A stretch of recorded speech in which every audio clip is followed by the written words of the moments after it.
Afrobeats is a classic overnight success story, except it didn't happen overnight.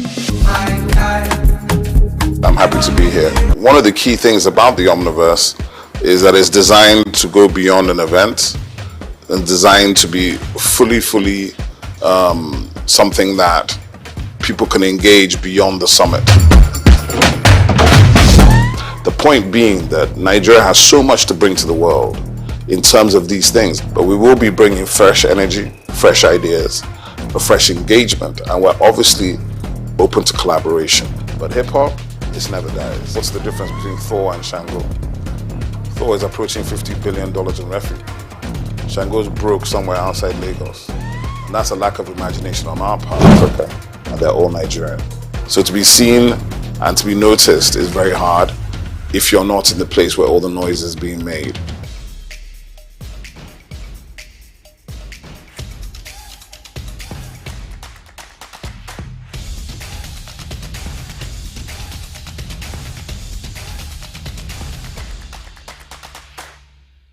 In the heart of sub-Saharan Africa, where commerce meets progress, welcome to SOUQ News, your source for business, economy, and development insight that drive nations forward. From the vibrant streets of Lagos, Africa's fastest economic hub, SOUQ News takes you on a journey of discovery, analyzing and reporting the facts that lay the foundation for growth and development. We don't just report the news, we create it.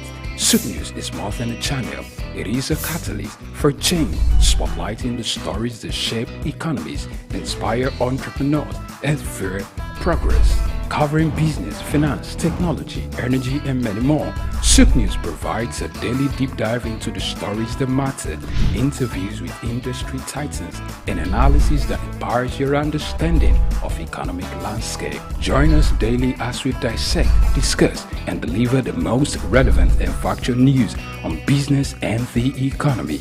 SOUQ News is your trusted guide, empowering you with the knowledge to make informed decisions.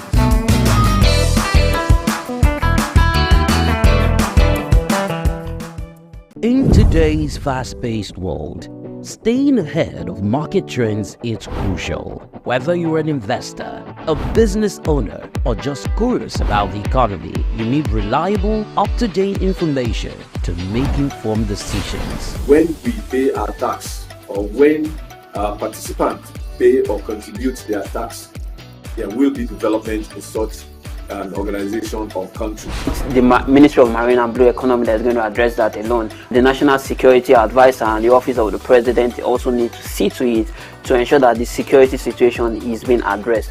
On Market Insights, we provide comprehensive market analysis, expert opinions, and actionable insights that you can trust. Create detention ponds, create facilities where you can manage that water in such a way that you don't destroy the hard work and labor of very diligent farmers. West has taken the step to say, with every innovation that exists within the financial ecosystem, we will be number one. Security of all Nigerians, not only the farmers, are well ensured. The obvious reason why we are experiencing this scarcity is the fact that we are not able to produce tomatoes and other vegetable products throughout there. Our team of seasoned analysts and industry experts enrich the conversation, bringing you the latest updates and in-depth reports. With our real-time data, you'll never miss a bit. Urban farming is not a new thing in our society. It has been an old tradition since olden days. There is this clash of interests as against the world cryptocurrency, most especially like Bitcoin, as you mentioned earlier, and the NSAS and all that came up with cryptocurrency. Get instant access to market movements, trends, and forecasts. Our expert analysis helps you understand the bigger picture, while our customized reports are tailored to meet your unique needs. Peri-urban agriculture plays a very, very important role in diversifying urban diets and also providing staple foods for daily consumption. Additionally, fluctuations in the exchange rate and disruptions in the global supply chain have further inflated costs. Join us on Market Insights, Monday through Fridays, 11 a.m. to 12 noon here on SOUQ News Television. We are your premier destination for cutting-edge market insights.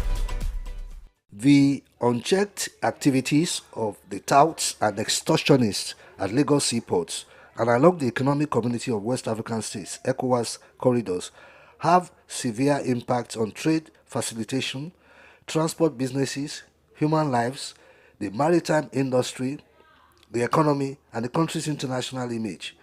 Despite promises from the state government and calls for collaboration among government agencies and security authorities to address the menace at Tinkan and Apapa ports, as well as the Mile 2 Lagos-Badagry Expressway extension points, continue to increase. SOUQ News found that the number of extortion points along the port corridors manned by both state and non-state actors, which was estimated at 30 by the Nigerian Ports Authority 2 years ago, has increased to about 60. In July 2024, the NPA lamented the increasing extortion activities at Lagos ports as its investigation identified collection flashpoints ranging from 500 naira to 15,000 naira. From Ijora Olokpa to Apapa port and Mile 2 to Tinkan Island port, there are about 60 points where truck drivers pay between 1,000 naira and 5,000 naira daily. The most notorious checkpoint collects between 5,000 naira and 20,000 naira daily from each truck accessing the two ports in Lagos. Truck drivers I spoke with lamented that they are forced to pay about 70,000 naira daily to access the Lagos ports to these touts and extortionists who use dangerous tactics to collect money without minding the lives at risk. The Mile 2 Lagos-Badagry Expressway, which is a critical international corridor, also suffers from over 20 extortion points, with each truck paying about 60,000 naira daily. Approximately 3,000 trucks access the Lagos ports daily, each spending about 130,000 naira on extortion, totaling 390 million naira daily. This is a huge loss to the country and its citizens, and yet our security personnel are always there.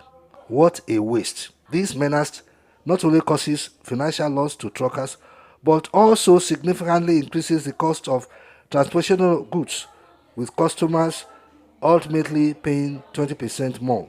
The NPA, in collaboration with the Lagos State government, last month went on a week-long clearing of illegal structures used by extortionists along the corridors of Lagos ports to enhance trade facilities and improve the security and safety of port users. However, the NPA soon decried the resurgence of extortion points along port access routes, noting ineffective efforts to curb the menace. The General Secretary of the Association of Maritime Truck Owners, Amato, Mohammed Bala, raised the alarm over rampant extortion checkpoints surrounding Apapa and Tinkan ports, with violent activities of both governmental and non-governmental entities on container trucks along port corridors and international routes. According to Bala, these issues severely hamper the progress and stability of trucking operations and the country's gross domestic product, GDP. Bala pointed out that despite his position as one of the largest employer of labor in the maritime industry, contributing significantly to Nigeria's GDP and being the lifeline of ports and supply chain, its operations are under constant threat. The General Manager Operations of the Nigerian Association of Road Transport Owners, NARTO, Mr. Stephen Okafo, noted that extortion activities translated to budgeted expenses for truck owners, contributing about 10% to 15% of their daily overhead costs. He said the cumulative financial loss runs into billions of naira yearly, affecting not only the transport sector but also the broader economy. According to the findings of SOUQ News, these hoodlums compromise safety by climbing onto the trucks, dragging the steering wheel with drivers, cutting container brake hoses, and unlocking container twists, sometimes causing containers and trucks to fall. Bala stated that truck drivers face brutal attacks while their trucks are often damaged, rendering them non-compliant with minimum safety standards. He also mentioned frequent thefts of truck batteries from vehicles queuing along the port. A truck owner, Collins Ejiofor, told me that an average of 20 truck drivers die yearly due to the activities of these hoodlums. So, what is the federal and state governments, as well as the Nigerian Post Authority, doing? Are they going to fold their arms and watch helplessly as these hoodlums bastardize our economy? I thought we have a Minister of Maritime and Blue Economy. Where is he? What is he doing? Is this not his job? Bayo Olaoye, SOUQ News. Broad Street. Broad Street, situated in Lagos Island, is steeped in Nigerian history. Once the biggest financial hub of the country, it housed the headquarters of major banks, linked the CBN, the stock exchange, and the loads of lender companies. Broad Street is a historically significant street. It has played a central role in the development of Lagos and history. An important commercial and administrative center for the British colonial authorities. It was also a home to some of the city's earliest modern buildings. Broad Street was a residential area in the pre-colonial era. With the British came the Methodist Boys High School in 1878 and the Broad Street Prison in 1882, renamed Freedom Park. The General Hospital, which was a British military hospital, was built in 1893, being the first general hospital in Nigeria. The old British Secretariat building, which is now the Federal Ministry of Justice, was built in 1906. Broad Street has seen a full turn into modern commercial office blocks, complexes, skyscrapers, and markets from the Outer Marina through Akpombo, early into the Adeliji Adele Road. Broad Street is one of the busiest streets in Nigeria on weekdays, where commercial activities take place day and night. From modern buildings to ancient structures, this street gives one a raw dose of life in Lagos. Broad Street is often referred to as Lagos Financial District. It boasts a mix of architectural styles, reflecting its long history, colonial-era buildings, Victorian and Edwardian architectural features, alongside more modern skyscrapers and structures. Broad Street remains a vital, vibrant part of Nigerian economy. Broad Street. SOUQ Enlightenment. Human ingenuity has birthed remarkable innovations, none more so than the rise of intelligent machines. Computers, once small calculators, have evolved into sophisticated systems capable of mimicking human thought processes. Powered by artificial intelligence, AI, these systems are learning, problem solving, and making decisions that were once exclusive domain of humans.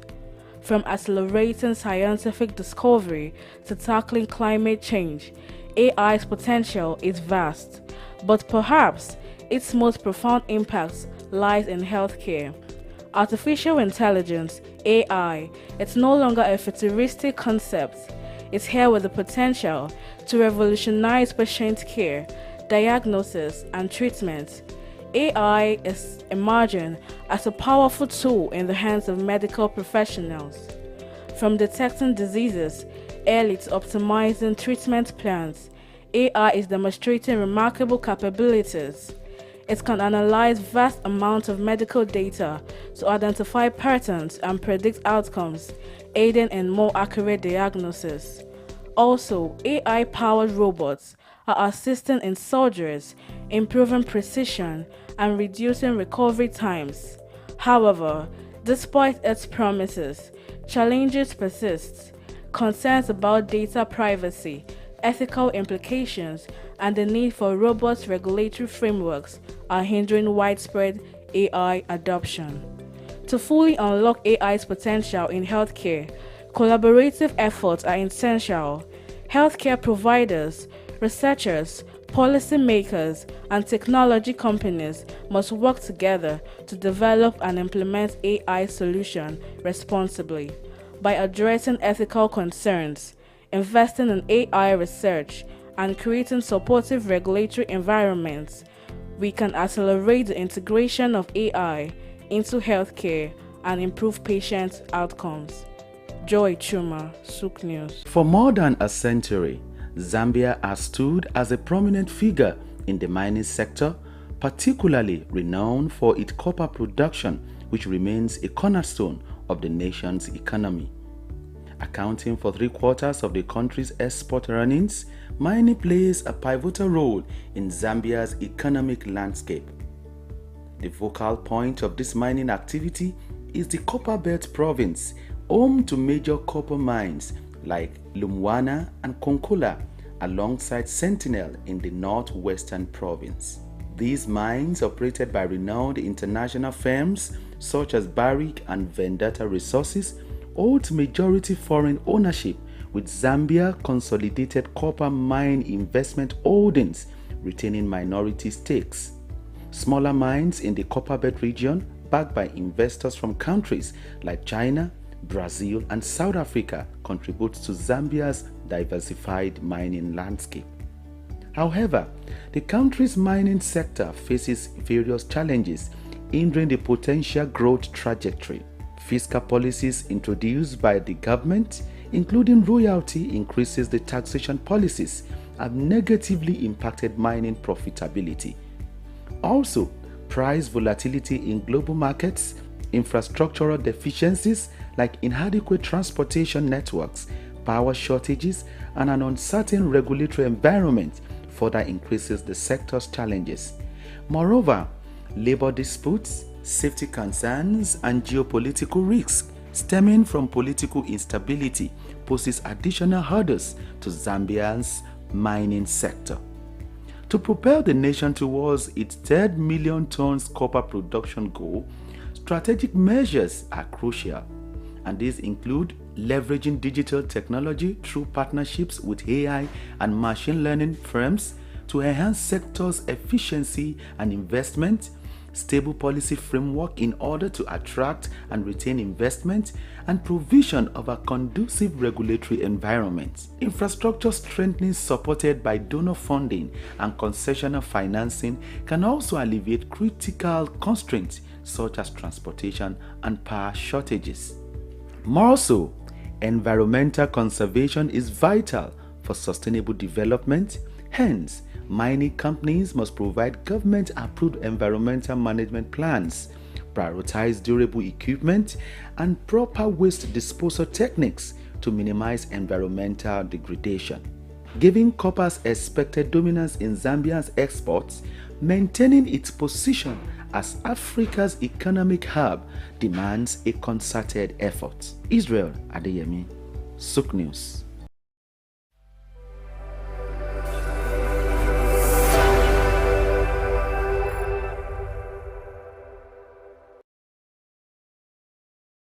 In the heart of sub-Saharan Africa, where commerce meets progress, welcome to SOUQ News, your source for business, economy, and development insight that drive nations forward. From the vibrant streets of Lagos, Africa's fastest economic hub, SOUQ News takes you on a journey of discovery, analyzing and reporting the facts that lay the foundation for growth and development. We don't just report the news, we create it. SOUQ News is more than a channel. It is a catalyst for change, spotlighting the stories that shape economies, inspire entrepreneurs, and fuel progress. Covering business, finance, technology, energy, and many more, SOUQ News provides a daily deep dive into the stories that matter, interviews with industry titans, and analysis that empowers your understanding of economic landscape. Join us daily as we dissect, discuss, and deliver the most relevant and factual news on business and the economy. SOUQ News is your trusted guide, empowering you with the knowledge to make informed decisions.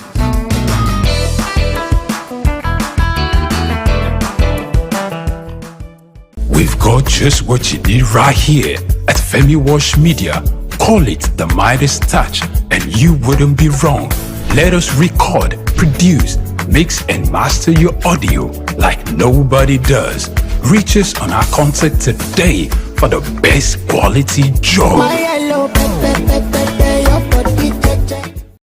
In today's fast-paced world, staying ahead of market trends is crucial. Whether you're an investor, a business owner, or just curious about the economy, you need reliable, up-to-date information to make informed decisions. On Market Insights, we provide comprehensive market analysis, expert opinions, and actionable insights that you can trust. Our team of seasoned analysts and industry experts enrich the conversation, bringing you the latest updates and in-depth reports. With our real-time data, you'll never miss a bit. Get instant access to market rulings, trends, and forecasts. Our expert analysis helps you understand the bigger picture, while our customized reports are tailored to meet your unique needs. Peri-urban agriculture plays a very, very important role in diversifying urban diets and also providing staple foods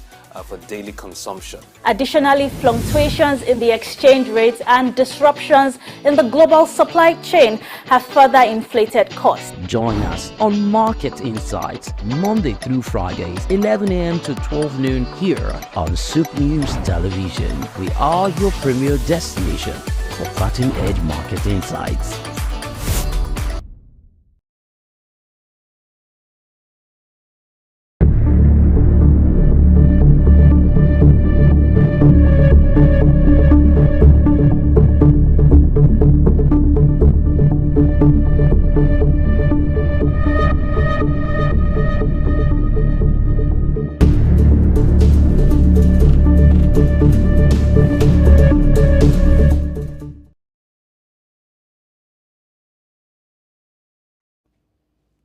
A SOUQ morning to you and yours. Welcome to SOUQ News Television on this lovely Wednesday morning. I am Hans Mba.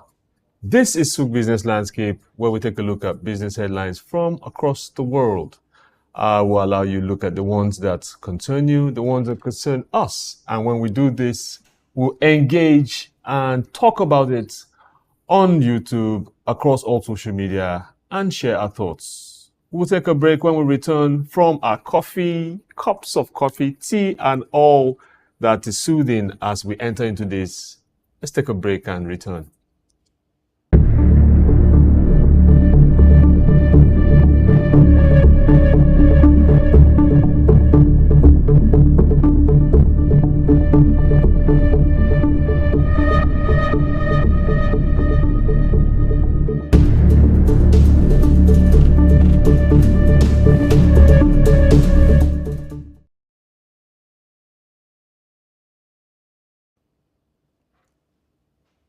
Welcome back. It's SOUQ Business Landscape. We jump right on to our first publication of the day, Business Day. Interest rate hike eyes inflation, Naira stability. Interest rate hike eyes inflation, as well as there's Naira stability. So Cardoso says money supply has grown by 35 trillion Naira in 8 years, and it's something worthy of celebration. This you can read in full on page 35. Flour mills to buy out minority shareholders after regulatory approval. Flour mills to buy out minority shareholders after regulatory approval. Catch this one on page 35. Jobless rate rises on multinationals exits.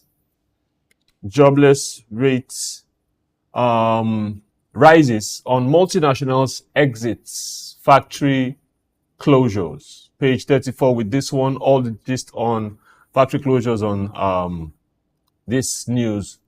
Entrepreneurship critical to economic resilience, crisis prevention. So it says entrepreneurship is critical to economic resilience, crisis prevention. All this on page 4. Let us take a short coffee break and return in a few seconds as we continue. Stay here, please.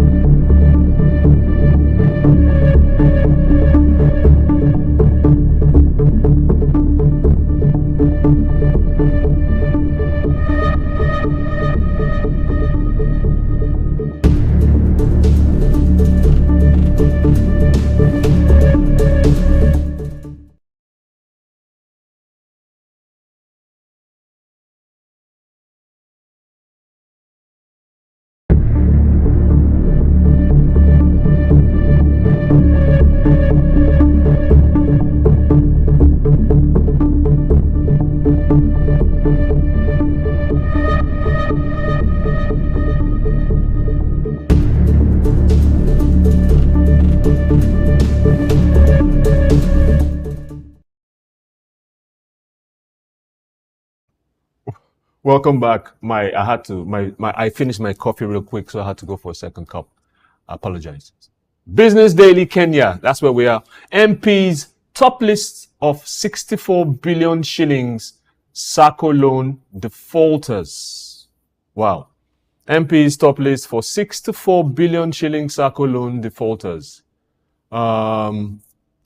This is quite a story that we've shed some light on this past few past week, where they're chasing loan defaulters all across board. Here, the MP's cooperative has one of the highest default rates they report among the top SACCOs, because with smaller ones like the ACK, Uthiru Parish Cooperative Society, this one is a non-performing ratio one at 97.92%, with Gikomba market-based B-Smart also on the high end of 88%.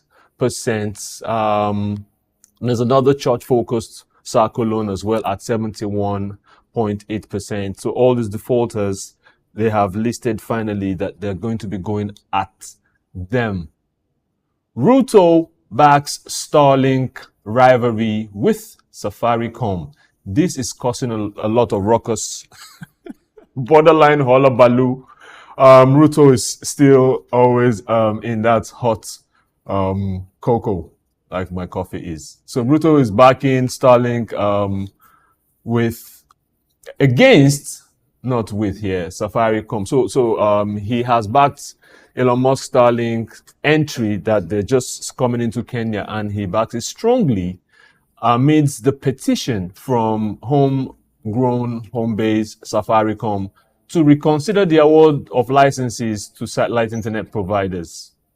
Now, Ruto told the US-Kenya Business and Investment Roundtable that the entrance of Starlink is in line with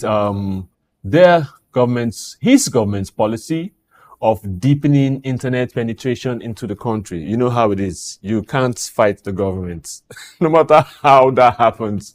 So he had to make this presentation at a very place that's where people can listen and take them quite seriously. And he has the right reasons for it. Penetration of internet into all nooks and crannies of Kenya. Mobile gaming business presents one of the most accessible entry points for African youth. This is a quote that is coming on the basis of the amazing, should I say, income now that mobile gaming is bringing, and on this article it's been touted as quite a huge one. And that continues. Treasury rules out blanket tax deal for Adani. Treasury rules out blanket tax deal for Adani. The Treasury has ruled out a blanket tax exemption for India's Adani under its proposal to manage the Jomo Kenyatta International Airport, JKIA as it's popularly called. The state opened window for rival bids. So they want rivals to come through and bid for this. SMEP joins top tier microbanks after majority stake sale. SMEP, as they call it, SMEP joins top tier microbanks after majority stake sale. The microbank says the acquisition helped unlock resources and expertise which have served to expand the lender's reach.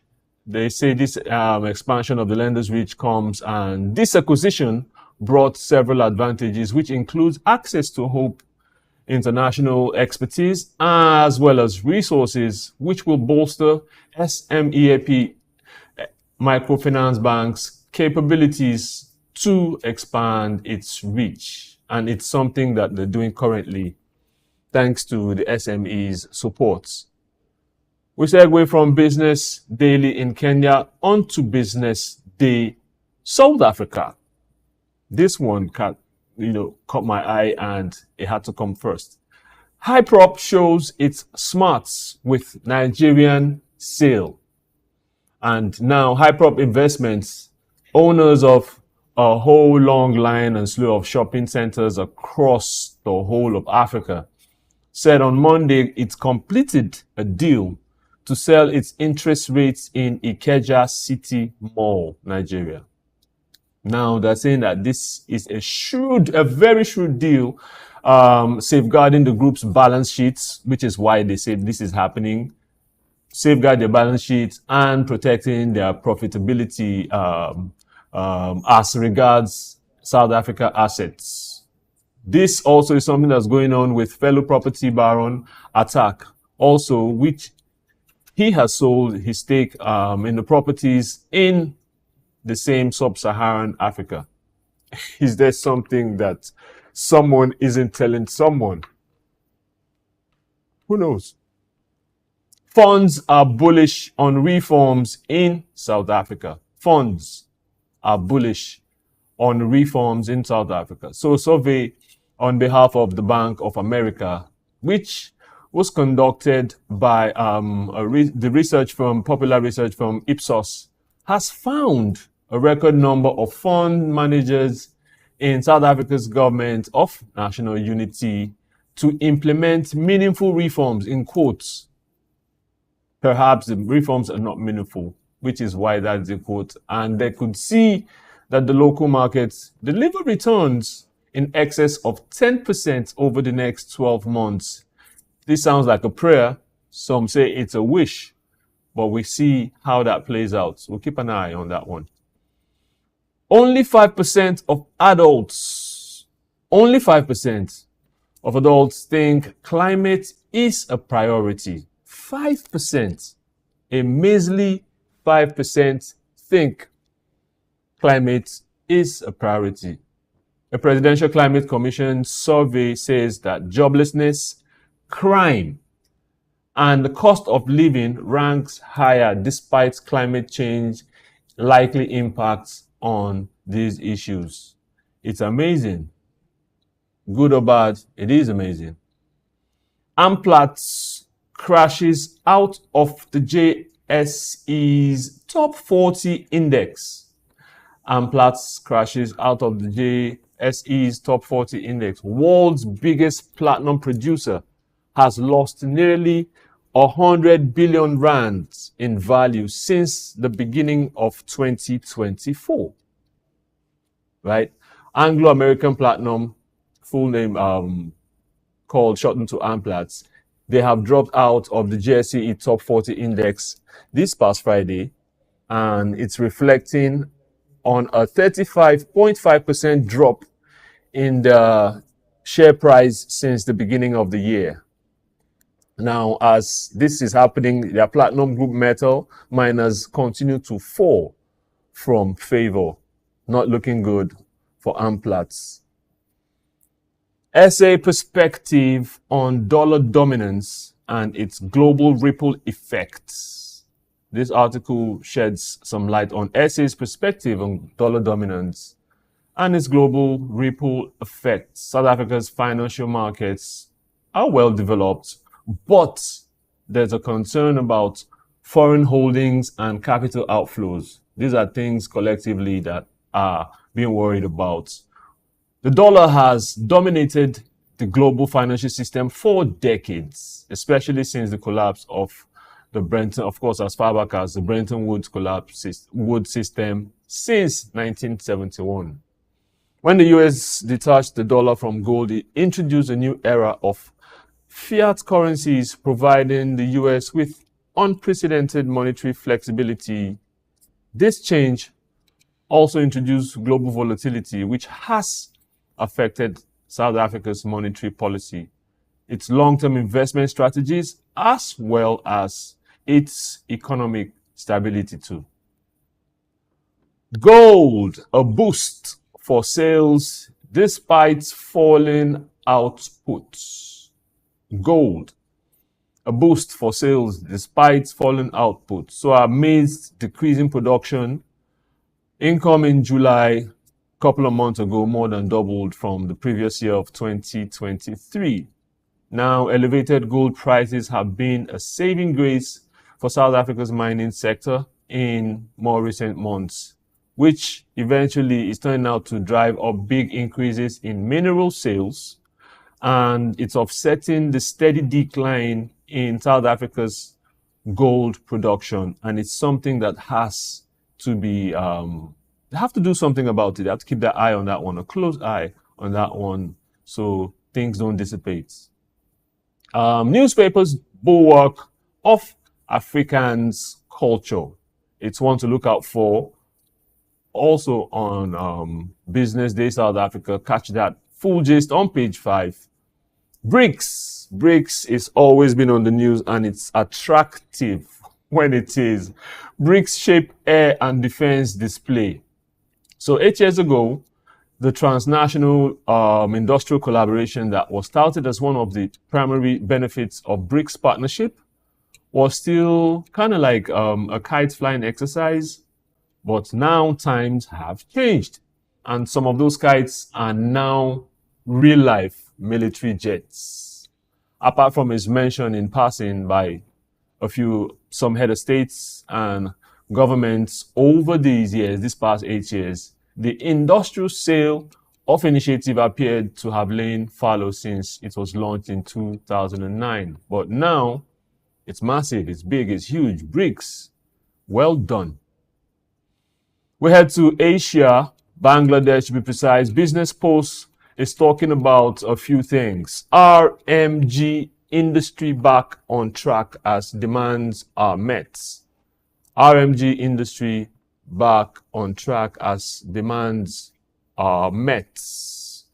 Garment factory owners have agreed to meet the 18 demands put forward by workers, a whopping 18, and bringing an end to the ongoing instability within the ready-made garments industry. 18 is a long one, but they are being touted to be considerate and are considered in this 18 demands they have made, which normal operations are expected to resume from Wednesday after these demands have been met. Congratulations to them, and they'll pick up where things have left off. IMF tech support sought for banking sector reforms.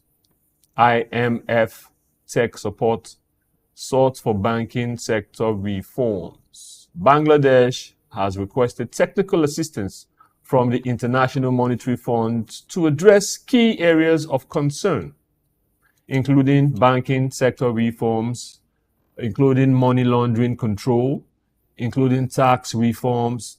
All this, the finance advisor, Dr. Ahmed, put out on Tuesday yesterday, and I quote, he said, "We sought technical assistance for banking sector reforms, tackling money laundering, and implementing tax reforms." End of quotes. He had to put this out there so they don't come for him. As usual. Revenue collection shows 11% growth. Revenue collection shows 11% growth. The National Board of Revenue is struggling so very hard to bring momentum in tax collection by doing a few things, right? One of which is restructuring the state body and mending all the cracks in tax evasion, something that is extremely difficult, but they have to let you know something is being done. Tax evasion is key, and they have said, and we could quote them, that those loopholes and cracks are being covered. Let's hope. BB further hikes policy rates to 9.5%. BB, of course, Bangladesh Bank, the equivalent of our central bank, further hikes policy rates to 9.5%. So the Bangladesh Bank has increased the policy interest rate to 9.5% from the existing 9% in a bid to tackle inflation. That's not much of a, should I say, increase, but hey. So it said this on Tuesday. The regulatory issued a circular in this regard, mentioning that the new rates will come into effect from today. India firms lose out on textbook deal. Indian firms lose out on textbook deals. The Advisory Committee on Public Procurement has rejected 2 Indian firms that were initially selected to print primary school textbooks for the 2025 academic year. The companies had been assigned 18 lots of textbook. To get that full story why they were turned down, catch it on page 26. Dhaka, Delhi agree to advance bilateral ties. Dhaka and Delhi, 2 of the largest cities in India, agreed to advance bilateral ties. Foreign Affairs Advisor Hussain, as well as Indian External Affairs Minister Jay Shankar, they have held a meeting on the sidelines of the 79th United Nations General Assembly session in New York. This was on Monday, 2 days ago. And on the sidelines, because this didn't happen in the meeting, so they caught them on the sidelines during break and they were talking about this. Incidentally, this made the news before the General Assembly session. So the conversation is focused on both countries' bilateral ties, and the Dhaka-Delhi bilateral relations felt a strain, that's been lingering after former Prime Minister Hasina resigned and fled to India in the face of a student people movement sometime last month. So that the ties have been suffering until the new man stepped in and they had this conversation. Hope for the best.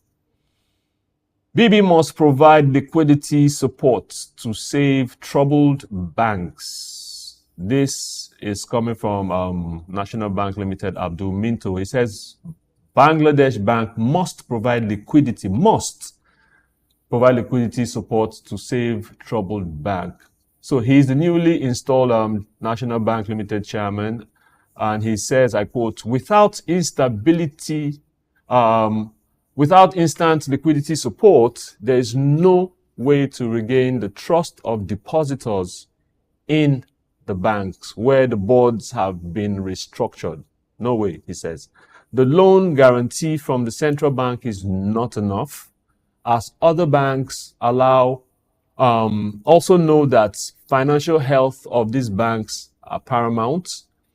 He said that merely restructuring the board of directors at these banks after dissolving the previous ones will not be enough to resolve the crisis in their banking sector. And he spoke this quite passionately, and he's garnering support and votes on this.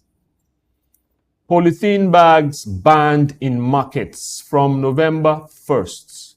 Wow, sounds kind of like Nigeria here, where we did same with the...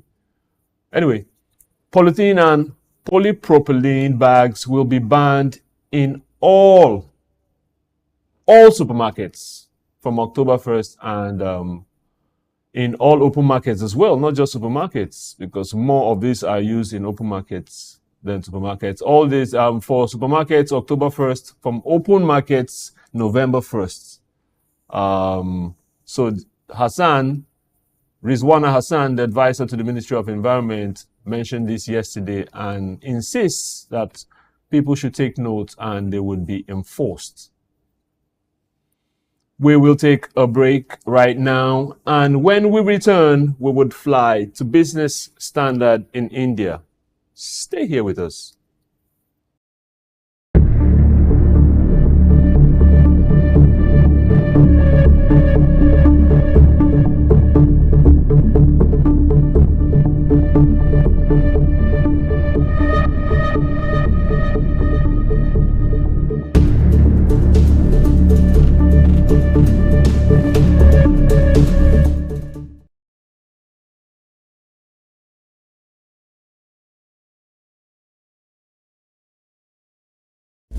got just what you need right here at Femi Wash Media. Call it the Midas touch and you wouldn't be wrong. Let us record, produce, mix and master your audio like nobody does. Reach us on our contact today for the best quality job.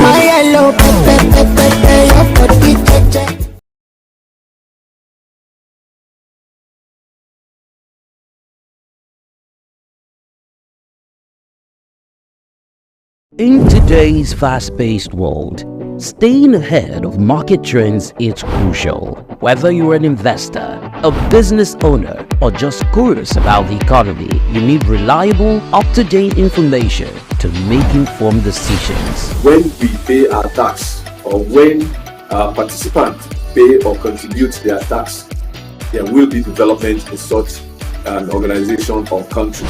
The Ministry of Marine and Blue Economy that is going to address that alone. The National Security Advisor and the Office of the President also need to see to it to ensure that the security situation is being addressed. On Market Insights, we provide comprehensive market analysis, expert opinions, and actionable insights that you can trust. Create detention ponds, create facilities where you can manage that water in such a way that you don't destroy the hard work and labor of very diligent farmers. US has taken the step to say, with every innovation that exists within the financial ecosystem, we will be number one. Security of all Nigerians, not only the farmers, are well ensured. The obvious reason why we are experiencing this scarcity is the fact that we are not able to produce tomatoes and other vegetable products throughout there. Our team of seasoned analysts and industry experts enrich the conversation, bringing you the latest updates and in-depth reports. With our real-time data, you'll never miss a bit. Urban farming is not a new thing in our society. It has been an old tradition since olden days.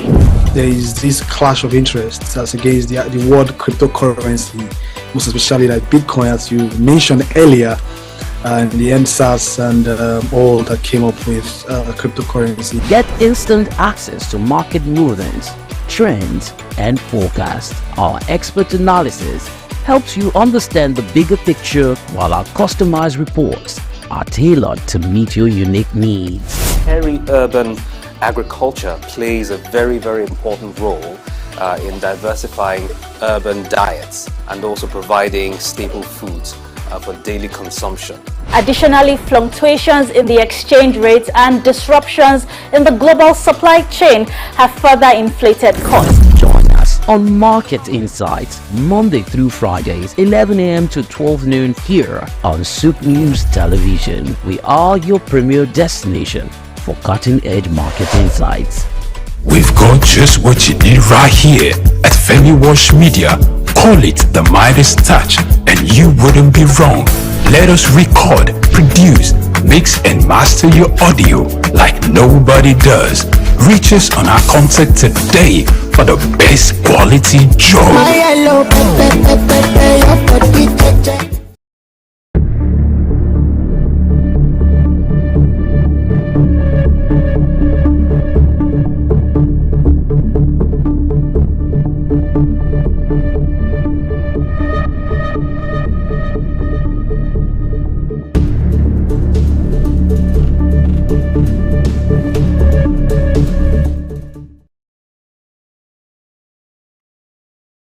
Back, it's still SOUQ Business Landscape. Remember, as we are here together, you can keep it coming, the engagements on hashtag SBL.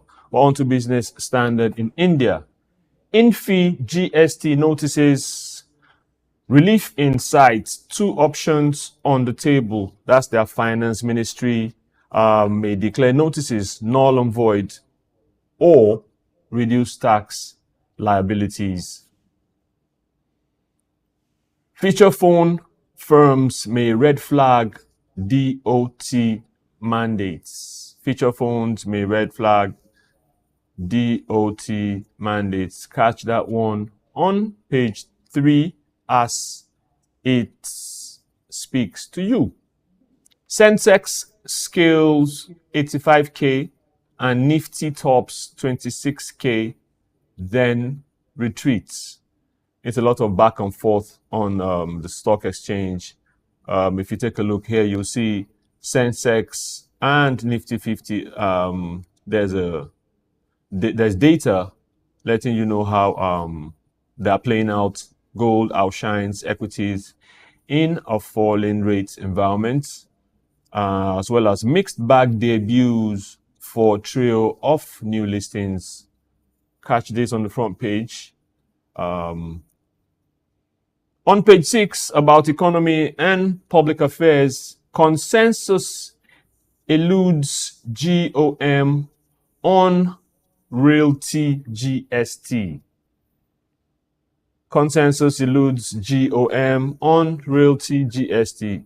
A group of ministers, the meeting held in GOA could not reach consensus on most proposals regarding the goods and services tax for the real estate sector, and they deferred the proposal to exempt GST on long-term leases granted to the tourism sector. Baiju's in default of $1.5 billion loan, affirms Delaware SC. Baiju's in default of $1.5 billion loan, affirms Delaware. So they allow U.S. lenders to take control of the firm's American assets, primarily Baiju Alpha. Incidentally, last week we were talking about the successes of Baiju, and I don't know how this is. Well, we'll see that they're taking over, Delaware taking over the firm's American assets due to this misnomer. SOUQ IPO gets SEBI nod, November launch likely. SOUQ IPO gets SEBI nod, November launch likely. So food delivery major SOUQ has been given the go-ahead, right, by the Securities and Exchange Board of India, popularly called SEBI. I know another SEBI, but hey. They're launching their much anticipated initial public offering, according to people in the know. The company is backed by major investors such as Prosus, SoftBank, and Accel, and they are valued at $9.3 billion as at August last year. Still in India, we will take a look at on page 6, India, globally known as the best place to manufacture. That seems to be, should I say, questionable, right? Because majority know that the best place to manufacture is China, right? But India, well, it's a quote, so it's passable. The Commerce Minister Goyal is saying that India globally is known as the best place to manufacture. So he says this, that there's a big boost in manufacturing, and he's going ahead that the government is committed to reducing the compliance burden. So I just said, come and manufacture in India. Not that it's the best place to manufacture. On page 2, all competitors sourcing in India will be at the same level of competition. All competitors sourcing in India will be at the same level. This also, chairman of Apparel Group is quoted here, Nilesh Ved.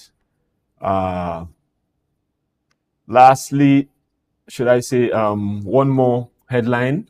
13 candidates in fray for PNB top job.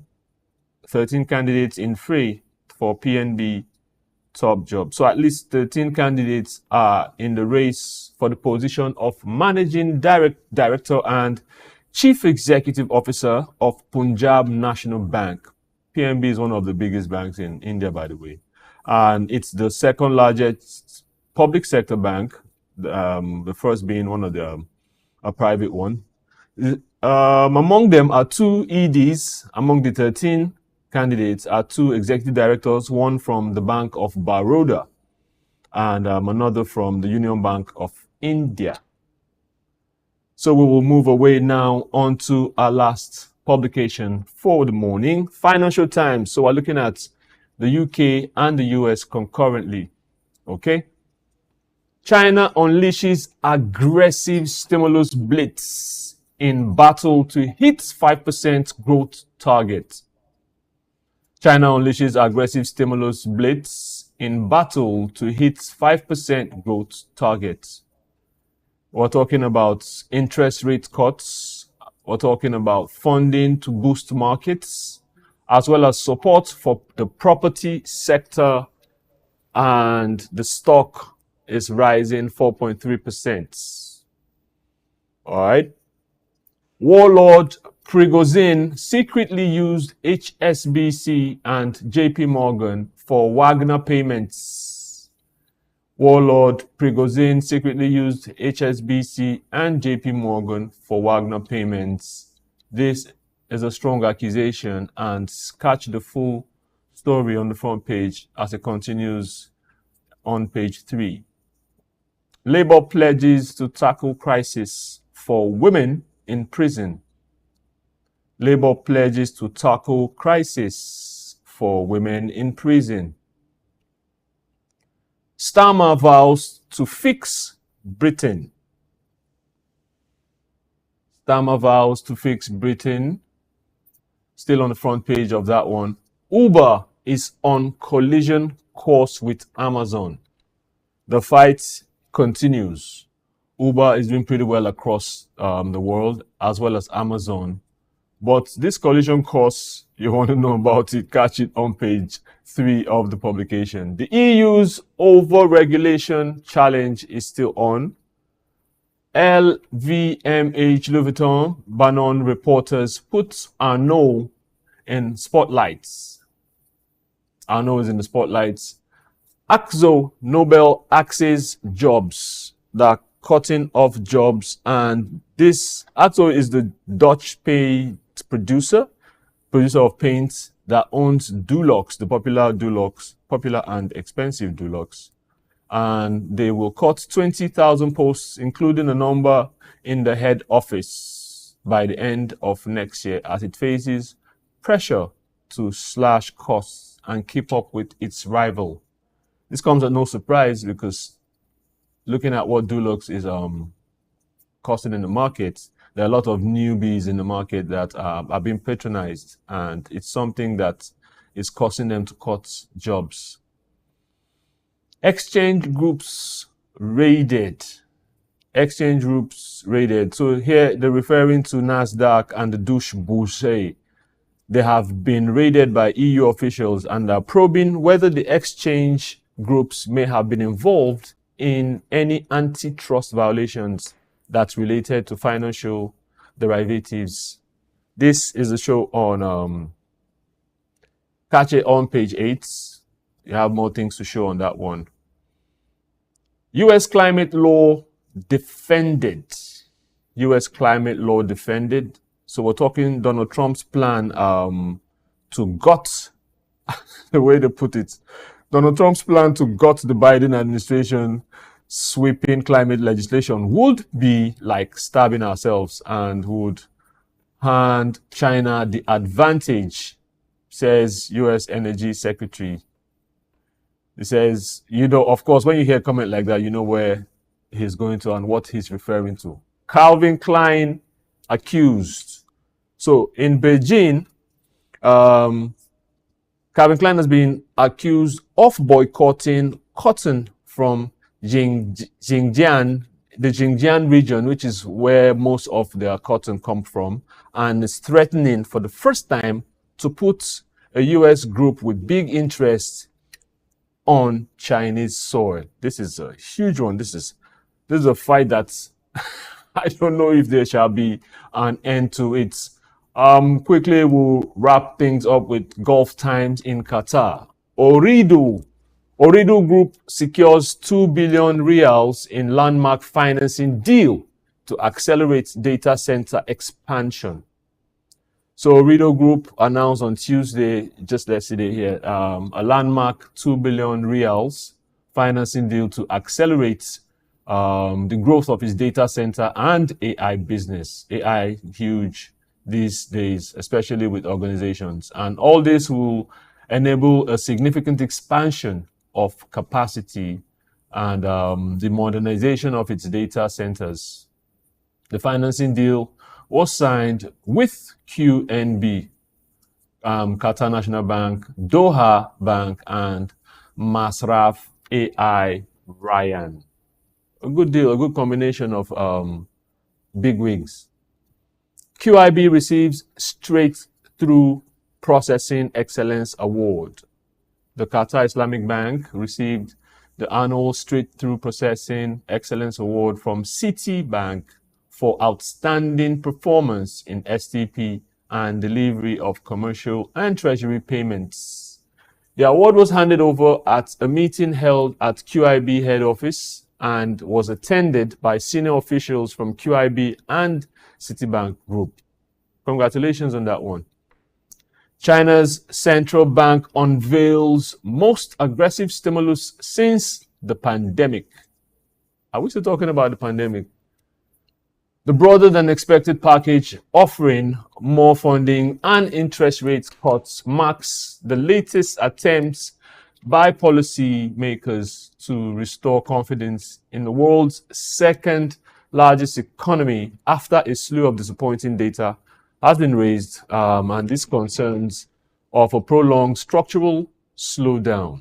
But analysts are questioning how productive the People's Bank of China's liquidity injections will be, given extremely weak credit demand from business and consumers. And they noted that there's an absence of any policy that's aimed at supporting real economic activity, and they're not having none of it. Sheikh Mohammed chairs inaugural session of Qatar SOUQ Joint Committee for Economic, Commercial and Technical Cooperation. So between the two countries, Sheikh Mohammed underscores the committee's significance as a platform for them both to explore opportunities for cooperation between SOUQ and Qatar. We're talking amongst a wide range of economic, commercial, technical, and business sectors. We're talking things that include trade, investment, transport, industry, education, science, agriculture, across board basically, and especially food security and technology, youth, sports, culture, mining, and many other areas. He further stated that the Czech Republic is a vital partner of Qatar. Right? Still on the news, remember we're still looking at Gulf Times. QIIB successfully issues $300 million Tier 1 capital sukuk.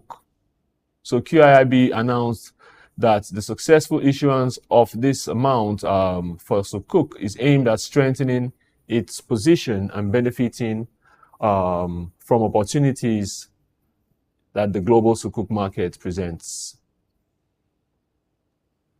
Let us close a chapter today on the show, SOUQ Business Landscape, on SOUQ Business, SOUQ News Television. My name is Hans Mba.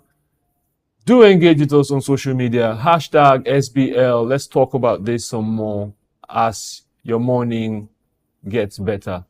Thanks for staying here.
The world of business is one filled with men and women willing to dine with risk, and when we seek African business shapers, we see individuals who have denied self to build conglomerates. From controlling over 90% of diesel trade in Nigeria, to almost throwing in the towel then getting on the Forbes list, we present Olufemi Peter Otedola.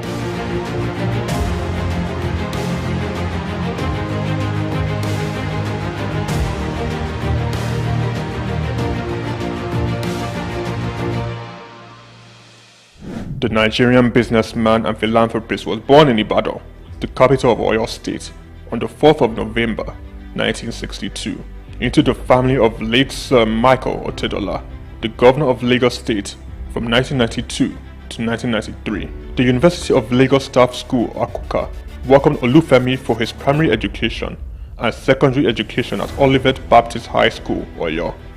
Olufemi proceeded to Obafemi Awolowo University, Ife, for his first degree, graduated and joined the family printing press business, working hard and gaining experience.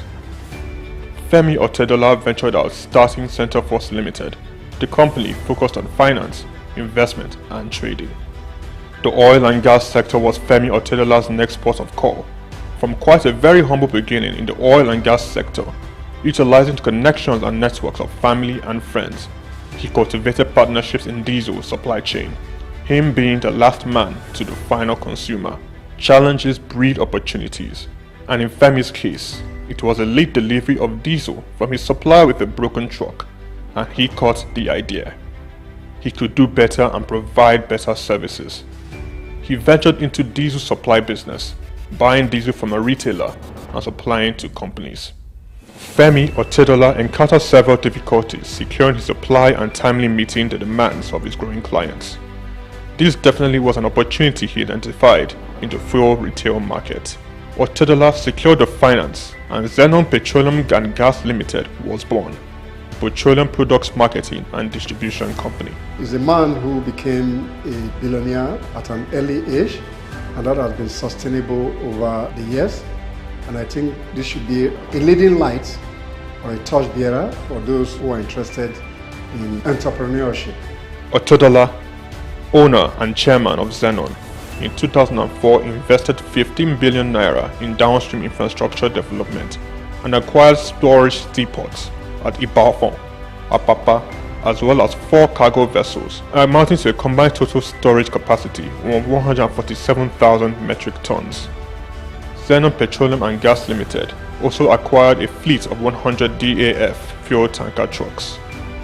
By 2005, Zenon controlled a major share of the Nigerian diesel market, supplying fuel to most of the major manufacturers in the country, including Dangote Group, Cadbury, Coca-Cola, Nigerian Breweries, MTN, Unilever, Nestle, and Guinness. Zenon Petroleum and Gas was the name on major invoices and Femi Otedola the name on every lips, playing toe-to-toe with major multinationals. Zenon, in a very short period, silenced the competition and almost unilaterally determined the price of diesel in Nigeria. The competitors came to Zenon for supply. Femi Otedola, with the massive success Zenon Petroleum and Gas achieved, bought a 28.7% stake in African Petroleum. Otedola branched into the financial sector and aggressively stocked up the shares of leading financial houses. He became a top shareholder in Zenith Bank, United Bank for Africa, and the largest importer of diesel in Nigeria. He acquired major shares of Africa's Finance Corporation, Mobile Oil Nigeria Limited, Chevron Texaco, and Visa Phone. Otedola has his hands deep in real estate investments, including an acquisition in February 2007 by Zenon of Sterling House in Victoria Island, Lagos from the federal government. Lagos, London, Dubai, Monaco all have the signatures of FO Property Limited. He was appointed chairman of the Transcorp Hilton Hotel Abuja and tasked with driving its expansion and upgraded to a 7-star facility. Otedola has served as a member of the Nigerian Investment Promotion Council since 2004, was appointed by President Goodluck Jonathan to Nigeria's National Economic Management Team. Otedola is Chief Executive and President of the Seaforth Shipping Company Limited and was at one point Nigeria's largest ship owner after extending control over the distribution of diesel products. One of his ships, a flat-bottom bunker vessel with a storage capacity of 16,000 metric tons, was the first of its kind in Africa. In January 2006, Otedola was appointed a non-executive director of Transnational Corporation of Nigeria PLC, a multi-sectoral conglomerate established in 2004 by then President Olusegun Obasanjo to respond to market opportunities requiring heavy capital investment in Nigeria and across sub-Saharan Africa. He held this post until February 2011. Otedola was appointed chairman and chief executive of African Petroleum in 2007 through the acquisition of controlling stake in the business. Following Otedola's entry into the company, African Petroleum's share price rose sharply, increasing the market capitalization from 36 billion to 217 billion naira in 6 months. In March 2009, Otedola became the second Nigerian after Aliko Dangote to appear on the Forbes list of dollar-denominated billionaires with an estimated net worth of $1.2 billion. Otedola announced a move to upgrade African Petroleum's liquefied petroleum gas storage terminals in Lagos, Kano, and Port Harcourt in October 2009. Harsh economic conditions necessitated by the slump in the oil prices and credit squeeze of 2008-09 led African Petroleum to record a loss in 2009. With the world oil price crash came difficult moments for Zenon and Otedola. He was very close to complete bankruptcy. By selling some of his assets and turn them into liquidity that helped him to pay off his outstanding debts, particularly with the banks. I think this is very remarkable in the sense that to a very large extent is driven by core personal values, where he could have made a decision to file for bankruptcy, which is not really popular in Nigeria. But that decision he made to be able to pay his debt off shows a man that is disciplined, a man that is driven by value, and to that extent, these lessons can be taken by other entrepreneurs who want to venture into some uncertainty when they make business decisions. I said to myself, I was not going to have friends and enemies. I was going to have only competitors. I had two options: commit suicide or weather the storm. African Petroleum, rebranded in December 2010, changed its name to Fort Oil PLC. Otedola paid his near $1 billion debt and invested in the financial industry, making him a top shareholder in Zenith Bank and United Bank for Africa. Otedola restructured the business, focusing on technology and improved corporate governance, and in 2012, Fort Oil returned to profit. Otedola financed 57% of Fort Oil subsidiary, Amperion Limited, which acquired the 414 megawatt Girigu power plant for $232 million in 2013. Fort Oil improved financial position and diversification into power generation resulted in a 1,321% rise in its share price. The first half of 2014 saw the company's pre-tax profit more than double year-on-year to 4.1 billion naira. Revenue growth for the whole year was 33%. Fort Oil sold 70% of its equity to Swiss commodity trader Mercurial Energy Group in September 2015, giving Fort access to global commodity markets. The deal was thought to have given Otedola an estimated $200 million. In 2019, Femi Otedola sold Fort Oil PLC and announced plans to change focus from oil to power with his company, Girigu Power PLC. Otedola has always been a fascinating businessman in the Nigerian business ecosystem, particularly based on his ability to navigate from one business ecosystem to another business. He's known particularly in oil and gas, and he's been able to move from that and is making inroads into the power and energy sector. Girigu Power PLC became the first power generation company to list on Nigerian Stock Exchange, demonstrating to stakeholders in the sector how they can fix financing and make profits sustainably. The company's market capitalization is now 726.75 billion naira, and the share price now 290.7 naira from the 2.5 billion shares that were listed at 100 naira each.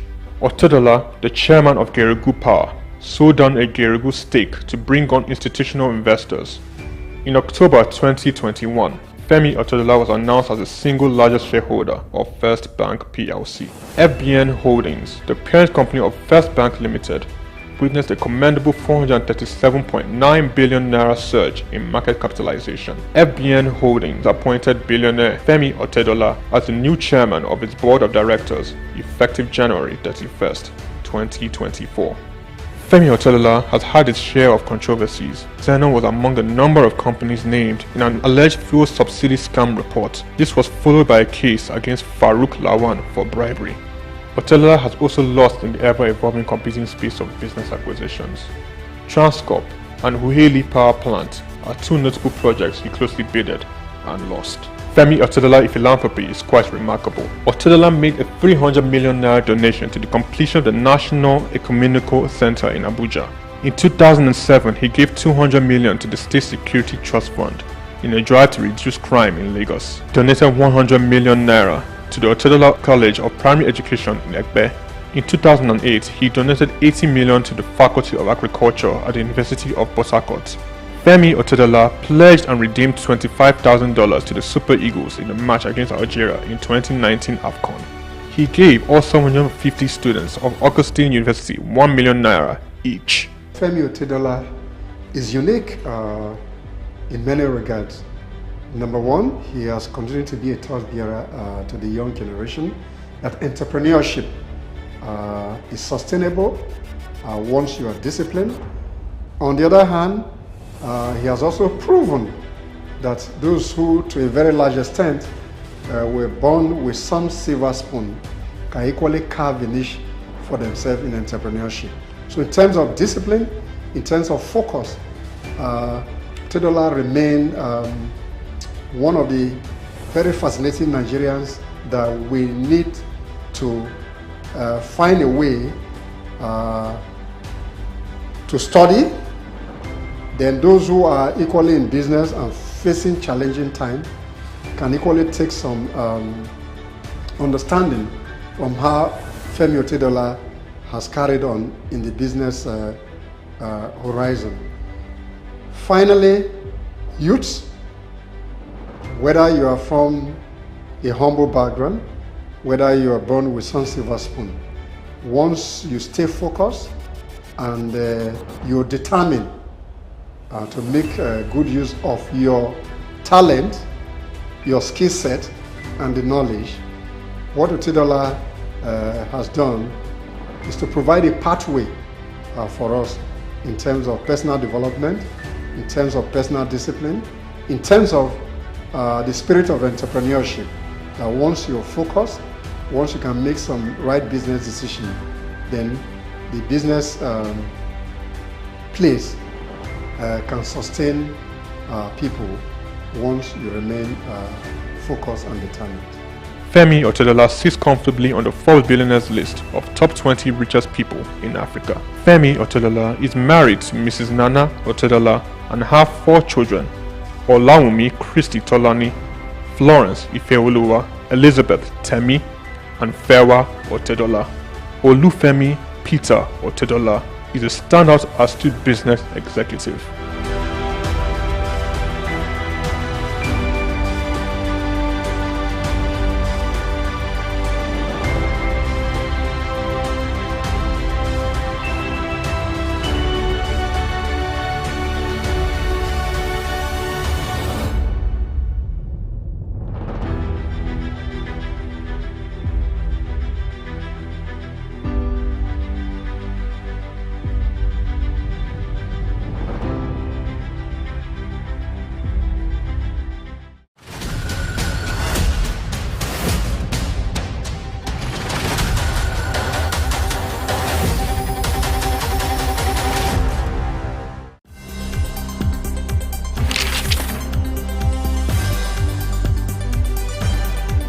The challenge of governance is to see how we can leverage what is on the ground and convert this to wealth for the people.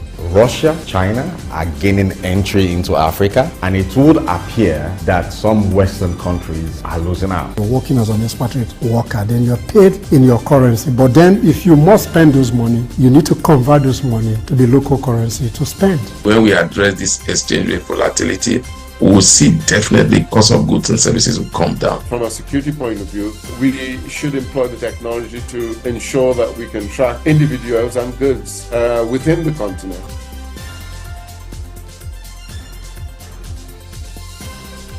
Early exchange, shaping policy, advancing development.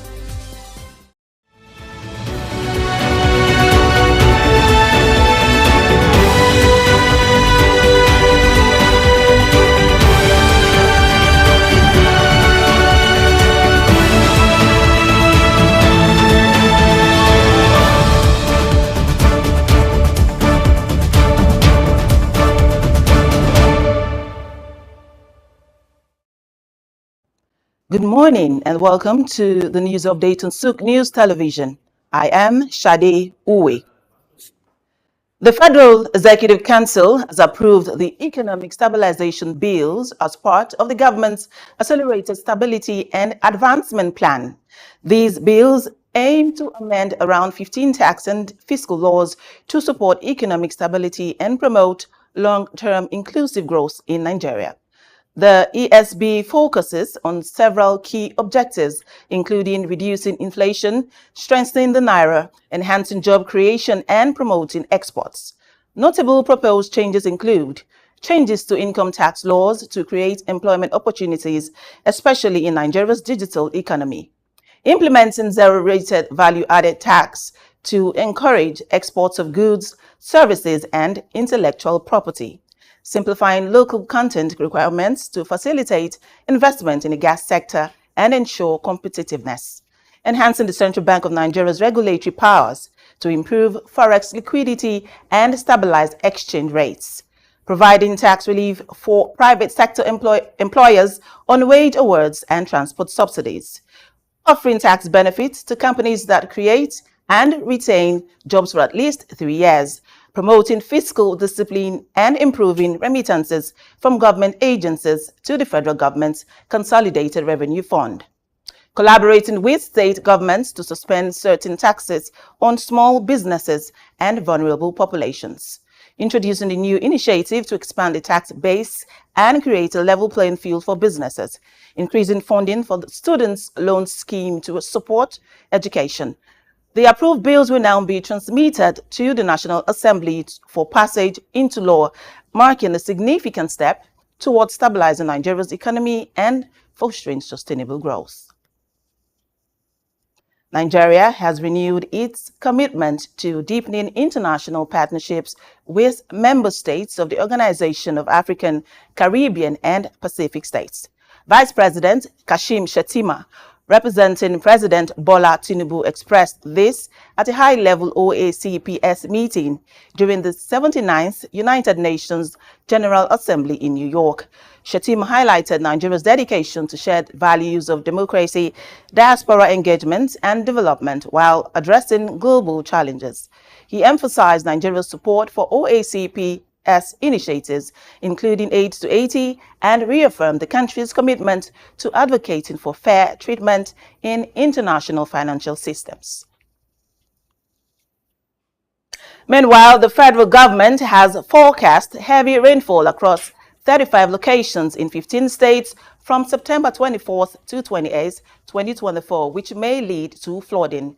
This prediction was issued by the National Flood Early Warning System Center of the Federal Ministry of Environment, and this flooding would affect states include Delta, Edo, Taraba, Kwara, Kaduna, Kebbi, Zamfara, Niger State, Katsina, Nasarawa, Adamawa, Jigawa, Kogi, Kano, and Gombe states. Authorities have urged relevant stakeholders to take precautionary measures.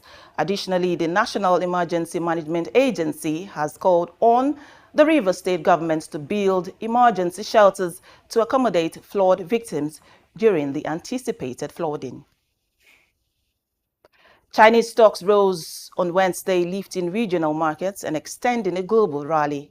Mainland Chinese shares rose 3.1% and Hong Kong's Hang Seng gained 2.2%. The rise followed China's recent economic stimulus, including lower lending rates and support for the property market. The surge in Chinese markets helped other Asian stocks climb, while weak U.S. data led to a weaker dollar and boosted expectations of a U.S. interest rate cut. Gold hit a new record high, and oil prices remained strong. Many thanks for watching. Early Exchange continues in a bit. My name is Shade Uwe.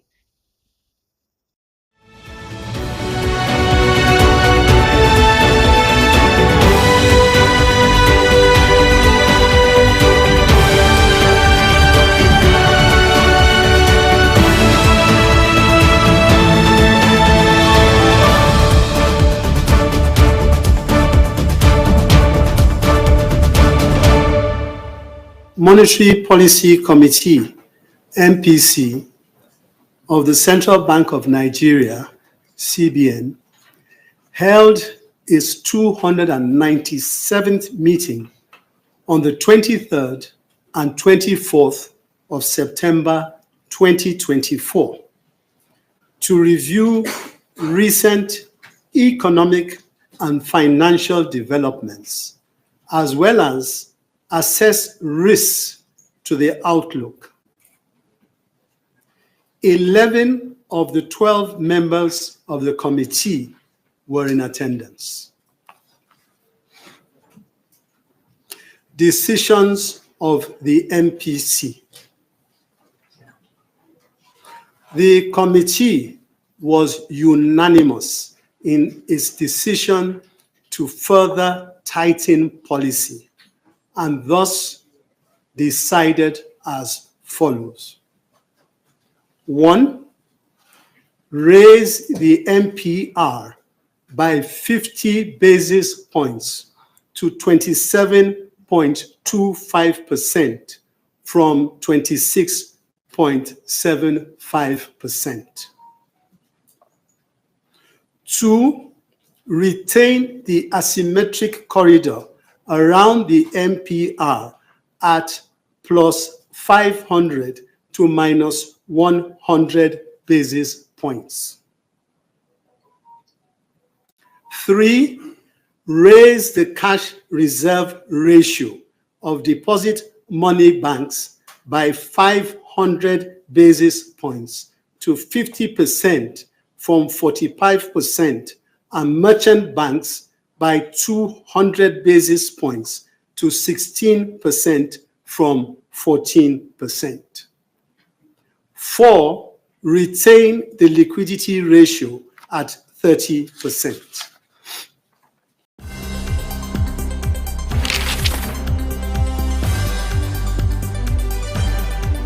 The challenge of governance is to see how we can leverage what is on the ground and convert this to wealth for the people. Russia, China are gaining entry into Africa, and it would appear that some Western countries are losing out. You're working as an expatriate worker, then you're paid in your currency. But then if you must spend those money, you need to convert those money to the local currency to spend. When we address this exchange rate volatility, we will see definitely cost of goods and services will come down. From a security point of view, we should employ the technology to ensure that we can track individuals and goods within the continent.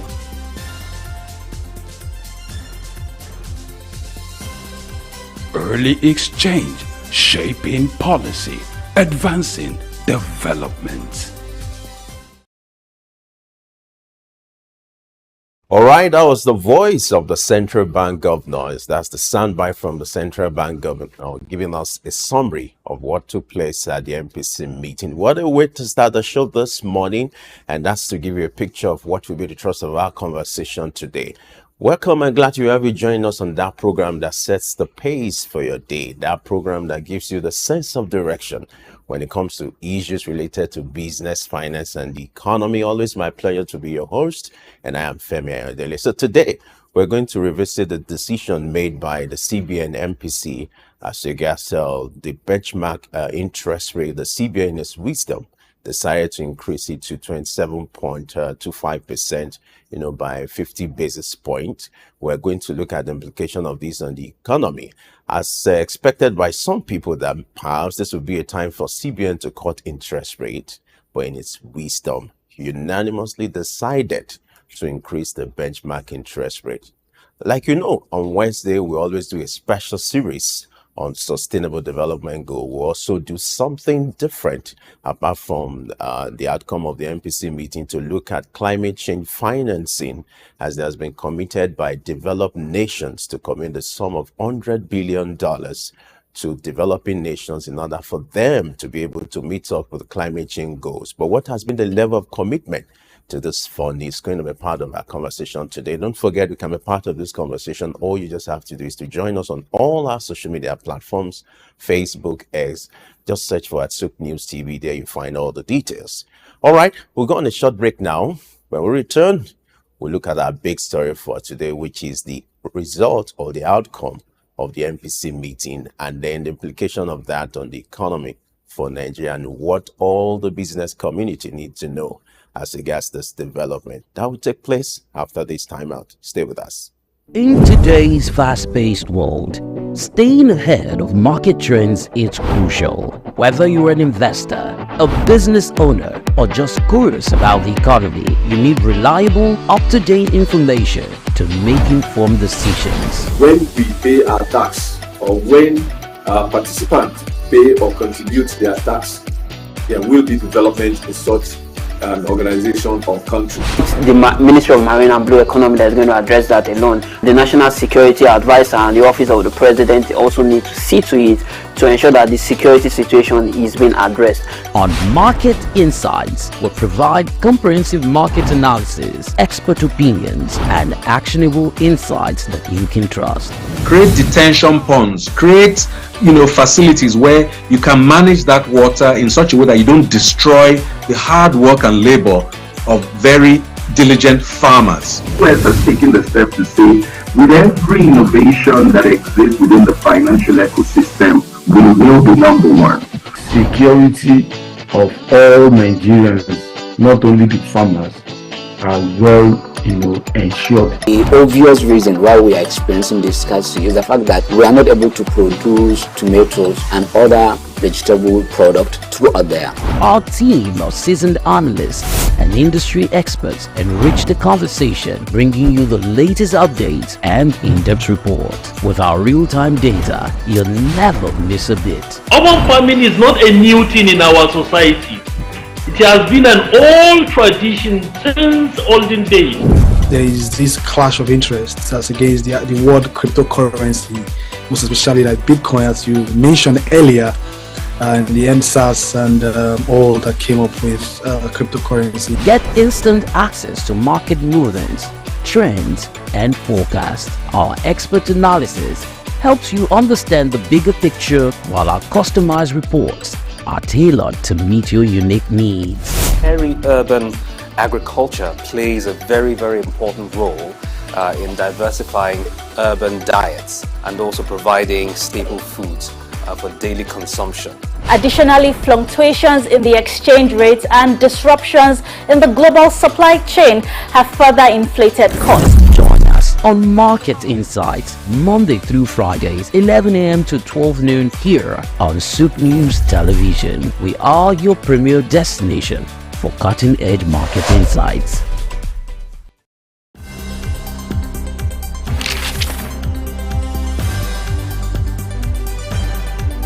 The challenge of governance is to see how we can leverage what is on the ground and convert this to wealth for the people. Russia, China are gaining entry into Africa, and it would appear that some Western countries are losing out. You're working as an expatriate worker, then you're paid in your currency. But then if you must spend those money, you need to convert those money to the local currency to spend. When we address this exchange rate volatility, we will see definitely cost of goods and services will come down. From a security point of view, we should employ the technology to ensure that we can track individuals and goods within the continent.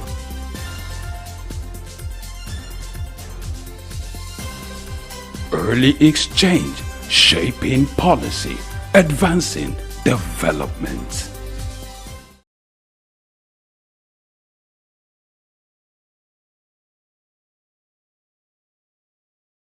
Glad to know you're still there with us. This is Early Exchange, where we shape policy and advance development with our conversation. Like I said earlier, our big story for today is to look at the outcome of the MPC meeting that was held by the CBN committee yesterday, where in its wisdom, the CBN decided to raise the benchmark interest rate by 50 basis points to 27.25%.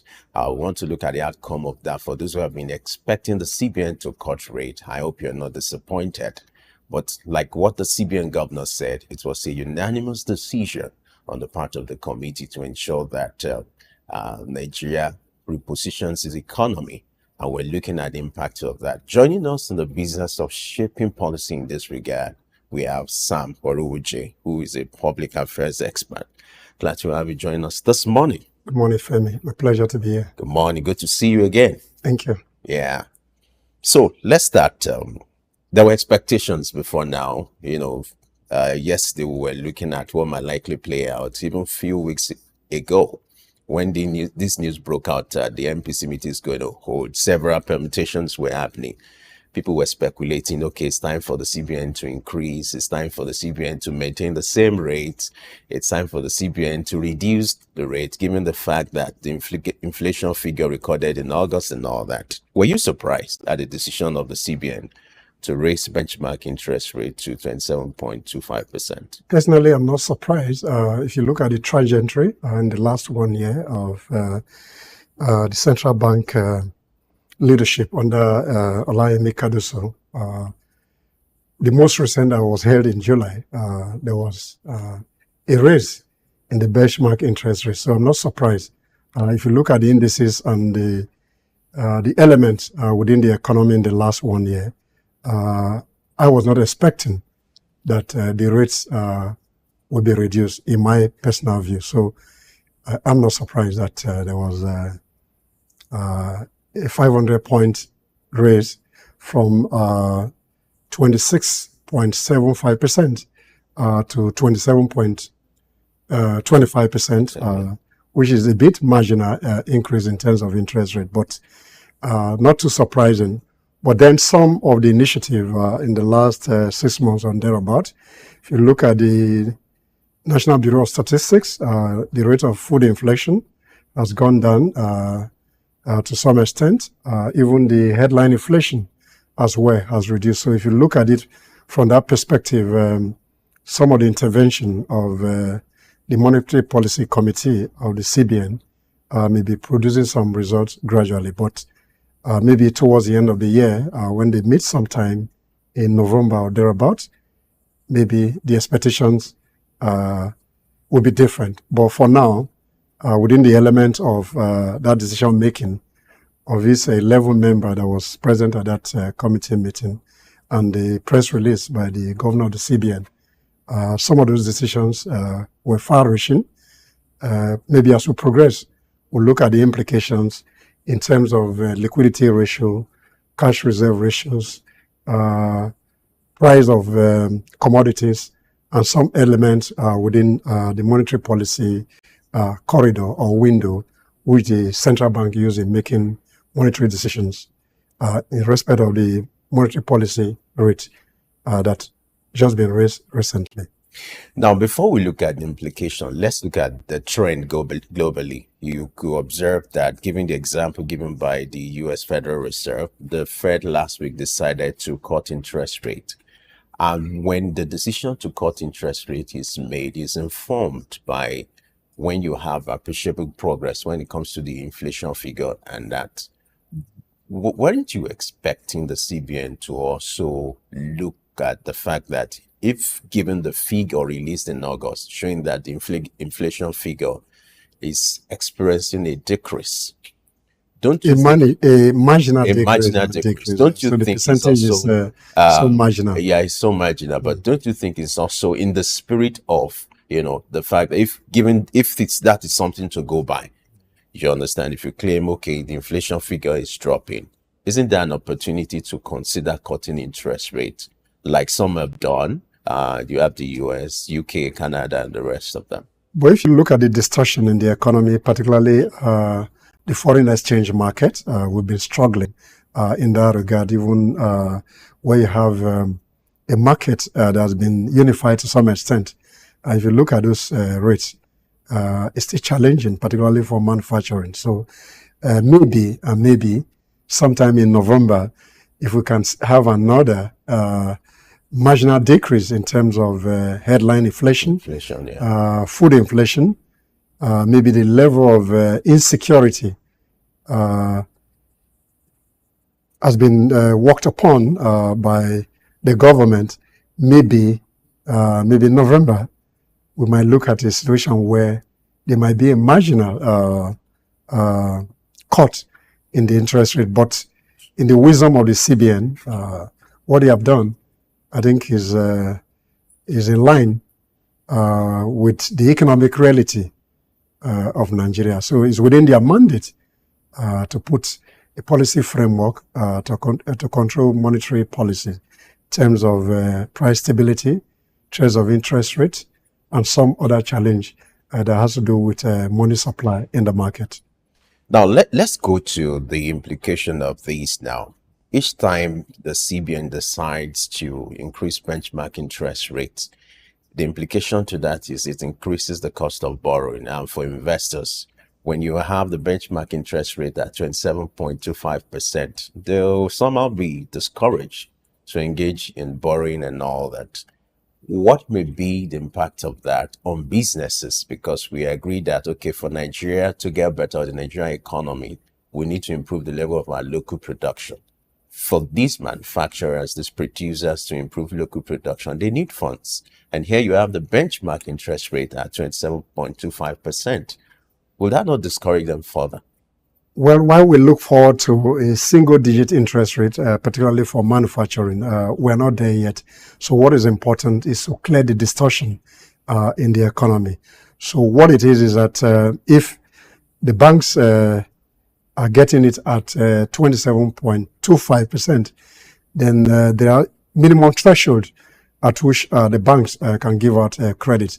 So within that purview, the banks will continue to give out money because they are in the business of giving out credit. So if they don't give out credit to a very large extent, they cannot be in business. So they will make some adjustments, and those who will look for credit will borrow within the window or the ceiling that the central bank has provided. But it's a challenge for those who are borrowing to do business.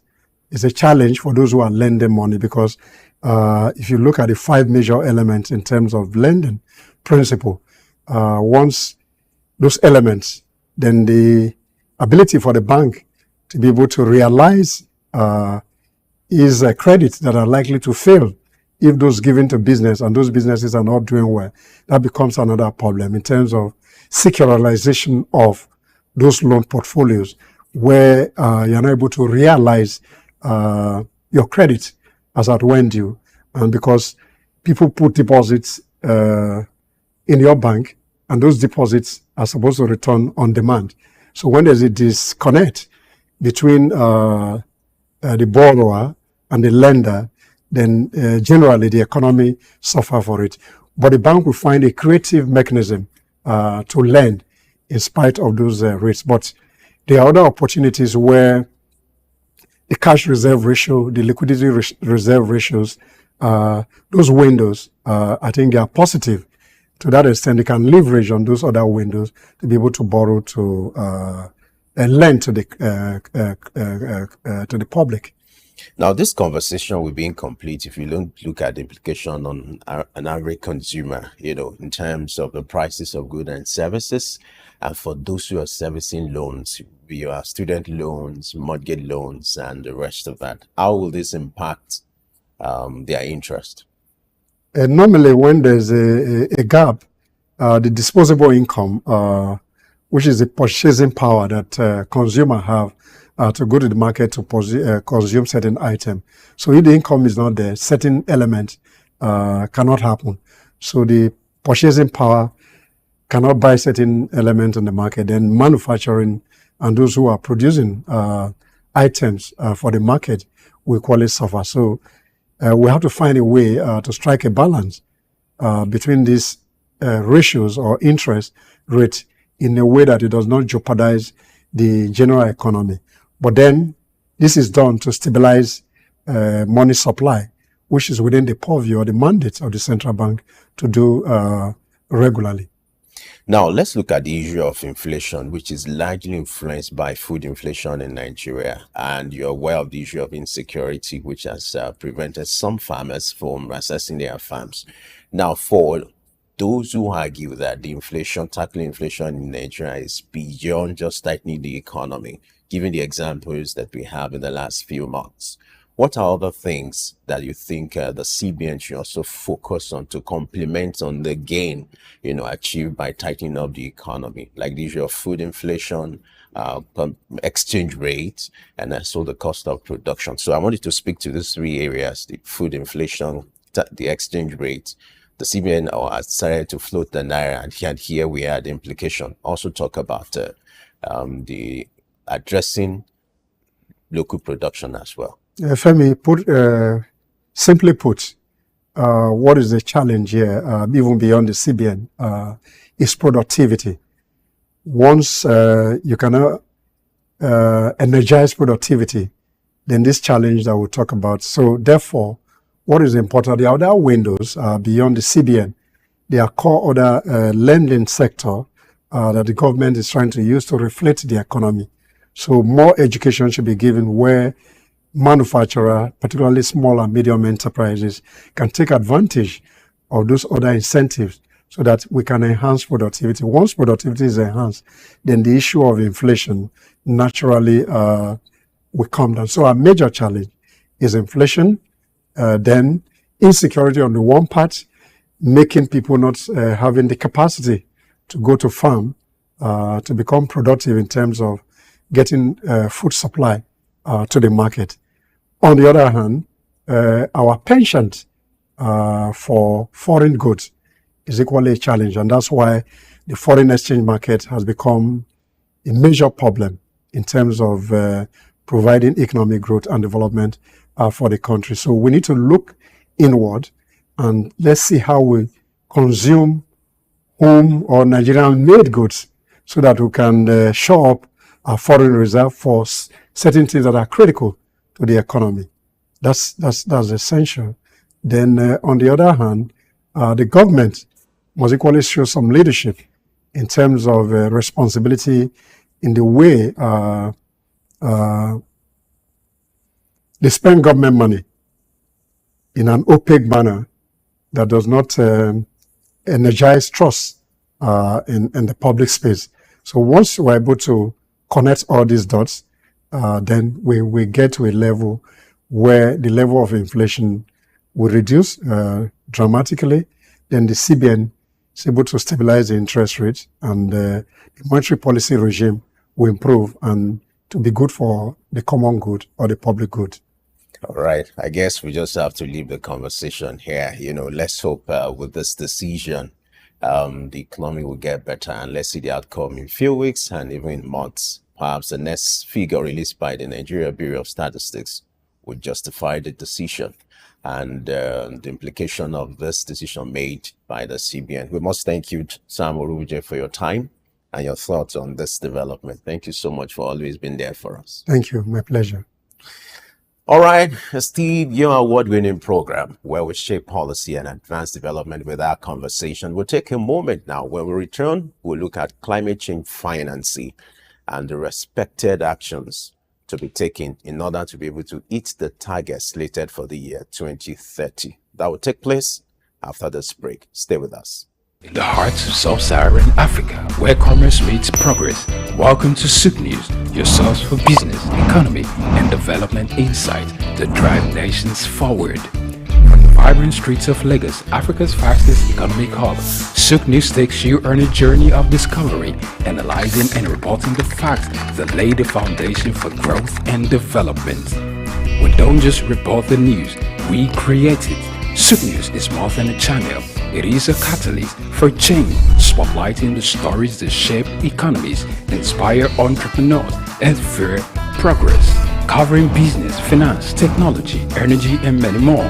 SOUQ News provides a daily deep dive into the stories that matter, interviews with industry titans, and analysis that empowers your understanding of economic landscape. Join us daily as we dissect, discuss, and deliver the most relevant and factual news on business and the economy. SOUQ News is your trusted guide, empowering you with the knowledge to make informed decisions.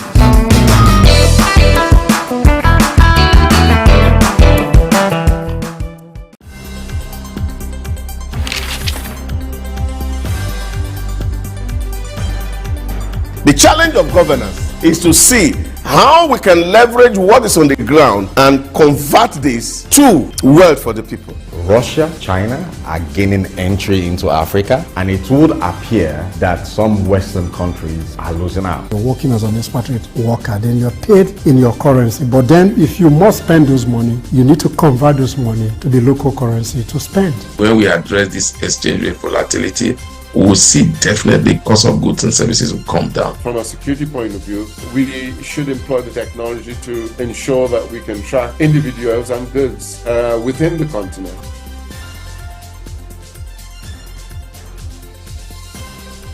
Early exchange, shaping policy, advancing development.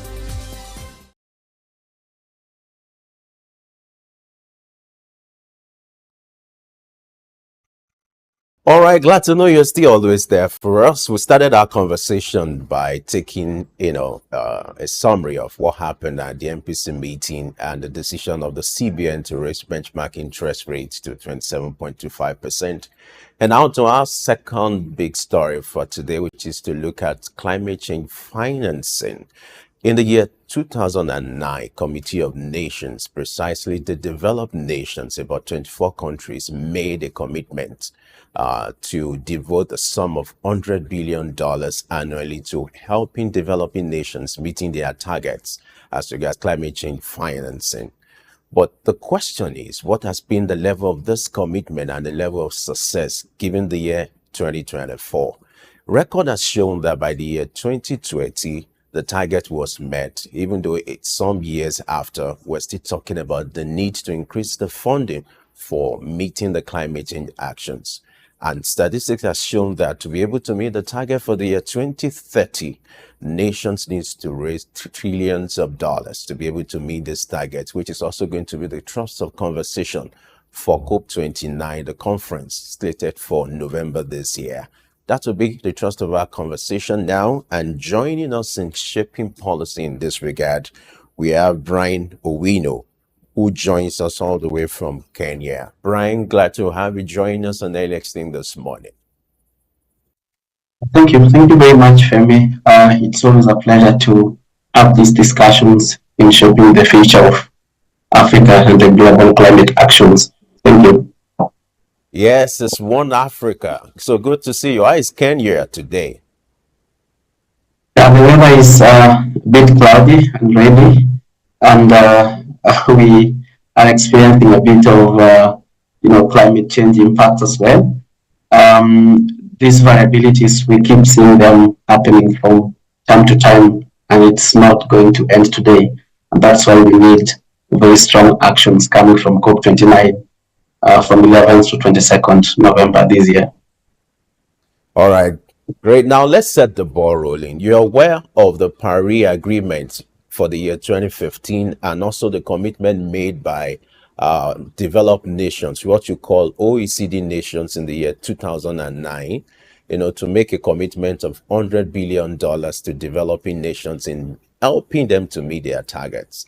I would like to start by having your assessment of the level of commitment to this funding. Aren't you worried that even in the year 2024, we're still talking about the targets as regards the funding and the level of dedication that should have been devoted by the Committee of Nations towards hitting the target by the year 2030? Let's start with your assessment and some of your concerns.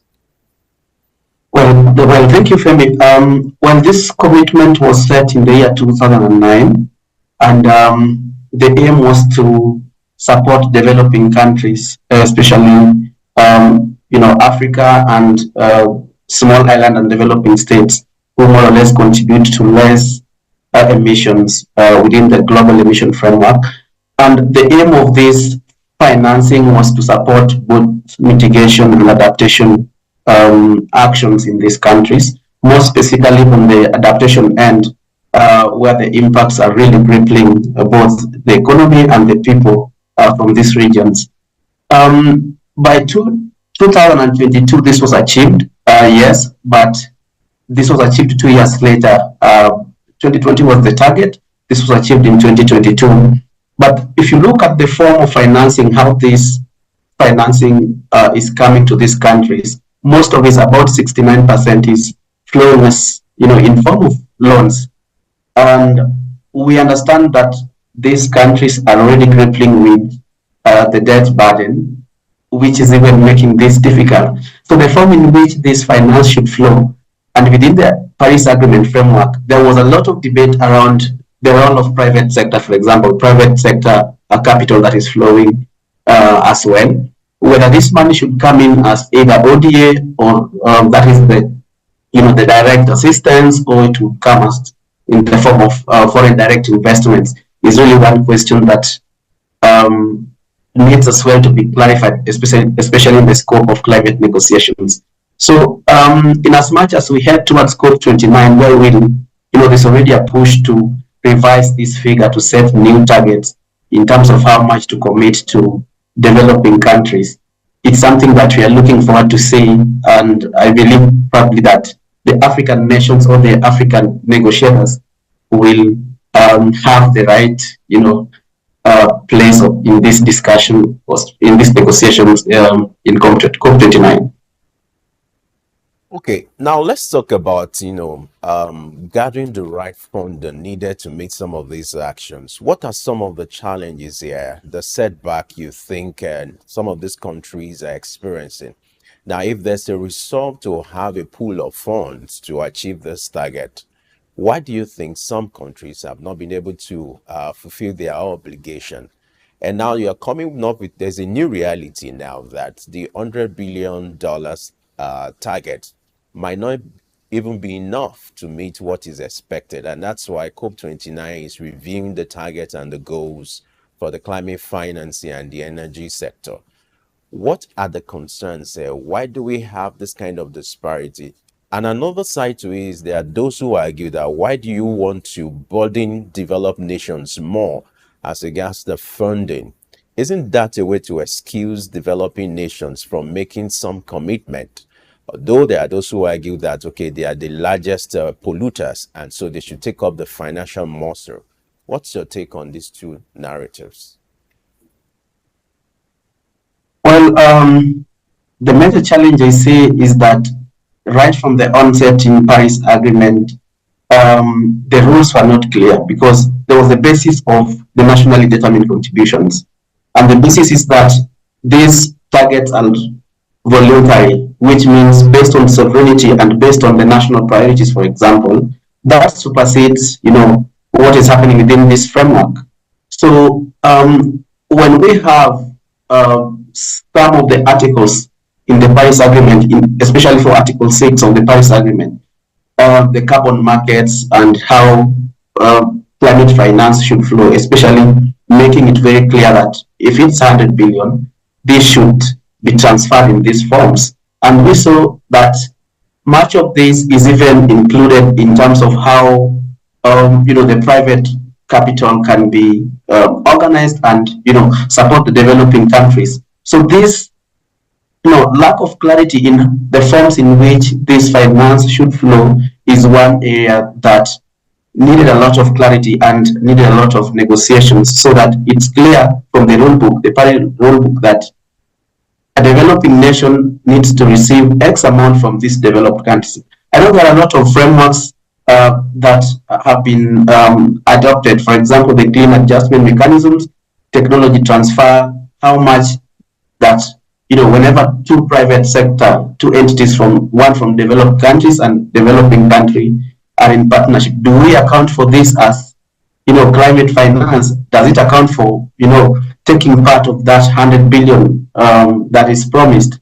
So this clarity, these are the things that needs to be clarified, even as we move forth and begin to think about setting new targets beyond what is already there for the 2022, for the 2020, I mean, setting these new targets needs to be very clear, whether it's going to flow in the form of private sector, public, finance, whether it's going to pass through the international climate funds, then there's need to be clarity on the forms, whether this will be in the form of debts, loans, or direct payments, which majority of this has been flowing as loans. And this is where I see a huge challenge, especially to developing nations, that still the issue of debt is something that these countries are suffering from. Now let's talk about COP29. The summit is expected to start in November. And now that you have a new goal set for the financial template, what are your expectations? What will be the impact of the summit on hitting the target and also setting the clarity needed as regards this financing and also the activities that should complement the finance? Because most of the time, we're even talking about the money. We're not talking about the activities. They are not well spelled out. Even though individual nations are using their initiative as regards to what should drive that. But let's talk about the expectations from this conference. Now there's a resolve to set a new target as regards the funding and activities in respect to the actions related to climate change. Thank you for that, Femi. COP29, based on the presidency and the set outline, there are 4 key areas that we are going to see, a lot of discussions and negotiations are happening around that. But already just before we get that, there's already a precedent that was set by the African nations, especially during the Africa Climate Summit last year in September, that happened in Nairobi. And similarly, just yesterday, there was already a discussion with the parliamentarians who lead the climate negotiations, that is the African negotiators, trying to set pace so that there's a communication and there's negotiations that is happening in unison, rather than based on the sovereign priorities or based on the sovereign friendships. That is really something that is going to set precedence on how developing countries will get towards these negotiations. But looking at the key set of activities, one area that is receiving a lot of attention is the energy storage. That is the renewable energy as well. There's an intention to increase renewable energy by 6-fold, and this is really good for the climate targets, because clean energy transition is very vital, especially in limiting the warming to 1.5 scenario by 2030. That is extremely ambitious, and it needs a lot of action, not just from developed countries, but also from developing economies. And that is why this funding, which also forms part of this discussion, needs to flow more quickly to the countries that they need it. For example, I give an example of Africa, where we need about 70 billion annually in order to achieve clean energy transition by 2030. This, we need to see it coming out very clearly in the COP29. Secondly, we also expect to see much dialogue happening around, the role of the fossil fuel producing countries, and there's an intention already to, set up a fund where they can voluntarily chip in and pool some resources to support the countries that are already experiencing the adverse impacts of climate change, to adapt and to, build resilience in ways that they can ensure that the people who are most impacted are able to, get better, cope through, and adapt to the impacts of climate change. And then lastly, aside on that, there is a huge discussion on hydrogen, the potential of hydrogen, especially in the hard-to-abate sectors, which includes the aspects of industrialization and the aspects of the manufacturing sector, that is the cement, steel. Those are very hard to abate sectors. And what also hydrogen could play in when it comes to transport sectors. This is still very ambitious for Africa, but we believe that the potential that is seen, especially in the northern part of Africa, as well as in Namibia and some parts of East Africa, could really present a lucrative opportunity to advance the goals of the continent when it comes to these negotiations. All right, still on COP29, the influence on meeting the target. You're aware that when you have this kind of summit, there's always that enthusiasm to make promises. You have nations coming on board to make pledges and commitment, just like what played out in 2009. You have that of 2015 as regards the Paris Agreement. And some even perceive that some of those pledges look political, because thereafter the level of commitment expected to releasing those funds, they are not usually there. What do you think can be done differently at this summit to ensure that the level of commitment, most importantly for the African continent, is improved on, is better than what we used to have? I don't know what magic that could be brought into the equation this time around, but I hope you can tell me what can be done differently to improve the level of commitment, especially when it comes to African nations. Well, thank you, Femi. One thing that really started last year in 2023 that could be advanced further is the global stock-taking process. And global stock-taking process is where, after the 5 year of implementing Paris Agreement, then we need to go back and look at what milestones have we achieved, whether we're on track or not. And that is why we see that there is the need to revise ambitions. Revising ambitions means we go back to the nationally determined contributions and look at our adaptation goals and look at them and understand, look at them in a way that are their financial needs tied to them, are their financial figures tied to them. And this was one of the that we had in the first set of 5 years with our adaptation goals, for instance, within the Africa scope. You'll find that countries submit NDCs, especially adaptation goals, we do not have a good level of clarity, especially when it comes to the equivalent or the needed financial requirements to drive them further.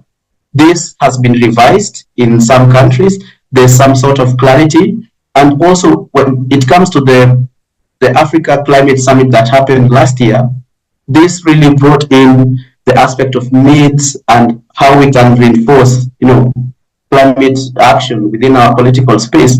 And that's why even yesterday, these leaders met, and these are very high-level leaders, the parliamentarians who passed the laws in parliament. And this sets foot, it really gives a base of action, and we are going to see much and more awareness in terms of what policies need to be there within each countries, right from the national action plans and the NDC targets in the mitigation and the energy targets, the renewable energy targets, the electrification programs. This needs to be consolidated together in one core element, which is political goodwill. So once this political goodwill is well reinforced within, the national or the several states, then we are able to speak in one voice when it comes to negotiation. And, when there's a voting to take place, then the countries are able to take part actively and with a better understanding of what negotiations mean and what targets are needed to be achieved within the scope of between now and 2030. All right, let's hope that this time around they will have more commitment and more funds will be devoted to this action plan. But let's make the assumption that the money is there now, the made pledges and the money is there now. Let's look at how to rechannel this money to the right activities that should drive this narrative.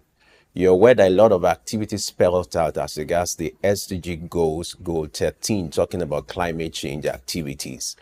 Now, how do we ensure that the right data, the right statistics are available to drive this narrative? Let's also address the challenge of transparency. We're talking about funds here.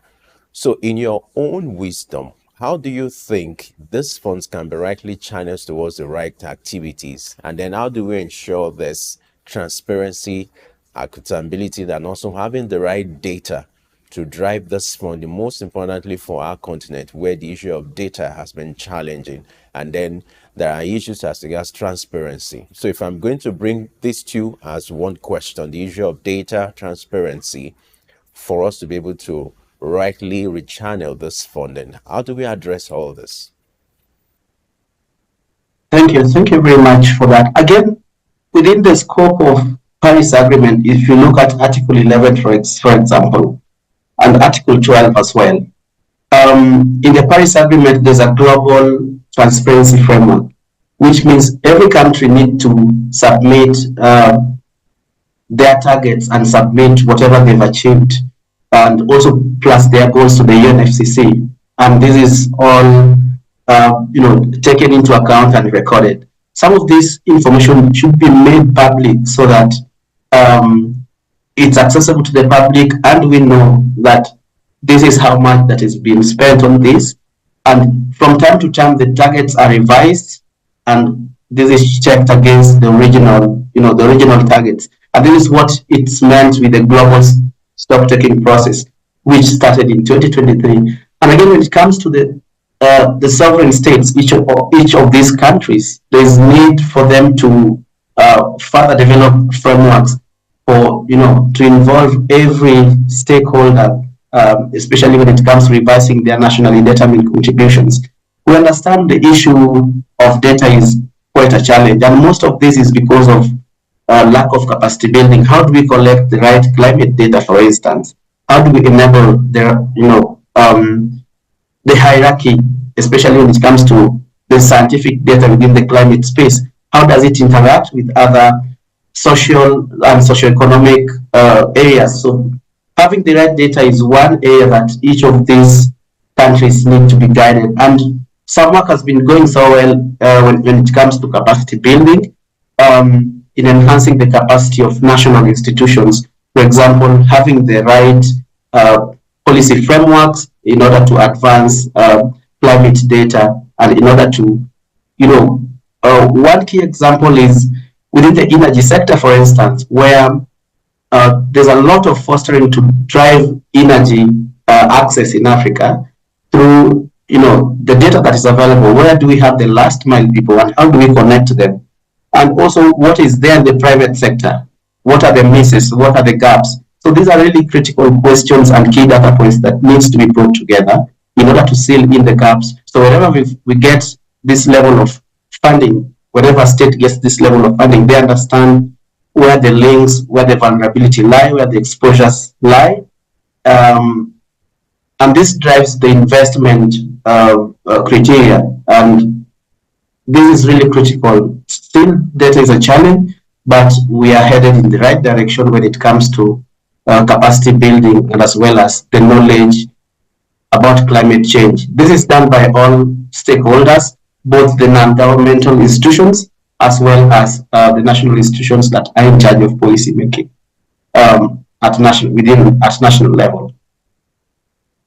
All right, interesting. I must confess you're doing well. Now, still on the new finance goal for climate funding.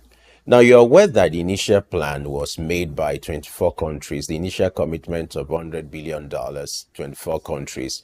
Now, there are those who argue that 3 decades after now, there's a need to expand the scope, not just for developed nations to make more commitment, but also for developing nations.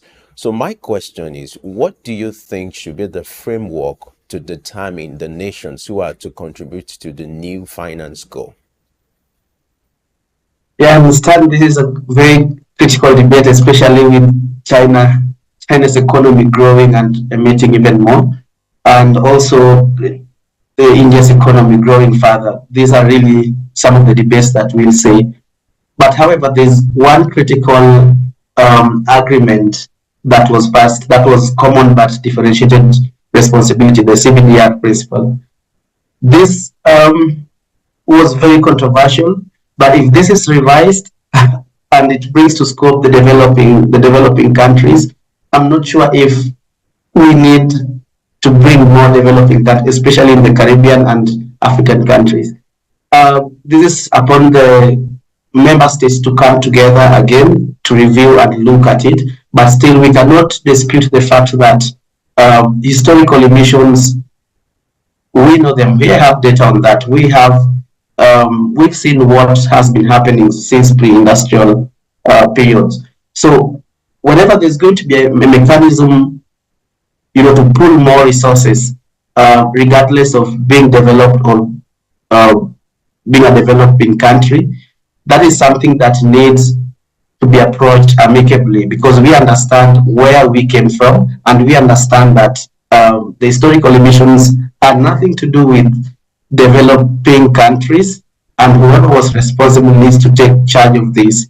However, leaving that aside, the need to bring the developing countries, especially when it comes to financial contributions, maybe there should be some sort of agreement on how the private sector can be involved, rather than not including these contributions within the scope of the new targets. And this is an area of debate that we even saw before the agreement early this year on whether to set this new target or not. It's still a negotiation. I would mention or say it prematurely, but let's wait and see what happens at COP29. All right. I would like us to, I'm not trying to be selfish here, but I would like us to focus now on our continent, which is the African continent. I like the fact that you are from Kenya. You can give us a picture of what is happening as regards climate financing, which might not be different or can be a little reference to what is happening in other African countries.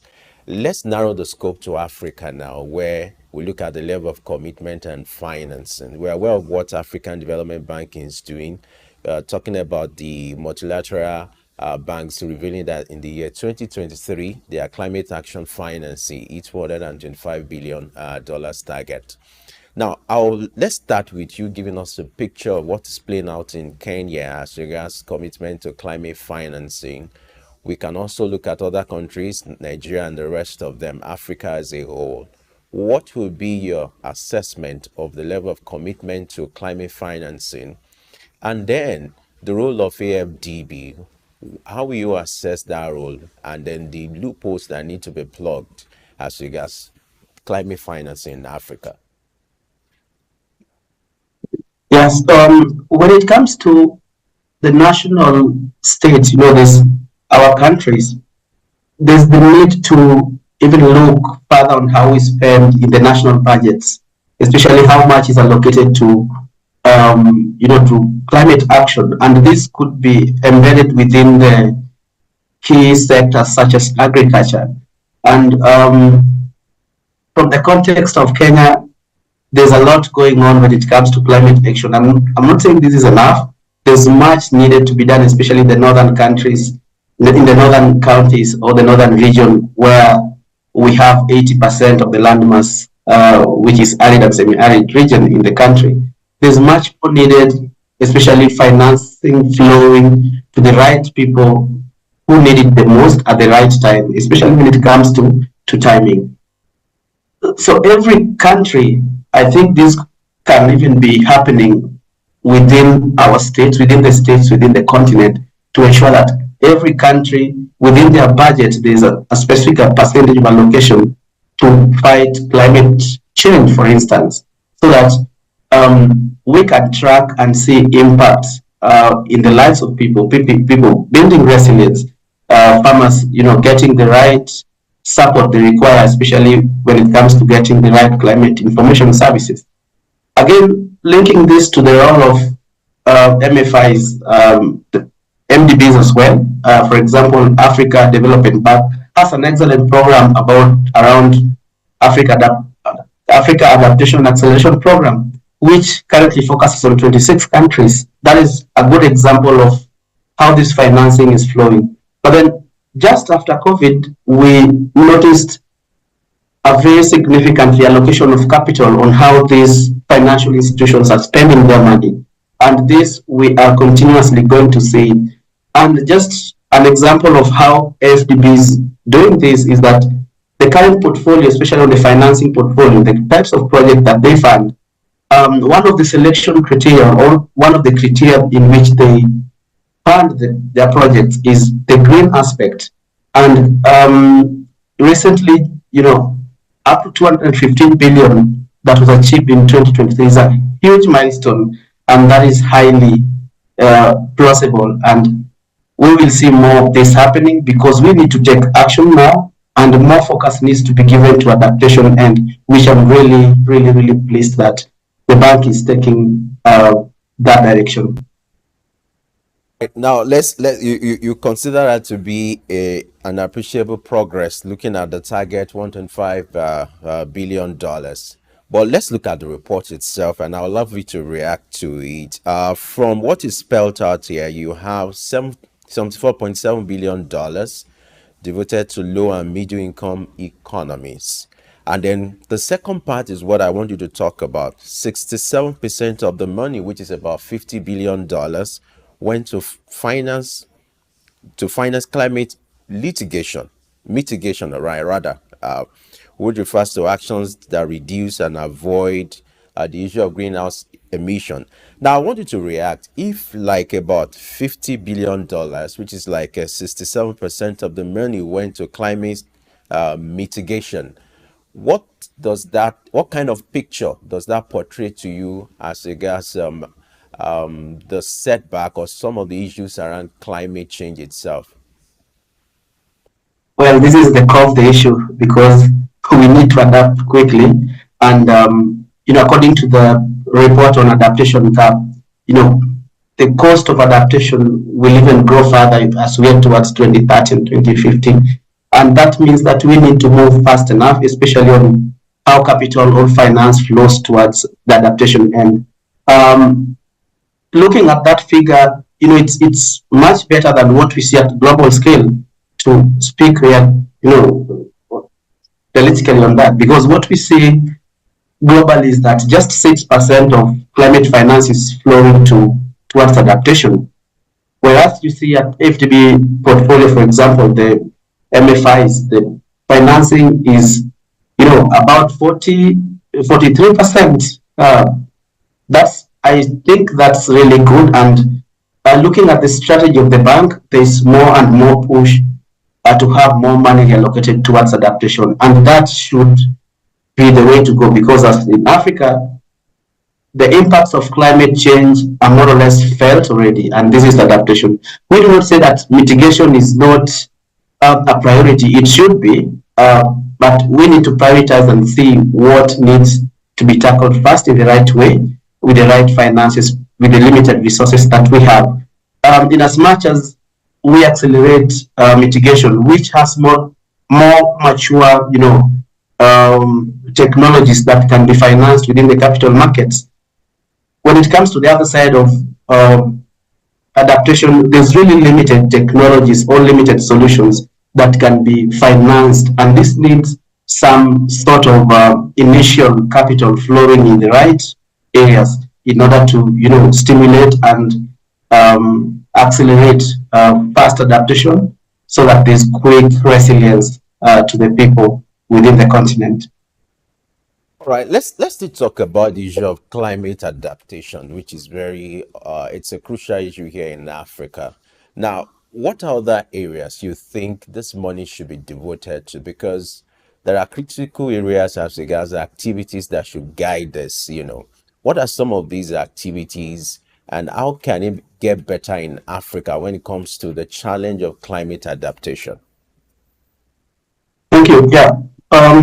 So every country has their own priorities, but when we overall look at the continent, agriculture sector, which employs the majority, contributes more than 30% of the GDP, is really critical. So when we finance or channel resources to this sector, then it means we are transforming agriculture. We are financing climate smart agriculture.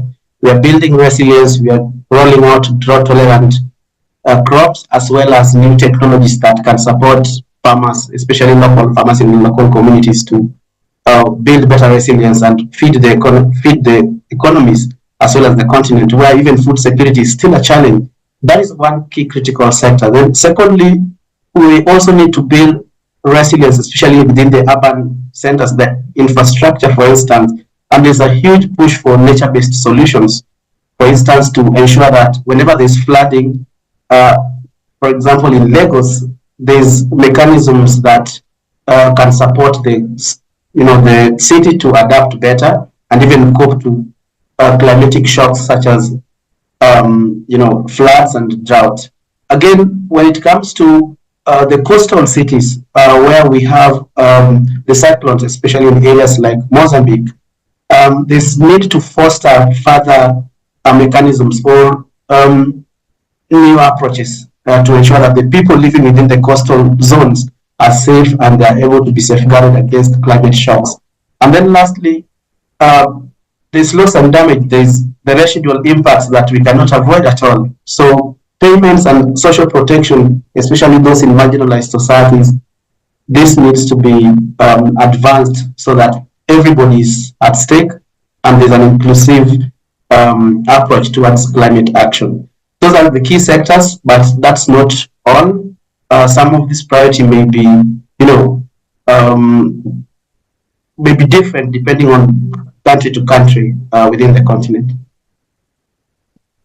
And let's wrap up this conversation with this interesting question, which is the target set for SDG, is the year 2030. That's the deadline. And as regards climate actions, you're aware that of some of the activities that have been taken. This is year 2024. You're aware of the commitment to zero or low carbon emission by the year 2030. We are in 2024. Are you optimistic that this target is going to be achievable, is going to be realized? It's something that's going to be a reality by the year 2030?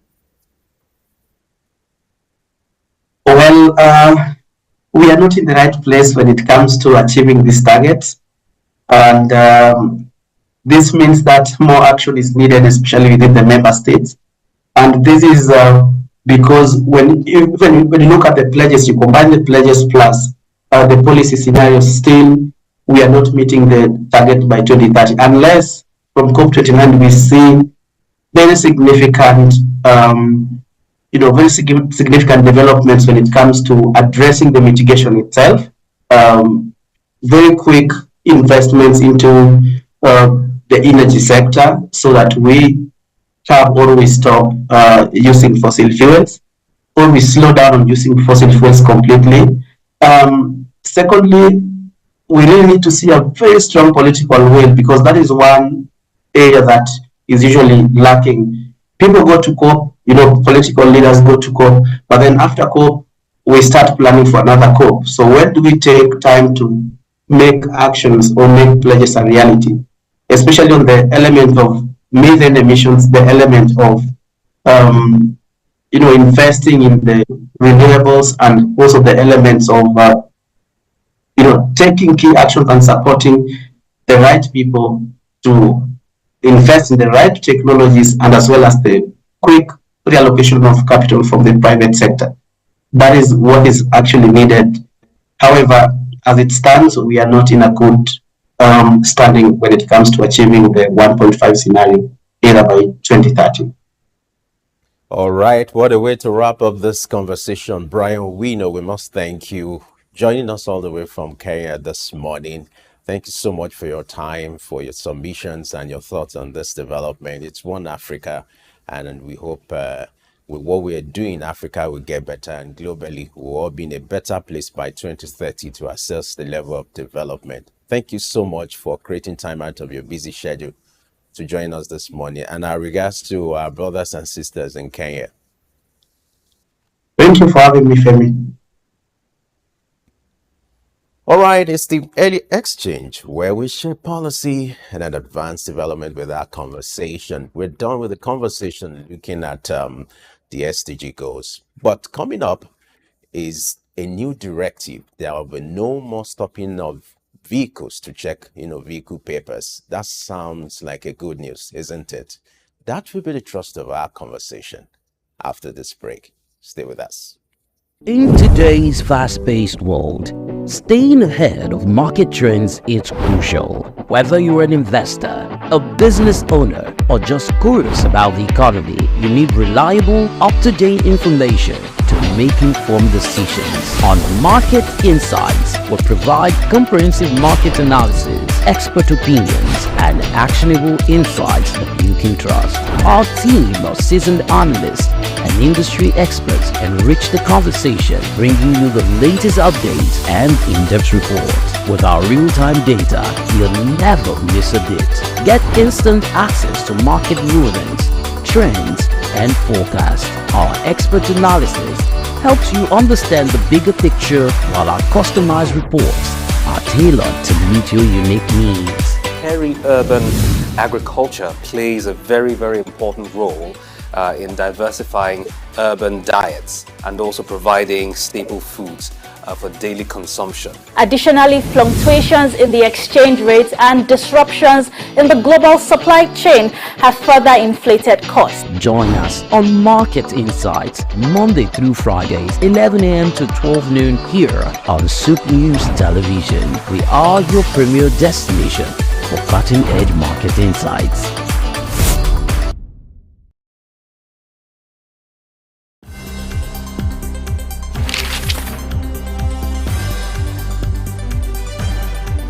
The challenge of governance is to see how we can leverage what is on the ground and convert this to wealth for the people. Russia, China are gaining entry into Africa, and it would appear that some Western countries are losing out. You're working as an expatriate worker, then you're paid in your currency. But then if you must spend those money, you need to convert those money to the local currency to spend. When we address this exchange rate volatility, we will see definitely cost of goods and services will come down. From a security point of view, we should employ the technology to ensure that we can track individuals and goods within the continent.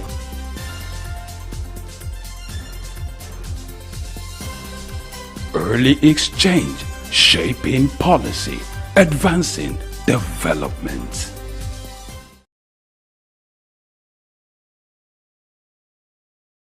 All right, if you're just joining us, you're at the right place at the right time. Earlier, we started the conversation looking at the decision made by the CBN as regards the MPC. Thereafter, we talked about the issue of climate financing. And now we need to look at what the Nigerian Police Force is doing.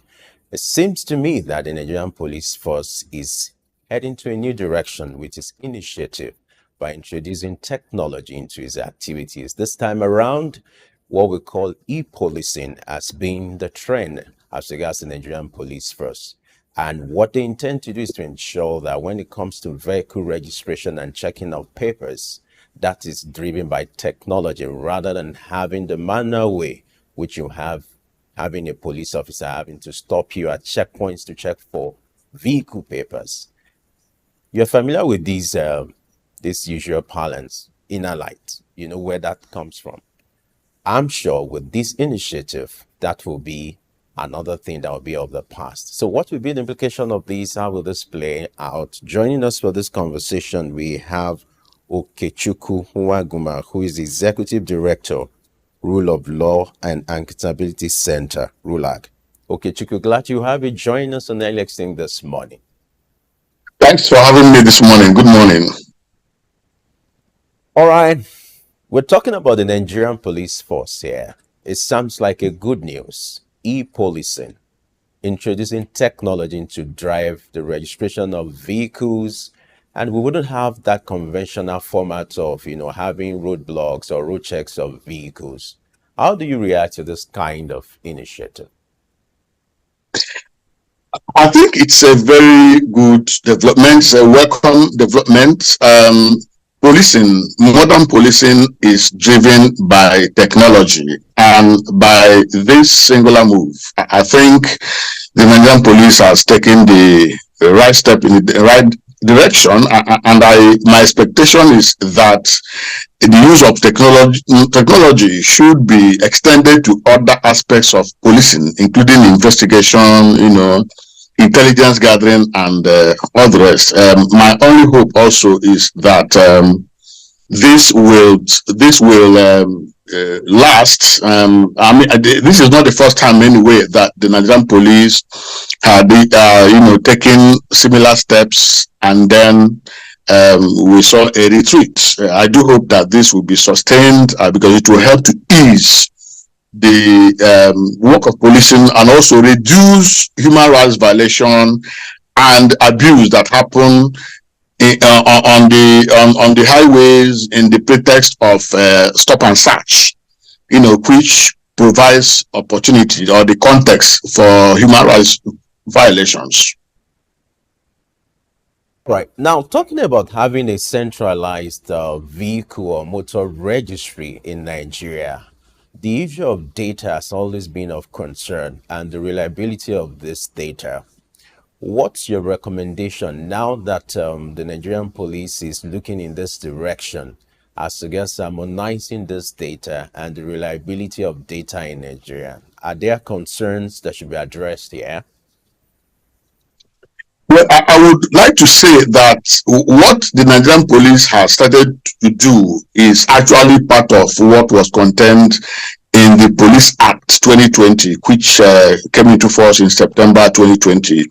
And remember that that Police Act was the first time that the Colonial Police Act of 1943, remember that that colonial law of 1943 continued to govern policing in Nigeria until 2020, when the new Police Act came into force. And this provision of data, a means of, keeping data within the Nigerian police force was part of the provisions in the Act. So it is a way of implementing the Police Act. And data has been a major concern in the Nigerian police, so much so that a person may commit a crime in Lagos and leave Lagos to another state, and because of absence of a centralized data system, it becomes difficult to track. So it will aid the work of police investigation and address crime by people who think that they can commit crime in one state and run to another state, without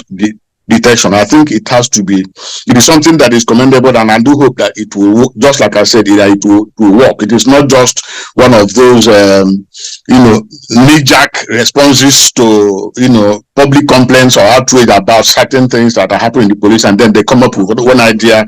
Because I know that in the past, successive Inspector General of Police had, upon assuming office, will give directives disbanding roadblocks. Within few days, they come back. I do hope that this will work.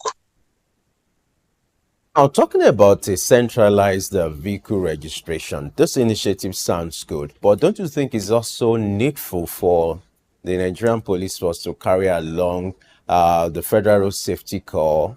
Also, you have the VIO, the vehicle inspection, units, so that you have a kind of synergized kind of operation. You might say the police will stop and search, but others might also embark on that. So what kind of synergy would you expect between the Nigerian police force and other sister agencies in making this reality something to go by?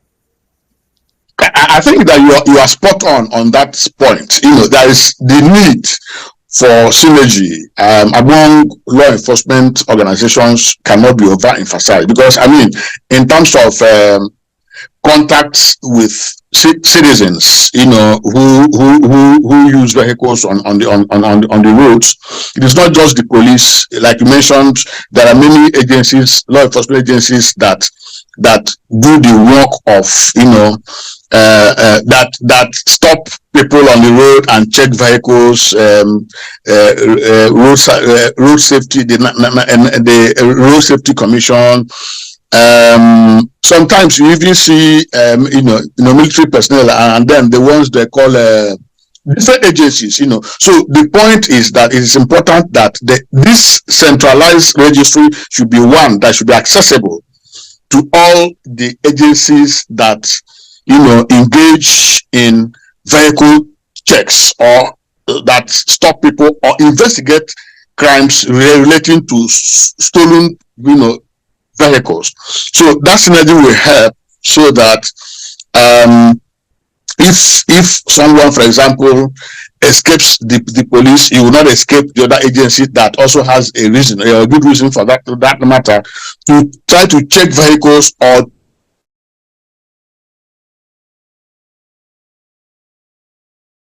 to maybe.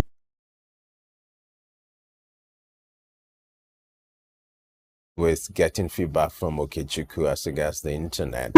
He's trying to give us a picture of what may likely play out if the right synergy exists between the Nigerian police force as regards this new initiative, talking about a centralized vehicle registration registry whereby all the data needed to track a car or the owner is centralized. And like he's saying, there's a need for the Nigerian police force, to work with agencies like the Federal Road Safety Corps, who has the obligation when it comes to the issue of issuing driver licenses, also vehicle inspection units, who are in position to also inspect the state of the vehicle.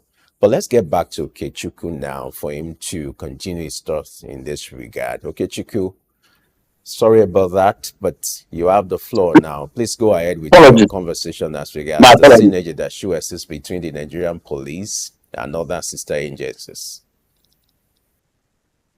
Yeah. I mean, there have been occasions when the duty of the police occasionally overlap with that of other agencies, and there have been occasions when you see them working at in parallels. So having this centralized data system will help to harmonize and complement the work of the various law enforcement agencies to avoid duplication of duties, or persons who may be involved in stealing vehicles may escape the law. But if you have a centralized, all the agencies are able to access that data and use them for efficiency. So it helps to promote efficiency and harmony in law enforcement operations. So I think it is important to ensure that all the agencies are linked to this centralized system. All right, let's address the major issue here, which is the introduction of technology into policy in Nigeria. You're aware that police is obliged to oversee what you call internal security. And records have shown that Nigeria has a little above 400,000 policemen, in which half of them are attached to VIPs or, presidents, governors, and even, notable people in the society. Now, with the introduction of technology, would you expect that will also help policing? And I also want you to give us a picture when it comes to e-policing, that is the introduction of technology into policing. What does it require? What are the things involved? I'm aware at a point in Nigeria, there was deployment of CCTV in policing and all that. How far have we gone? So I would like you to give us a picture of what is obtainable in better climes where you have e-policing, and what should be deployed in a case like this that Nigeria is looking in that direction. Yeah, I mean, in my opening comment, I did say that modern policing is driven by technology, and it helps to enhance the efficiency of law enforcement.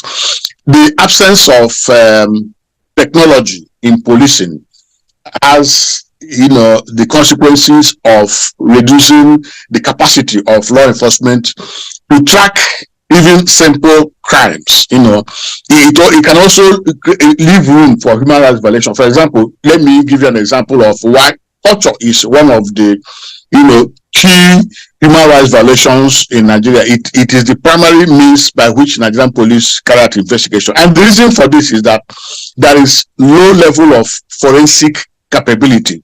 And when we talk about technology in policing, forensics comes quickly to mind.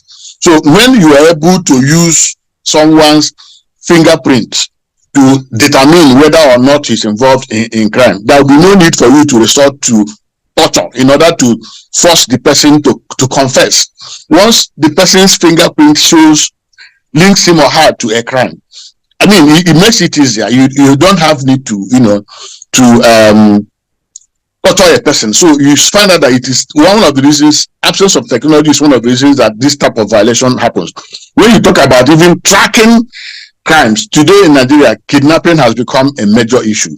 And you expect that with technology, it is easy to track telephone communications. So if we deploy this technology, I'm sure it will be easy to detect the locations of kidnapped people, so that this parties of people are kidnapped and the families are forced to pay ransom. You know, and in some cases also people pay ransom and get killed. So with technology, to be easy to, and of course we do have them, but it is also the ability to use them, to deploy them.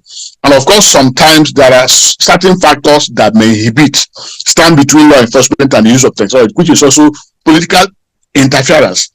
Otherwise, the question should be asked, why is it that in spite of the technology available, why are kidnappers still on the prowl?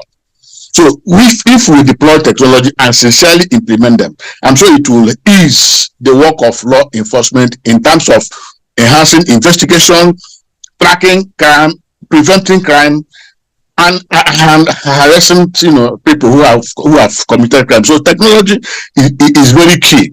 The use of armored vehicle or AK-47 is no longer the trend in modern policing. It is timely and reliable intelligence aided by technology. All right. Now, we've established the fact that technology is the trend, but let's also look at there's a point you raised earlier, and I want us to address it, which is the issue of training, having the right skills, the right personnel to drive this. Absolutely. You're aware that when you're introducing technology, there are certain people, it's going to bring certain realities, which is spending more money on training people, and also even acquiring the equipment. So let's address the issue of funding and also training. What would you expect the Nigerian police to do in this regards, as regard having the right brain, the right personnel to drive this, so that we won't come back to the old narrative? And for rural areas, how will this play out? Yeah, so you very, very, very important point.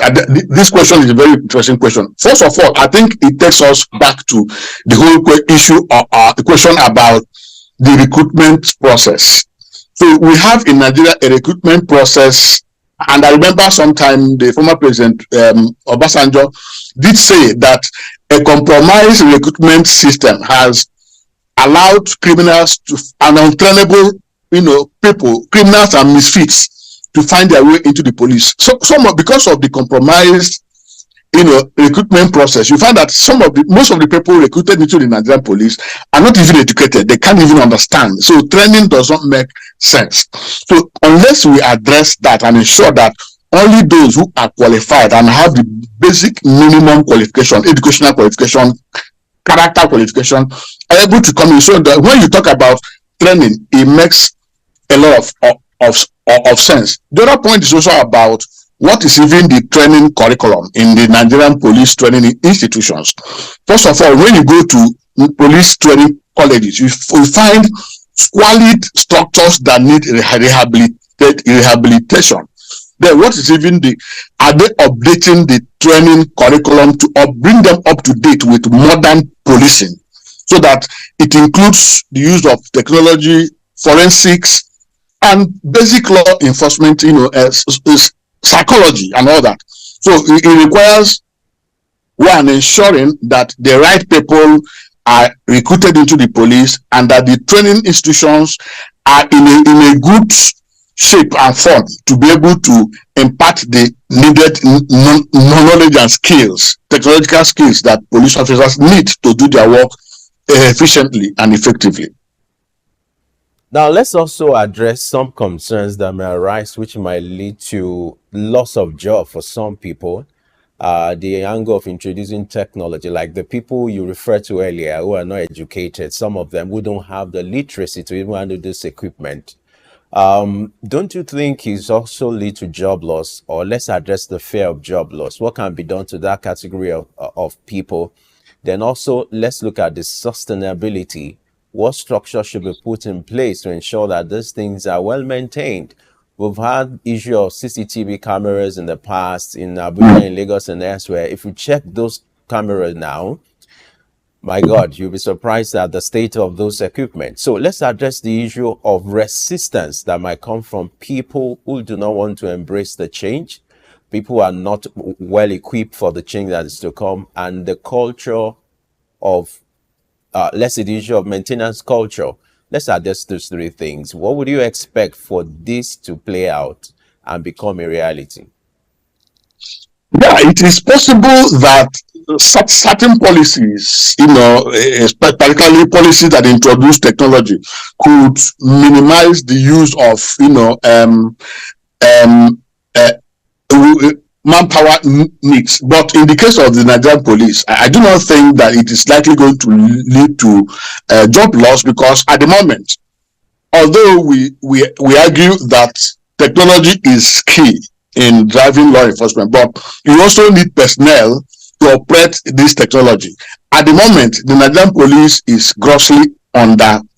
The number of personnel does not match the population of the country. So technology will be good, and I don't think there will still be need to recruit more personnel, particularly in certain areas. The policing has become specialized. The times have gone when people are recruited as general duty personnel, but there are specialists, doctors, engineers, people who man IT, and all that and all that. So definitely for the Nigerian police, I do not think that it will lead to job loss. That we will still need to recruit more personnel to complement. What technology does is to complement what we can do manually. But in terms of you talked about resistance, and I agree with you that there is resistance to reform generally within the Nigerian police, because there are those who benefit from underdeveloped police in Nigeria. For example, I know that sometime in 2015, there is a British Council development program called Rule of Law and Anti-Corruption.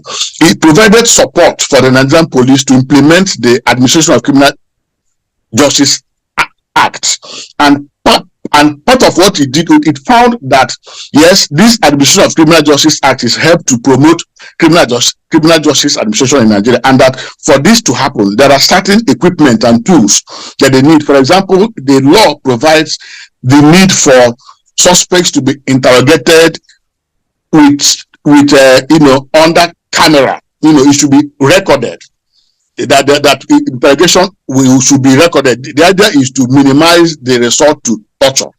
Now, what they did was to provide cameras, and other equipments that complemented it, and they established what they call statement taking rooms in some model police stations just to experiment. 1 year after, we went to do an assessment of the functionality of this equipment that were donated to the police. What we found was that they were not in use. In fact, some had been vandalized, some had been taken away.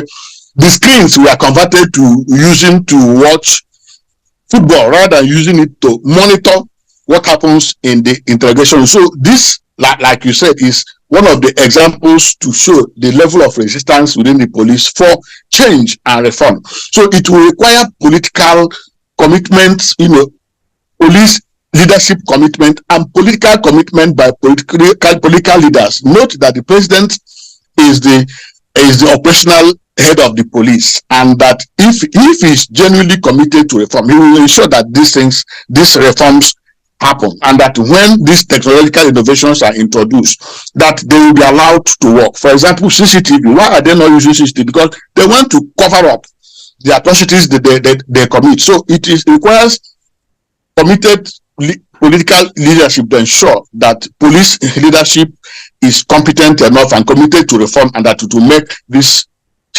reforms work. All right, that was a good one from Okechukwu. We're still looking at the issue of e-policing in Nigeria. We're not done yet, but it's time for us to go on a short break. When we return, we continue our conversation with Okechukwu. Stay with us. The heart of sub-Saharan Africa, where commerce meets progress. Welcome to SOUQ News, your source for business, economy, and development insight that drive nations forward. From the vibrant streets of Lagos, Africa's fastest economic hub, SOUQ News takes you on a journey of discovery, analyzing and reporting the facts that lay the foundation for growth and development. We don't just report the news, we create it. SOUQ News is more than a channel. It is a catalyst for change, spotlighting the stories that shape economies, inspire entrepreneurs, and fuel progress. Covering business, finance, technology, energy, and many more, SOUQ News provides a daily deep dive into the stories that matter, interviews with industry titans, and analysis that empowers your understanding of economic landscape. Join us daily as we dissect, discuss, and deliver the most relevant and factual news on business and the economy.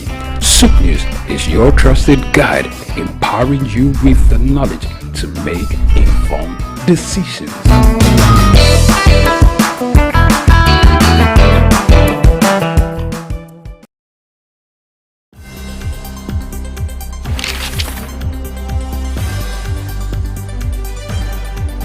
The challenge of governance is to see how we can leverage what is on the ground and convert this to wealth for the people. Russia, China are gaining entry into Africa, and it would appear that some Western countries are losing out. You're working as an expatriate worker, then you're paid in your currency. But then if you must spend those money, you need to convert those money to the local currency to spend. When we address this exchange rate volatility, we will see definitely cost of goods and services will come down. From a security point of view, we should employ the technology to ensure that we can track individuals and goods within the continent.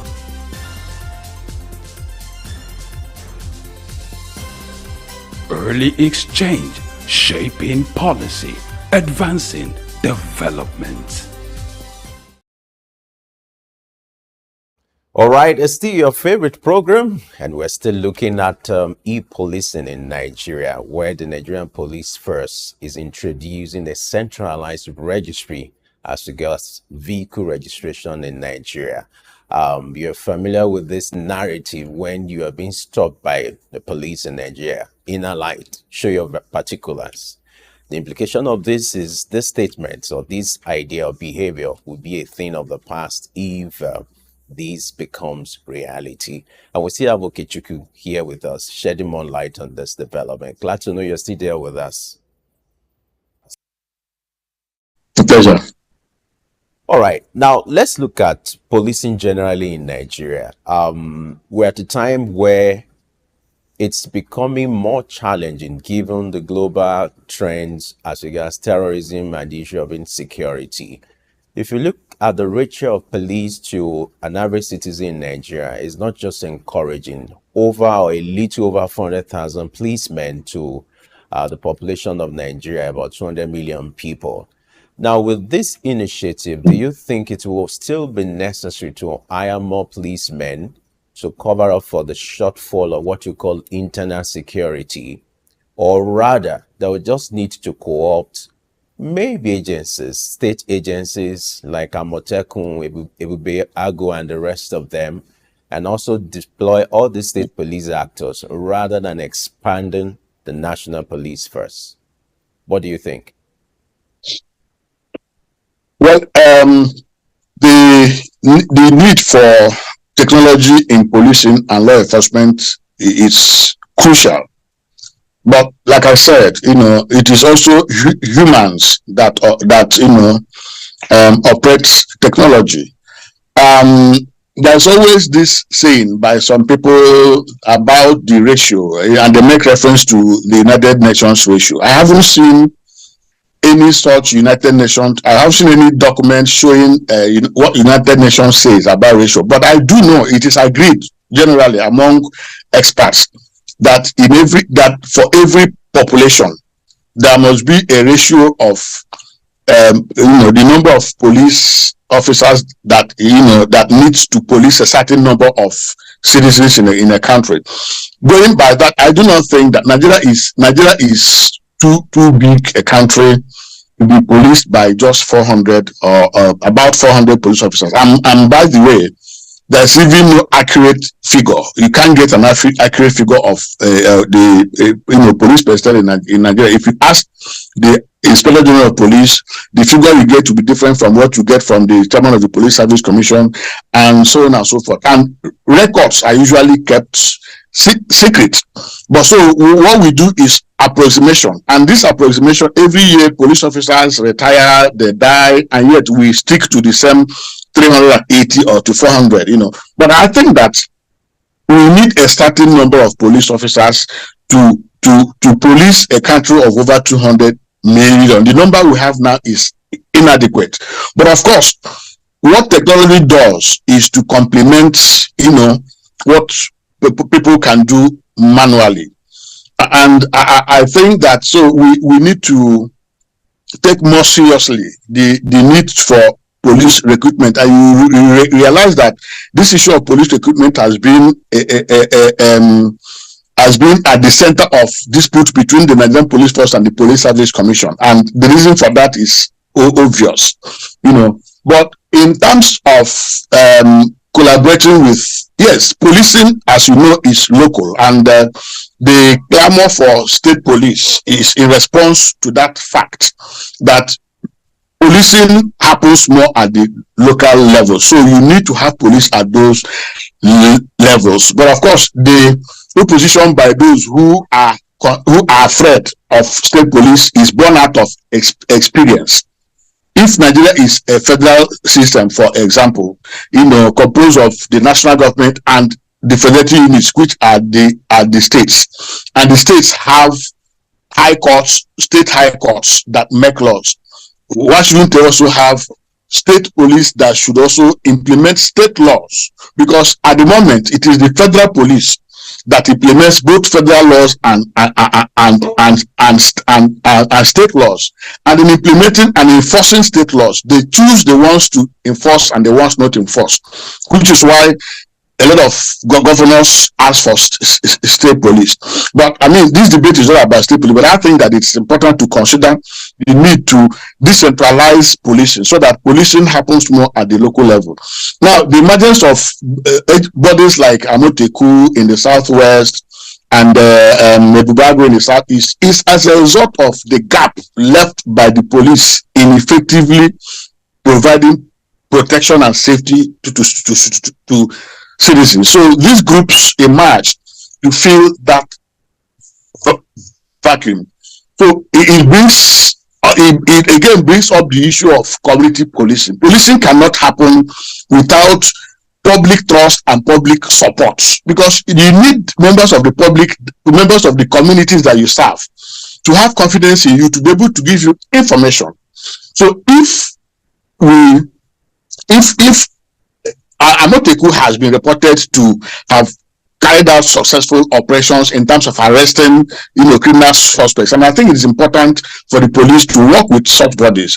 In the case of Ebubago, I think there's some level of political hijack, so that they are now used by politicians to target political opponents. But if it is possible to isolate these bodies from politics, they can act as community policing, formations that can assist the formal police to carry out their duties and to reach out to the rural communities to effectively provide safety and security. One more thing I want to address is this practice of creating more policing agencies. I didn't see the reason, for example, why we have the NSCDC, that is the civil defense. What exactly is civil defense doing that is different from what the Nigerian police is doing? And this is why a lot of people have said, rather than, because of the challenges we're having with police recruitment, I think it may be important to consider merging the Nigerian police with the civil defense so that we have more manpower. But of course, manpower alone is not enough. Technology is important to complement and to aid the work of the police and law enforcement. Well said, Okechukwu. Quickly, let's get to the second aspect of this conversation, which is the directive from President Tinubu to EFCC, to the Nigerian Customs, to the police, to crack down on what you call cartel syndicates operating in Nigeria. Can you give us what is fueling the activities of these cat theft syndicates in Nigeria, and what do you think is playing out in recent times? I think that transnational criminal elements have discovered that Nigerian borders are porous, and so it makes it easier for them to operate across the borders. And the question is, why is it possible that with the customs, with immigration, with the drug law agencies, and all manner of law enforcement agencies at our various borders, criminals still move across these borders with ease? So I think that what the president has done is simply coming late, but altogether it is not entirely too late. And I think that it's important for the president to find out why it is that, in spite of all these law enforcement agencies that are paid to secure our borders still remain porous. Is it a case of complicity, or a case of ineffectiveness, or corruption? So all this needs to be fine. And I think that the president should go beyond issuing directives to actually, order.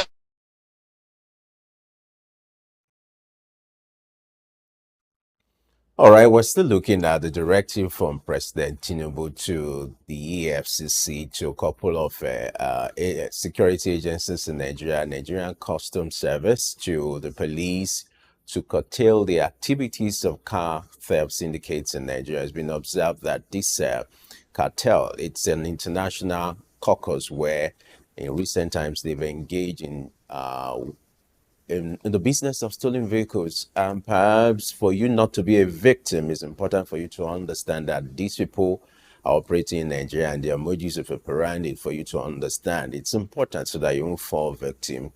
And Okechukwu is still here with us, shedding light on this development, what is fueling the activities of the syndicates in recent times in Nigeria. Okechukwu, back to you now.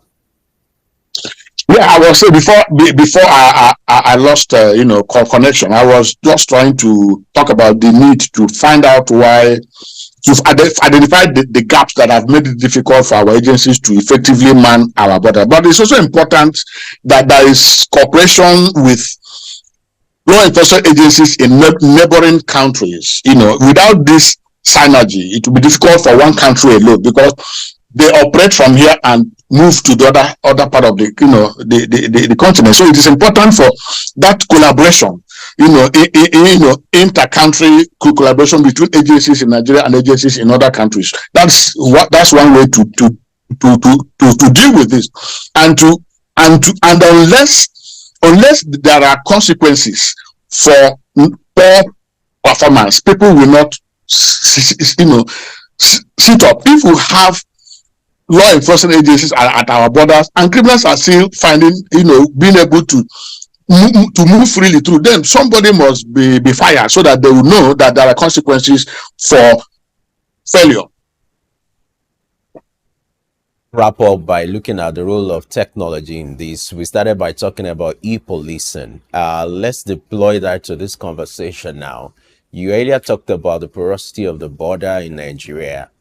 What can be done with the use of technology, artificial intelligence, and then with the tech trends that we have globally in ensuring that the right policing is deployed to the Nigerian borders, and then in these you can achieve the directive given by the president quickly?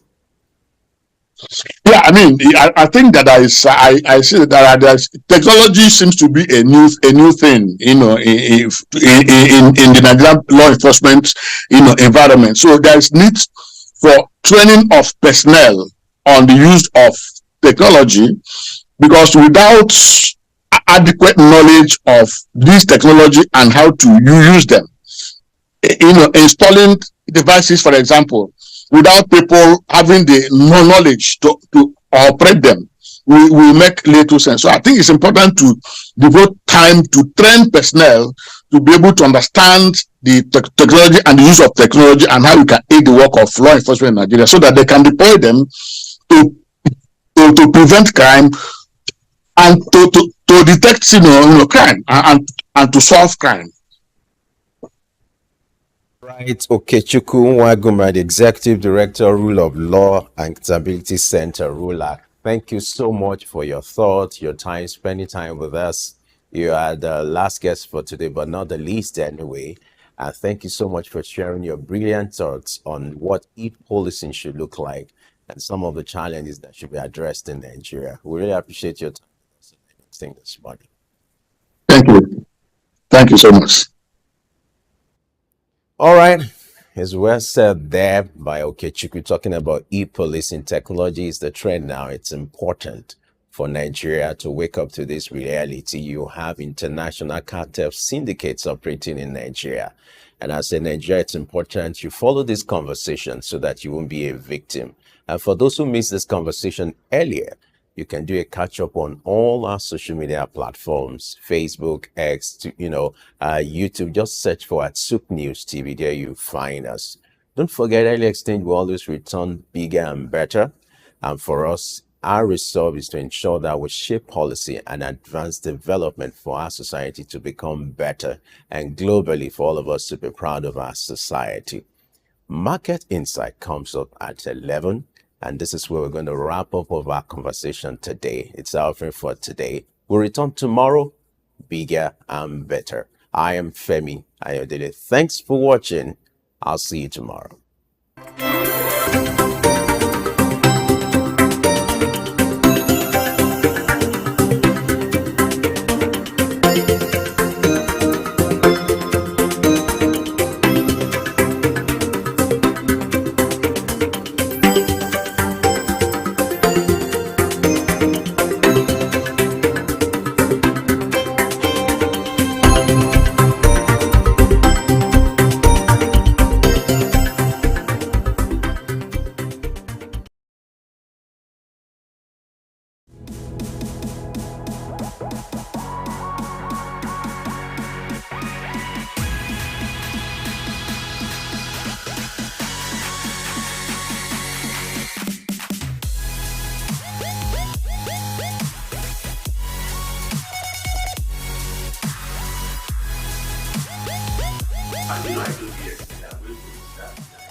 Yes, it was really, really extremely powerful just to help you start to inspire you to have.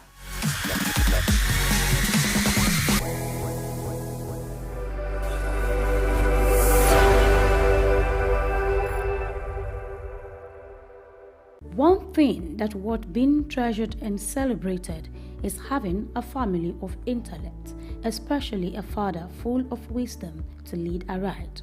On Saturday, April 20th, a heartwarming ceremony unfolded at Brookstone School Hall in Owodionere, Ikorodu, Lagos, as the UK-based Nigerian Pa Michael Onafuye launched 3 inspirational books.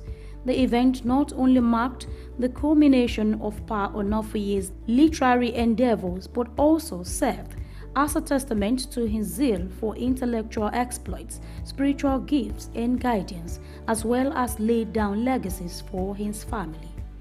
The books titled War Against Limitation, Maximizing Divine Mandates of God on Your Life, and God's Word of Assurance is Your Sure Word of Insurance, brought together family, friends, and religious leaders from within and outside the community.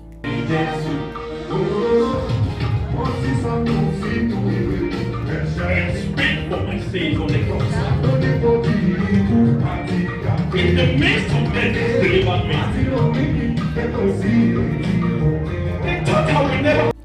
During the event, Dr. Ayo Onofuye, doctor of the celebrant, read an excerpt from one of the books highlighting the importance of maintaining faith during difficult times. His son, Dr. Tosin Onofuye, also delivered a keynote address pointing to his father's wisdom and spiritual leadership. He is one that seeks to redeem the value of humanity through service and the production of service. Too often we hear preachers saying that we are here to serve humanity, but you look at their portfolio and it doesn't match up. But my father is one where his sermon is embedded in his daily practice. And Dad, I don't just say that because we are in front of people. Like I said, the MC has given a brief background about myself. I'm university this, university that, but that is not possible without you. My dad has emphasized the importance of education. He's not a shepherd that declines or puts to sleep the importance of reading. He is one that even though he's not at a PhD level, when he speaks, the wisdom that comes from his well of understanding is above the certificate. Because the certificate, to an extent, will fetch you money, but the wisdom my dad will give you will help you navigate life. My father, a devoted shepherd of our great parish, CCC, White City Parish in the UK, has dedicated his life to serving not only his congregation, but humanity as a whole. Through his unwavering faith and timeless efforts, he has used his spiritual intellect and charitable practices to touch countless lives, offering guidance, comfort and hope to those in need all around the world. His commitment to spreading the message of love, compassion and forgiveness has inspired me and my many siblings. So every section in this, every beginning of each section offers you a Bible passage to tailor your prayer points to. So the passage from the prayer of praise is from Psalm 107 verse 8, and it says, "Oh, that men would praise the Lord for his goodness and for his wonderful works to the children of men."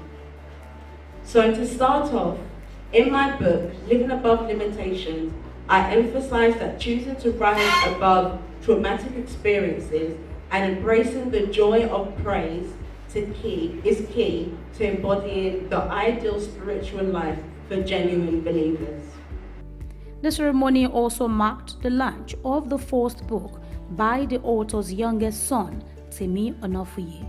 Temi expressed gratitude to his family for their unwavering support throughout the writing process. When I started writing, I never knew I would come this far. I mostly thank my dad for encouraging me to start writing in the first place. And I also thank my mother and my siblings for supporting me throughout my journey. I also thank God for guiding me when I'm writing a story, giving me the ideas. And I thank him and I thank God again for giving me this opportunity to come up in front of all of you and speak my mind. The president and CEO of Femi Wash Media Limited, a special guest at the event, commended Pa Onofuye for his dedication to his children's education, noting their achievements in academics and their commitment to following in their father's footsteps. So we're a good example for every UK resident like you and I and some other people that are here to emulate, because you're a shiny example, you're a shiny light. I'm proud of you and I'm proud of your children. So for you to be able to conceive that idea, write the first book, the second book, the third book, and getting up to this one, I'm proud of you, sir. I'm very, very proud of you. It means you're a winner. Speaking with SOUQ News, the Onofuyes and well-wishers shared their thoughts. Focus, have faith, have the Spirit of God in you, do the will of God, do it good, do it right. When you do it right, you get it right. And when you have time for God, God will make this possible for you. Just have hope in Him. And whatever you believe in, focus on your belief, work on your belief, and don't just sit back. Strive in that belief. And one way or the other, God will pull you through. God will take you there to that destination. We've seen him as somebody very unique. He's always different. Everything about him is always different. So we knew that God's grace is with him, and that's why. And that his dad being an author noticed in him that he had something in him. He loves writing as well, just like his father. So he actually, encouraged him to start doing that. And if you read the book, it's all about what's happened to him. That's why that title comes in as, the world around me. So that's why he's an author, the young author for today. What mostly inspired me was my dad, my father. He became something that I could look upon and look forward to, and he's already a great example of what would happen if you started writing. So now every day he just encourages me to start and pursue my career that I want to achieve, which is writing. To be fair, I saw him go through a few challenges, which hasn't always been easy, obviously, as his child. But at the same time, it was remarkable the way he came from those challenges and how he handled them, first of all, and then what he produced through those challenges. And that's always been something that has inspired me. We've been for a few years, and since I've been with him, I really like him. I really enjoy him, having him as my in-law, because he's very quiet, jovial, then intelligent, then accommodative, and very spiritual. So I learned a lot of him from him. Even I told my niece that I feel jealous of him. One thing I want to say mostly that I know about him is he's always learning. As he is always learning, he's always also teaching me. There is no day, even in church, that we're doing maybe a spiritual program, he will always want to bring something out that you, as an individual, as a youth, as a child of God, something to direct you back to God. It is with great pleasure and excitement that I stand before you today as we gather to celebrate the launch of a remarkable literary work.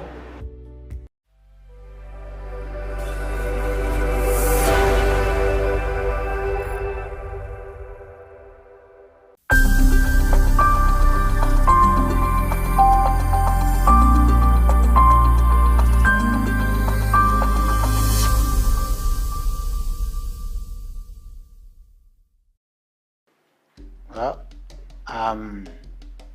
Prince Raymond Adekunle Olaye Akishemoy. I was born into a Catholic family. I was raised maternally by the Cardozo family. My paternal family, the Olaye Akishemoy family, are from Isaleko, and they own the entire space called Makoko. I grew up on Lagos Island. I'm a Lagos boy. I went to Holy Cross, my primary school. Got into St. Finbar's, but because of my interest in going to Greg's, I had to leave Finbar's and I went to Greg's to complete my secondary school. Had a run with my education. They first went for NCE. Then it used to be Advanced Arts College, Onitolo. We changed it to Lagos. It was during my tenure. We changed it to Lagos State College of Education, Otto Ejaniki. I was a school student union PRO then. Then went, after that, during that period I was a journalist too.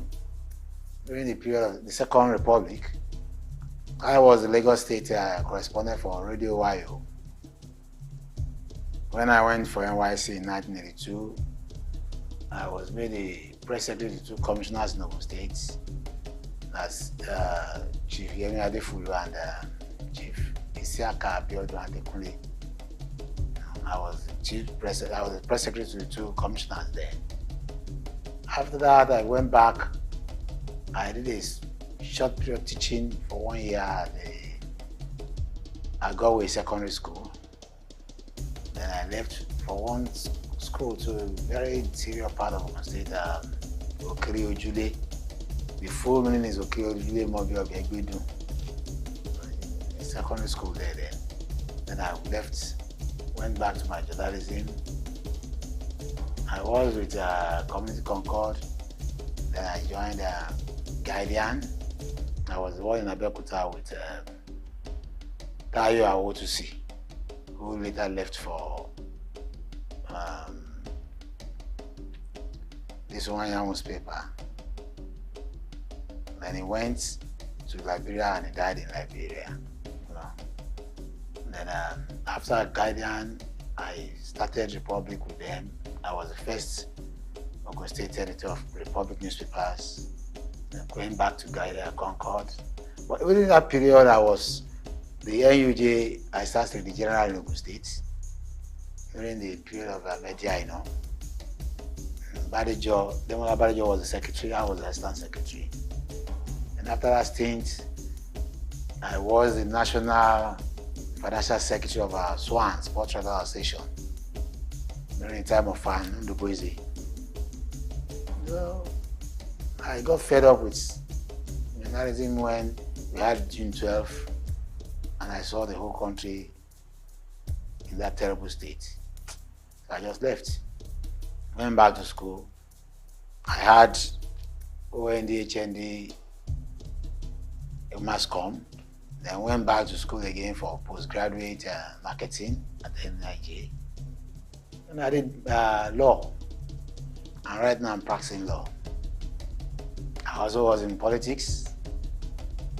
I contested several elections on Lagos Island, chairmanship, House of Assembly, House of Reps. I didn't make it, but I was given the essay to Governor Tinubu when he became the governor. That's it. And really, I don't feel like joining politics any longer, because the way I sit now, may God help Nigeria. With the kind of politicians who are around now, there's nothing to write home about them. There are still some honest ones among them, but a lot of them are there for what they just want, not for what Nigeria will take to develop.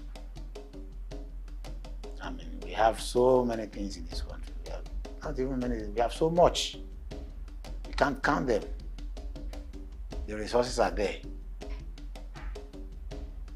We have everything that God can use to bless people. But we as a people, we are not ready to take advantage of all these things. And that's why we are here where we are today. That is it. All right, from your story, it's proper to refer to you as proper Obenko. Now, I would like you to give us a picture of what I'm a Nigerian. I'm a Nigerian. Though first and foremost, I'm a Yoruba person before becoming a Nigerian. There's no part of this country I've not been to.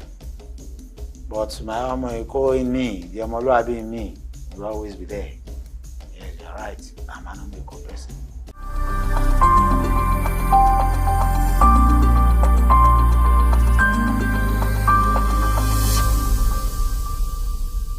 Let's take the length and breadth of Nigeria. Lagos used to be the most beautiful area in the whole country, the most beautiful. Talk of the waterfront here. I grew up in this Holy Cross. After the mass service at Holy Cross, where the young kids will all come there, flock down to the marina side, savor the breeze, eat fruits, look at the boats, the ships, and we'll all be happy. The breeze, you will just be there enjoying yourself. It's not like that any longer. Later, the quayside came, and there were shops. You could buy as many as you wanted then. Lagos was beautiful. Our taps went dry. We would do these small paper boats, and we'll put them in our gutter in the house, and we'll follow it to the flow. Where are those ones now? The drains are now just there. They are not moving. You see? They are like ponds. In those days, I could remember, if you have thieves, there were not so many. Even the issue of stealing started becoming rampant, I think, after the Civil War, if I could remember. We were all sleeping outside our houses. We have our houses, comfortable houses, small as they were. We were comfortable, but we were all sleeping outside, getting the breeze and everything. It used to be ECN then, Electricity Corporation of Nigeria, ECN, yes. And these days, you see armed robbers everywhere. You see armed robbers everywhere. So that is, you see, it's a pity that things like that are happening now. It was shortly after the war that we started seeing the case of armed robbery. And Babatunde Foronsho got himself in the history book as being the first set to be shot. You know? I could remember when my mom came back from England, 1967, and she got the house, I think number 6 or number 8, I'm not sure again, at Lawaden Street. She was working at Lutz as a nurse then. And this man went to, she fought good enough for her, she went for night duty in the hospital. By the time she came back in the morning, all these Babatunde Foronsho people had visited her apartment. We were in Lagos with our granny, in Lagos. They had visited her apartment, and while they were going, whether they were living in the hotel or something, they left their submachine guns and everything on the window. The police couldn't do anything. It was shortly after that he was arrested. So that actually spurred me into going to see his execution at the beach, and that was 1970. Yes, that was 1970. It was the first set, and shortly after, we started having so many cases of armed robbery. You know, because the guns were so many after the Civil War. I pray Nigeria goes back to its old self, where people were safe. I wonder how the government can do that. Now the security people can do that. But I pray that Nigeria should go back to its old self.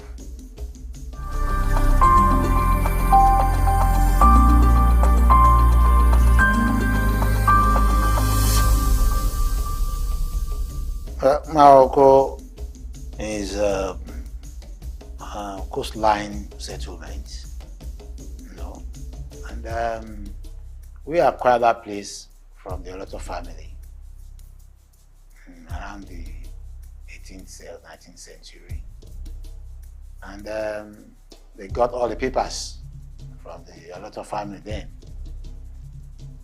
and the man who inherited that was Adam Emmanuel. Adam Emmanuel gave birth to his children, and the only one that survived him then was very vocal, was Ramotu Emmanuel, who is my own great grandmother, and she was left to take care of that place, but she was West Coast merchant who was always traveling. So when he came back, the people she put in charge, the man she put in charge, had passed on, and his children now claimed ownership. So they had to go to court, and she won that case. Went on appeal, she won again. Went to the Supreme Court, she won. So from there, well, it was established that the land, Morocco, even the Oloto then came to testify in court that yes, she was truly the owner. So Morocco was a big place. There was no third mainland bridge then. So she had 4 children. She had Gafari, who was the first child, and who was the first body of Morocco. But he died without having any injury. He had an injury, a lady, a girl. On the eve of her wedding, she died without having any injury. So his lineage went. The second child was my own grandfather, Wahab Kadriola Yakishimoi. He became the Bale after him, after the first Bale. And he ruled till 1970 before he died. The next person to Wahab was Rahim. Rahim was the first chief imam of Morocco. And his own son, one of his children, Kamaru, acted as the Bale of Morocco when my grandfather died. My father, who should have stepped in, was the accountant with NIPOST. Then, before I went to custom to become the accountant again, and internal revenue, federal inland revenue. So he didn't have time for the traditional things. So his junior cousin, Kamaru Adewale Olayakshemoy, took over.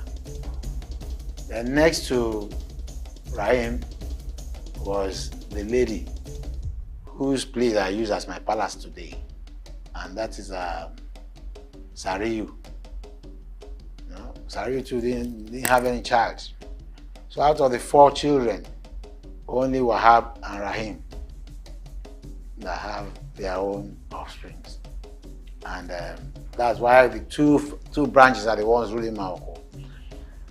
The third we would have called part of us were people that Mama Ramotu took to be with her, and she was taking care of them.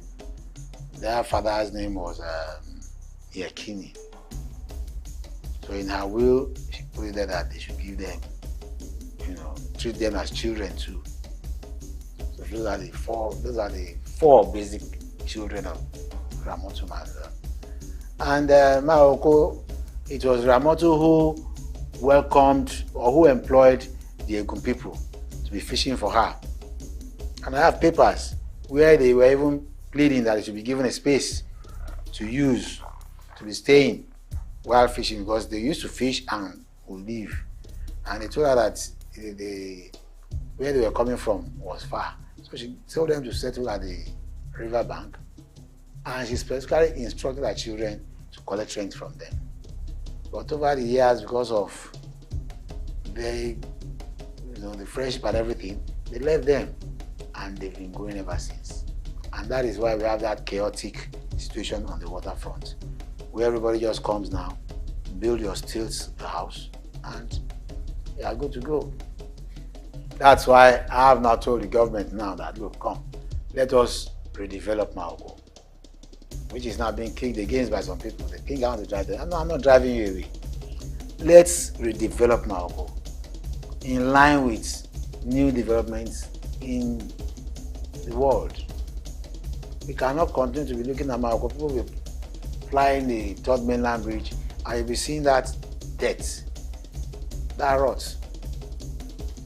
Once we redevelop that place, unlike what the governments are doing in many places, because the government will take your land, build a house where the masses will not be able to buy into again, we can give those who are there, part of what we've built. Those, I called them once, I could remember, I said, look, those who are presently on a portion of land, on a parcel of land, will be taken as co-owners. So when we develop, you take your share. The developer will recoup his money, and all of us will be happy. But God knows, things are changing in Nigeria. Things are changing. It's a pity. I hope and I pray that one day we'll have those who will think possibly for the development of this country. Because we go out of this country, we go to other countries and see that these people are far developed. Why are we not developing? Morocco has a lot of resources. Morocco is known all over the world for fish industry. And there are so many people who have left Morocco to other countries that have made it. So why can't we make it? Why can't we build houses affordable to common people, and they settle on the waterfront and their recreation sports, you know.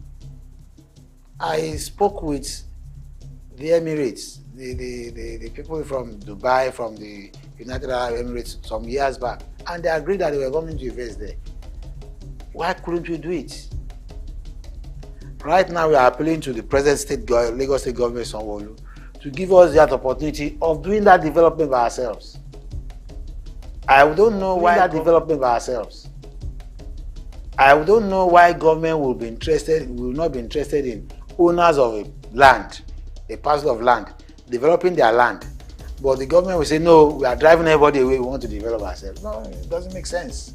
It doesn't make sense. Let them come together.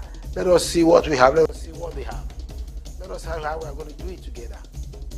That's how we can build a nation. Thank you.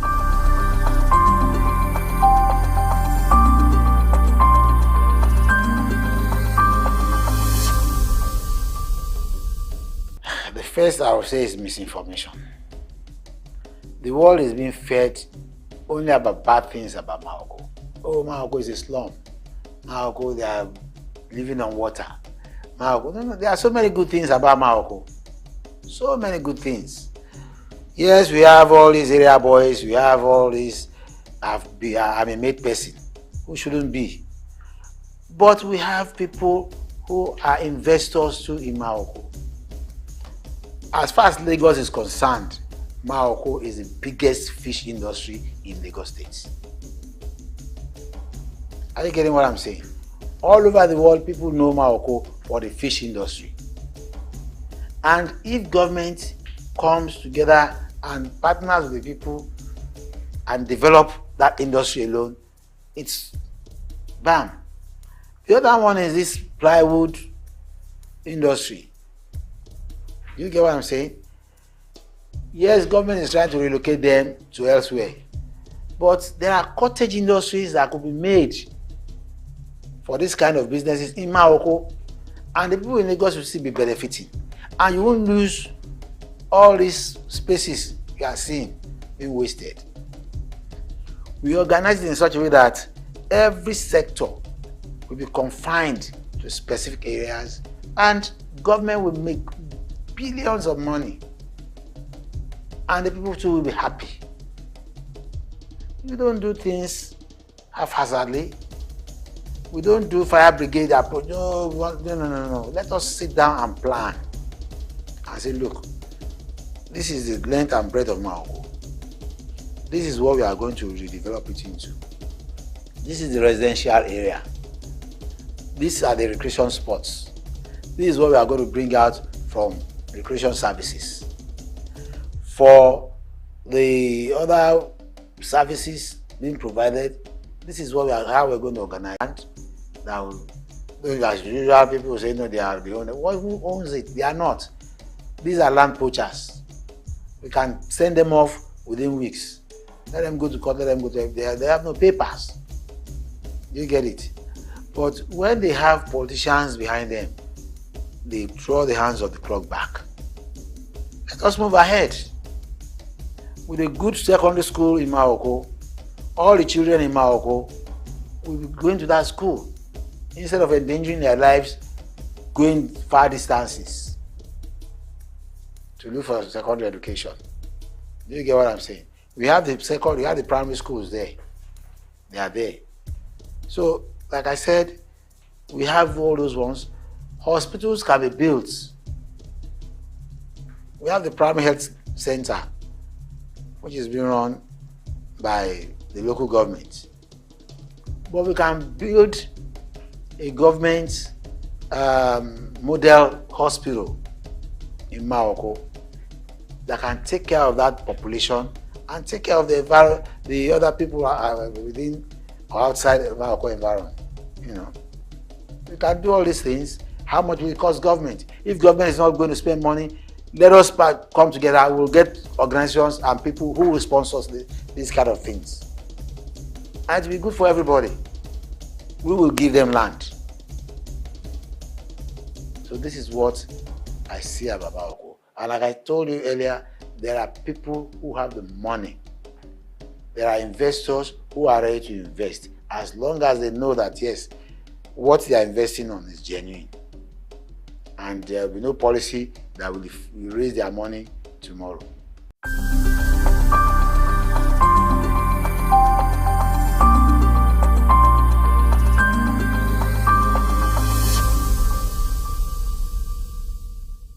That's what I said, at the waterfront alone, we can have service industries, hotels, recreation sports. When I called these United Arab Emirates people, they were ready to put in a whopping $15 billion. That was a long time ago. Even, I think that was shortly after Fashola left office. Shortly after, because it was somebody who came in. And they were ready to sign that time. They said they had the money, they were ready to sign. But where are we now? Before them, some group of people came. I will not mention the governor then. There was a particular governor that came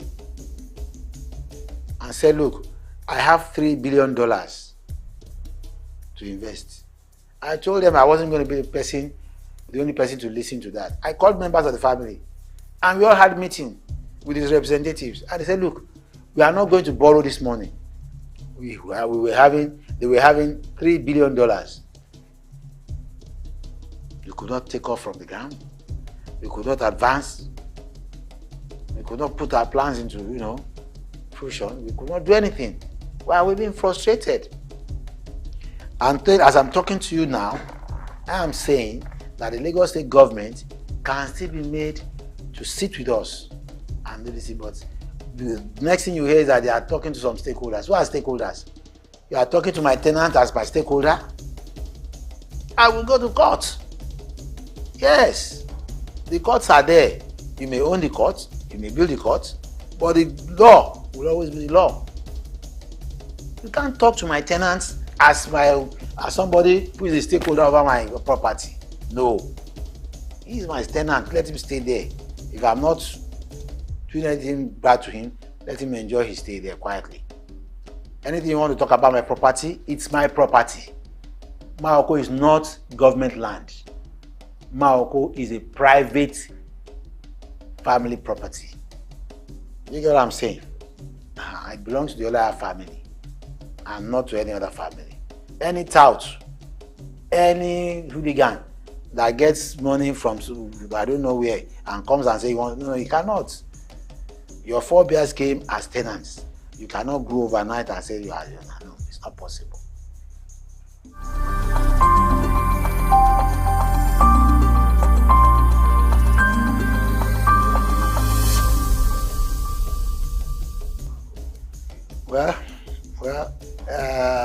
The initial joy to me was that when I got there, at least I minimized criminal activities. I brought in the police, I brought in the security agencies to assist me in apprehending those hoodlums and bringing sanity into that, because before I got there, on monthly basis, they were killing themselves. They were raping openly. But I brought some senses into them. Unfortunately, the present scenario in Nigeria now has erased all those ones, because only hooligans these days in Nigeria make mouth. You even pray to God that God save my life. Because when you talk and you say police should go and arrest them, they won't. I have lists of a lot of people they can arrest now. Those who are doing arbitrary things in Maoko, that they should be arrested and prosecuted. But if you arrest them today, in fact, the police will arrest them. They will tell them they are still searching for them. And if you arrest them today, I'm telling you the next day, they are out. I could remember there was a time I brought in police. I was called that they were robbing. I brought in the police and we saw those boys robbing. I have lists of a lot of people they can arrest now. Those who are doing arbitrary things in Maoko, that they should be arrested and prosecuted. But if you arrest them today, in fact, the police will arrest them. They will tell them they are still searching for them. And if you arrest them today, I'm telling you the next day, They're out. I could remember there was a time I brought in police. I was called that they were robbing. I brought in the police and we saw those boys robbing. And we chased them. We chased them to a hotel and they disappeared. Went just inside and disappeared. So I told the police to arrest the hotel manager. Because for them to have run into that hotel meant that they knew about that hotel and they were being harbored there.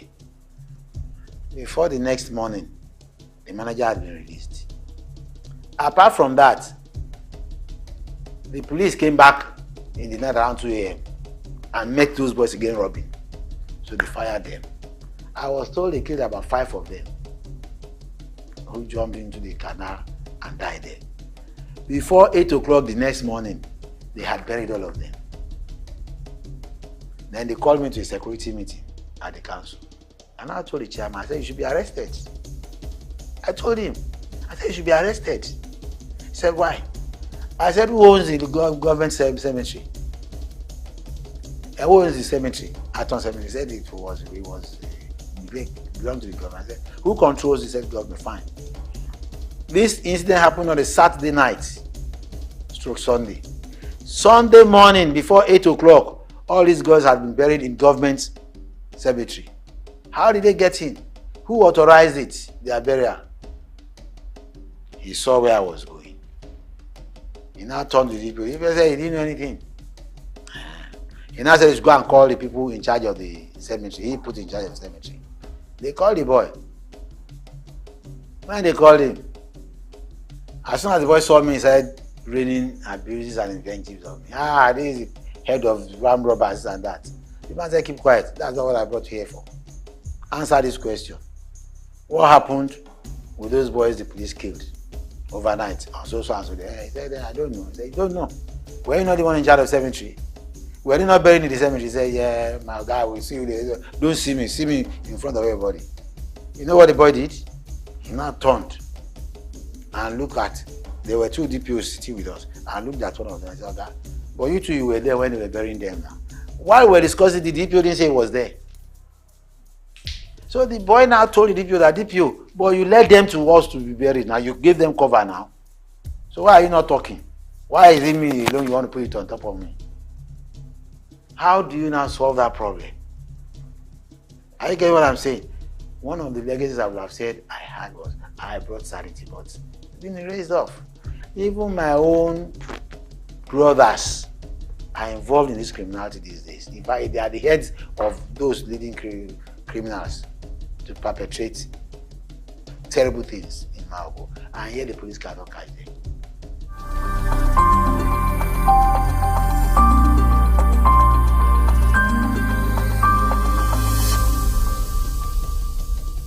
If we want Nigeria to move ahead, there must be the willpower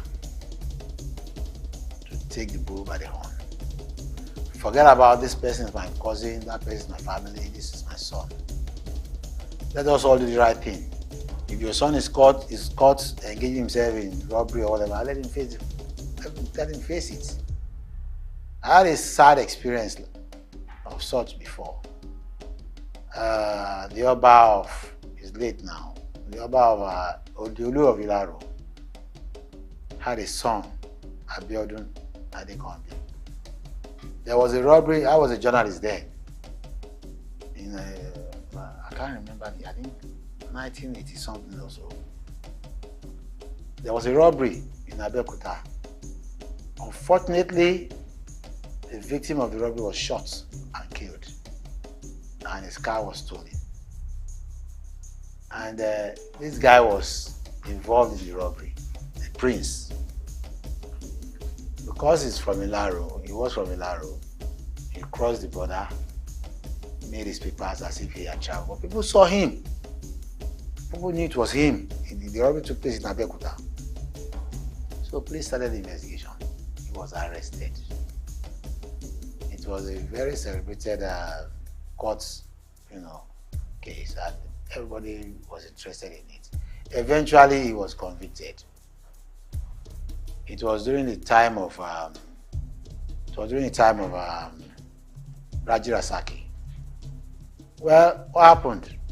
He was convicted and sentenced to be shot on the stake. And there was this law then made by the military. If anybody should do that, and your sentence has to be done in your community. In fact, they took him to Ilaro to be killed. All eyes were on his father, because his father was a traditional ruler in Ilaro. And there was this heat that his father should be dethroned. I felt for the man that period. He didn't send his son to go and rob, but the boy was shot in his community.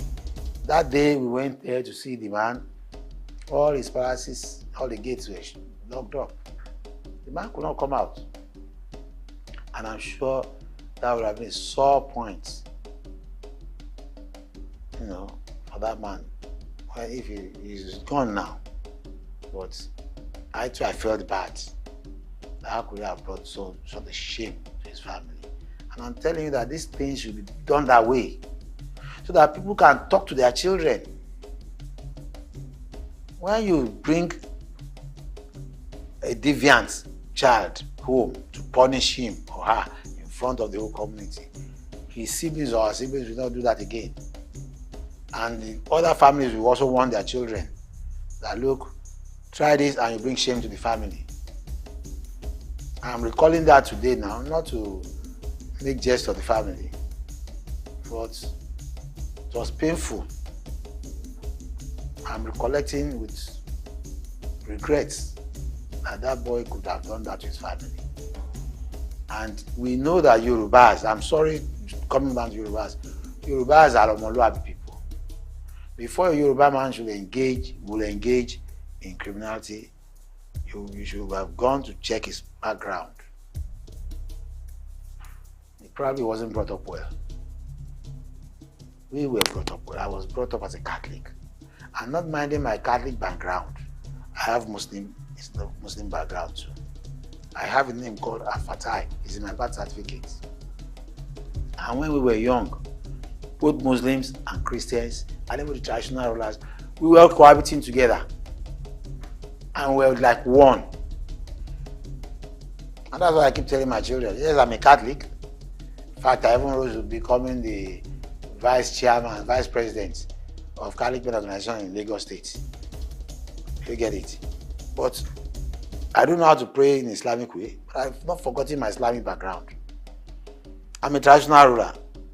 I go to a lady. I perform everything they say I should perform. We are all praying to the same God. And that is the spirit that can take Nigeria forward. When you start discriminating, when you start seeing the other person as bad, we are nowhere. Even the advanced countries these days, the advanced countries today, they don't hold so much importance to religion. They do the needful and hope that God will help them. That's all.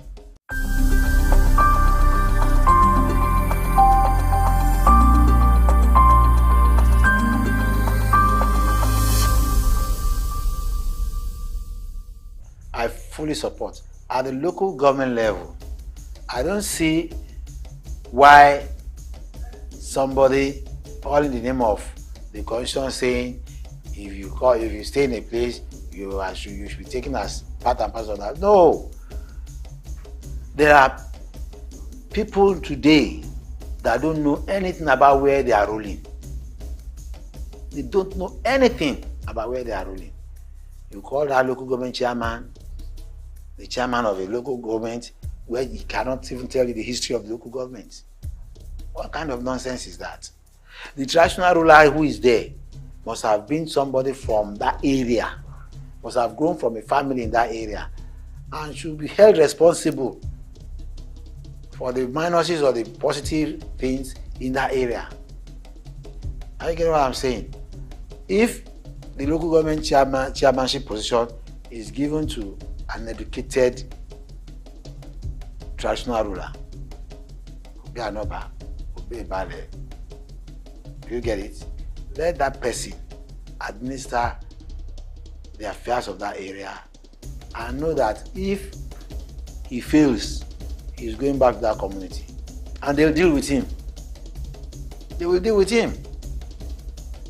But if you allow them to come in, okay, let's say for instance now, if there are crises in this country, look at the trend of things. Where do they normally run to? They call the traditional rulers, come and speak to your people. Why are you calling them in a time of crisis? Why not call them when you are sitting down together, having a summit of how this place will be developed? Why are you not calling them during the implementation period? Are you getting what I'm saying? I know that a lot of bad eggs have entered into traditional institutions too now.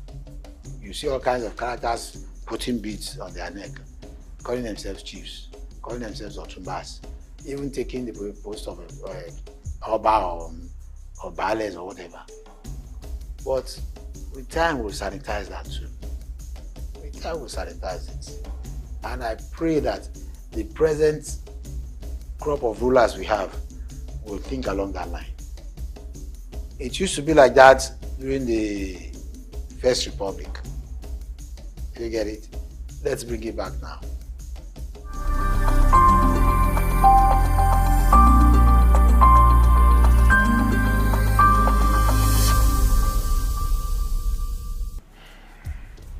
Yeah, I said I'm optimistic. I say I'm prayerful. I will pray for him that he succeeds. That's what I'm going to say. I'll say he succeeds. I wish he succeeds.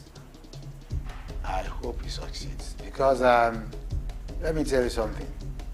A lot of damages have been done. They finished this country. Our currency is nowhere to be talked about. It cannot buy you anything. It's painful. Hold $1 million this morning. Before afternoon, you are asking yourself, what have you bought? What have you done with this money? In fact, $1 million cannot do anything again. It can't buy you tickets from here to London any longer. You have to have more than that. Any foreign company operating in this country today would prefer to collect their money in hard currency, not our own local currency. So where is Tinubu going to start from? All refineries, you said they are going to work. Where are they? Where are they? Now, this same Dangote is a person who said has built this. Is the same person you are now giving permission to go and export from abroad. He has his own refinery. He's going to refine. He's going to do, but yet you are still giving him licenses to go and import from abroad. The other people too, you know, I can't understand. I don't really understand what is going on. I have to tell you that. I don't understand how they are going to do it. Our agriculture, we should be focused upon, nobody's talking about it. Encourage all our youths to engage in exports. All our banks are not interested in giving loans to encourage our youth to work. Whereas the Chinese, the Indians, have the backing of their governments, and they are giving them billions to come and invest in Africa. And they will come within months, within years. They've established seriously, and we are now rushing to their so-called companies to work for them. Cheap labor. They take all the money you should have gained, they take it back to their country, because that's where the money they are using they came from. Our own banks here, I don't know what they are doing. They cannot give a young graduate money to start himself off. I was in England some time ago, and a friend of mine was telling me if I need about £600,000, that he would get it for me. I was stunned. He said he even showed me letters written to him by his bank that you come and collect loan. In Nigeria, they don't do that here. If they try to entice you to come and collect loan in Nigeria, look behind their terms and conditions. All right. What would you consider to be the secret of your success? Well, determination, doggedness. I'm one of those who will not take no for answer. I don't take no for answer. If I want something, I go after it. And once I focus, but I have series of experiences over that. But don't let me waste your time, because I could remember there was a time when I was a journalist, I got fed up working in Abeokuta, and I came to Lagos. And I told my editors, I said, look, I'm no longer working in Abeokuta. Have they sacked you? I said, no, nobody has sacked me. Funny enough, my friend, Tokunbo Ontoba, was the one covering the barracks. And any time I came to Lagos, I was staying in his house. And I wanted that job. So I went to meet the then news editor, Kunle Odifu. I said, look, you are going to Abeokuta. He said, for what? I said, is it that you become the editor here, or you go to Ogun State and become the chief press secretary of the government? I said, what are you talking? I said, look, we have arranged it that you go to Abeokuta to go and become the chief press secretary. He didn't believe it. But myself and the journalists in Abeokuta were fed up of showing us more then. But good enough for Raji Rasaki was the governor then.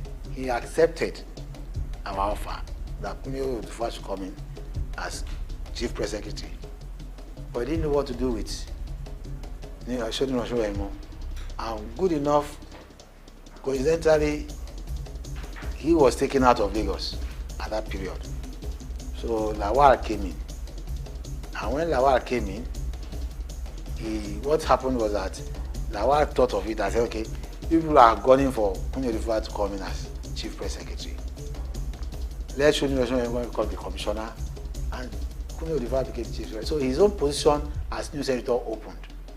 So I told Tokunbo, go and occupy that position. It was in-house politics. And Tokunbo became the news editor. So I went to meet double chief, Drew Onobuli. I said, look, I'm reporting here as the next Lagos State House correspondent. The man looked at me and said, where are you coming from? I said, I've come to tell you that I'm resuming. Nobody posted me. But I went to meet him. He said, go back to your office and collect the letter. I said, my letter will come tomorrow morning. He said, what about Tokunbo? What has become of Tokunbo? I said, they have not sacked Tokunbo. Tokunbo is now in the office as the news editor. And I went back to the office, brought a letter, and I gave it to you. And I started my work in the Don Barracks then. That's all of those things. If I set myself for a goal or a target, I get it.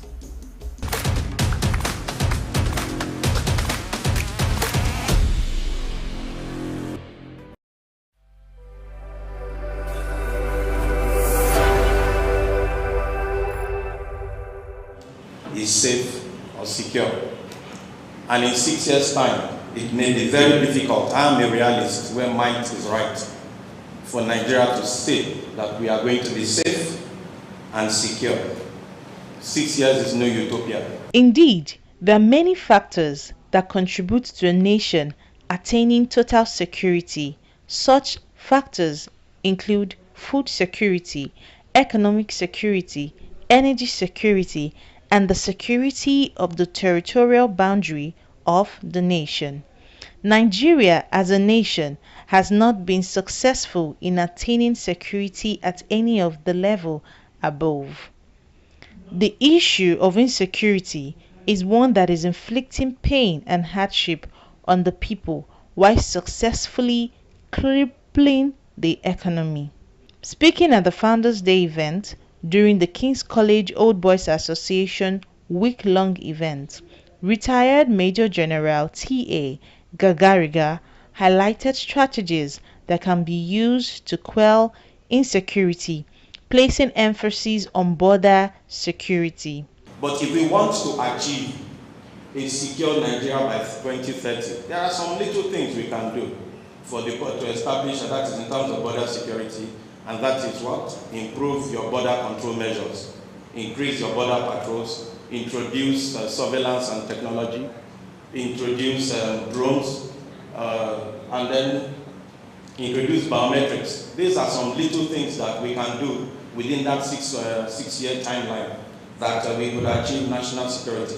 Indeed, one aspect that causes this border insecurity is the ECOWAS Protocol on Free Movement, which allows everything from human beings to animals to cross. General Gagariga posited that insecurity would have been a thing of the past if successive governments had consolidated on the strategies adopted by their predecessors. According to him, the amnesty program was a good initiative. Gagariga also stated that illicit weapons finding their ways into the country can be tracked. As at the time when the amnesty program started, weapons were tracked. For if you can recall, the weapons were destroyed in Enugu after they were being retrieved from Port Harcourt, Benin, and Calabar. Those are the 3 collection centers for the defendants. So they were those were, and then for every weapon you brought, there was a particular incentive that was given to the person bringing the weapons. And then amongst the incentives was actually the capacity building, capability development program. That's what we do now in the Amnesty International framework. In attendance at the event are the Emir of Kano, Sanusi Lamido Sanusi, former Minister of Finance, Munsa Mukhtar, the Managing Director of Sahara Group, Tony Udeowie, among so many others. The President, KCOBA, Dr. Leki Oshuniyi, took all those present at the Founders' Day event down memory lane about the college. Translated, it means the king drove me here. Construction began almost immediately after on this ground, so that by September 1909, King's College was ready for its first set of students. And the first assembly was led by Mr. Lomax, who was conscripted from the survey department to come and lead the assembly because Mr. Charles Dunlop, was unable to make the trip. And another principal had to be employed. So Mr. Lomax led the first assembly on the 20th, Monday the 20th of September 1909. So Mr. Lomax left in January 2010 and was replaced by Mr. Hyde Johnson. I go through this history so that the present boys may know why we commemorate this date and hold it forever in their memories. It has become more urgent for Nigeria to find a way around insecurity for economic activities to thrive in the nation. Ifoma Ugunze, reporting for SOUQ News.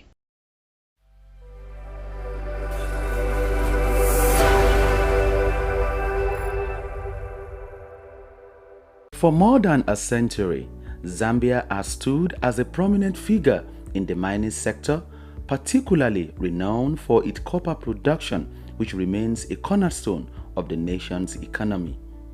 Accounting for 3/4 of the country's export earnings, mining plays a pivotal role in Zambia's economic landscape. The focal point of this mining activity is the Copperbelt province, home to major copper mines like Lumwana and Konkola, alongside Sentinel in the northwestern province. These mines, operated by renowned international firms such as Barrick and Vendetta Resources, hold majority foreign ownership, with Zambia Consolidated Copper Mine Investment Holdings retaining minority stakes. Smaller mines in the Copperbelt region, backed by investors from countries like China, Brazil and South Africa, contribute to Zambia's diversified mining landscape. However, the country's mining sector faces various challenges hindering the potential growth trajectory.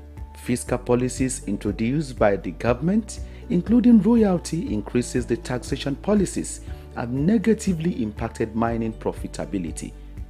Also, price volatility in global markets Infrastructural deficiencies like inadequate transportation networks, power shortages, and an uncertain regulatory environment further increases the sector's challenges. Moreover, labor disputes, safety concerns, and geopolitical risks stemming from political instability poses additional hurdles to Zambia's mining sector.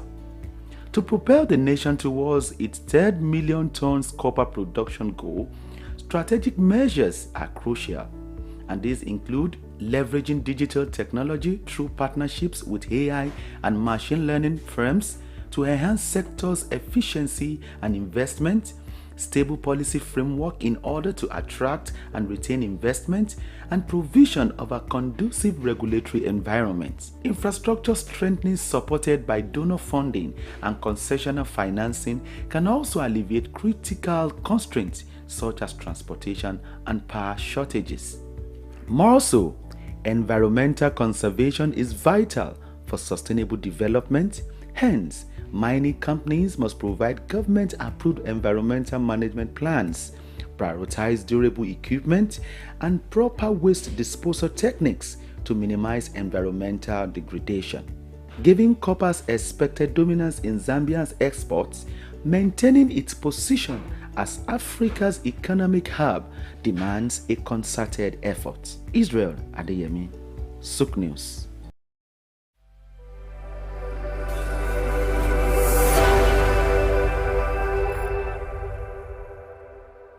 In today's fast-paced world, staying ahead of market trends is crucial. Whether you're an investor, a business owner, or just curious about the economy, you need reliable, up-to-date information to make informed decisions. When we pay our tax, or when our participants pay or contribute their tax, there will be development in such an organization or country. The Ministry of Marine and Blue Economy that is going to address that alone. The National Security Advisor and the Office of the President also need to see to it to ensure that the security situation is being addressed. On Market Insights, we provide comprehensive market analysis, expert opinions, and actionable insights that you can trust. Create detention ponds, create facilities where you can manage that water in such a way that you don't destroy the hard work and labor of very diligent farmers. West has taken the step to say, with every innovation that exists within the financial ecosystem, we will be number one. Security of all Nigerians, not only the farmers, are well ensured. The obvious reason why we are experiencing this scarcity is the fact that we are not able to produce tomatoes and other vegetable products throughout there. Our team of seasoned analysts and industry experts enrich the conversation, bringing you the latest updates and in-depth reports. With our real-time data, you'll never miss a bit. Urban farming is not a new thing in our society. It has been an old tradition since olden days. There is this clash of interests as against the world cryptocurrency, most especially like Bitcoin, as you mentioned earlier, and the NSAS and all that came up with cryptocurrency. Get instant access to market movements, trends, and forecasts. Our expert analysis helps you understand the bigger picture, while our customized reports are tailored to meet your unique needs. Peri-urban agriculture plays a very, very important role in diversifying urban diets and also providing staple foods for daily consumption. Additionally, fluctuations in the exchange rates and disruptions in the global supply chain have further inflated costs. Join us on Market Insights, Monday through Fridays, 11 a.m. to 12 noon here on SOUQ News Television. We are your premier destination for cutting-edge market insights. We've got just what you need right here at Femi Wash Media. Call it the Midas Touch and you wouldn't be wrong. Let us record, produce, mix and master your audio like nobody does. Reach us on our contact today for the best quality job.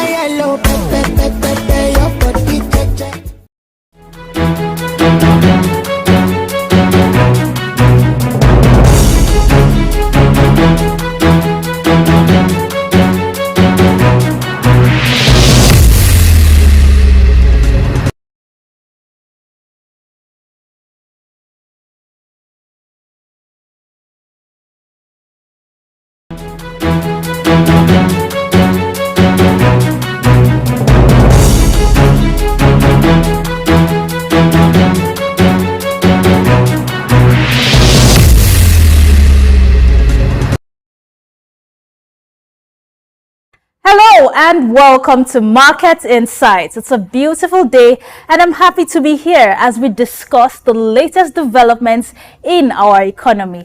I am Lovina Emma.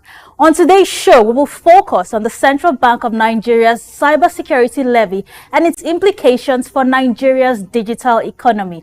Now, I know what you're thinking, another levy again. But trust me, I get it. I mean, we're all really tired of the way the economy is right now. And I understand it. Everybody is complaining. And what we need right now is some relief, not another tax levy.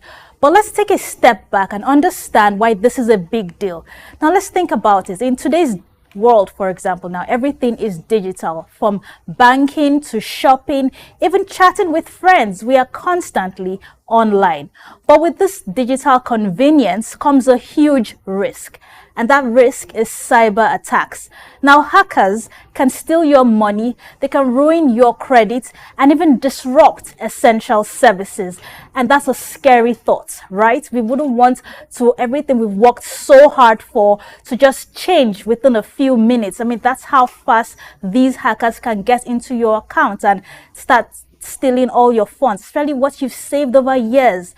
So what does this levy really mean for Nigeria's growing digital economy? Now, let me break it down. The levy is mandated by the Cybercrime Act of 2015, and it was amended in 2024 to bolster cybersecurity measures in Nigeria. The funds collected will be credited into a fund established by the Central Bank of Nigeria to support cybersecurity initiatives. Now, that's where this levy comes in. So, to explain further, the idea is to use the money collected to beef up Nigeria's cybersecurity defenses. And that's quite a good thing if you ask me. But imagine having better firewalls, more skilled professionals, and a system that can detect and stop attacks before they happen. Now, that sounds like a very good investment, doesn't it? So what are the implications for businesses and consumers? Now, that would lead to increased costs for businesses. I mean, this levy will undoubtedly increase the cost of doing business in Nigeria, potentially affecting profit margins. That's one. Two, for the consumer, with the levy, consumers may face higher transaction fees, which could reduce their appetite for electronic transactions. And finally, compliance and challenges with this new regulation. Now, for small and medium-sized businesses, they may struggle to comply with the new regulations, potentially facing penalties or fines. In addition, critics have also argued that this is another way to squeeze money out of Nigerians. I mean, that's the opinion of people who constantly criticize what the government does. And others say it might also stifle innovation and also discourage businesses from operating in Nigeria. So what do you think? Is this a necessary evil, or is this a misguided attempt to solve a problem? So we're going to discuss these issues and more with an expert who will join us after the break.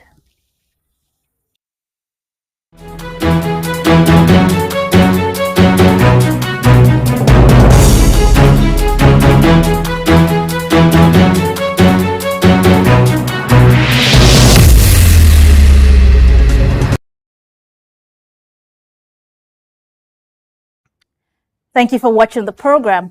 Now we have a guest who is joining us live from United Kingdom. He's joining us virtually from the United Kingdom, and his name is Hussaini Musa. He's a digital technology construction manager specialist, and Mr. Musa is also fueled by the passion for transforming the construction industry through advanced technologies and innovative methodologies. He has 10 years experience and a deep expertise in artificial intelligence, advanced data analytics, BIM, that's building information modeling, and sustainable building practices.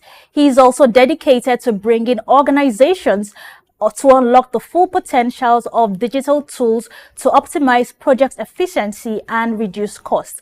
And also, Mr. Hussaini his notable accomplishments are his leadership in the development of proprietary AI model for cost prediction, which has improved estimation accuracy in construction projects. He also pioneered the use of machine learning algorithms and advanced data analytics and BIM tools to reduce manual errors and streamline project workflows. So welcome to Market Insights, Mr. Musa Husseini. I'm glad you're joining us on the program this morning. And how's everything in the United Kingdom this morning? Very well, thank you. Okay, good to hear. Okay, so we are discussing the Central Bank of Nigeria's cybersecurity levy and the implications for Nigeria's digital economy. Now, as you know, back in May, a few months ago, the CBN announced that there was going to be a cybersecurity levy and it was going to be 0.5% for all electronic transfers. And as usual, you know, we do need some relief in our economy right now. So Nigerians were not too happy. And because of this, when the initial announcement came out, it faced some backlash. But right now, a few months later, this September, it was also reintroduced, and it was introduced at the cost of 0.005%. That's the new cost for every electronic transfer.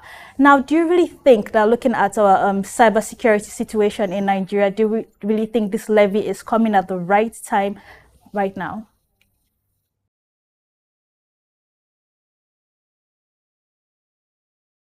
Cybersecurity levy, it's an essential to mitigate against these threats of cyber crime and attack that is being experienced in the digital technological sector. And of course, with advancements in technology, technology is a key driver for these essential sectors of the Nigerian economy, such as the finance, defense, and other allied and related services. However, with this potential threat that comes with cyber attack and all of this risk associated, it is also essential to provide the necessary infrastructure to mitigate against these threats. In terms of timing, well, at the moment, the country is currently experiencing the effect of some of the fiscal policies that were introduced at the beginning of this current administration, such as the removal of fuel subsidy and also the decentralization of the foreign exchange market, which has led to a significant sharp increase in price of materials, cost of living, and also lower standard of living for the populace. It is essential to have a government cyber security fund.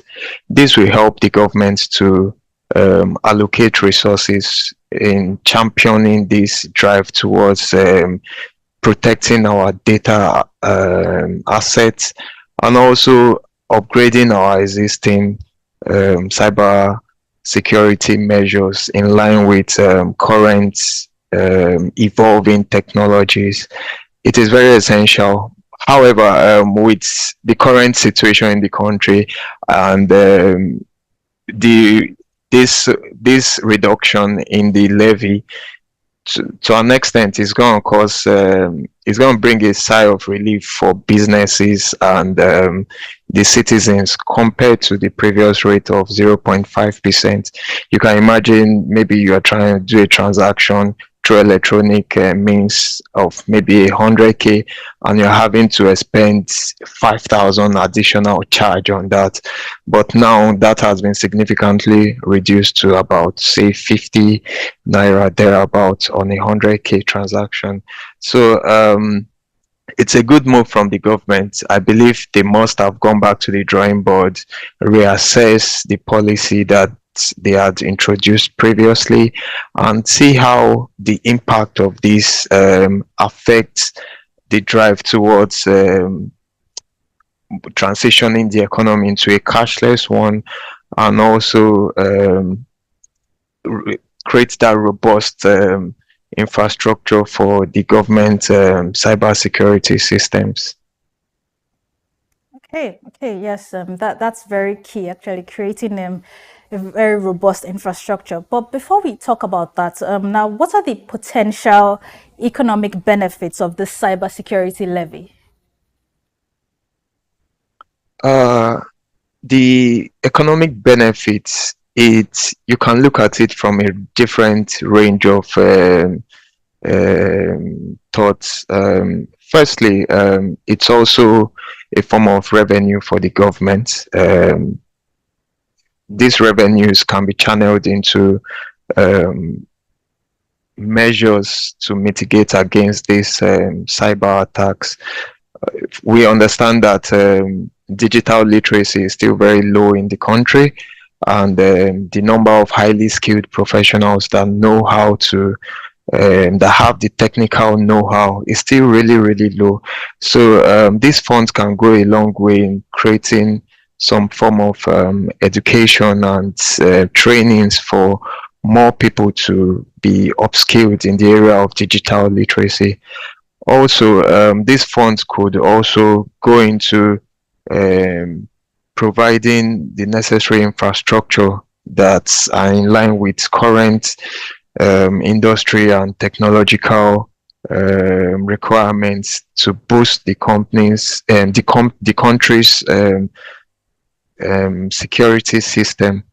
Then also in terms of awareness as well, in remote locations in Nigeria, for instance, not so many people have access to electronic and other digital services as a result of poor telecommunication network, poor infrastructure, or limited access to some of these services. Some of these funds could go into the development of these infrastructures in remote locations. If you take out big cities like Lagos, Abuja, Port Harcourt, there's still a larger part of the country that is still way behind as regards digital penetration and technological advancement. So these government funds that is being received through the levies, the cybersecurity levies, can go a long way in addressing some of these issues that I've raised.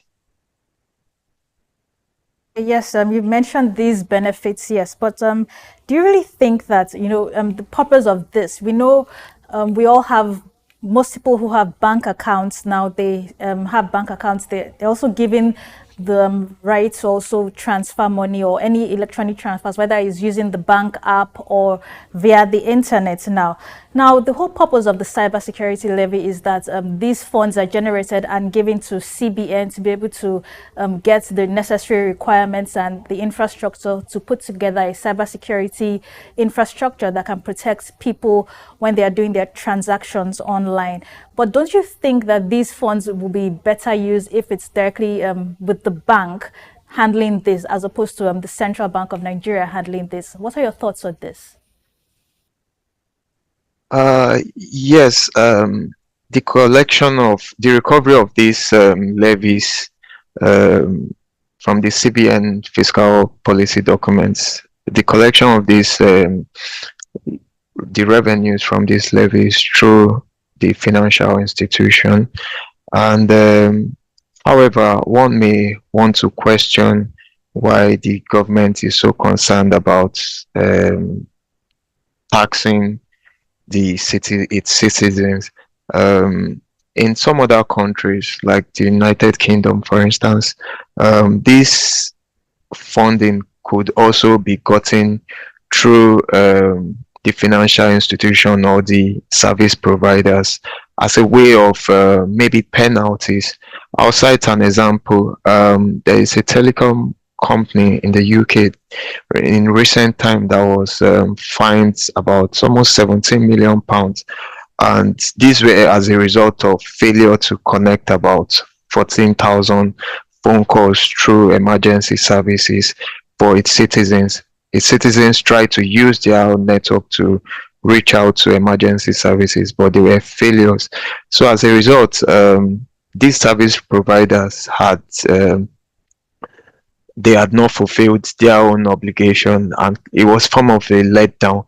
So before the government look into taxing its citizens through levies, sometimes we need to look at the service providers, that is the financial institution and other associated services that are involved in providing these services on behalf of their government, of the government.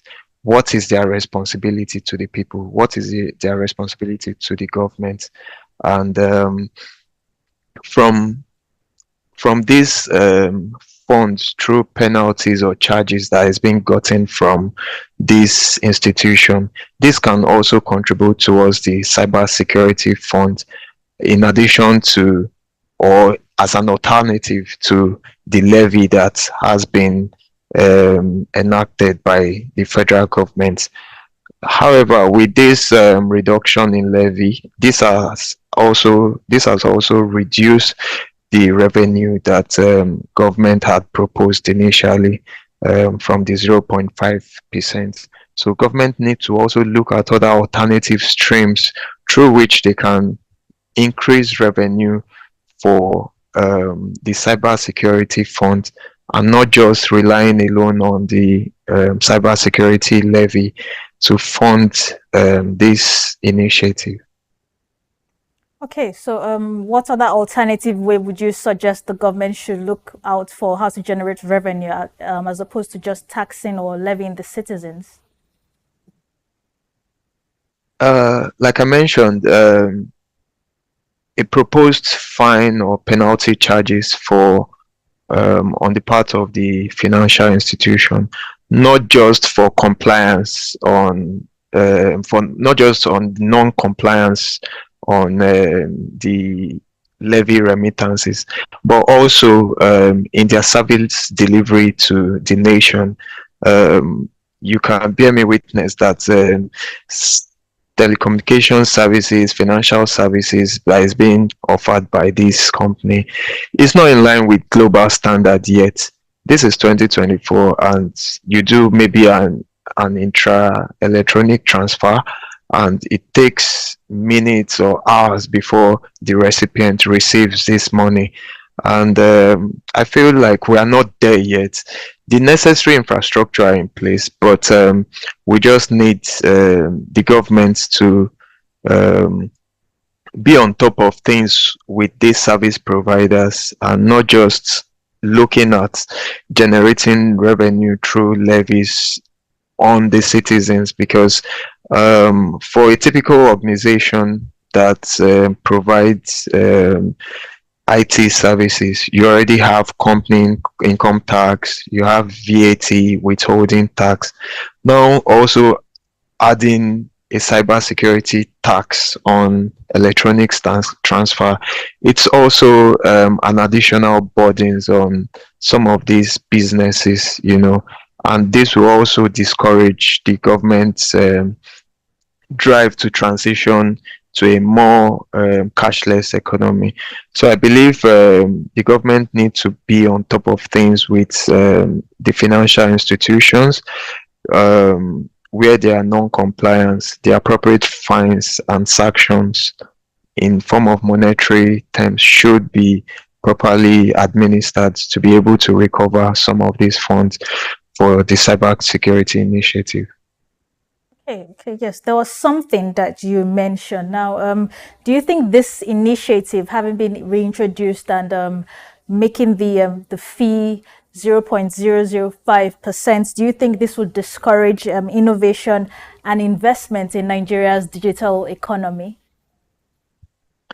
Well, we can look at it from two sides. From the positive side of things, investors will see this as a government's commitment towards battling cybercrime. We've had cases where some companies have lost money as a result of no regulatory policy against cybercrime in Nigeria. But some will see this as an opportunity that the government is really keen and interested in fortifying this industry. And as a result, there must be that strategic partnership and stakeholder engagement between the government and the private sector. Governments expressing and showing their commitment towards innovation, and also showing that willingness that the fight against cybercrime is of top priority. But on the downside, for organizations that are struggling with the current economic climate, they will see this as an additional expense or financial burden on the back of the existing running costs they are already running in their organization. Profit margin for most of these organizations at an all-time low. Most companies are just struggling to survive, pay salaries, and run their overheads. So this could be the end for some business, and this could also be an opportunity for some. But holistically, in the long term, I would see this as an opportunity that should strengthen the digital sector economy of the Nigerian government.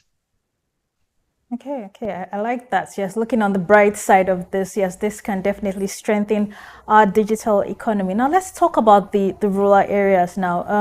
Do you think this levy might impact the adoption of digital financial services in the rural areas in Nigeria? Yes, this is going to impact the rural communities to a great extent. Most people in rural communities depend on electronic money transfer to receive funds from their loved ones or whoever is sending monies to them. Access to physical banks in these rural communities are limited, and with the extra or additional levies being introduced by governments, this will further reduce the value of money that is being available or accessed by these people. So in the long run, or in the shorter term too, the impact is going to be huge. Technological innovation in those communities will be very, very stunted compared to what it was previously, and most people in this community will resort to alternative means of money exchange through maybe cash, and I see that check form of cash disbursement is also exempted from this policy as well. So this will also put pressure on some banks, because people want to go for the most cheaper, maybe not effective, but cheaper alternative of receiving or getting value for money. So you would see a significant number of people opting for some of these cheaper alternatives, and that could spell some form of challenges for banks. You have more people coming to banks trying to cash out checks, receive checks, and all of those things. You now have to start printing. The cost of printing of these checks then increases. Then you see people. Then this this transition into digital or electronic transfer will then be impacted greatly, because you see people walking away from that form to go into our old ways of money exchange, which doesn't signal a good transition for the industry. Yes, well, we would not want to go back. So I'm quite sure. But as a digital technology expert, what would you recommend as to how the government can go about this, especially in the rural communities? There must be strategic consultations with all stakeholders involved. That is the government from the federal level up until the state and the local government. There should be constant touch base and discussions between these people and the private sectors as well. For the private sectors to come in to establish technology and infrastructure in these communities, you also need to consider security and bring in expatriate, highly skilled workforce to come and work in rural communities. Where is the confidence for someone maybe living in Lagos, or maybe someone coming from abroad, to go to maybe a rural community for a couple of days or months to implement all of these technology solution. So security is of concern, and one of ways to mitigate this is through stakeholder engagement. There must be that government partnership with the organized private sector on how and the objectives on how they want to go about implementing this technological adoption in rural communities. I've touched based on security, then also education and training slash awareness to in rural communities. You need the people to understand the benefits of what this innovation will do for them, how it's going to contribute positively and impact significantly in their life, in their way of living, and all of that. These are key measures that the government needs to also consider. I did mention earlier about digital literacy. It's still very low in Nigeria, especially in the rural communities, but with a lot of people with access to mobile phone, mobile network, and internet services, I believe adopting some form of awareness or campaign shouldn't be much of a challenge for the government, because to an extent these people have access to information as well, aside just the internet too. There are other means of transmitting this information. You have the other media channels like the television, the radios, where people need to stay updated on the government's plans on how they need to provide this technology in these communities. They're not just providing this infrastructure in this community. There's also a need for sustainability as well. We've had cases where you provide an infrastructure, maybe fiber optic cable in a community, and you have cases of vandalism and all of those things.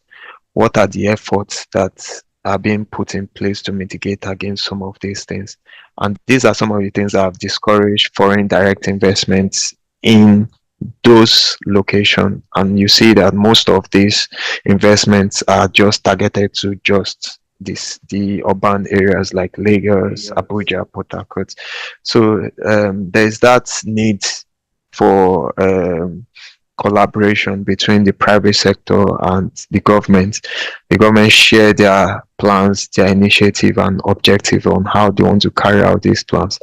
And with the support of the private sector, I believe this can be actualized. Okay, thank you for that, Mr. Musa. Now, looking at this whole thing, they said these funds are going to be generated. They stated how the funds will be generated as the CBN has reintroduced this levy. Now, I just want to get your thoughts on this. Now, how will the effectiveness of the cybersecurity measures be implemented, and how are we going to be able to see some level of transparency with this? I just want to get your thoughts on this situation.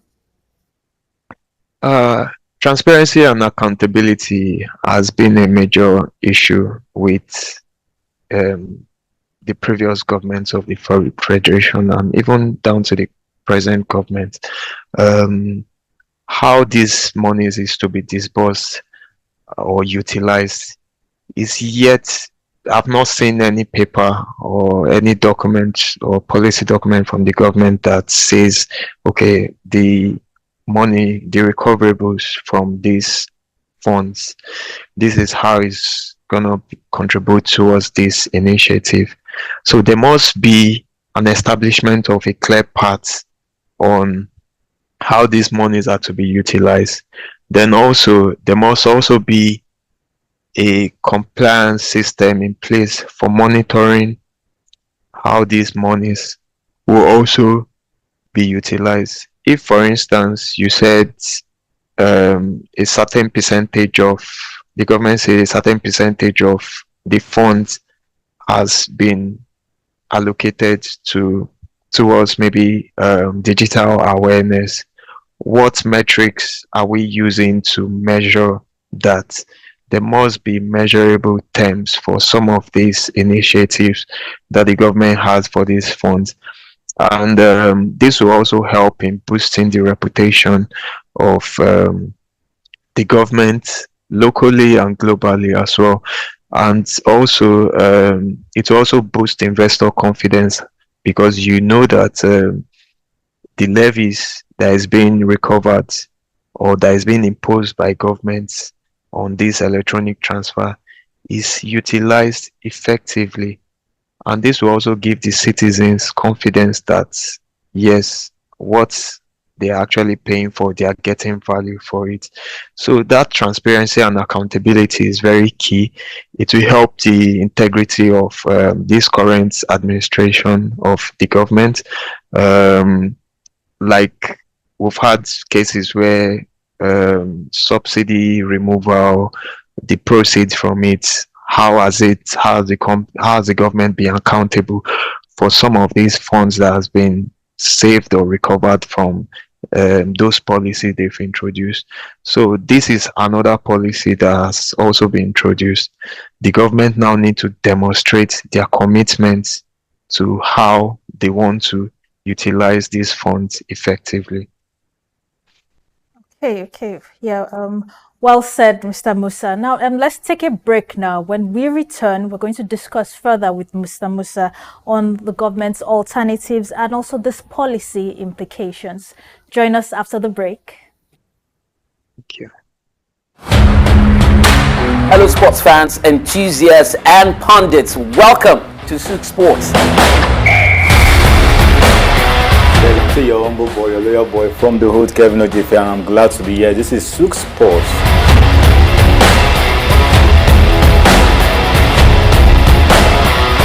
To do the business, the money that makes the wheel go round. Barcelona and Napoli. Napoli is out and Barcelona has qualified for the quarterfinals of Champions League.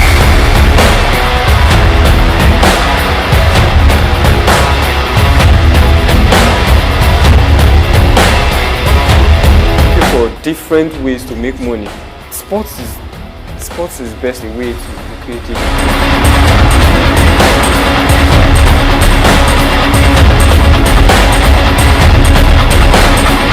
Now, the next 45 minutes are going to be very exhilarating.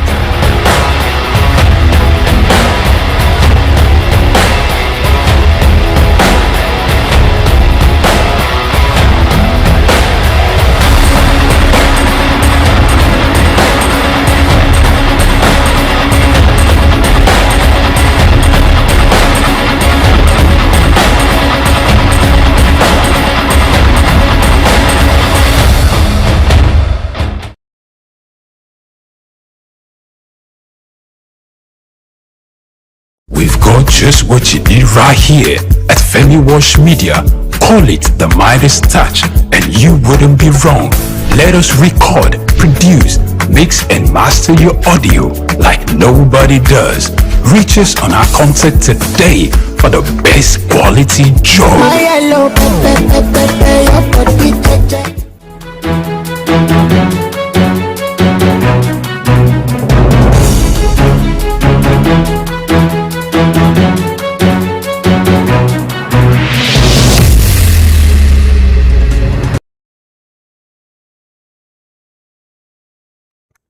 Many thanks for watching the program Market Insights, as we are discussing with our guest who has joined us virtually, Mr. Musa Hussaini, as we're talking about the impact of the CBN cybersecurity levy on Nigeria's digital economy. And Mr. Musa has over 10 years experience in advanced data analytics, BIM, that's building information models and sustainable building practices. So thank you so much, Mr. Musa, for joining us this morning. Okay. You're welcome. Still on the issue now.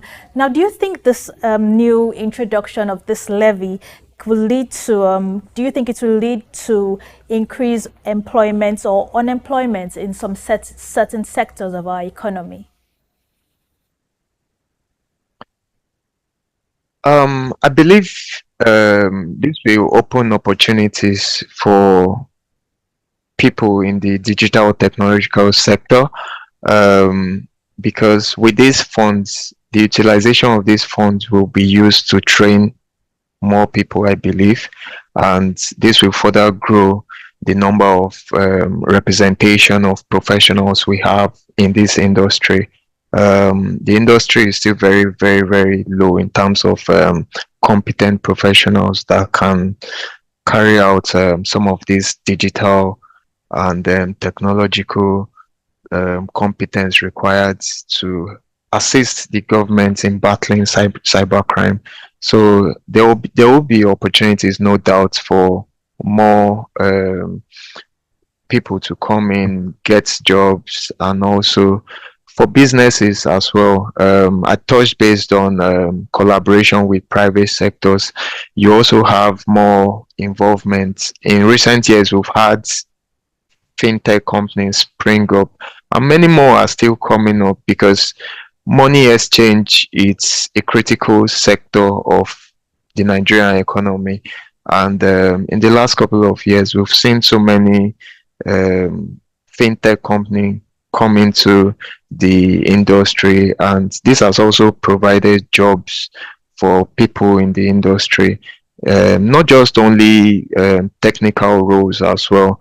Non-technical roles are also areas that opportunities like this are provided as well, because I mean, any company in the digital space not just have employees that are technically sound, they also have people with administrative background and other skill required for the successful running of the business. So I believe this is an opportunity for some businesses and some Nigerian citizens to secure roles as well. Going to see an increased participation of more IT professionals with the introduction of this levy. Okay, that's something very good. Yeah. Okay, now let's talk about the impact of this levy on Nigeria's digital economy now. How would this affect Nigeria's growing fintech industry? At the moment, the impact will be immense. I say this because there are existing financial burdens that Nigerians and Nigerian businesses are currently suffering from. At the moment, the cost of operating business is quite high. There's no power. You have most businesses run on generator, and the cost of petroleum product has increased significantly in the past couple of months. So with the addition of this as well, this is an additional cost to the cost of operating business. So the impact on business is going to be felt greatly, especially immediately. However, with this reduction in the levy from 0.5 to 0.05, at least this has further lessened the burden to a considerable extent. But that's not to say that 0.05% is not an additional cost to an existing business incurred expense. So the impact will be felt. Then also you also look at people in the rural communities, as earlier mentioned too. They would look for a more cheaper alternative for exchanging or transferring money, which will impact our transition to a more technological driven industry. Most people will opt for a cheaper alternative like cash exchange, the use of checks, payments, and other forms, as against the use of electronic money transfer.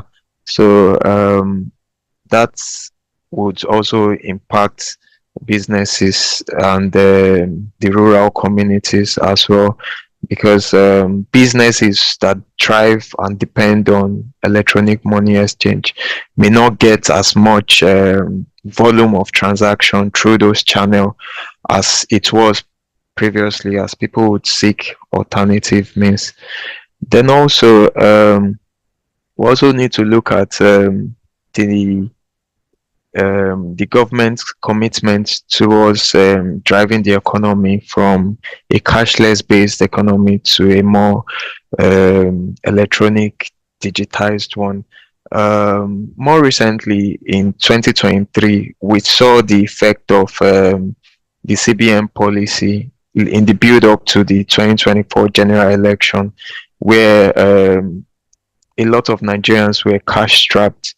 For the most part of 2023, a lot of people struggled with to have access to cash as a result of the CBN policy to curb fraud during the course of the 2024 election.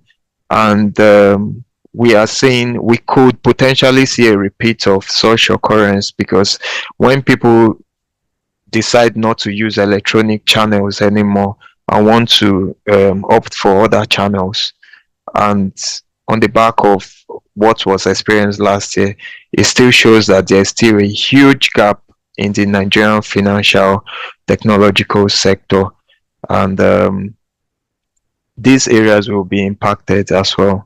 So I believe these are my thoughts around the impact of these decisions on the economy at large. Okay, yes. So I also believe that there needs to be more enlightenment, more education, like you mentioned, also more awareness of the benefits of transactions online. Like we are trying to move to a more cashless society in this country. So yes. Okay, now the implications. What else do you think? How will this affect e-commerce, and also let's just start with this first. How will this affect e-commerce in Nigeria first of all?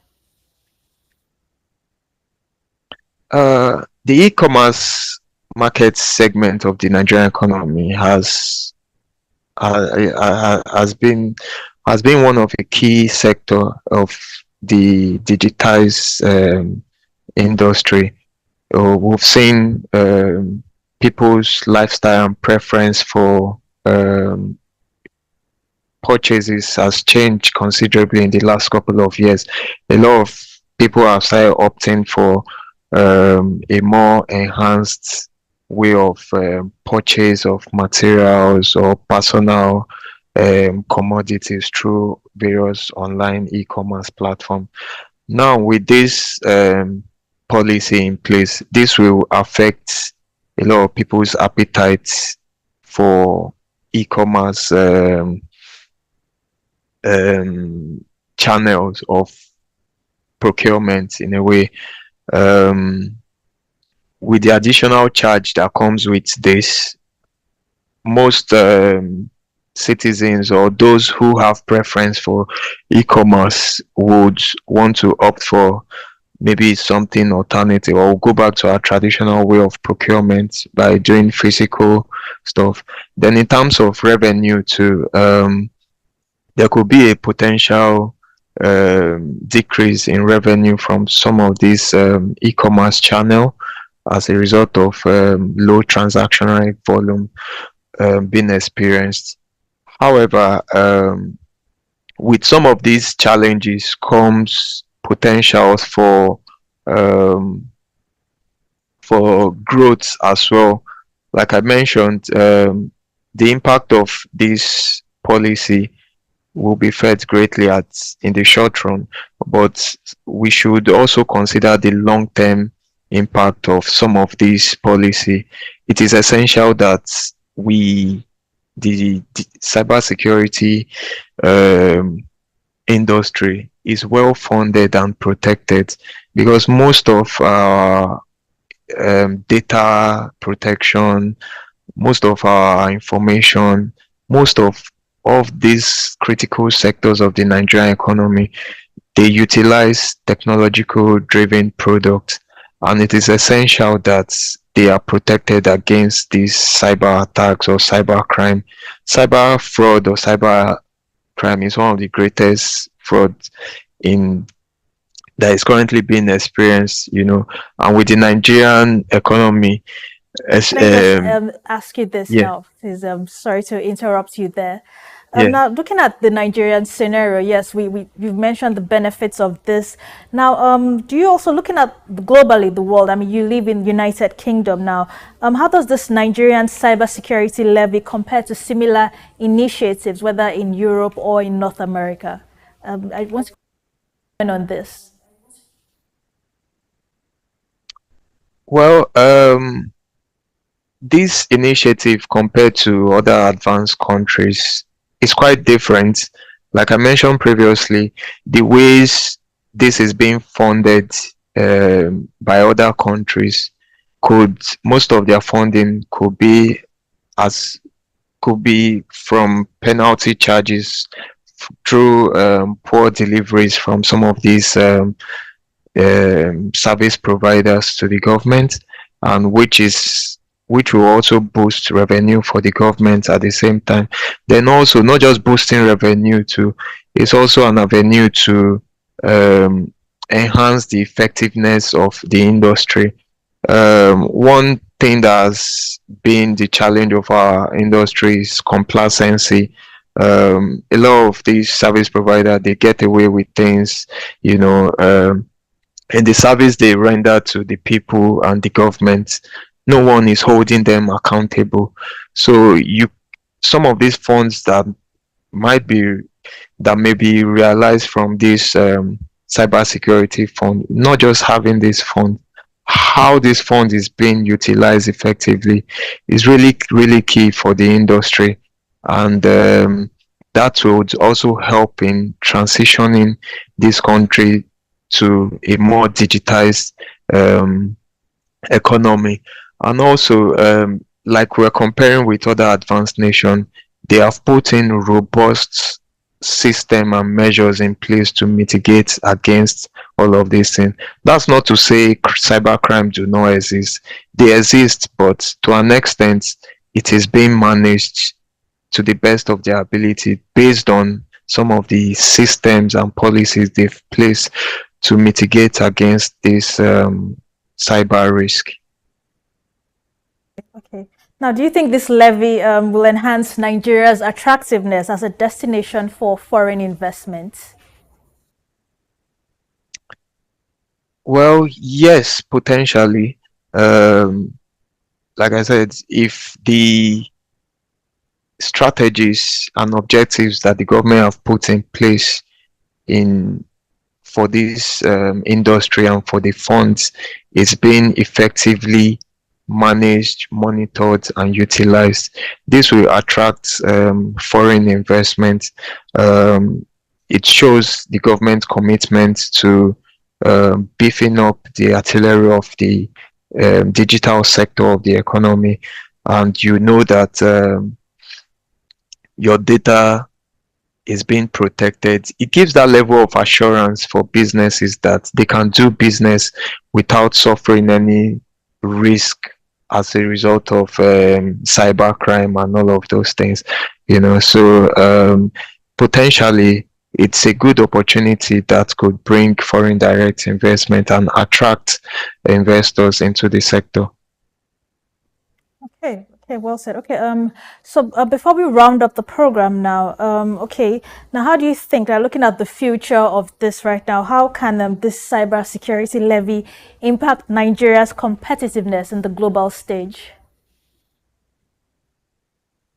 There's potential for this to position us as one of the forefront of technology-driven economies of the world, by putting some of these systems in place and measures. It shows that the digital economy is thriving. Then the risk and other measures that the government has put in place would also unlock a much more innovative and digital future of the nation. With advancements in technology and with evolving technology, It's going to position us as one of those countries that are compliant with evolving technology. Our infrastructure are in line with the best standards and can compete with other advanced countries once some of the measures that we've put in place are properly administered. I believe this will position the country into a new era of digital 4.0 where payment processes will be seamless. The risk of losing money through digital channels will be very minimal. Ease of doing business across digital platform will be very, very effective. So I believe this is an opportunity that should eclipse the nation into a new innovative and digital era for our economy.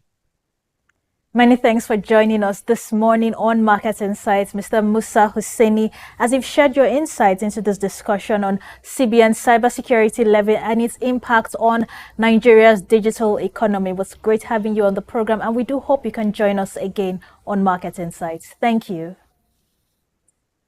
Thank you for having me. Thank you. Okay. Now let's look at the money markets this morning, how our foreign currencies are faring and also the Naira. So we're looking at the Central Bank of Nigeria rates and the parallel markets rates. So for this morning, Wednesday, 25th September, the dollar is currently selling at the CBN rates for 1,676 Naira to $1, and the parallel market is selling for 1,616 Naira to $1. That's for the dollar, and the Central Bank of Nigeria rate is higher than the parallel market rates. Now let's look at the pound sterling. For the pound sterling, is currently selling at 2,143 Naira for the CBN rate, and the parallel market rate is selling at 2,186 Naira. And for the euro, it's currently selling at 1,795 Naira. That's the CBN rate. And for the euro, at the parallel market rate, it is selling at 1,828 Naira. So those are our money market figures this morning. And the Central Bank of Nigeria rates are lower than the parallel market rates this morning. Many thanks for watching the program Market Insights as we discuss the implications of the CBN cybersecurity levy on our digital economy. And I also want to thank my guest, Mr. Hussaini Musa, for joining us this morning. And as he mentioned, if we're going to start off with this, it shouldn't be to exploit the citizens of the country. And in the long term, we need to find out more ways to promote or to fund our cybersecurity industry to protect citizens when they're doing their transactions online. And there should be more education and awareness for people living in the rural communities. Thank you so much for watching the program Market Insights. Do share your comments on our social media platforms. We want to hear what you have to say about these discussions. Thank you for watching the program. Do stay tuned to the news update on SOUQ News Television. I am your host, Lovina Emma.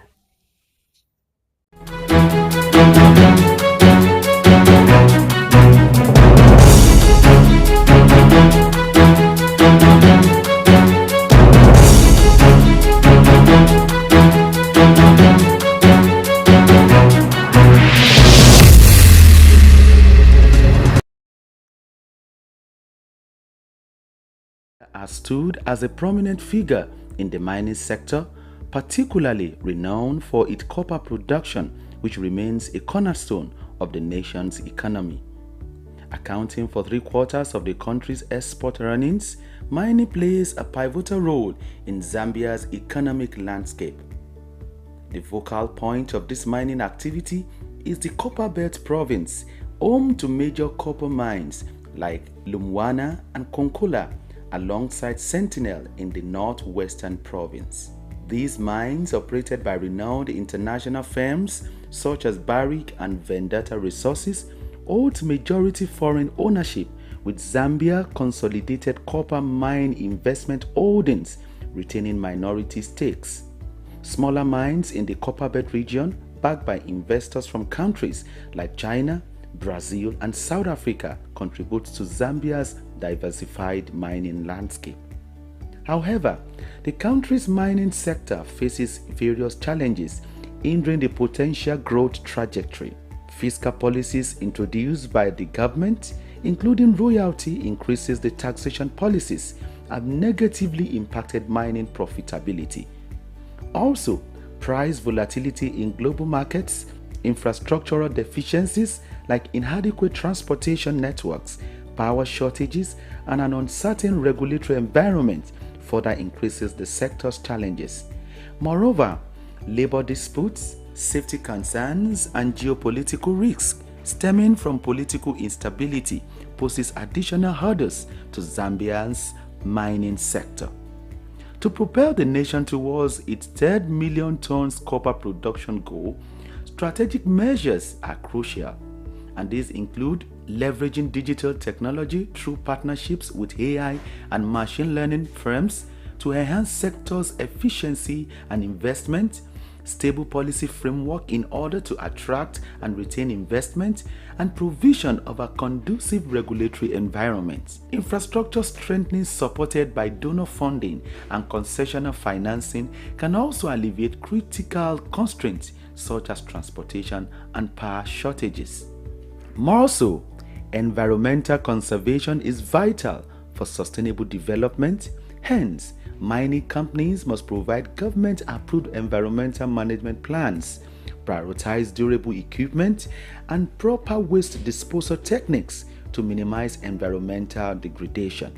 Given copper's expected dominance in Zambia's exports, maintaining its position as Africa's economic hub demands a concerted effort. Israel Adeyemi, SOUQ News.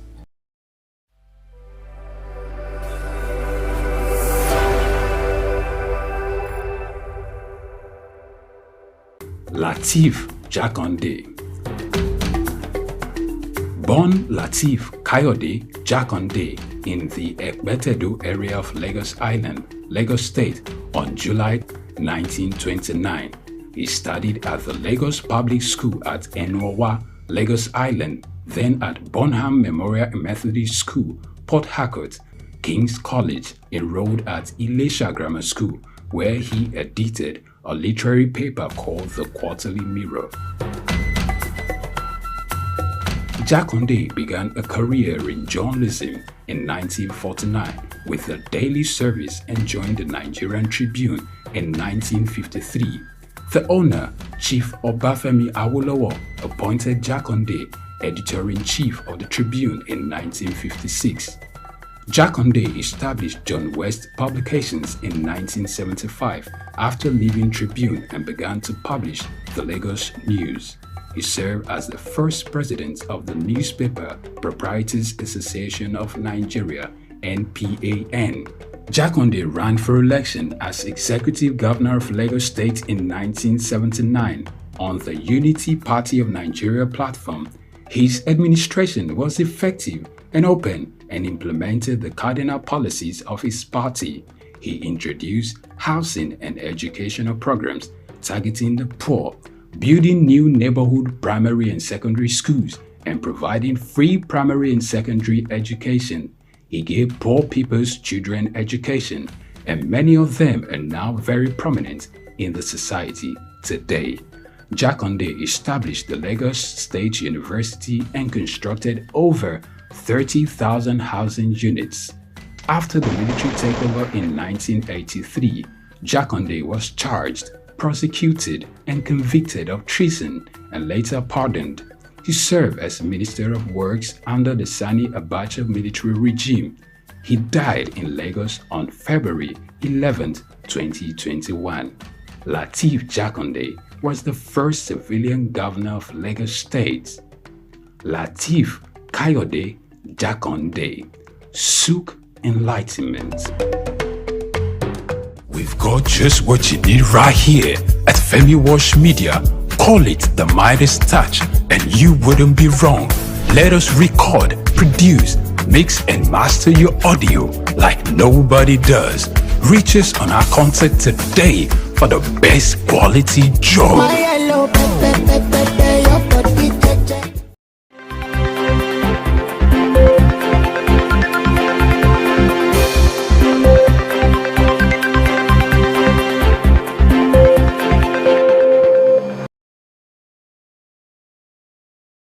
Welcome to News Update on SOUQ News Television. I am Grace Komolafe. Let's begin with a report on Nigeria's exports. Following the reopening of borders in March 2024, Nigeria's exports to Niger Republic skyrocketed by 204% in second quarter 2024, increasing from 6.72 billion naira in first quarter to 20.46 billion naira.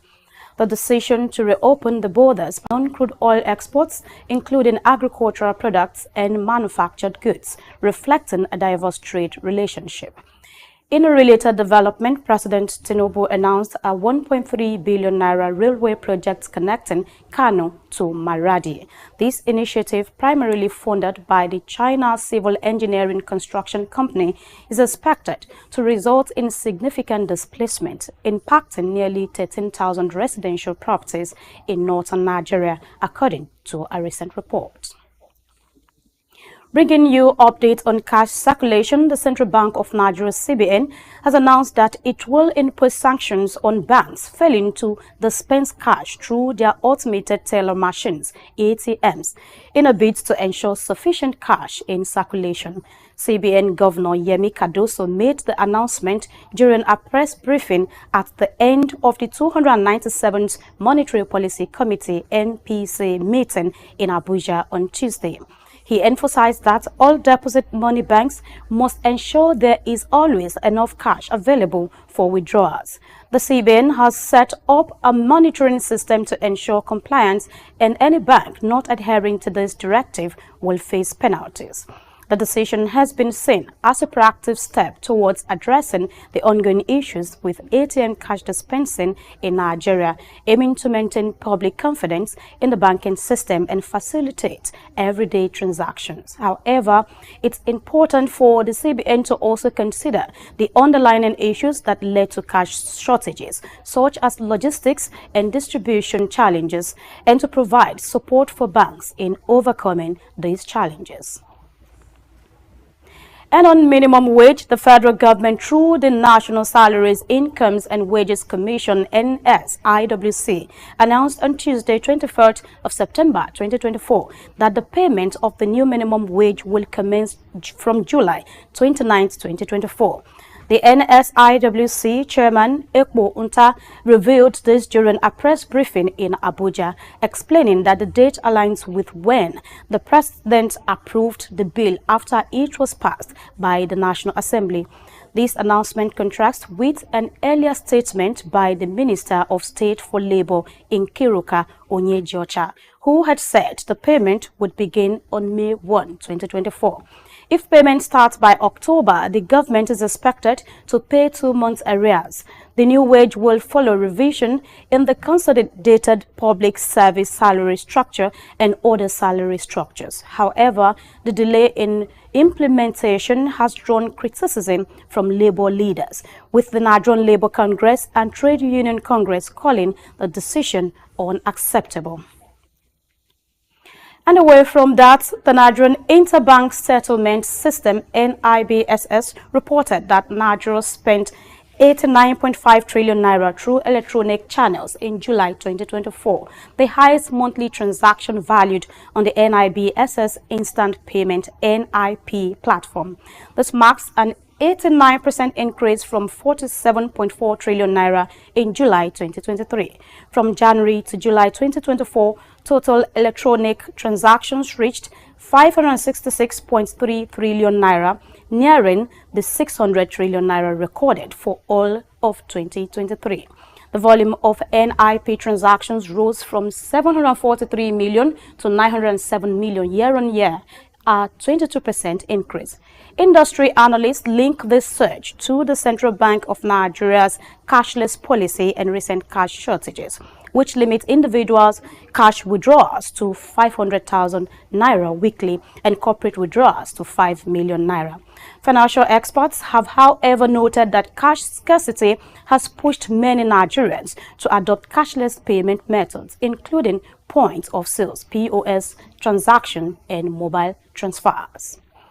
And now moving ahead to South Africa. South Africa's rand strengthened to a 20-month high against the United States dollar, trading at 17.22 at 0.8.10 GMT. 0.3%, stronger than its previous close. The rand's current strength is attributed to positive sentiment following interest rate calls by the South African Reserve Bank and U.S. Federal Reserve. Analysts predict continued trading in a range of 17.20 rand to 17.40 rand. Investors will focus on August producer inflation figures to gauge easing price pressures. Additionally, the composite laden business cycle indicator rose by 0.7% in July, reflecting positive economic factors.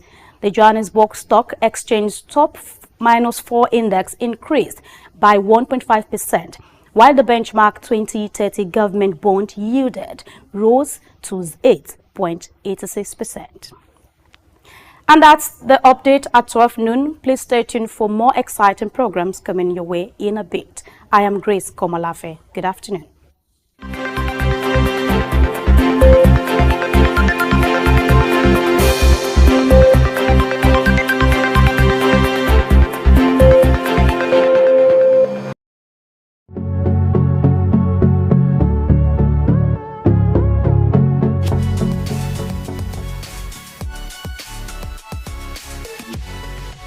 Well, Supporters Club had been there for 66 years when it was founded officially, but those who funded it were just doing it for the fun. We just come to the field, drum, sing and go. Nobody gave them any recognition. But I joined them in the year 1977. Well, I paid 2 naira to join. And how did I join? It was because of an incident that happened at the National Stadium. The Shooting Stars of Ibadan and the Bendel Insurance of Benin were playing the semi-final of the FA competition that year. And I had to go to enter the stadium. I paid 4 naira to watch the game. But while entering the stadium, the whole place was filled. And when I got inside, there was no place for me to sit down. So many of us were standing out there, people outside the gate of the stadium. There were more than the people right inside. So as at a point in time, while standing, some people just took me off ground and threw me into the crowd. And I started rolling until I landed on the culvert, concrete. Concrete slab. Before I knew it, over 50 people were on my top. And I could no longer breathe. So to me that day, it appeared I was going to die. But through the grace of God, I was able to wriggle out myself of that position. And the man directly on top of me had to leave, because what I did was by biting him. And I had to struggle to go under the concrete slab. And I was right there for the first half of the game, 45 minutes. I was right there under the concrete slab. I couldn't watch the game. It was the breeze that was coming from the outer part of the stadium that saved the situation. After the first half, you know, people will get up to go to the toilets, to go and buy drinks and meet their friends. I had the opportunity of coming out, and a good Samaritan gave me a small place to sit. Even at that, I was very unconscious. I was not comfortable. But the game ended. It was a drawn game. When the game ended, everybody left the stadium, but because I wasn't very comfortable, I had to wait in the stadium for like an hour and a half before I left. So when I left and I got home, 9 p.m. network news, breaking news, 32 people died in the stadium that day. And that, the thought came to me, I probably could have been one of them, but I thank God. That was what informed my decision to say, I will not go to the stadium again until I have the best way to go into the stadium without being killed, maimed, or injured. And I decided to move with those people, and I joined them. But then we were just doing it. Maybe 20 of us, 15, 30 of us, we meet under the trees of the National Stadium, and we go home. And since that period, immediately I became a member, I introduced what they call flag bearing. When from 1977 to 1990, every Nigerian team that came out of the tunnel or goes out there outside Nigeria to play, you will see the Nigerian green, white, green flag being carried by one person. It's me. I did that flag bearing for 13 whole years. Whenever the team is played, I will be there with them, whether it's the Super Eagles, the under 20, the under 23, the Falcons, and the rest, all our national teams. Even our club sides going out to play Continental, when you see the green, white, green of Nigeria, I used to be the one carrying that flag.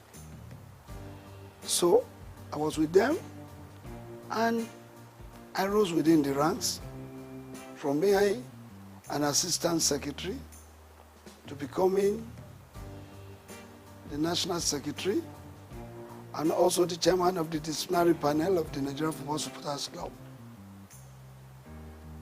And by 1990, I was voted to be the chairman. That was when the thoughts of registering the club came.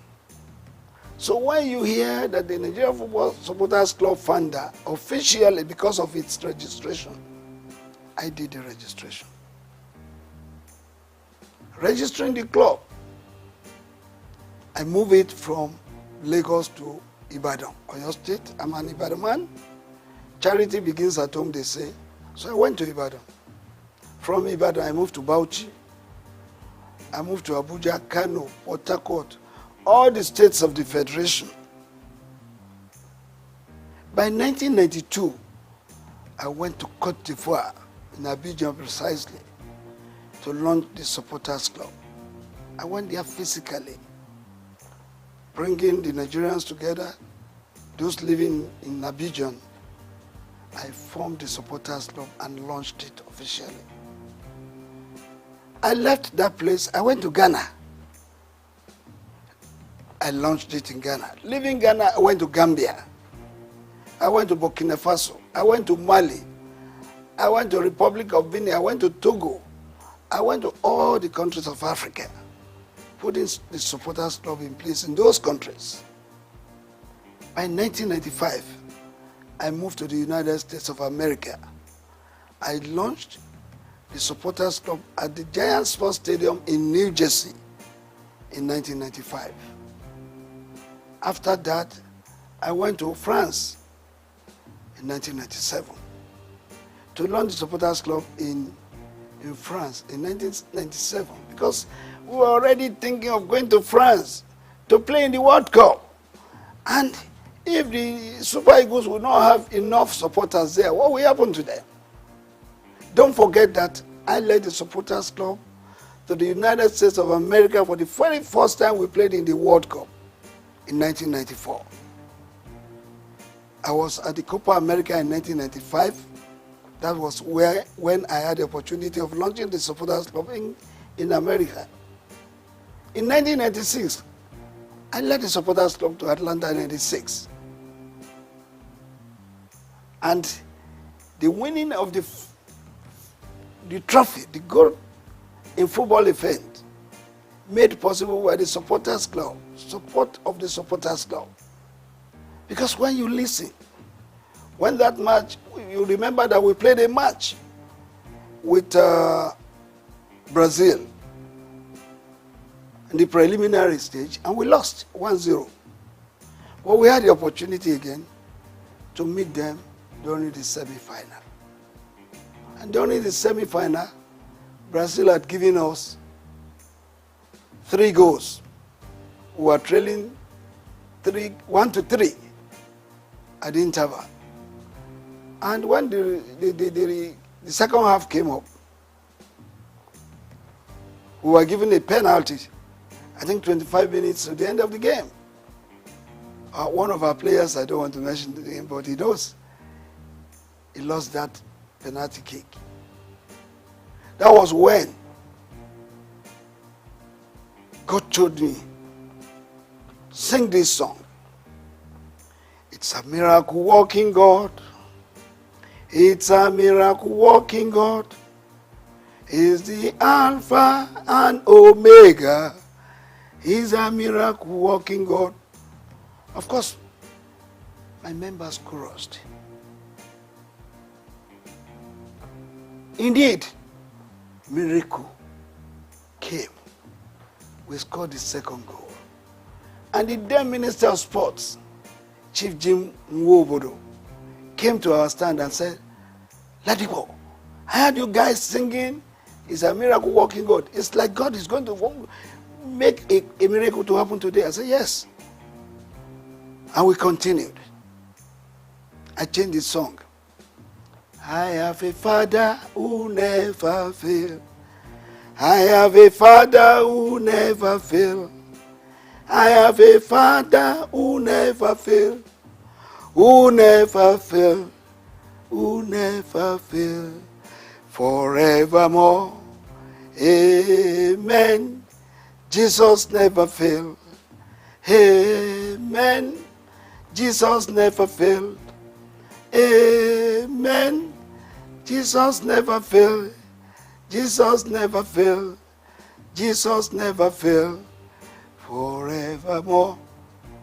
We scored the third goal. Then another song came. Poya chukuna gaza.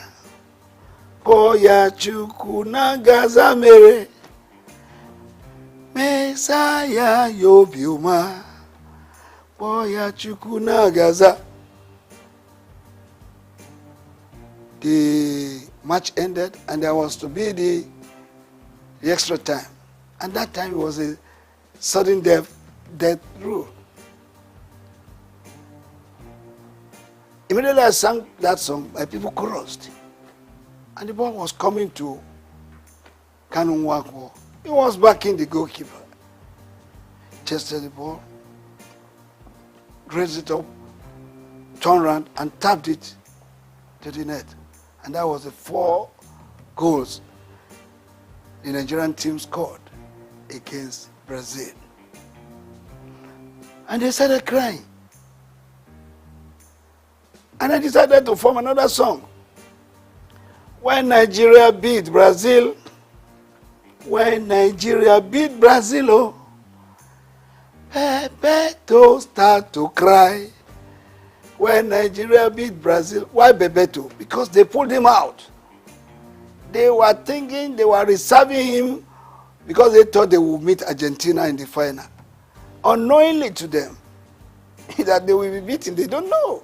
So I did that song and we sailed into the final, meeting Argentina in the final. And that again happened. Argentina was leading us 2-1. But we came from 1-2 to beat them 3-2.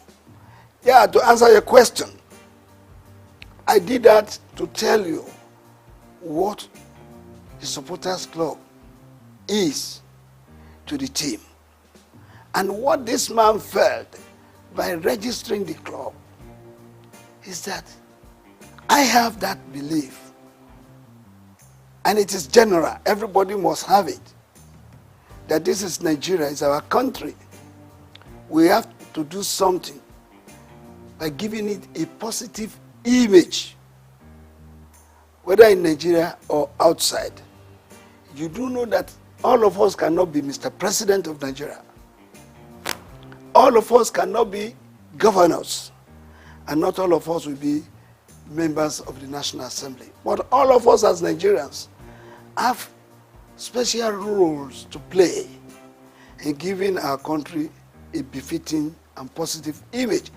That is the reason why this man has been following football supportership all the time to date.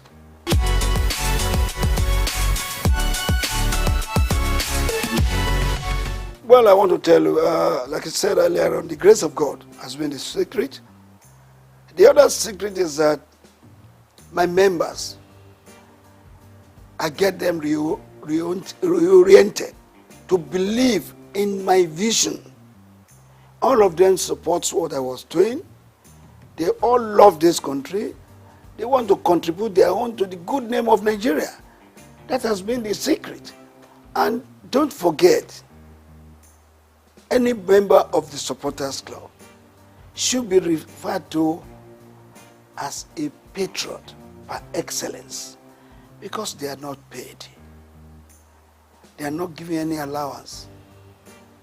They use their time, their money, even at the risk of their lives, to support the cause of Nigeria through supportership. Well, majorly, it is funding. The challenges is funding, because if you have to support the team, yes, they are playing in Lagos, you may not spend much money. But when they are playing in Enugu, they are playing in Uyo, they are playing in Abuja, you need money, no matter how. But come to think of you traveling with 100, 200, 300, 600 supporters outside Nigeria. They will not go by road, they will go by air. It's a lot of money that we need in running the supporters club. So our main challenges has been that of funding. But I can assure you that God has been good to us. We have had some philanthropists, some organizations who have come to assist us by way of supporting us, giving us a lot of money. And if you will not mind, I will have to put it on record that the very first company that supported Supporters Club was Coca-Cola. Coca-Cola did it for 2 years, they could no longer do it. Then for 1 year, MTN did it, they could no longer sustain it. Well, later we got Globacom. Dr. Mike Adenuga Jr. has been the brain, the backbone, the sponsor and the financier of the Supporters Club for several years, doling out millions from 50 to 60 to 100 million of naira, and even in dollars. So that has been the way, that has been how we have been able to surmount it. We have some philanthropists. We have Taiwo Afolabi, who has always supported us whenever we are going out. I remember Alhaji Aliko Dangote in 1996. He supported us, and some other Nigerians too. Esther Ajayi, when we were going to Russia 2018, I went to this woman and I told her our problems. The second day, she was able to give us 20 million. I went to meet the then governor of Lagos State, His Excellency Governor Ambode. He gave me 10 million. The club, not me per se, he gave the club. And when we were going to Brazil in 2014, that was the very first time any government supported us. We went to Brazil. Before going, I visited the then president, Dr. Goodluck Ebele Jonathan.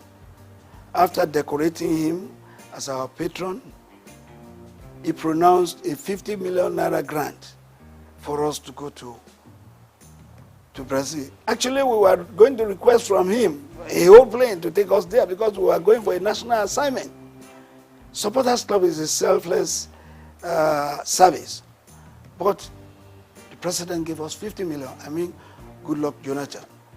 But we ended up spending 189 million. The difference of that was raised by me going to Dr. Mike Adenuga, Taiwo Afolabi, Esther Ajayi, Ambode, and the rest. That's how we've been running the club. We've been running the club, meeting people who lost the game of football, who lost Nigeria, and they have been helping us.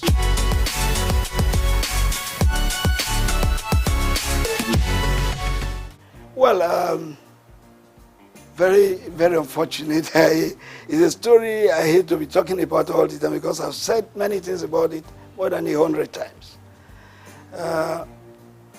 Supporters Club had been there for several years. And Dr. Rafiu Ladipo was the national chairman for just 10 years, from 1990 to 2000. I left that position in 2000. And then somebody else became the national chairman. And that was Alhaji Waide Anderile Yusuf, who was the chairman for 8 good years. After him, there was Otumba Olatunde Bashonu. He was there for 4 years.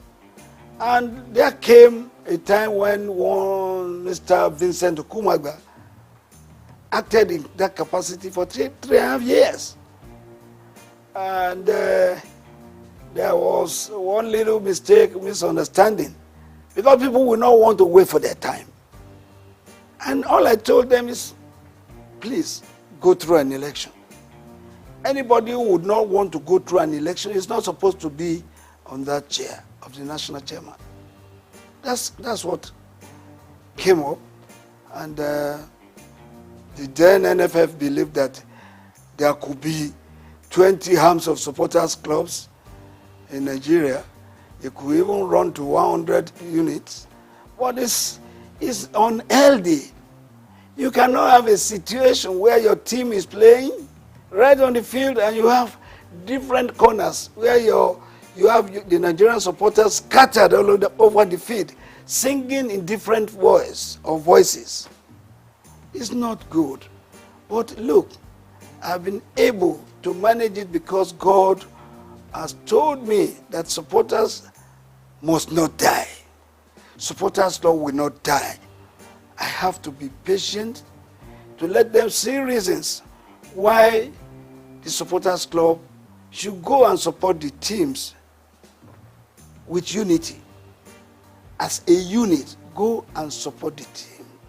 But if you have funded your own, maybe you have registered your own, you have your own office, you can stay in your office. Manage your office the way you want to manage it. But when it becomes a national assignment, you are going out to represent Nigeria. All of us as supporters must come together to support Nigeria as a group supporting one team. Not when you have some people in angle 90, some people in angle 180, some people in angle 360, some people in angle 60, supporting one team. It does not go well. There's nothing you are going to achieve from this. I remember when we were in Russia, and my members have gone in. I normally wait for all of them to go in before I will finally go in. So when I was going in as the last person, I entered the stadium and I saw them, some people up there, I saw some people on the left, I saw some people on the right. And when I was going to meet the band boys, some of their security men came to me, in Russia, and asked me where I was going. I said I was going to meet my people. They said I should bring my ticket. And when they saw the ticket, no, you can't go there, go there. That place is not yours. Your seat is downstairs there. How do I coordinate the activities of my members? This is what we've been telling them. Supporters Club must be united. They must come together, sing together, cheer the team together, and let us have a befitting result. When the referee and all the match officials see a group of people, even if you are 200 or 300, converging in one special place together, in your uniforms, in your green and white, and you are singing, they know you have come to support your team. So it takes them every reason to want to do the game better. Well, when you are not there, in a capacity crowd of 90,000, we had 5 supporters here, 2 there, 7 there. When the Argentines were about 87,000 in the field, singing for their team. So I believe that the supporters club must be together. I've been able to manage it now, up to now. The national chairman of the supporters club as we speak is Reverend Samuel Ikpeya. He coordinates the activities of the supporters club in Nigeria. While worldwide, I'm the president general because we have supporters club in all the other countries of the world. And when we come together, there must be one person. There must be the head. We have the president of the supporters club in Cote d'Ivoire. We have the chairman of the supporters club in UK. In all francophone countries, the head of the supporters club is called president. In anglophone countries, the head of supporters club is addressed as Mr. Chairman. So the president general is not just what we just came out with. It's because there's a need for it. That's why the president general worldwide comes up. Well, I have told you a lot of people don't want to wait for their time. And when you don't wait for your time, what do you lose? You lose much. There was going to be an election. And I called all of them, go and pick your nomination papers for the election. But some of them would not want to because they want appointments. And I don't believe in appointments because we have a constitution in the supporters club that says everybody and anybody who wants to be an officer must contest for election. I insisted that there must be an election. Some people would not want an election because they know probably they believe they cannot win. They decided to say, oh, let's go our way because we don't want election. That's it.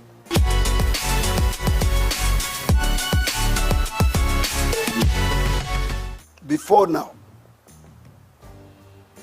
up to about 8 years, 10 years ago, the Super Eagles were really super. But in the last 8 years, we have not been there. We have not been doing well. Don't forget that in 1994, Nigeria's team, the Super Eagles, were judged to be the 5th best in the world. What is our ranking now? 37th in the world. Even in Africa, what is our ranking? So the Eagles of the last 8, 9 years ago, no, they have not done well at all. I want anybody to tell me what did we win in the last 8, 9 years. Don't forget that in 1980, we won the Cup of Nations right here at the National Stadium. In 1994, we were in Tunisia. We won it. In 2013, we were in South Africa. We won the Cup of Nations. In 1996, we won the Atlanta Olympics. Since then, what can we point to that we have won? So the Eagles of the last 8, 9 years, no. They did their best, but their best was not good enough for Nigeria. And that's why we didn't win nothing. But I want to believe that the present crop of Eagles being put together now, going for the Cup of Nations, we want to write their names in gold. And if that is so, it means they have to put in their best to see that going to Cote d'Ivoire 2024 will not just be going there to make a number. We're going there to give a very good account of ourselves. Who says it is not possible for Nigeria to win the Cup of Nations again. It is possible, but it takes a determined group of people as players who wants to write their names in gold to do that. When you are rating the coach, a coach is as good as his last match. Passero was employed, he was given a target, and the NFF has the power to either sack or renew his contract. I think according to them, maybe he has performed according to what they want. But for me, as a Nigerian, I want Passero to go to Cote d'Ivoire and show us that he is serious and show us that the Super Eagles can still fly and make us get minimally play in the semi-final of the Cup of Nations. Anything short of that, no.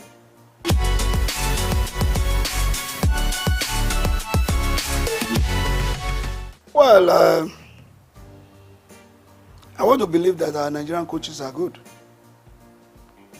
There have been 2 or 3 foreign coaches that have done well.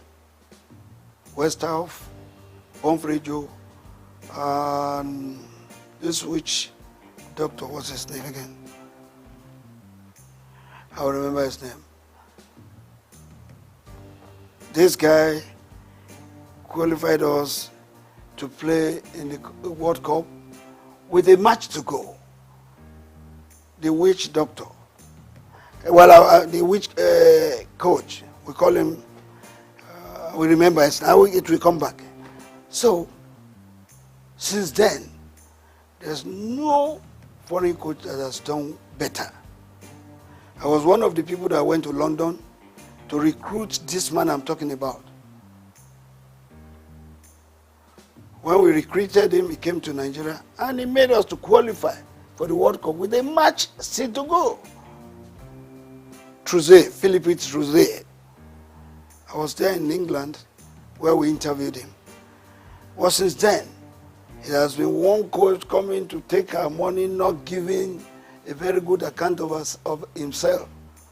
But the Nigerian coaches, let's also praise some of them. Some of them. The late Shuaibu Amadu qualified us to play in the World Cup, even though he did not take us there. The late Stephen Keshi also made us to win the Cup of Nations of 2013 in South Africa. So if that happens, who says the Nigerian coaches are not good? Some Nigerian coaches have proved themselves, but they still need to do more. But these 2 coaches, exceptional. That is the real reason, the real controversy we're having between the NFF and the coaches. You don't hire a coach if you know you cannot pay his wages. You must be ready to pay his salary as at when due. There's no coach who will labor and labor, and after which he would have trained your players, and you are owing him salaries of 5 months, 7 months. Which coach will take that? Where is that happening across the world? Nobody will accept that. So that has to be looked into. And that is why the NFF has got to look for serious sponsors and raise funds for them to be self-sufficient, to be able to take all these challenges of paying the coaches wages. That is a big problem. And I think the present NFF board, led by Ibrahim Guzo, will look into that, look for sponsors, serious sponsors who are interested, not just interested, but who are genuinely interested in the Nigerian game and in the Nigerian nation. You may be interested in the Nigerian game, but if you are not interested in the Nigerian game, Nigerian nation, you may not give what it takes to do. You must have the love of this country at heart. And then love the game also.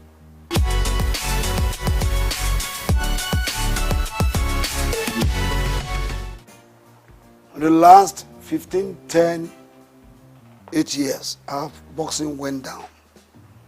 In the last 5 years to today, our boxing has come up. I am the president of the Nigerian Boxing Board of Control, and I confirm to you that every week now, we have a boxing championship. We had one last week. Tomorrow, we will have one in Abuja. When I come back the following week, there's another one. We have promoters now promoting our boxing events. And our boxers are now earning big money, other than what they were earning before. In those days, they were earning 20, 30,000. They go on the ring, they hit them, they shed blood, and they sweat. What do they earn? But since the last 3, 4 years, our boxers have been earning big money. Some of them earning millions. Some of them traveling abroad to earn $5,000, $10,000. And that is made possible because we have a group of people in the Nigerian Boxing Board of Control who respects each other, who respect the boxers, who respects the coaches, and who respects the promoters. Take, for instance, I'm sorry to mention, Go TV. Go TV night every day. They've had about 29 Go TV sessions. You know what that means? Go TV for every boxing fight. They don't spend less than 20 million. They even spend more. And our boxing now is being watched all over the world, if not just Africa.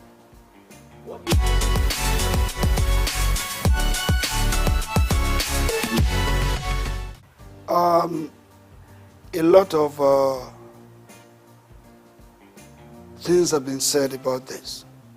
We have sent memos, we have sent advice, we have met with the people in charge severally. I've had to write to both the Minister of Sports, the National Assembly, and the rest. How can we develop our sports? It's very important. Without grassroots development, you won't be there. As a matter of fact, Kanu Nwankwo happens to be a product of the Nigerian League. J.J. Okocha, product of Nigerian League. Finidi George, Emmanuel Amunike, and all of them played in the Nigerian League. How many of our Super Eagles players, those that are playing for us now, do you see what developed here? Maybe you have 2 or 3 home-based players playing. But the real product for our football development, they are here in Nigeria. We have to go back to those things we were doing that time when we got the likes of the Segun Odegbami, Henry Nwosu, Christian Chukwu, down to Stephen Keshi, Okocha, and the rest. We have to go back. We don't have to rely on those players who have been serving us in the last 12, 15 years, believing that they will continue to serve us the same way. No matter what you do, players will get weak. They will age. And when they are aging, that's when they start referring to them as tiring legs. You need replacements for them. How do you get that? You can only get them from the local scenes. We have various clubs in Nigeria playing the leagues, the Premiership, the National League, and the rest. 20 teams in one. Do you know how many of our boys out there that can play football? If we harness them, bring them together, and give them the right training.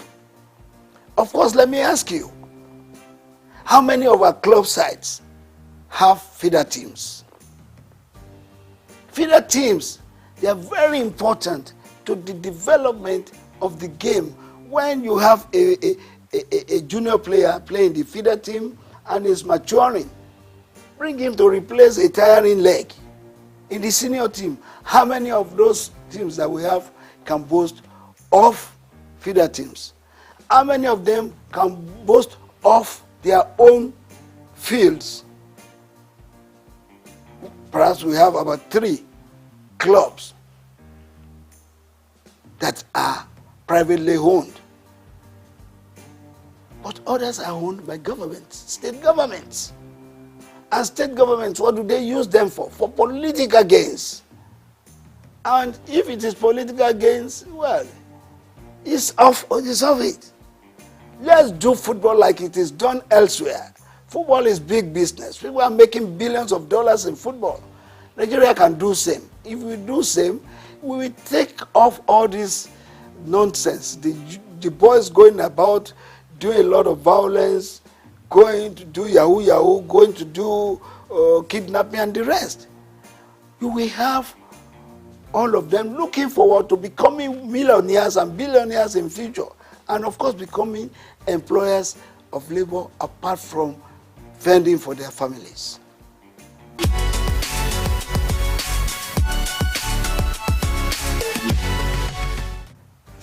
Above 50 football. Yeah, it's above 50. I'm the chairman worldwide for that. And my president is Ambassador Edward Olutoke, who has given his support, his finances to be able to do this game. The thing is this: if you have played football, you have played up to the level that you are about 40, and you are no longer playing, you are no longer doing what you know how best to do, you now go and sit down, not doing nothing. Boredom sets in. And within that period, rather than getting fit, you are aging. Some of them developing various sicknesses that they ought not to have. But because they were no longer doing what they know how best to do, they sit down. So the concept is bringing them back. Not just the footballers, but anybody above 50 could play football, keeping fit, and above all, living a standard life, making money. There's a way, we have one thing we are developing with the above 50 concept for you to make money. Anybody who is above 50 and has no car of ease or no house of ease or a home has not been living standard. So above 50 concept is not just to play football alone, but to help you to keep fit, to keep you healthy, and make you to live standard life and make money. That is what we are doing. And as I speak with you, Brazil has embraced it. Mexico has written to us that they will want to play with us. The last competition we had 8 clubs. Ajegule, Surulere, Redeem, Itiraikate, Abeokuta, all of them, they came to play at the National Stadium. And the prize, the winner's prize was 5 million, which was paid instantly. The second place was 2 million, while the top place was 1 million. And we put a lot of money in organizing that. We're going to start the second edition very soon. We're now having clubs from Benin, Edo, where people from Abuja, people from Kwara registering to be part of the above 50 football.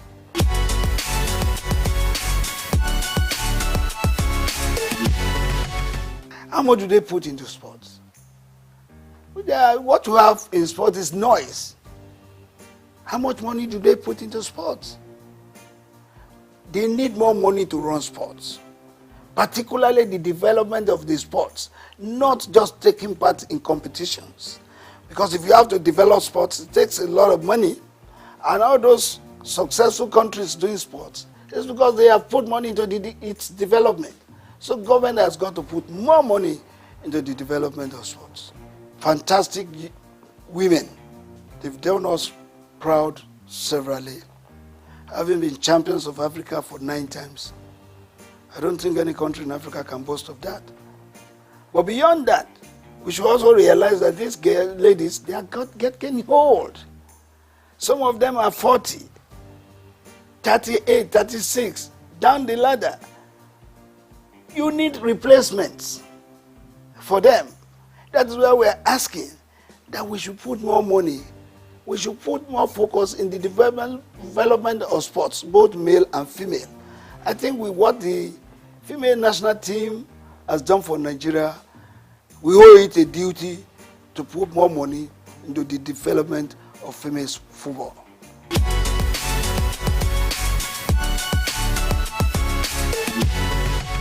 I'm not thinking about that. If I want to, I would have been in politics, party politics. I would have been there, and by now I think I would have been something else. But no, I chose to be part of giving an image to Nigeria, a good image, positive one. Take, for instance, if you go out of the country, you get to the entry point of any country, and you speak of our sports, they give you a wide latitude for you to go in. Well, you say when you get there, you speak sports. They ask you, where's Kano? Where's Okocha? Where's Finidi? Where's Amokachi? That means they recognize Nigeria sports. In fact, that's the only thing we can be proud of right now. Every other thing we talk in diversities. But when it comes to sports, every one of us were together. If the Nigerian team is playing and a Christian has to pray, and he say, I pray that the Super Eagles wins today's match, in Jesus' name I pray. Even the Muslim will say amen. So together in sports, where in this country, football and sports is a lifeline, particularly football. Football unites not just the states, it unites the country, it unites the countries of the world. So I believe we can do much more in promoting and supporting our sports so that we get the best benefits, as we say. First and foremost, I want to use this opportunity once again to congratulate him on his appointment. I've met him twice now, and I'm going to meet him soon again. And why am I going to meet him is to advise him on what I think from my own views and from what I've seen to improve sports. First, we have talked about it. The development of sports is key, not just the taking part in competitions. Because if you are not developing sports, you are only taking in competition. If you don't win, what happens? But if you develop sports, one, you are helping the youth. Two, you are helping the nation. Three, you are growing the economy. And thirdly, you are removing restiveness and restlessness of the youth in the society.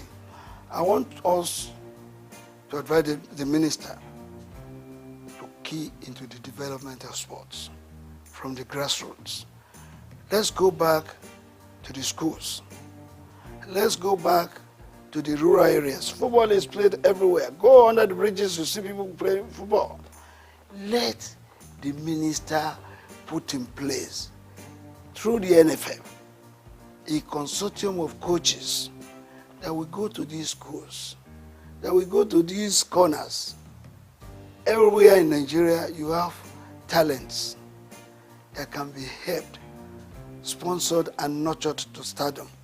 Once we do that, our sports will improve. And let the minister put his feet there on ground and say, every club that is playing in the Premiership and the National League must have their feeder teams, must have their own fields and other infrastructures to make them develop sports. Thank you very much. I want to pray for this organization to continue to thrive, to continue to blossom in making money, because without money, this kind of things that I hear cannot be sustained. So God will grow you the more, and your business will continue to flourish.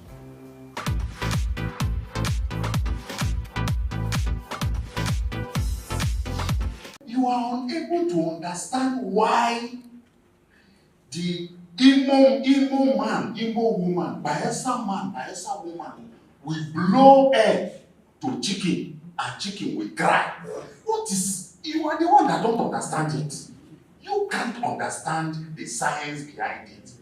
So what you should do is go and study how to understand it. That was why China closed their border for 25 years. Today, the Europeans and Americans are trooping to China to study TCM. They are in droves. Today, Ayurveda is a full ministry in India. The Global Center for Traditional Medicine is in Gujarat, in India. It became 1 year in March this year. Because these people refused to be intimidated.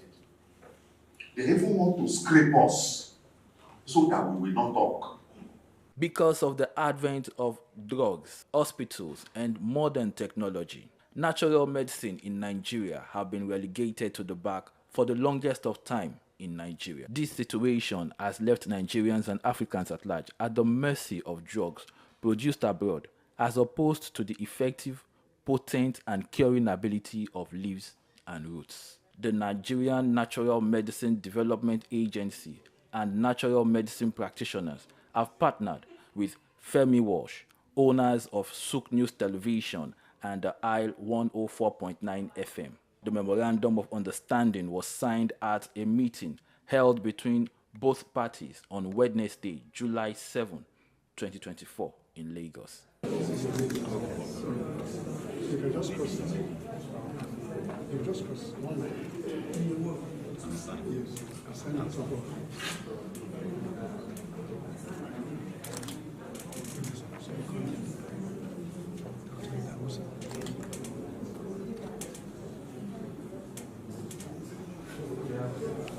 At the meeting, the Director General of the NNMDA, Professor Martins Emeje, welcomed the guests, saying that there is need to positively change the narrative of natural medicine in Nigeria, and by extension, Africa. According to Professor Emeje, SOUQ News Television and the Isle 104.9 has the capacity to showcase the tremendous studies, research work, and products coming out of Nigeria to the world. So I believe your coming on board is also at a very critical period. So that, yes, you know, when we talked the other time and you said that because of our activities, people will start saying they want to be DJ or that, let them come and do. Yes, it is better for us to be known, to be lucrative, to be functional, so that people will compete to come and be DG, than for us to be obliterated. Do you understand? Because no matter how you do DG, you have expiry date. You will go.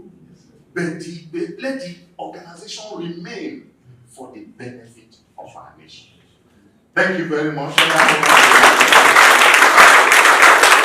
Professor Emeje, responding on behalf of the president of Femi Walsh Media, Ambassador Victor Oluwafemi Walsh, the vice president of Femi Walsh Media, Dr. Idahosa Osamanze, said, as Nigerians, we talk down on Nigeria a lot. The beauty about what we're doing is that we also know that the end of Pulse television is coming close to an end, because the Gen Zs, they don't watch too much of television, they are on their cell phone. And so we adopt the over-the-top technology as a company to distribute our content, both in Africa, Asia, and America. Yesterday, I was still talking to a friend of mine, I met him in Toronto, who's giving us an inroad into the Caribbean, where our brothers are living, who were moved from this place. So we show to the world what we are capable of doing, and this will attract attention of the world to the agency. I said to Prof the other day that I know that very soon people will be struggling to become DG of the agency, because Now there's no budget in it. That's why people are not struggling. But very soon budget will come to it. And then everybody can live a decent and good life. So it's a pleasure to partner with you and to see how to drive this vision in the next 4 years as Prof is still here. Dr. Osamanze, in the presence of SOUQ News Television's Chief Responsibility Officer, Sam Orouje, Business Manager Shade Uwe, and Chooks John Rogers, appreciated the NNMDA management and staff for a wonderful meeting that has signaled the beginning of a beautiful relationship in times to come. Hello sports fans, enthusiasts and pundits, welcome to SOUQ Sports. Yeah, to your humble boy, your loyal boy from the hood, Kevin Ojife, and I'm glad to be here. This is SOUQ Sports.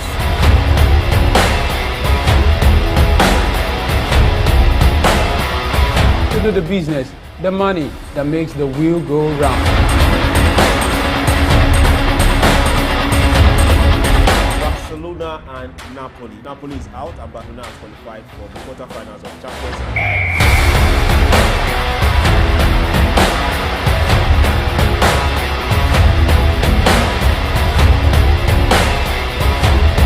League. For different ways to make money. Sports is best way to be creative.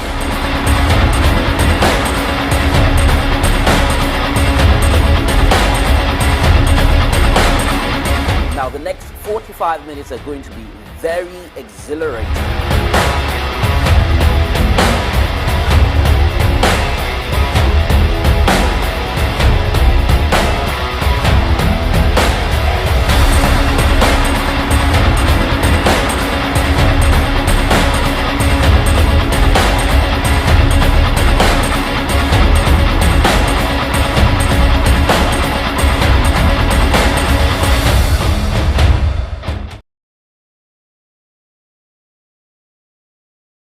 In the heart of sub-Saharan Africa, where commerce meets progress, welcome to SOUQ News, your source for business, economy, and development insight that drive nations forward. From the vibrant streets of Lagos, Africa's fastest economic hub, SOUQ News takes you on a journey of discovery, analyzing and reporting the facts that lay the foundation for growth and development. We don't just report the news, we create it. SOUQ News is more than a channel. It is a catalyst for change, spotlighting the stories that shape economies, inspire entrepreneurs, and fuel progress. Covering business, finance, technology, energy, and many more, SOUQ News provides a daily deep dive into the stories that matter, interviews with industry titans, and analysis that empowers your understanding of economic landscape. Join us daily as we dissect, discuss, and deliver the most relevant and factual news on business and the economy. SOUQ News is your trusted guide, empowering you with the knowledge to make informed decisions.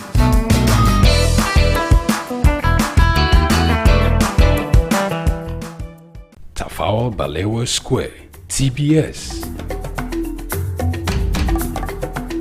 Tafawa Balewa Square was initially used as a horsing ground called Lagos Race Course. The edifice was constructed by General Yakubu Gowon in 1972 and named after Nigeria's first Prime Minister, Sir Tafawa Balewa. Tafawa Balewa Square is located at 45/57 Mase Bangboshe Street on Lagos Island, Lagos, and referred to as TBS.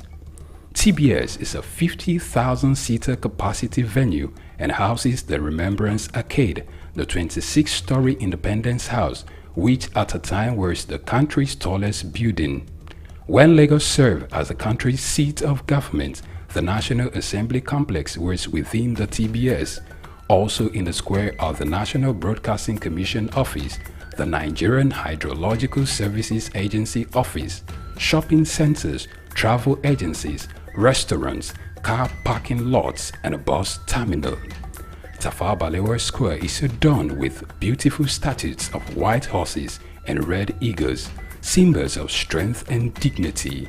Our historic neighbors include the King's College and the Holy Cross Cathedral.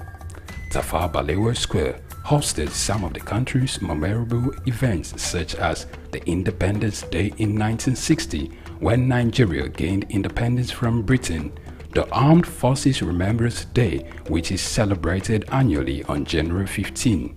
The edifice is a national cultural asset. Tafawa Balewa Square, SOUQ Enlightenment.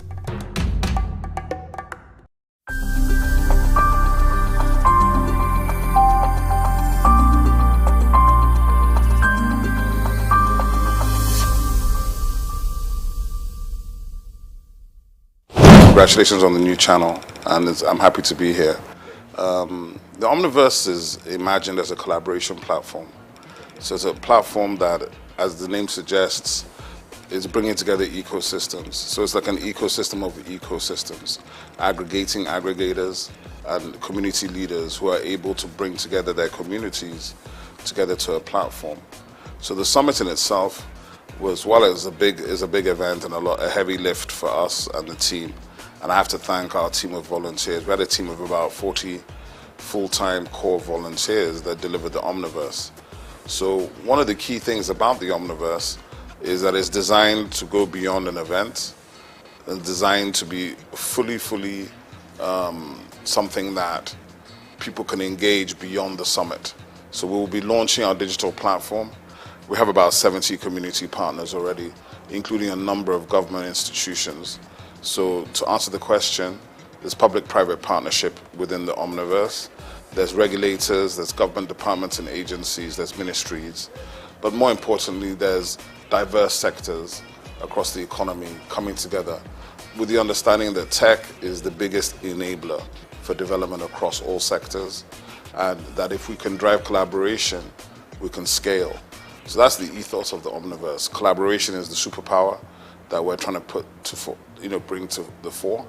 That operating in silos has not paid us, but if we come together, understand that technology affects every sector, then we think the Omniverse is here to stay.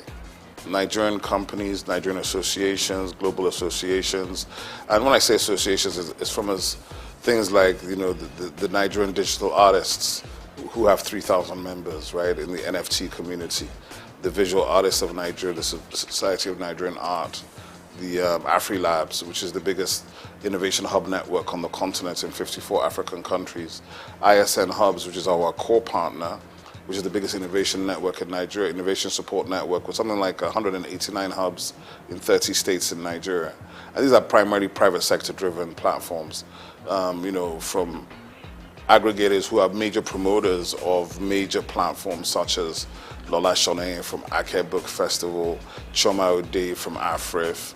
We have a lot of these people who are either on our advisory board, they are co-chairs, or they are community partners, because what we're building is beyond any one person. It's about collaboration both at the top level, but through the line down to the bottom.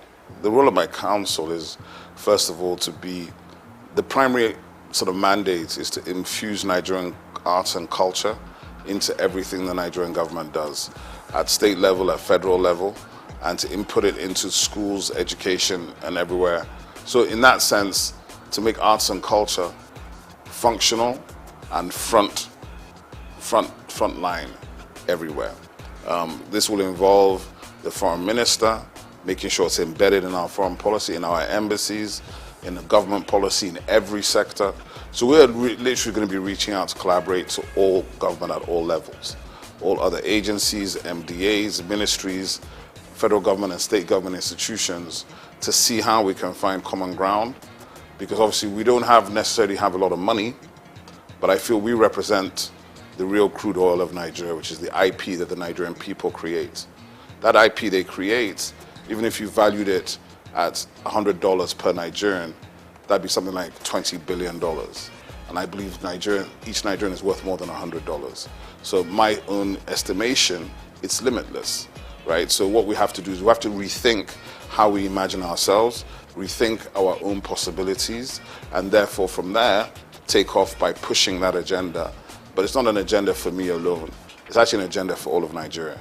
Because when we put it front and center, it means we're putting the Nigerians front and center. And we put the Nigerians front and center, I think we win. I think historically you will find that the federal government and the governments of Nigeria have not funded heavily these sectors.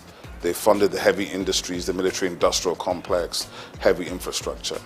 But what the funny thing is, whilst Africans will say, oh, this is grammar, what are you people talking about in arts and culture? What you find is that the West, right, for 500 years has dominated the world. How have they dominated the world? Through narrative. Okay, but what do we complain about? Narrative. But we haven't invested in narrative. So if you don't invest in telling your own story and owning your own story, why are you complaining about how you're perceived? So I think it's counterintuitive and it's about time. And I'm very pleased and very happy that Nigeria now has a full ministry focused on this one specific issue. Because the truth of the matter is, we are older than time itself. We come before Christ. We come before the entire Western hegemony. We are actually the origins of everything, of innovation, of technology, of science, of education. But if we don't believe it ourselves and we don't express it, how can you expect anybody else to believe it? Well, I think the difference is that as a creative entrepreneur, there's really nothing to stop me, right? I can take all the risks. I don't have to worry about anything. I can decide, win or lose, we're doing this thing. But of course, as a public official, I have rules and regulations I have to go by. I have a boss, I report to people, and I have KPIs I have to deliver on. So there's a big difference in that regard. There's a difference in bureaucracy, maybe a difference in response time, but there certainly will not be a difference in my personality. So I think it's really about how you perceive what these things are. For me, it's an elevation, obviously, and it's a privilege and a pleasure to serve at this level, to do something that I believe in, to do something which is that I believe in Nigeria. I believe in Nigerians. I know our ability. I think we are world class. I don't like all this, it's good for Nigeria. I hate that. So I think for me, that is what's important. And to have the opportunity to try to deliver on some of the things we've been trying to do from the private sector for the last 25, 30 years. So there's nothing new for me in that regard. But of course, the position is new. Being in the government is new. But with a lot of support from friends, family, professional colleagues, and other people in the industry, plus my co-DGs and the minister, hopefully we'll do well. We're under the Ministry of Arts, Culture and Creative Economy, and that's very, very powerful because it means Nigeria itself has taken a decision to own the agenda. Hopefully I have a good time, have a good tenure, and I don't make any enemies. And well, for me, if you leave a place and the people that worked with you have good things to say, if they feel better about their work and about themselves, and if the brand that you're now leading is now appreciated by the people for what it does and how it brings it to the table, then I've done my job. I think Afrobeats has already established the fact that we are originally Nigerian. Or some people say arrogantly Nigerian. And it was intentional. We built this thing, and it was intentional because we're not going to ever apologize for being Nigerian. We're not going to apologize for being black. We're not going to apologize for being African. And that's front of mind. Because, you know, when you do show business, you have to validate it. So we validated the show maybe at least 10 years ago. So now we're in the business phase. So when you see the exit of Maven Records with UMG, you see Iwaju coming, Comic Republic with Universal Studios, you begin to understand where we're building to. And when you think about where we're coming from, where there was no infrastructure, no funding, no support, and I think part of what we hope to do with government at this time is, because we come from the sector, we can collaborate with everybody in the sector. We don't have to talk at them, we talk with them, we build with them. And together, I think it's limitless. You know, Nigerians like to say the sky is your limit. I think it's limitless. There's no limit to the whole situation. I mean, one of the things I talk about all the time is what's the difference between Thor and Shango? Thor is approaching $50 billion in revenue. Shango's broke somewhere outside Lagos. And that's a lack of imagination on our part. That's a lack of us delving into the richest thing we have, which is our mythology. Our mythology is endless. If you look at the Marvel universe and the DC Comics universe, the Orisha are basically the same thing as the X-Men. But the Orisha, some people are still afraid of them, whereas the X-Men are north of $100 billion in revenue. So I think we have to understand and reimagine our mythology, our history, our stories, and how to bring them to the world in new formats. It's not just film. It could be live action, it could be gaming. There's so many different ways to action these things. And when you do them, and you do them right at the right level, as Iwaju is beginning to show you, our stories have always been world class. Our characters are world class. What we have not had is the resolve and the confidence to finish. I think that is coming now. For me, I think it's still the fact there's more to do. My young brother, Misan Harriman, is nominated at the Oscars, the first Nigerian nominated for a director for a short film, because I know what that will do for the next generation of Nigerian directors, right? So for me, there's still more to do. There's so much more to do. When we see our first $100 million movie in the global box office, we need to celebrate it. When you win a Grammy, you need to celebrate it, because these are stages that we were locked out of. The technology and new media has allowed us to invade these spaces we were not even invited to. But now we're beginning to enter them and dominate. So even when you do that, you have to do it with grace and dignity, not with arrogance. And that's something that some of us have to learn. But the truth of the matter is, the greatness of the Nigerians is just beginning to come. And I feel strongly that this century, we're already in the African century, and the soft power that we hold here is what will define the future of the century. I think the most important thing, the first thing to think about is IP protection, because the minister is working strongly, intellectual property. The US, if you take the state of California, California is probably in the top 5 economies in the world, and 70% of the economy of California is driven by intellectual property, by 2 core industries: Silicon Valley, which is coming out of Stanford University, and Hollywood, which of course is the music and film industry. Now, that is for anybody that says, oh, what is this thing that they're talking about? We don't understand it, it's grammar. The grammar is the money, okay? The narrative is the money, the story is the money. So any of your children or your nieces or nephews that have talent, visual art, performing art, arts and crafts, adire, all of these things that we've been taking as vocation, they are occupations. They are extremely valuable. And with digital technology and platforms, we can scale these things and generate incredible revenue. The point being that Nigeria has so much to bring to the world in terms of these things. I think Nigerian cuisine is going to be on the level of Chinese and Indian cuisine worldwide in the next 10 years. And if you understand that, then you understand that the Indian restaurants in the UK, as far back as 2009, were generating more money than the UK automobile, shipping, and steel industries combined. That's just restaurants on the high streets. So that is why we must invest and we must put our energy into this sector, because this sector would provide the jobs, provide the revenues, and provide the global dollars that everybody's looking for. Oh, I think it hasn't even started. The Maven Records deal is giving you an indication of that. The reason why that valuation of $150 to $200 million has been done is because of the upside potential of Rema, who's 23, and Arya Star, who's 20. So they're looking at the fact that in 10 years' time, these guys could have generated $1 billion each.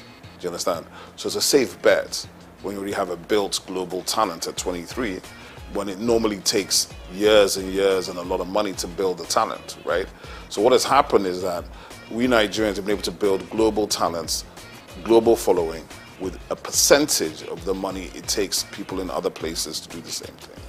So because of that, the value and the valuation is much bigger, right? So I would say the Afrobeats wave, it's not even a wave. It's been going for 15 years already. So when you encounter it is when you encounter it. If you think it's an overnight success in 2024, that means you were not around in 2008. 2006, I'd say, is a good time to think when the sort of continental, because we took Africa first, working very closely and collaboratively with South Africans, Ghanaians, and Kenyans. Then we started going into Asia and the UK and America on the black, what I call the Nigerian chitlin circuits, moving through the Nigerian communities. And then by about 2010, begin to come into the mainstream with Oliver Twist and all these kind of records that break globally. And now you have gold records from Oliver Twist in 14 countries. And now, in a situation now where an artist like Ashake can come out of Lagos, speaking a language that is not known to most of these people, and generating, selling out arenas. To become an arena artist, let me tell you, there are only 4 or 5 arena artists from Africa, and they're all Nigerian. Don't take it for granted.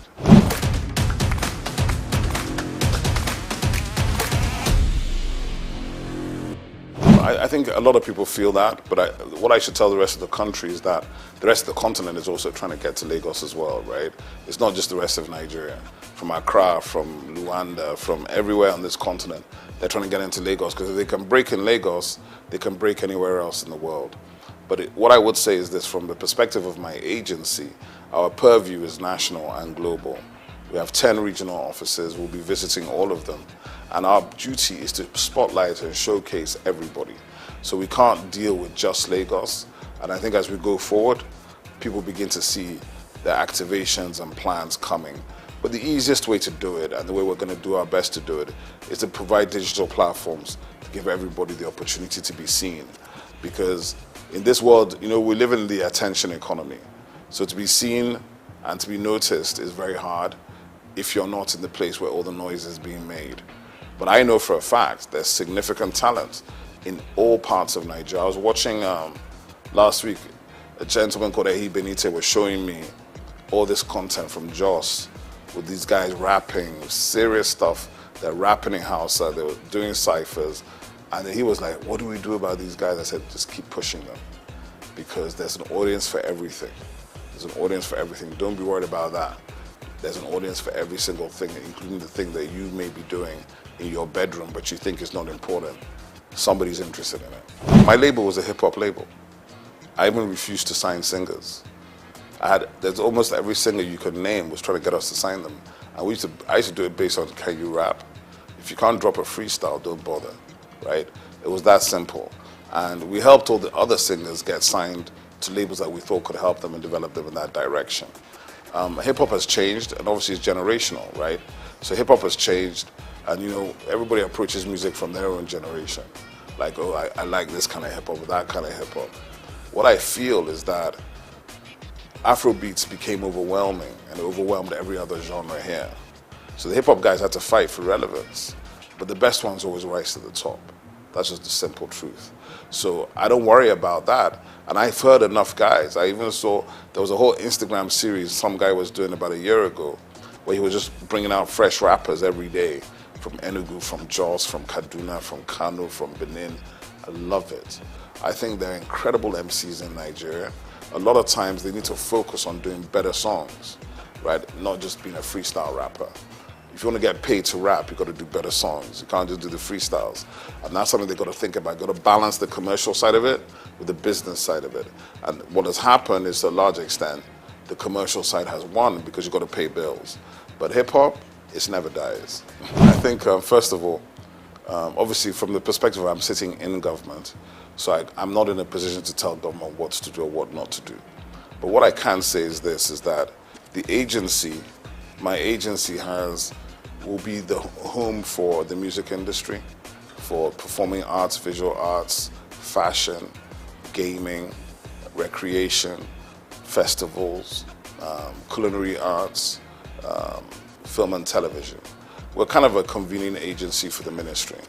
So we have a lot of work to do, a lot of places to touch, but we're also going to collaborate with all the other MDAs in the ministry and heavily with the private sector and the developmental sector. Because to answer the question, I've worked in all these spaces for, it's not quite 40 years, but it's a long time. I've worked in all these spaces for a long time. In the institution, we have positive relationships to bring to the table to change the approach and to change the destination of where we hope to go. What I will say as well is that the reality of it is we're just beginning the journey. And there are no magic wands. I'm not going to wave a wand and everything's going to be fixed overnight, and neither is anybody else. But we will be bringing fresh energy, fresh ideas, a fresh engagement, and we're obviously open to collaboration. And that's really important for me to say that, because people feel there are gatekeepers, but in my agency there are no gatekeepers, right? We're not interested in whether you have the biggest reputation or the smallest reputation. We're interested in the value you're bringing to the table. Because the truth of the matter is Nigeria is massive. There's a lot of stuff going on in Nigeria. We're going to try to aggregate those things and bring them into one platform so that even as Nigerians we can know what we're doing. Because to be honest, if you don't know and you don't follow, there's no way you can know 90% of what is happening even in Lagos before you talk about the rest of the 36 states in the FCT. So for me, from my perspective, the journey continues. The objective remains the same. We want to see Nigeria win. But in order to do it this time, I don't think government should ever be disinterested in the nature of the industries in which it is operating. But we also don't need to be owning the space. We want to enable, partner, collaborate, and see how we can push people to do more. Because there are already people doing a lot, and maybe they haven't been recognized, they haven't been brought out, they haven't been celebrated. All these kind of things we can help to do, help to get news stories and people to bring these things to the fore, right? Like I said today, a Nigerian who was nominated for an Oscar as a director, the first Nigerian. It's up tonight at the Oscars. It's not news in Nigeria. That's a problem. We have to be able to tell the stories that are of greatness of our people, because if you don't do that, you can't inspire anybody.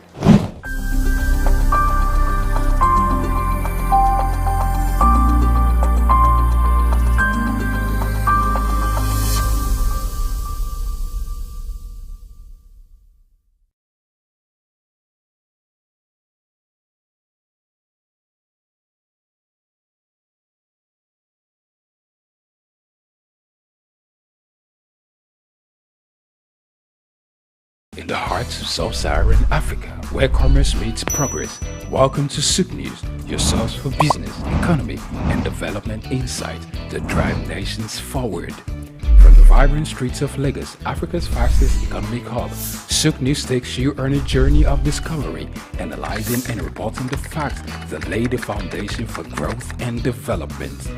We don't just report the news, we create it. SOUQ News is more than a channel. It is a catalyst for change, spotlighting the stories that shape economies, inspire entrepreneurs, and fuel progress. Covering business, finance, technology, energy, and many more, SOUQ News provides a daily deep dive into the stories that matter, interviews with industry titans, and analysis that empowers your understanding of economic landscape. Join us daily as we dissect, discuss, and deliver the most relevant and factual news on business and the economy. SOUQ News is your trusted guide, empowering you with the knowledge to make informed decisions.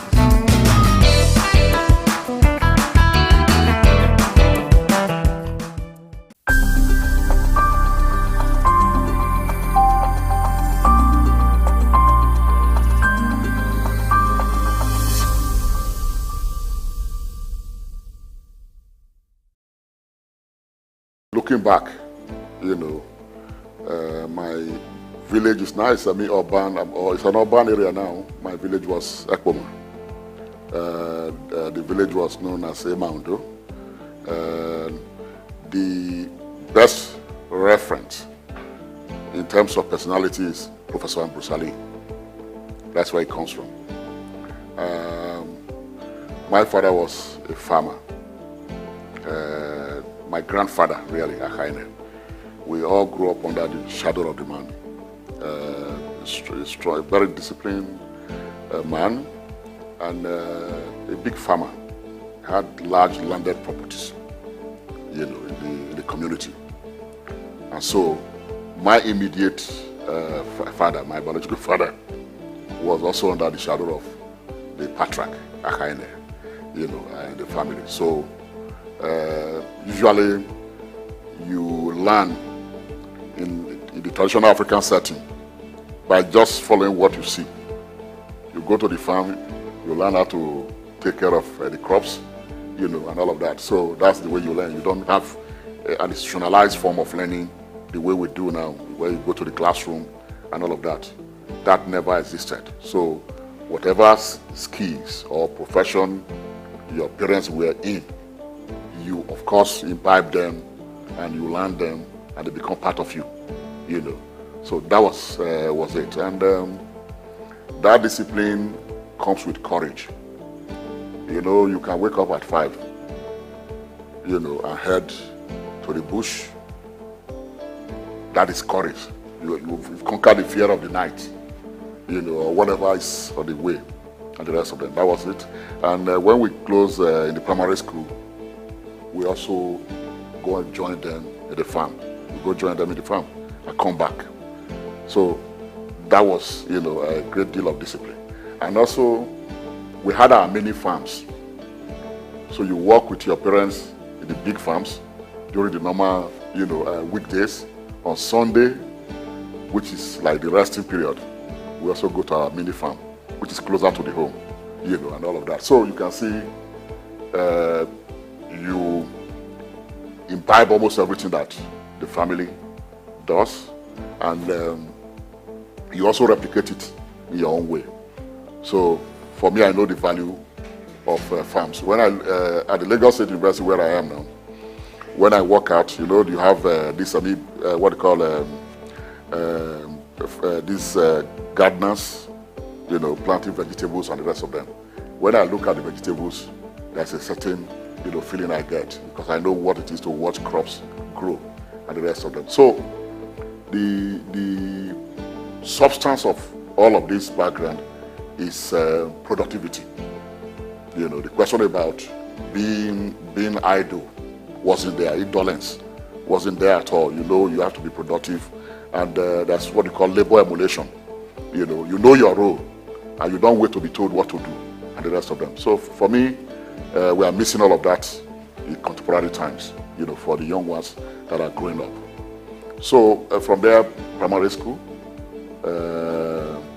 Upugele Primary School, it used to be called St. John's, but by the time we were leaving 1977, it was called Upugele Primary School, and from there, my time coincided with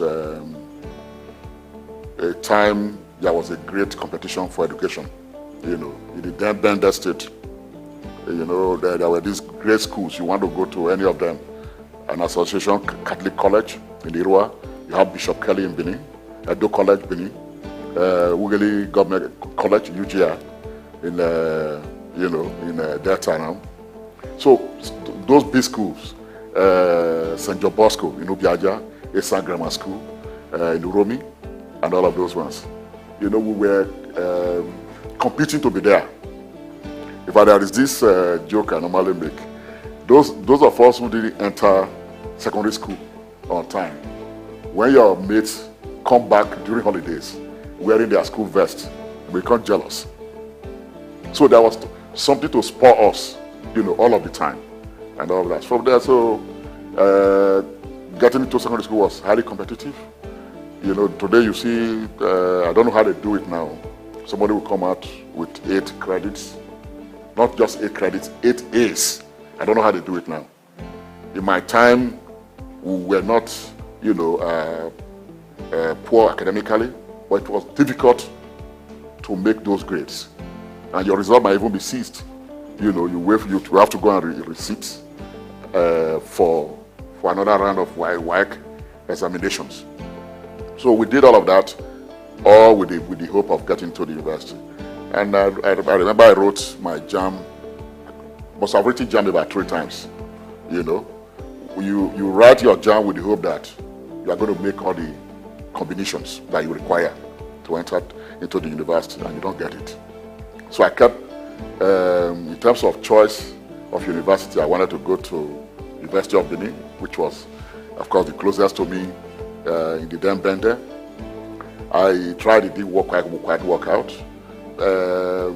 I tried to go to, I would have been the second set in Bender State University when it was created, Ambrosali, now Ambrosali. I tried, it didn't work out. But so something happened. There was one Osasona, who was, I think he was a lecturer in Ambrosali, and he happened to be a friend, he was friends with my uncle. And so he was aware that I was having this difficulty in gaining admission into the university. He just told my uncle, why not let him go to Lagos and do this course at the Nigerian Institute of Journalism.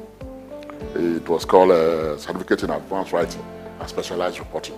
It was not meant for a greenhorn like me. It was meant for practicing, media practitioners. My colleagues were Untia Ukukena, who is late now. He was the PRO of FEDECO. What they call it, the NECON, not before FEDECO, after the one associated with FEDECO. He was the PRO. Then I remember Abubakar Hassan, who was the PRO of Ajakuta Steel Mill. There was one Kazauri.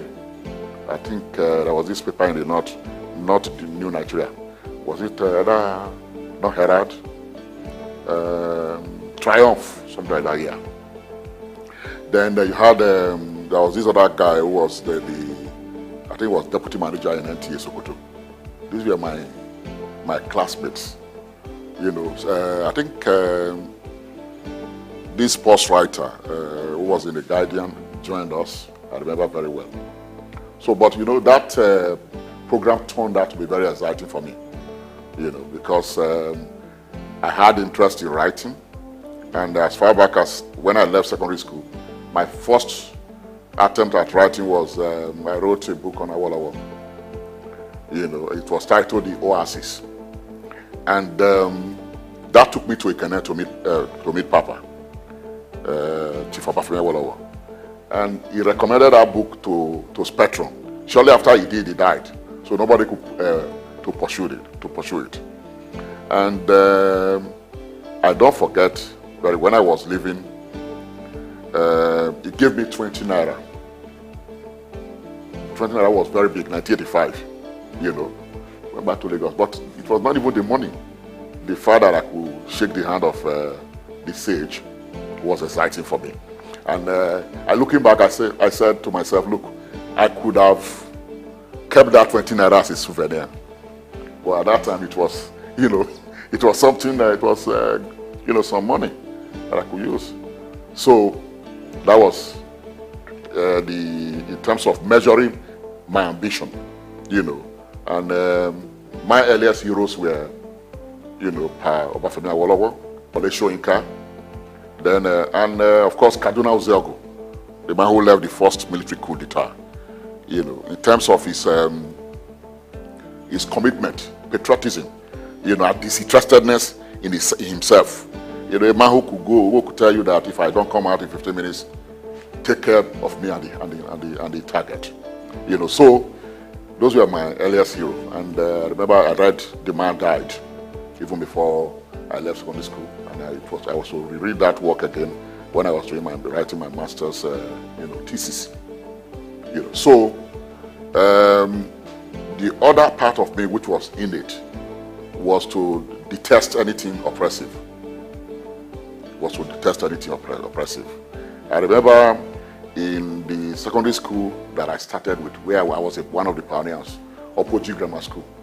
You know, we led a protest against being shortchanged with this food they cook for you know, Children's Day. I remember now, the key cow and the rest of them. So they did this, and they brought the rice, and we didn't see the cow. You know, so I led a boycott of it. You know, it got to, I had a relative who was a teacher in that secondary school. So they were looking for the ringleaders, you know, and they called a general assembly. And they said, those who are not part of it should leave. You know, everybody was leaving. So we made about 4 of us or so. So they took 4 of us to the staff room to find out who was the ringleader. You know, we still insisted that we were not eating. And they said, well, if you don't eat, that we know that there's going to be trouble. So they went to the extent, you know, those days, traditionally you could go to Ifa to know who is the ringleader. But they used this key with the Bible, you know, calling our name to know who the ringleader was. You know, so eventually they prevailed on us, used all kinds of pressure to beg us and the rest of them, because if we don't eat the rice, probably there will be an indictment. It's already an indictment, and you know, those days in the inspectorate, they ask questions. So after much persuasion, well, we calmed down and you know, allow the process to go on. So that was one earliest example of, you know, my attitude towards resistance. And so by the time I left secondary school, I got inducted into radical literature. There was a relative of mine, Mr. Isi Mamadou. He's now a German resident. You know, he graduated from Ife, Obafemi Awolowo University, then the University of Ife, and he was privileged to be taught by Professor Toyo Olorode. and the so-called effect collectives at that time. And when he graduated, he started what we call a study group in the village. So a few of us went there, and he gave us some radical literature.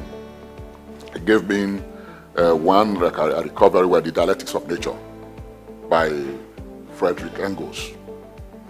If you read the dialectics of nature, you virtually understand everything about science. You know, science and its relation to social life. So, that literature, Communist Manifesto, the other one was Anti-During, also by Frederick Engels. Anti-During will teach you polemics, everything about polemics.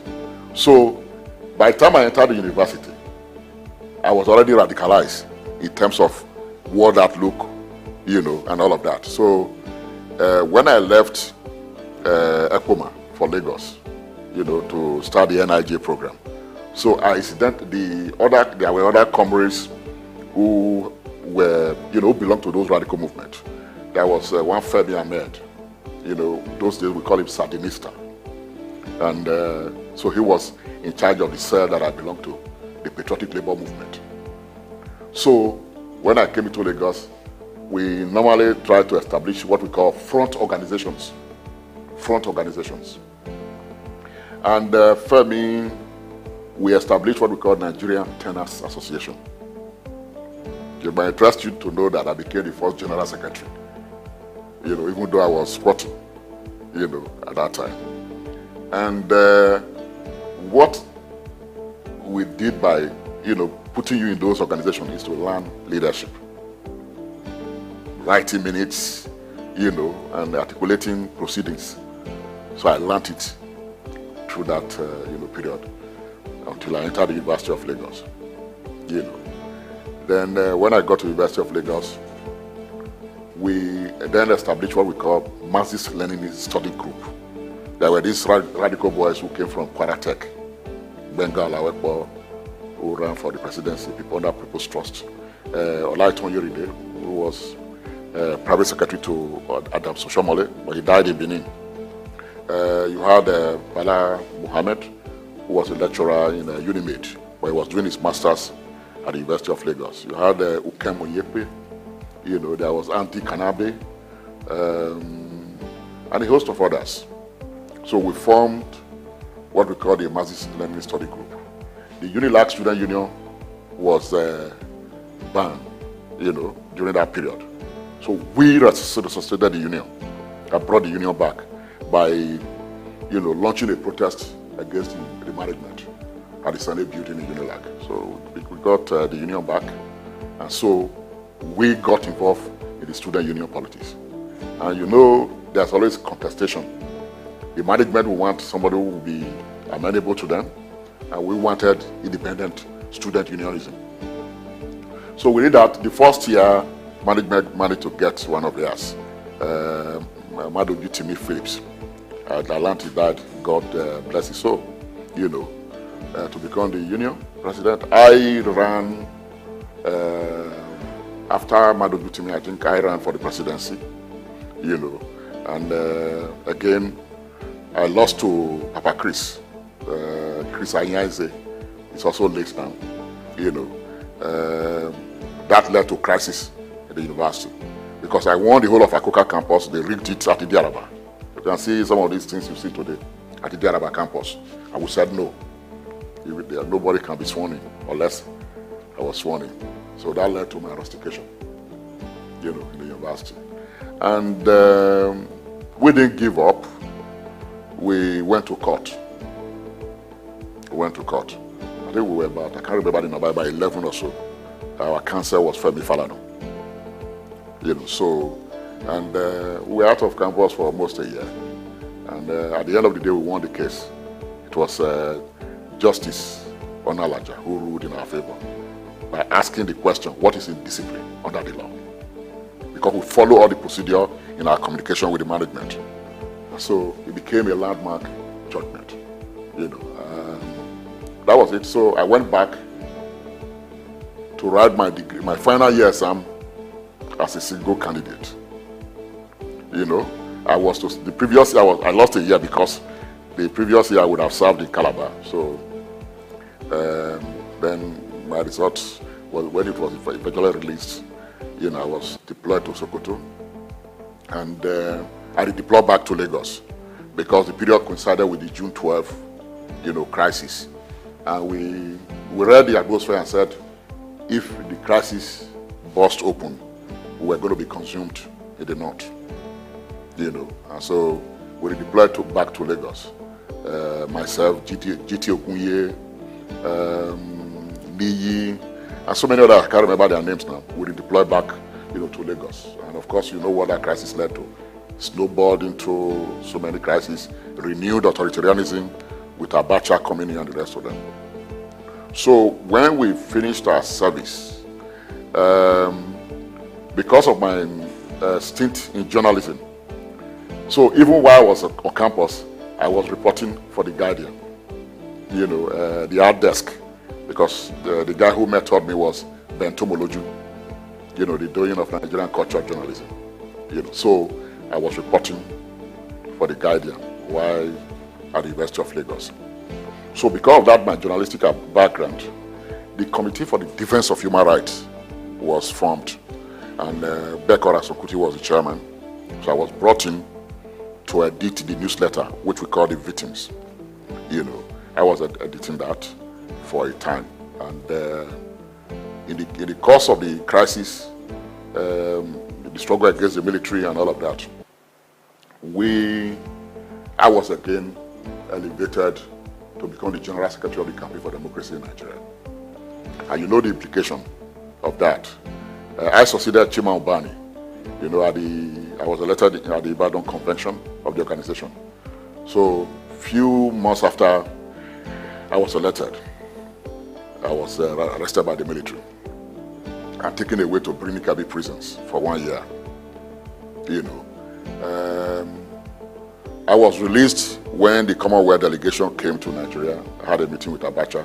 Abacha wanted to please them, so he released a few of us, myself, Adeniji Adele, who is late now, one Eno, who was Abiola's whether personal secretary or personal assistant also at that time. So that was it. And when I came out, of course the crisis, when I was released, the crisis hadn't ended at all, you know, and my chairman was taken away, Beko was taken to Katsina prison. So we were all dispersed. Shehu Sani was taken to Kirikiri, later to Aba prison. So it was my task again to reorganize the organization. We did that, and we then transited to the United Action for Democracy. All the forces reaggregated under that umbrella. We then made Olisa Agbakoba as the convener. Myself and Chima Ubani became the joint secretary of the United Action for Democracy. So we're on that when General Abacha dropped dead. And I then, you know, reflected on my career. At that level, I decided that I should go back to school. So did my master's quietly at the Lagos State University, and went to the University of London to pick up my doctorate in politics. So that marked my journey into the academia. But then I became active in the civil society, you know, and involved in research. I formed the Center for Constitutionalism and Demilitarization that publishes the Constitution, a journal for constitutional development. And under that platform, I carried out governance training across 3 of the 6 geopolitical zones in the country. You know, some of the alumni of SENCOD, many prominent people, you know. Lalong, the former minister, was an alumnus of SENCOD, of that center. Orelokpe, who is in the Center for Sustainable Development in Abuja. In fact, she was sent by the president. Then he was governor of Lagos State, Asiwaju Bola Ahmed Tinubu. Sent almost about 6 commissioners to me, you know, to train in thing called Summer School of Governance and the rest of them. So from there, I then decided to move into full research by entering into the academia at the Lagos State University. Because of my strength in research, I've written enough to be a professor even before I joined the system. So I entered Lagos State University as a senior lecturer, and I rose through the ranks to become a professor in 2017, in political science.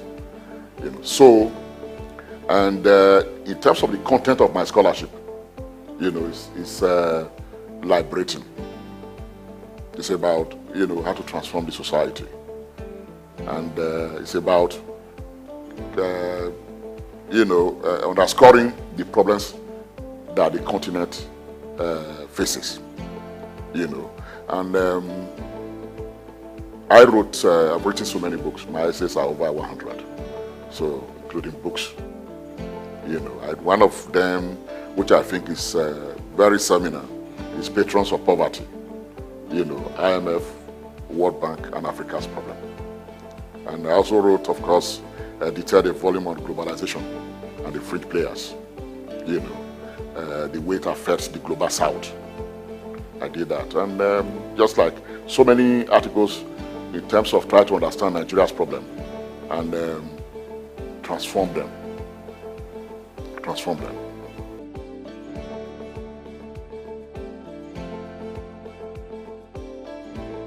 I think the first stage is the power of conviction. You must at this point in time define, your role, because one of the greatest problems is that we are born into this world. Sometimes, as one French philosopher, I guess, said, we don't know the cause of death, and we don't also know the cause of departure. So we just find ourselves in this space. So when you find yourself in this space, you define it. And if you do a summing up, you discover that the only thing relevant is to live your life for humanity. And so you have to, how do you create that space? It means that all those strictures, structural constraints on people actualizing themselves, you have to, help to fight them. You have to subvert them so that people can, fully realize their lives. And so I believe that I have that power of conviction. One, and when conviction comes with commitment. Commitment is very, very important in whatever you do. You define your aim, then you are committed to it, and you pursue it. But what I also learned, I'm not sure whether I was influenced by Chief Obafemi Awolowo's biography. You discover that nobody really helps anybody. So it is always good to carve a path of independence so that you don't go begging to feed yourself. It's very important. If I say this, I'm not saying that you have to be materialistic. That's not the point I'm making. But independence in ways that you become self-sufficient. Because that's the only way, you can also live your life meaningfully. If you are not, if you are not well, if you are unhealthy, you can't pursue goals and the rest of them. So independence is very, very important. As you will find out, I'm sure many of us here have experienced that. Nobody helps anybody. It doesn't mean there are exceptional cases, that people can come to your rescue and say, let me help you. Always, we're on our own, and the social nexus, which of course are embedded in the African system, traditional society, have been eroded now. The reason why you don't have a high suicide rate in Africa is because of that extended family system. If you see your cousin, even if it's 10th cousin, and you complain, you can share some of his, things with you. He will give you food, he will share clothes with you and the rest of them. So against that background, we don't commit suicide. The suicide rate in Africa is low. Unlike places like Japan, where you now have suicide police, monitoring people who want to jump into the river and the rest of them, and elsewhere in Europe. So self-reliance is very important. And I think that what is rampant these days is the antisocial behavior of our youth. They need to, also refocus their energy towards being self-reliant and be creative, and do things that are productive. Our country is a very great country, potentially great country. And if you've traveled to other parts of the world, you will understand why we need to build this country and create sanity zones. That again tells you why I'm in politics. Because I believe that even if I were to, amass huge resources, I will not be able to transform beyond my immediate family. But if you want to transform society and community, you need state power, which is why the quest for leadership becomes very important for me.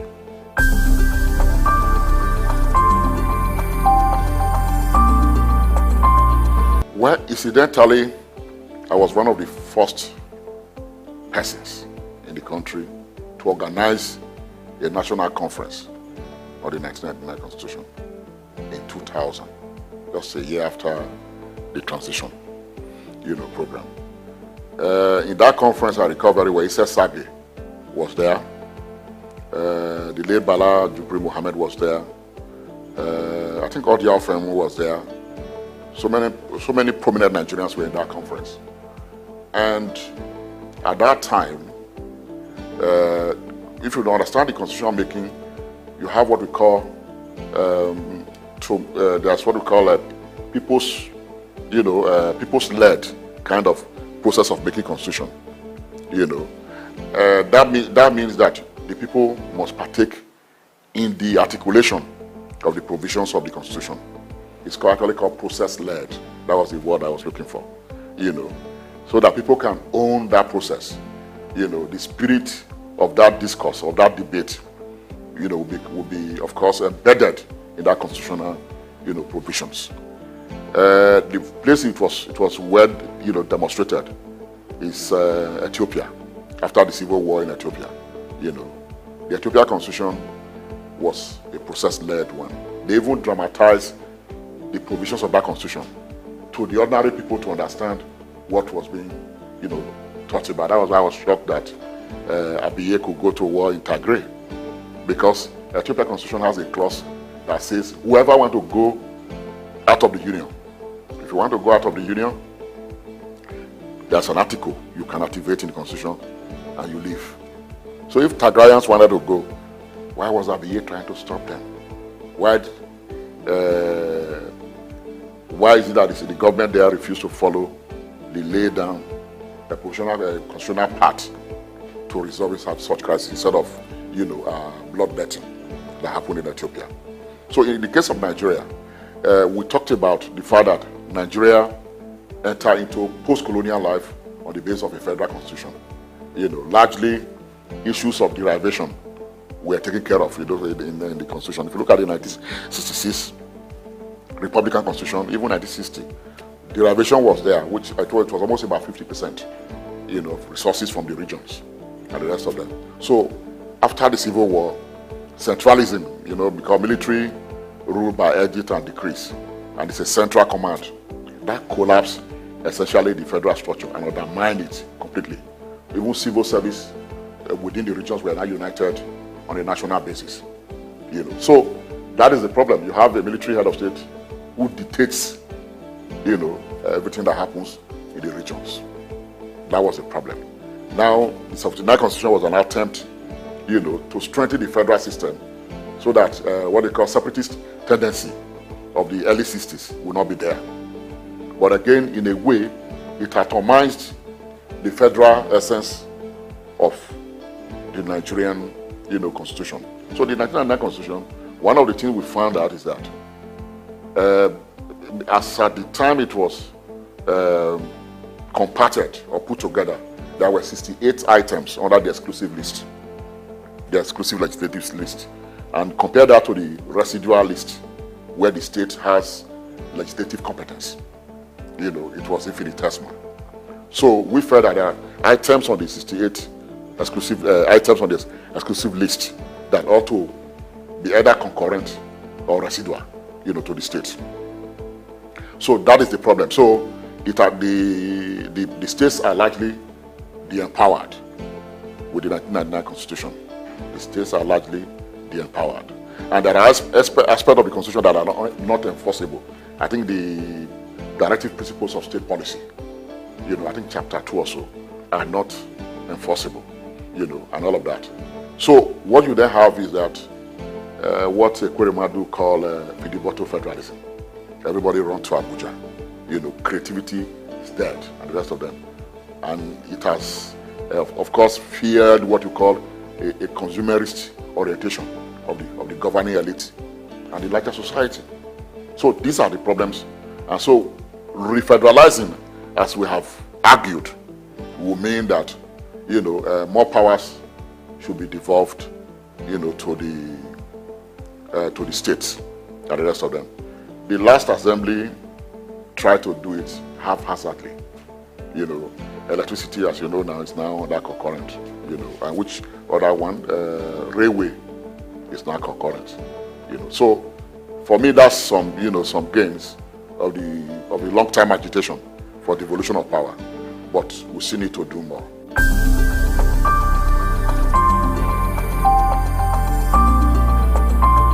Well, I think that there is a conflation of meaning when you talk about restructuring. You talk about devolution of power. You talk about refederalizing the polity. Largely they converge. We are saying that there are contradictions within the Nigerian, system, the polity. Therefore, we need to deal with those polity problems, by restructuring. Restructuring means that the component nationalities of this country, should exercise some measure of autonomy, in their area of jurisdiction. You want to, for example, now we have NUC that determines almost everything for universities. Universities is on the concurrent, education is on the concurrent list. State government can establish their own standards for universities. So when you have all of those things, those are the contradictions in the Nigerian federal system. When things that are supposed to belong to the units, are being concentrated in the center. That's the problem. So you are talking about rearranging that relationship between the center and the units. That's what restructuring is all about. Because right now it is skewed. Let me give you an example. The local government structures in the country, they were arbitrarily created by the military, from OBJ to, the last administration. And those arbitrarily created local governments are constitutionalized. I think they are the third or second schedule of the constitution. They are there. I'm not quite sure which of the schedule, that we have today, which was why the Lagos attempt to create more didn't quite go through constitutionally, Now, we are trying here in Nigeria to make local government as a unit of the Nigerian Federation. For me, it is wrong-headed. That's one of the contradictions. If federalism is usually an agreement between the unit and the center. In fact, we should not even, when we use unit, we are not substantial. You talk about people. Federalism is a product of people saying we want to live together as one country based on the following terms. So you cannot create a local government structure and make it a unit, of a federal arrangement, of a federal agreement. Rather, local government should be mere administrative, structures of the units of the federation. That is to say, Lagos can decide to create as many as 100 local governments if they like. They can reduce it to 10 if they like. The question about reifying the local government structure as if it's a unit of the Nigerian federal arrangement, is a major contradiction. Because what they have done, when you do that, those local governments that were arbitrarily created in the first place, you then reify them because they draw resources directly from the center, from the federation account. So Kano has 44, is it 44 or 40 local government, areas. Lagos has, 20. Lagos has 20. And they all draw resources from the federation account. So you can see obviously there's an obvious disempowerment or cheating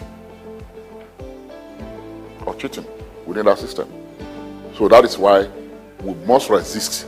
When they talk about local government financial autonomy, so when you talk about local government financial autonomy, it's nothing other than aggrandizing those arbitrarily created local governments. If you move around this country, local government exists in name in some parts of the country. Just in name, nothing happens. Nothing, in terms of functionality, you don't see any activity to show that this is a local government, structure in action. It's not there. So these are the contradictions. When people are talking about the structuring, it will also mean that the existing local government structure can be dissolved or expurgated from the constitution. Allow states to create local government that they want to create to govern their own sphere of activities. So when you do that, this argument about local government autonomy will fizzle out. The state's assembly will now make law for the smooth running of local government. As subsidiarity structures, we already know what their roles are, but the state government will then provide enabling laws. Whether the state also need to create some grants for them, how much they can raise from the activities that they normally do or carry out, all of that will be spelled out. So the question about reifying the LG as a unit of the Nigerian Federation will be eliminated. That's one contradiction. Now, you will recall that states had their constitution. Regions in Nigeria had their own constitution before. They even had what they call them, consular services in other countries of the world. Just something like ambassadorial or diplomatic missions. State had, Western Nigeria had, their own missions. Though not of the status of, what you have today. They had that. That was much of the autonomy that the units of the Nigerian Federation, the regions enjoyed. And there was a great deal of competition. Go to ABU's area. You see that structure, was not just any structure. You can't find those structures again. Go to Ife. The Museum of Natural History in Ife is an architectural piece that can raise money for that university if you turn them into postcards. You can't have that structure anywhere. You can't have two of that structure anywhere in the world. So the regions knew what they wanted. They knew what they wanted. There was strict competition, and development was being driven. But today, development is not on the agenda. If you go to the National Assembly, legislative business is maybe perhaps 10%. People are looking for LPO contracts, and the rest of them. And even in the First Republic, when the regions were truly autonomous, legislative business was part-time. Councillors were part-time, councillors. That was what we had. And yet they were committed. They were men who were respected in the community with character and all that. Today, it's the only game in town. People believe you can make money by going into politics.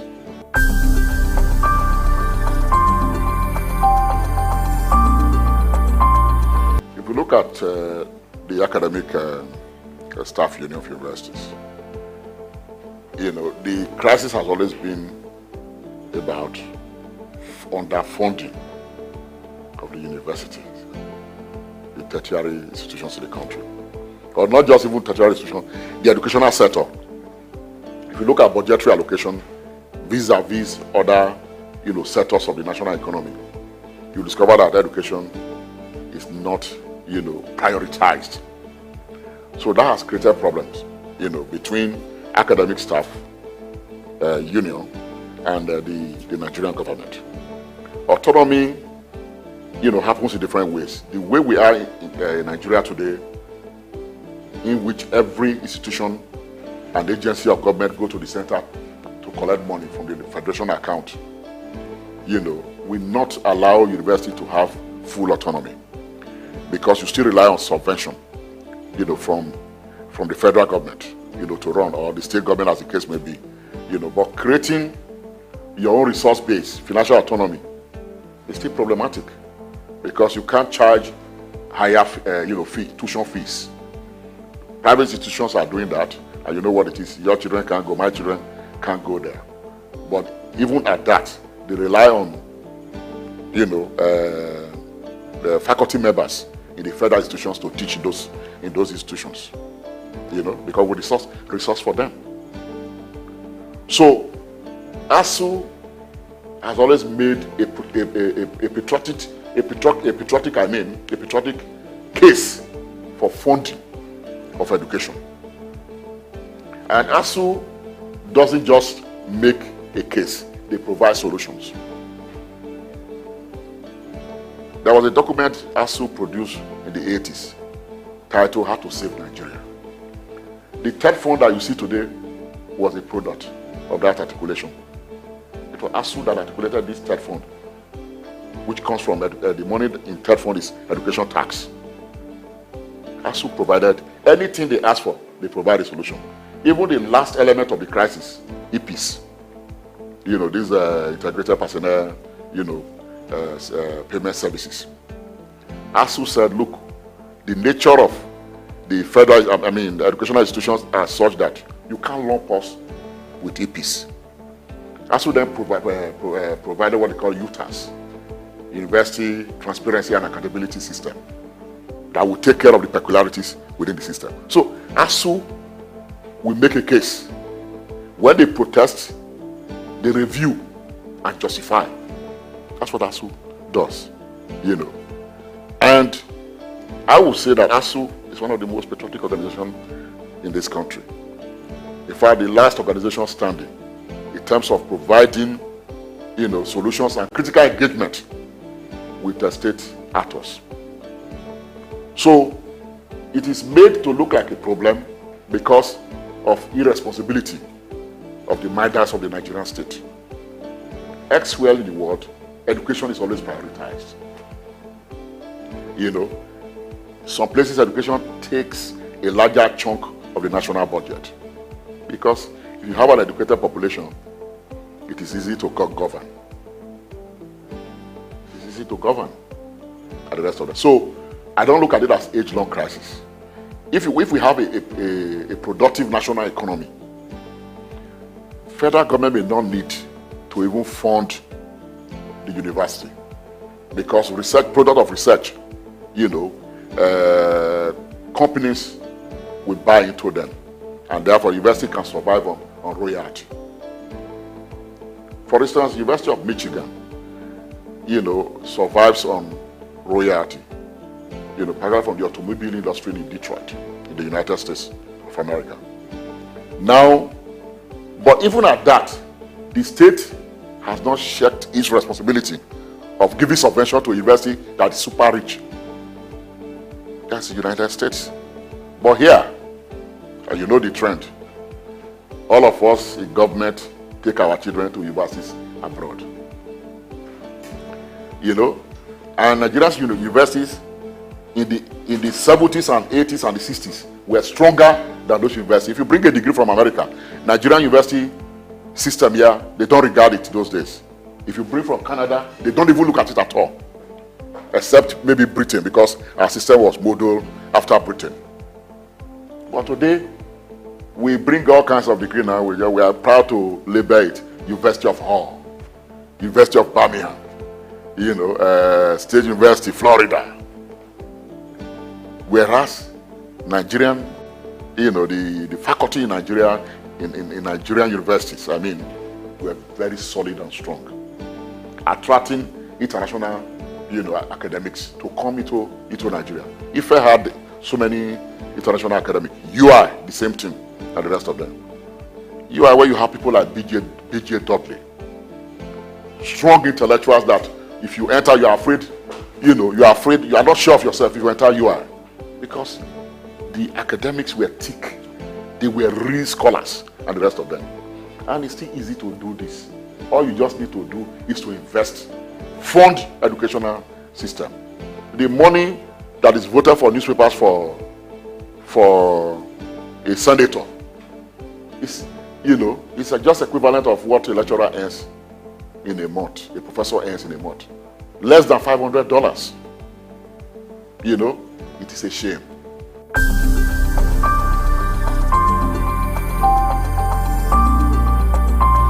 I think I made a reference to it, somehow. You can, if you want to transform society, you need state power to do so. Without state power, you can't transform society. But beyond that, the political atmosphere, is highly polluted.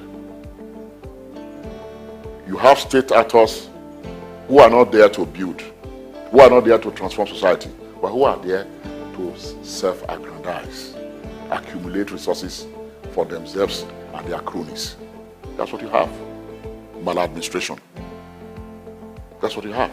So, if you have that structure, unless there's a contention with that structure will be reified, that it becomes extremely difficult to change society. Look at the consequence of the way we have misgoverned our country. Every Nigerian wants to go abroad. Professionals are living in droves. So if they leave, who is going to build the country? So I believe that it is possible to create sanity zones. By experimenting with what I call enclave paradigm. People will say, yes, every other thing is bad in Nigeria, but there's a state that is getting it right. So that is the, overriding rationale for my intervention in politics, especially in Edo State. The process is still on to get our candidates out, and one is optimistic that one may have the opportunity to serve our people and to, create a sanity zone, an exemplary, sphere of governance for Nigerians to see.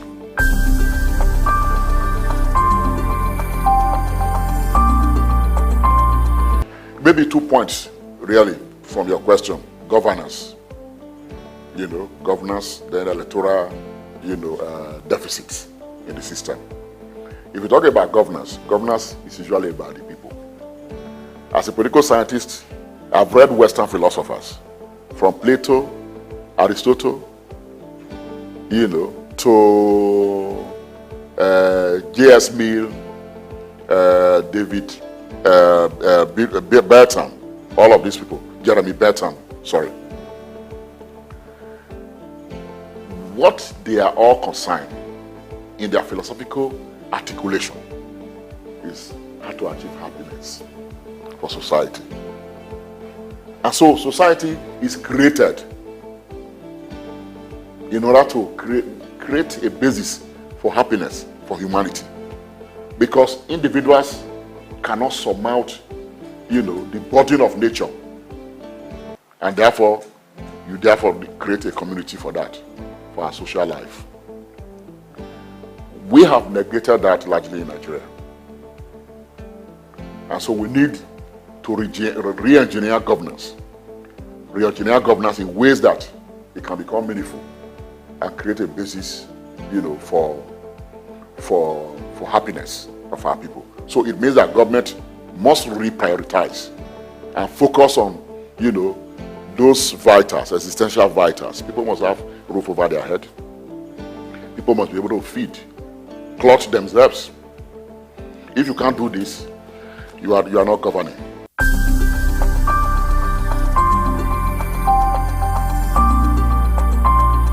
Well, I will just talk about John Keats.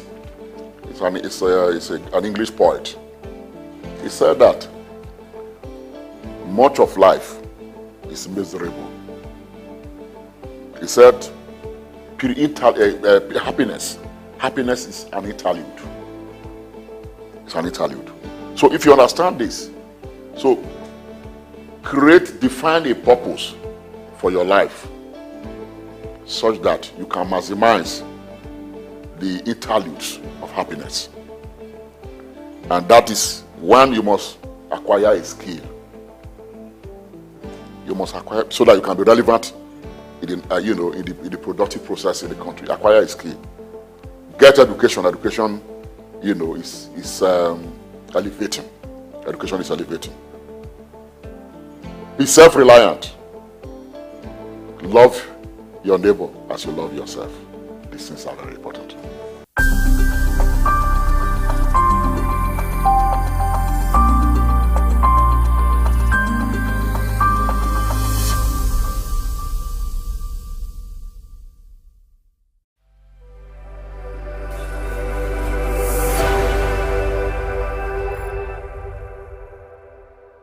In Africa, and there's one man who has consistently been a household name and index of reference in the business arena. The name Aliko Dangote apparently stands tall. The Africa's richest man clearly benchmarks success, wealth, and prosperity.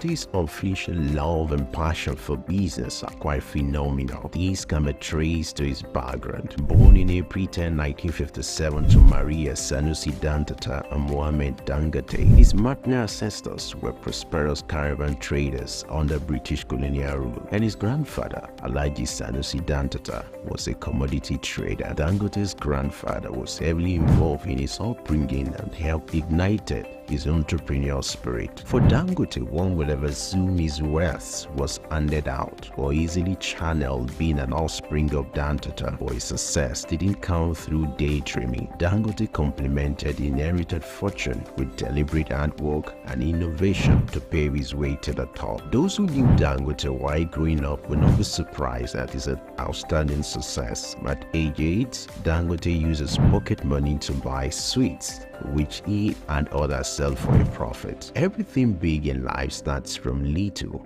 Taking a clue from this, Dangote, from a seed loan of 500,000 obtained from his uncle, started business, which he traded commodities and business supplies, primarily cement. By 1981, his firm was successful that he had incorporated other businesses and established the Dangote Group. His empire extended to foodstuffs, including sugar, salt, wheat, cement, haulage, and other business concerns. Among his holdings were Dangote Industries, Dangote Bale Nigeria, Dangote Cement PLC, Benue Cement Company PLC, Dangote Sugar Refinery PLC, Dangote Flour Mills, and Nascent Ally Industries PLC. In addition to his holdings in Nigeria, the Dangote Group has operations in several African countries. With these giant strides in the business arena, Dangote will forever be grateful to his grandfather for giving him wings to fly. According to Forbes, an American business magazine, Dangote remains the richest man in Africa with an estimated fortune of $13.9 billion. Dangote is one Nigeria, highly decorated with honors as well. His urine service and huge investment also got him both local and international recognitions, like the Guardian Man of the Year in 2015. He won the 2016 African Business Leader Award organized by the African American Institute. Dangote was cited as one of the top most influential Africans by the New African magazine in 2015, 2017, 2018, and 2019. He was recently conferred with the prestigious award of the National Order of the Lion by the President of Senegal. When it comes to breaking jinx, Dangote has it in full measures. He took his pioneering and jinx-breaking adventure to another dimension with the unveiling of the $20 billion refinery, widely adjured as the largest single-train petrochemical refinery in the world. the refinery has the total capacity of 650,000 barrels of crude oil per day and is expected to earn as much as $21 billion in annual income. Situated on 2,500 hectares site at the Lekki Free Trade Zone, Lagos, it is supplied with crude oil by the largest subsea pipeline infrastructure in the world. When fully in operation, the refinery will provide 135,000 permanent jobs in the region. When it comes to family life, Dangote seems to, however, prefer maintaining a low profile. He got married to Zainab in 1977 but divorced at an unknown date. He was later married to Maria Mohammed Rufai. Dangote has 3 daughters named Halima, Maria, Fatima, and he also adopted a son named Abdurrahman. Dangote is one grounded authority that combines real intelligence with self-effacing demeanor, a persona that naturally makes kindness. Like an eagle, Dangote's foresight and unusual business acumen make him a rare to come by. Though he owns chains of business in Nigeria and across Africa, the quest by this uncommon risk taker to conquer more business territories may not wane anytime soon.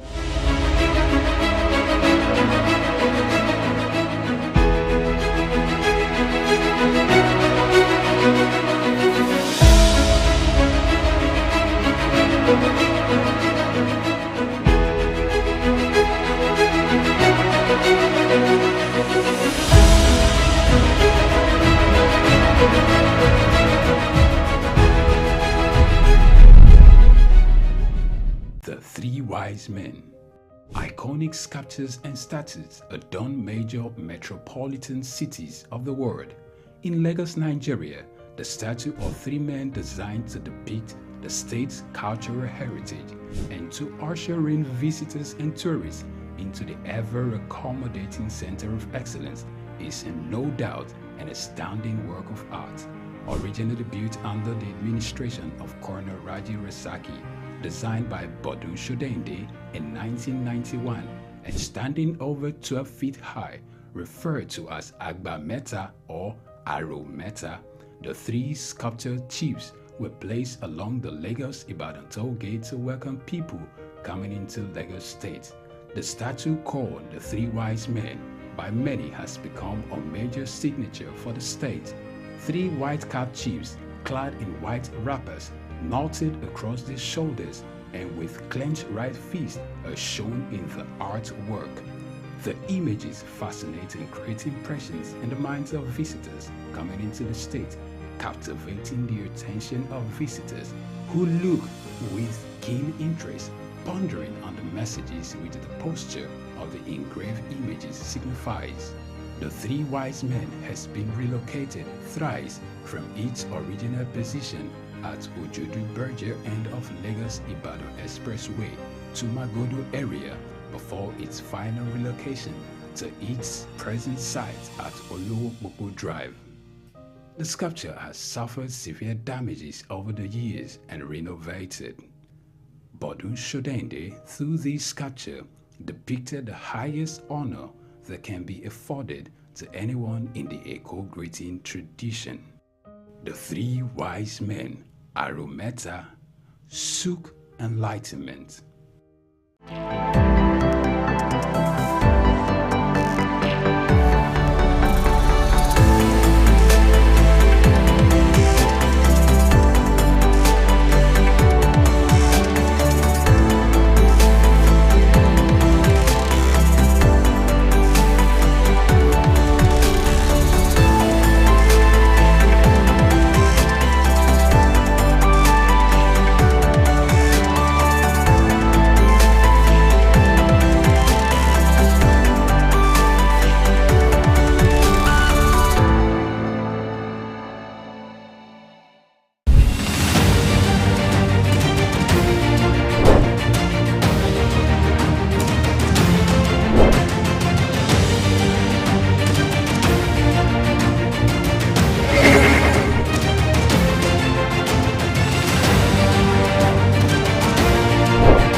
Jim Ovia, one of the most influential and successful businessmen in Nigeria, who has made a mark in the financial system. He is the founder and chairman of Zenith Bank, one of Africa's largest and most profitable banks. He has been described by Forbes Africa as the godfather of banking in Nigeria. My name is Jim Ovia. I'm chairman of Zenith Bank, and I thank you all for listening to me. This illustrious son of Africa was one of the financial leaders who revolutionized the banking sector in Nigeria. Let's take a close look into the life, background, career and achievements of this enigma, Jim Ovia.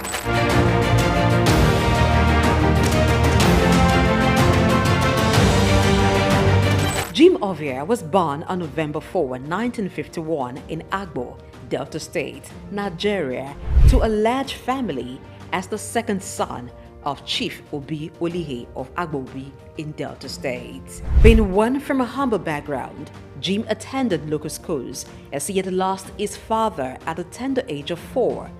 His widowed mother, together with his older brother, saw him through school. He had secondary education at Ika Grammar School in Agbo.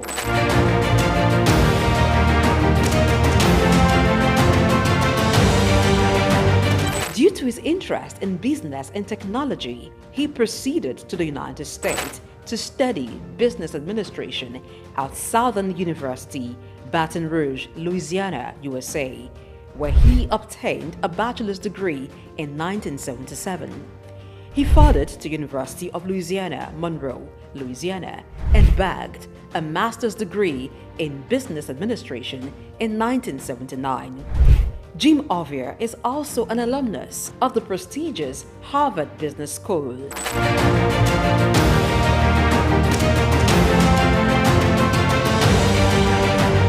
Jim Ovia worked briefly as a clerk in Union Bank in 1973 before proceeding for tertiary studies. Upon acquiring immense business knowledge from international institutions, he returned to Nigeria, his home country, and began a career in banking. He continued at this for years, working for banks such as Lion Bank, Merchant Bank of Africa, and International Merchant Bank.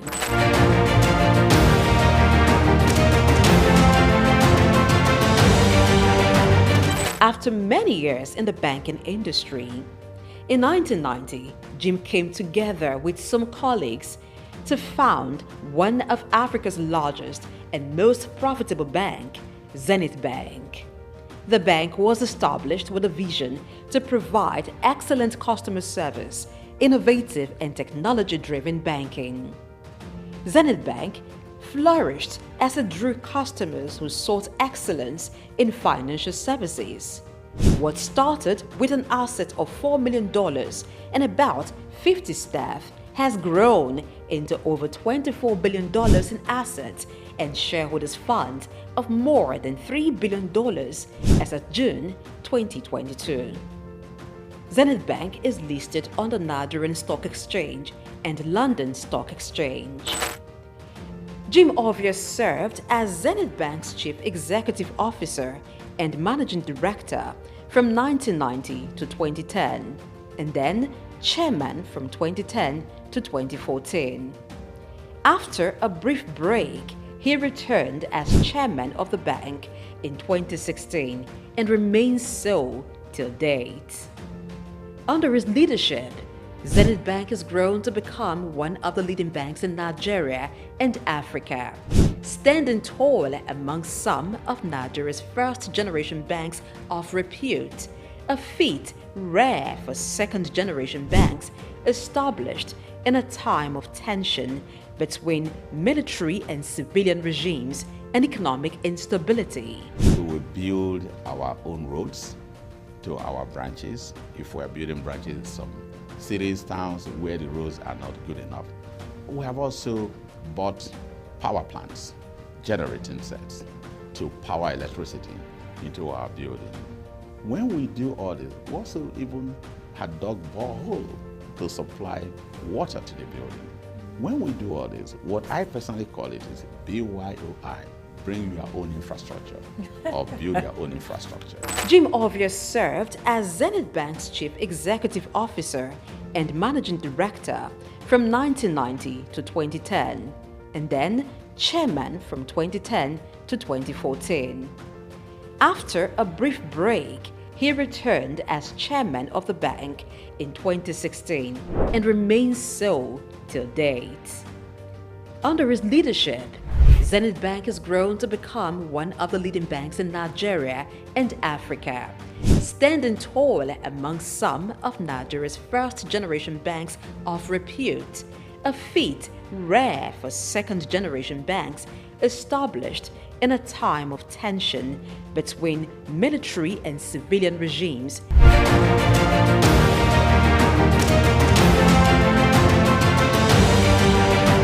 Zenith Bank has diversified its services to include insurance, pensions, stockbroking, and investment banking.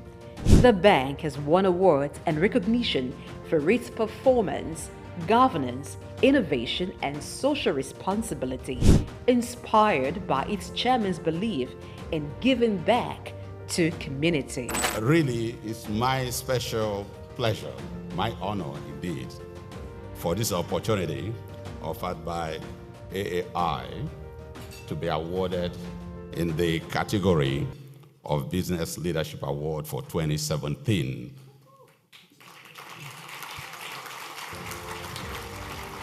As an entrepreneur, Jim Ovia has made investments in sectors other than banking. They include oil and gas, telecommunication, real estate, power generation, media, and most recently, education.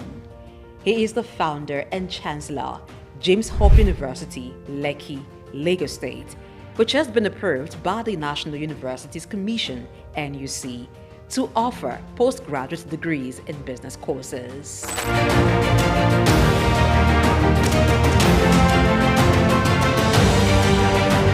Jim Ovia is a man who believes in giving back to society. He has engaged in philanthropic works through his foundations, Mankind United to support total education, MUSTE, and Youth Empowerment, ICT Foundation. These foundations award scholarships to indigenous students and promote information and communication technology in Nigeria through various initiatives. Ovia has made donations towards courses and institutions. They include Nigerian Investment Promotion Commission, NIPC, Nigerian Internet Group, NIG, Lagos State University, and National Information Technology Advisory Council, just to mention a few.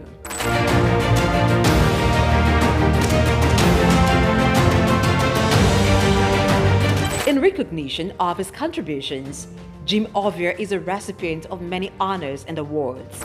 In 2012, the University of Benin awarded him an honorary doctorate degree. Former President Muhammadu Buhari in 2022 conferred him with the national honor of the Commander of the Order of the Federal Republic, CFR. Also in 2022, Jim Ovia was conferred with the National Productivity Order of Merit, NPOM award by the federal government of Nigeria.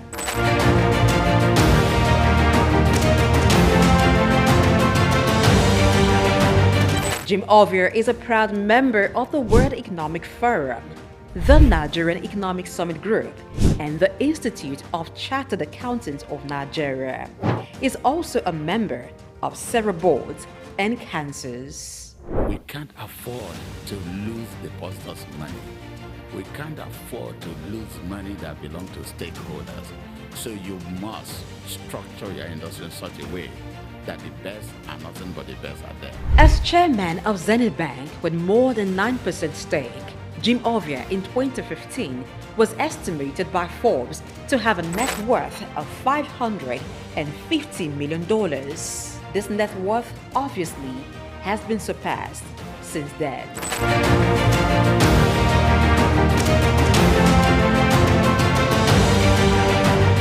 Jim Ovia Ovia, as a business person, founded 5 companies.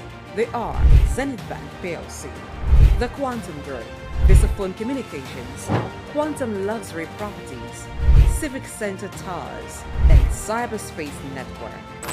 Jim is member, Honorary International Investors Council.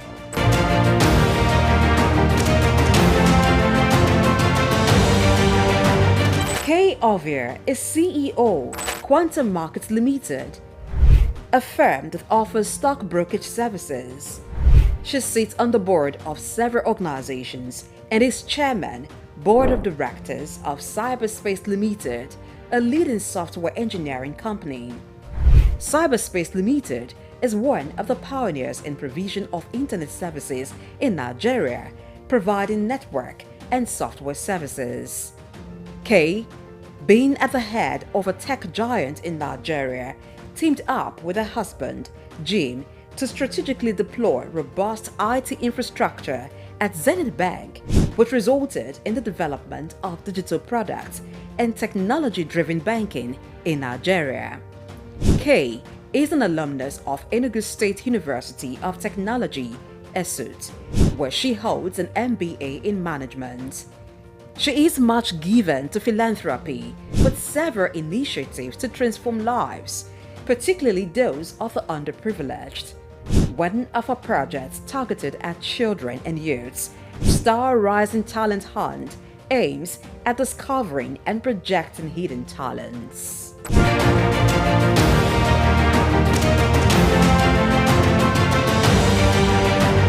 Jim is married to businesswoman and philanthropist Kay Ovia.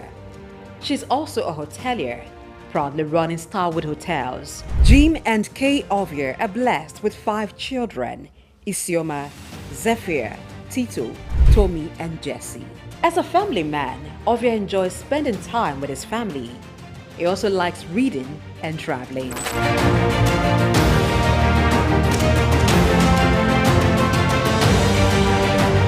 In order to pass on his vast wealth of knowledge on business and finance to African entrepreneurs, Jim Ovia authored a book titled Africa, Rise and Shine. The book was published in 2018 by Forbes Books. The book was written after he featured in an issue of Forbes, and it became the magazine's best-selling edition in Africa, that it had to be reprinted 4 times. The book, Africa Rise and Shine, paints the picture of his humble beginning from the small town of Agbo in Delta State, and against all odds, pushed through to become a global business icon, while providing insight on how to conquer challenges in African markets, taking advantage of the opportunities.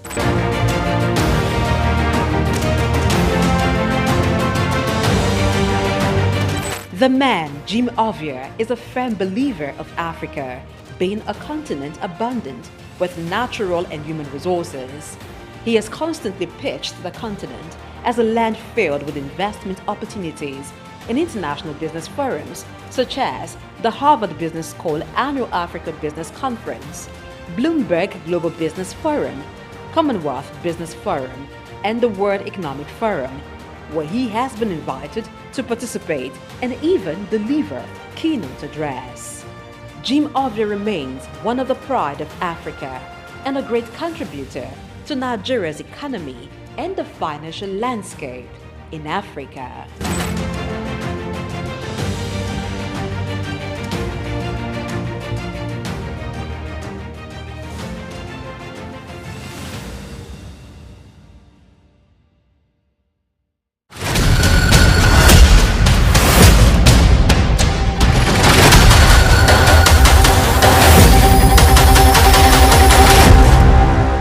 Human ingenuity has birthed remarkable innovations, none more so than the rise of intelligent machines.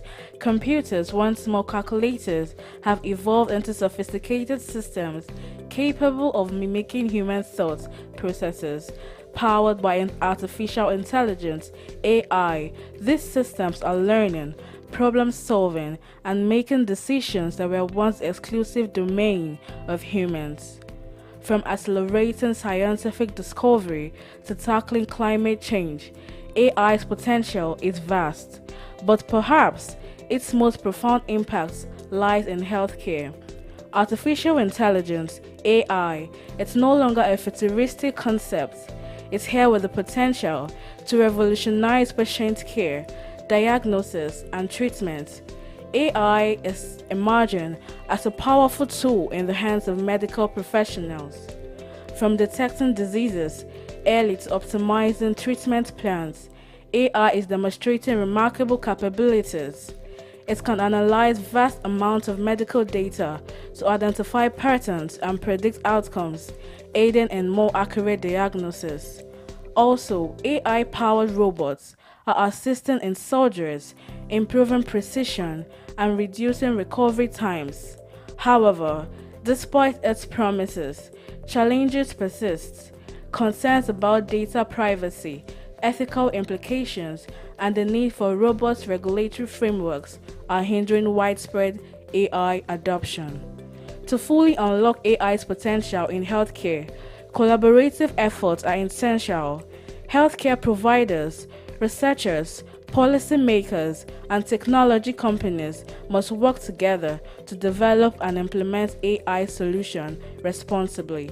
By addressing ethical concerns, investing in AI research, and creating supportive regulatory environments, we can accelerate the integration of AI into healthcare and improve patient outcomes.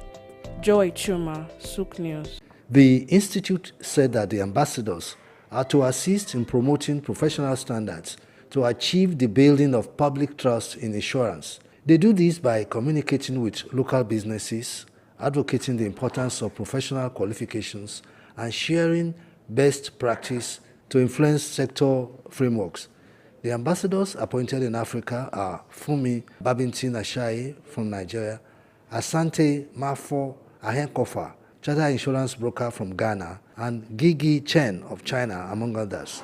Babintin Ashaye, a chartered insurance broker, was the former managing director, chief executive officer of Cornerstone Insurance PLC and Nikon Insurance PLC. She is an alumni of Lagos Business School and a fellow of the Chartered Insurance Institute of both Nigeria and the United Kingdom.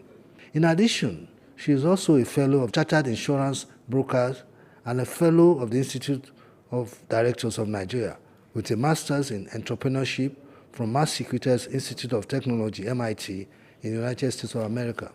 In 2017, she became president, chairman of council of the Chartered Insurance Institute of Nigeria, the premier insurance body responsible for promoting skills development and professional conduct among members engaged in the industry.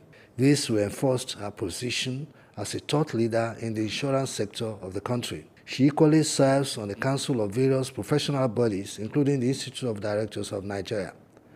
Aside from her existing directorial responsibilities, Babintin Ashaye has won notable awards, which includes the Top 50 Women in Insurance in Africa award, presented by African Insurance Organization, Lagos Female Entrepreneur of the Year 2022, among others. Bayo Olaoye, SOUQ News.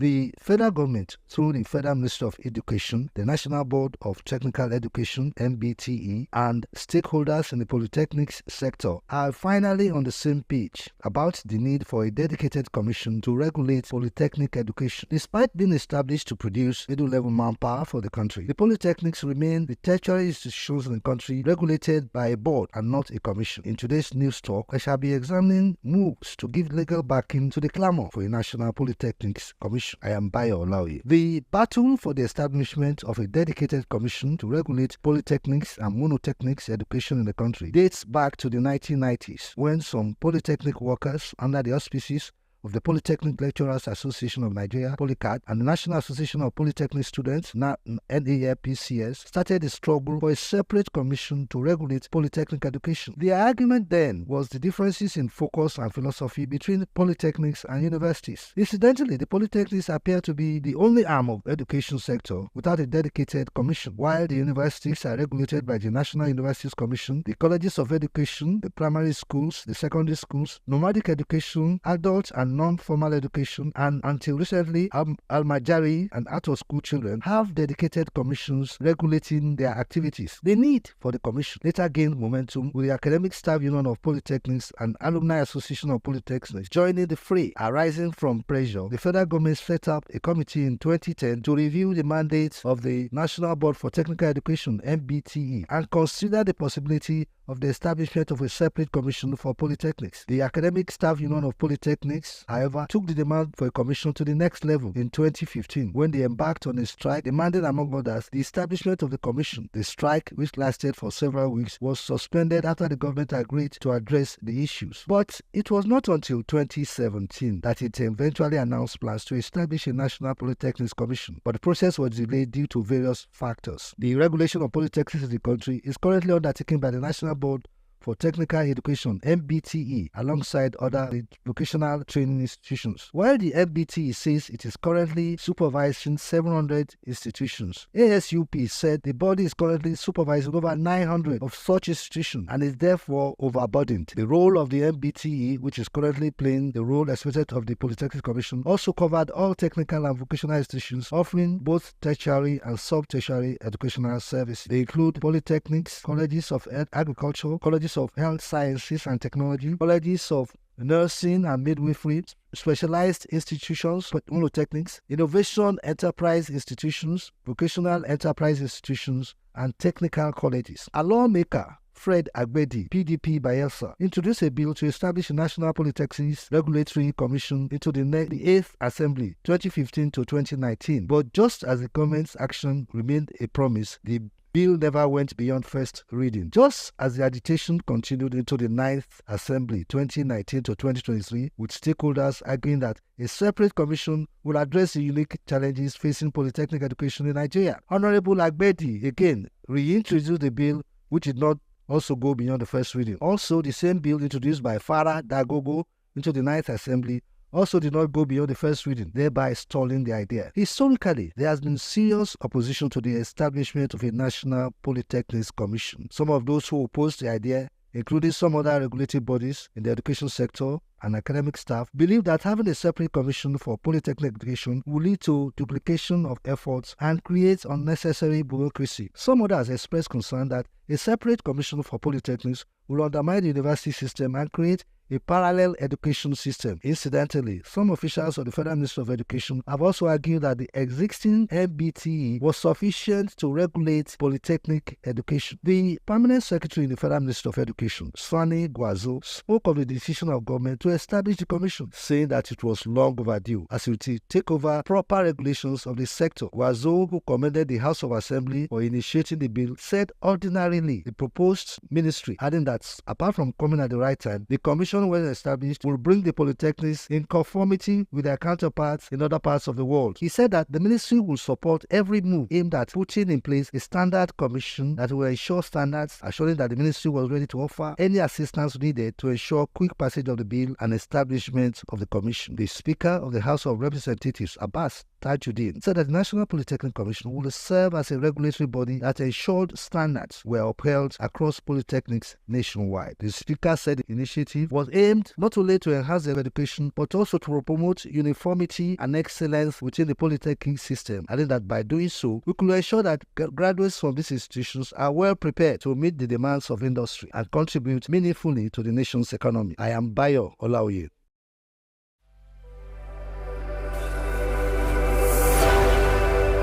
In the past decades, Nigerian inland waterways have been plagued by a troubling rise in accidents, resulting in the loss of lives and millions in goods. The frequent mishaps sparked national concern over the safety of water transport, leading to the federal government's appointment of Bola Oyebanji as Managing Director of the National Inland Waterways Authority, NIWA. Oyebanji has hit the ground running, since his appointment. In this news talk, I'll be looking at the operations of NIWA in the last 1 year under Bola Oyebanji's dynamic leadership. I am Bayo Olaoye. Over the years, transportation of humans and goods on the nation's inland waterways has faced challenges with frequent accidents, as there were no clear routes monitoring, regulating and enforcing laws to ensure safety. According to data by the Marine Crafts Builders Association of Nigeria, released early this year, Nigeria recorded 3,130 accidents of boat mishaps on its waters in the last 10 years. Also, the Chartered Institute of Logistics and Transport, Nigeria, Investigative Committee on Boat Accidents on Nigeria's coastal and inland waterways, revealed that over 300 lives were lost to different boat accidents across the country in 2023 last year. This, however, raised concerns on the safety of water transportation, as efforts to address the issue proved futile, with frequent recurring accidents leading to deaths and loss of millions in goods, discouraging investments and revenue generation.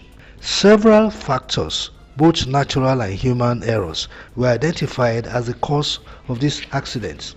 Burdened by the trend, President Bola Ahmed Tinubu appointed Bola Oyebanji as the Managing Director of National Inland Waterways Authority on October 25, 2023, and mandated the implementation of policies and programs to resolve the challenge. Tinubu warns that excuses and non-performance of assigned duties and responsibilities will lead to removal from office. There is no doubt that Oyebanji took over an agency long plagued by safety concerns and infrastructural decay. However, 1 year later, the once turbulent waterways are becoming safer, with notable strides in the realm of regulation, surveillance and emergency preparedness. The federal government's concern about the persistent mishaps on the nation's inland waterways was answered with the introduction of the Inland Waterways Transportation Regulation 2023, referred to as the Waterways Transportation Code. At the core of NIWA's approach to safety is the Waterways Transportation Code, designed to standardize operations, minimize accidents, and create a more structured environment for potential investors. Oyebanji's administration expedited the gazetting of this code within 6 months, a process that had previously languished for years. With an intricate set of penalties for violations, NIWA aims to enforce strict adherence to rules that govern the use of the country's vast waterway network. These rules are part of the effort to protect lives, safeguard property, as well as preserve the environments of the waterways. Failure to abide by these rules attracts penalties of up to 20,000 naira for individuals and 200,000 naira for vessels and corporate bodies, along with responsibility for any incurred inspection and repair costs. Vessels that are insufficiently manned will incur fines depending on the size of their vessels. Violations go beyond just the physical vessels and extend to damages caused to the infrastructure that supports Nigerian inland water systems. These penalties reflected the authorities' intention to preserve Nigeria's inland waterways ecosystems and ensure that maritime operators take responsibility for their vessels, the safety of their passengers, and the preservation of the water environment. In a significant move, Oyebanji commissioned 15 new boats of varying capacities aimed at improving surveillance, safety environment, and emergency response. This new fleet includes 3 surveillance boats, 5 safety enforcement vessels, a gun patrol boat, and 62-seater passenger boat to replace traditional wooden canoes. In addition, 3 water ambulances and 2 hydrographic survey boats equipped with multi-beam echo sounders were deployed to improve navigational safety. The Minister of Marine and Blue Economy, Adegoyiga Oyetola, during the commissioning of the boats, said that these initiatives fulfilled the ministry's commitment to ensuring that the inland waterways were well utilized for total cargo shipment and passenger transportation. Oyetola said that the new commissioned vessels will help monitor waterways and ensure that regulations such as stated in the Water Transportation Code were strictly adhered or enforced to maximize the cooperative advantages of the nation's maritime resources in line with President Bola Tinubu's renewed hope agenda. From the onset of his tenure, Oyebanji introduced a Performance Evaluation Report, APER, placing a stronger emphasis on measurable outcomes. In his quest to make the waterways safer, Oyebanji launched aggressive safety campaigns targeting both operators, passengers, and stakeholders. This includes deploying 80 water marshals to monitor critical loading and unloading points nationwide to enforce the new code. The emphasis on safety is further underscored by mandatory regulations such as life jackets, limiting operational hours from 6 a.m. to 6 p.m., and ensuring that boat masters are fit for duty before setting sail. Oyebanji's leadership has also prioritized investment in Nigeria's inland waterways to drive economic growth. NIWA, under his guidance, has been engaging private investors to explore public-private partnership (PPP), particularly in Onitsha, Warri, and Port Harcourt, to unlock the economic potential of the blue economy. I am Bayo Olawi.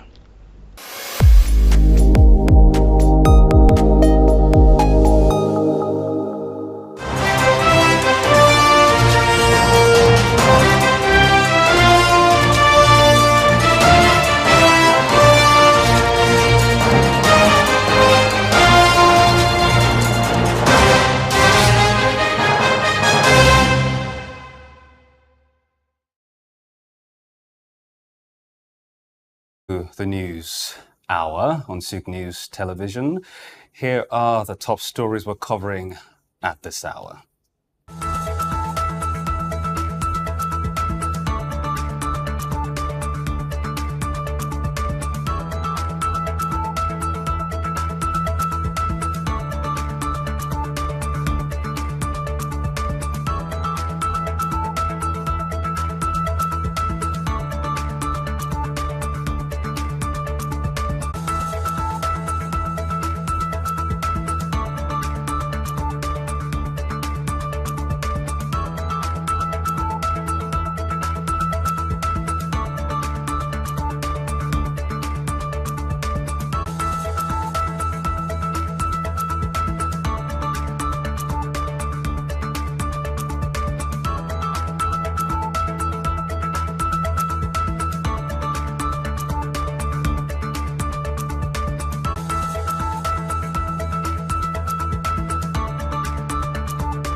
Many thanks for staying tuned. I am David Chiadu. Now the news in detail. President Tinubu has reaffirmed his commitment to restoring federal authority and stabilizing Nigeria's economy, which faces significant fiscal challenges due to insecurity and limited resources.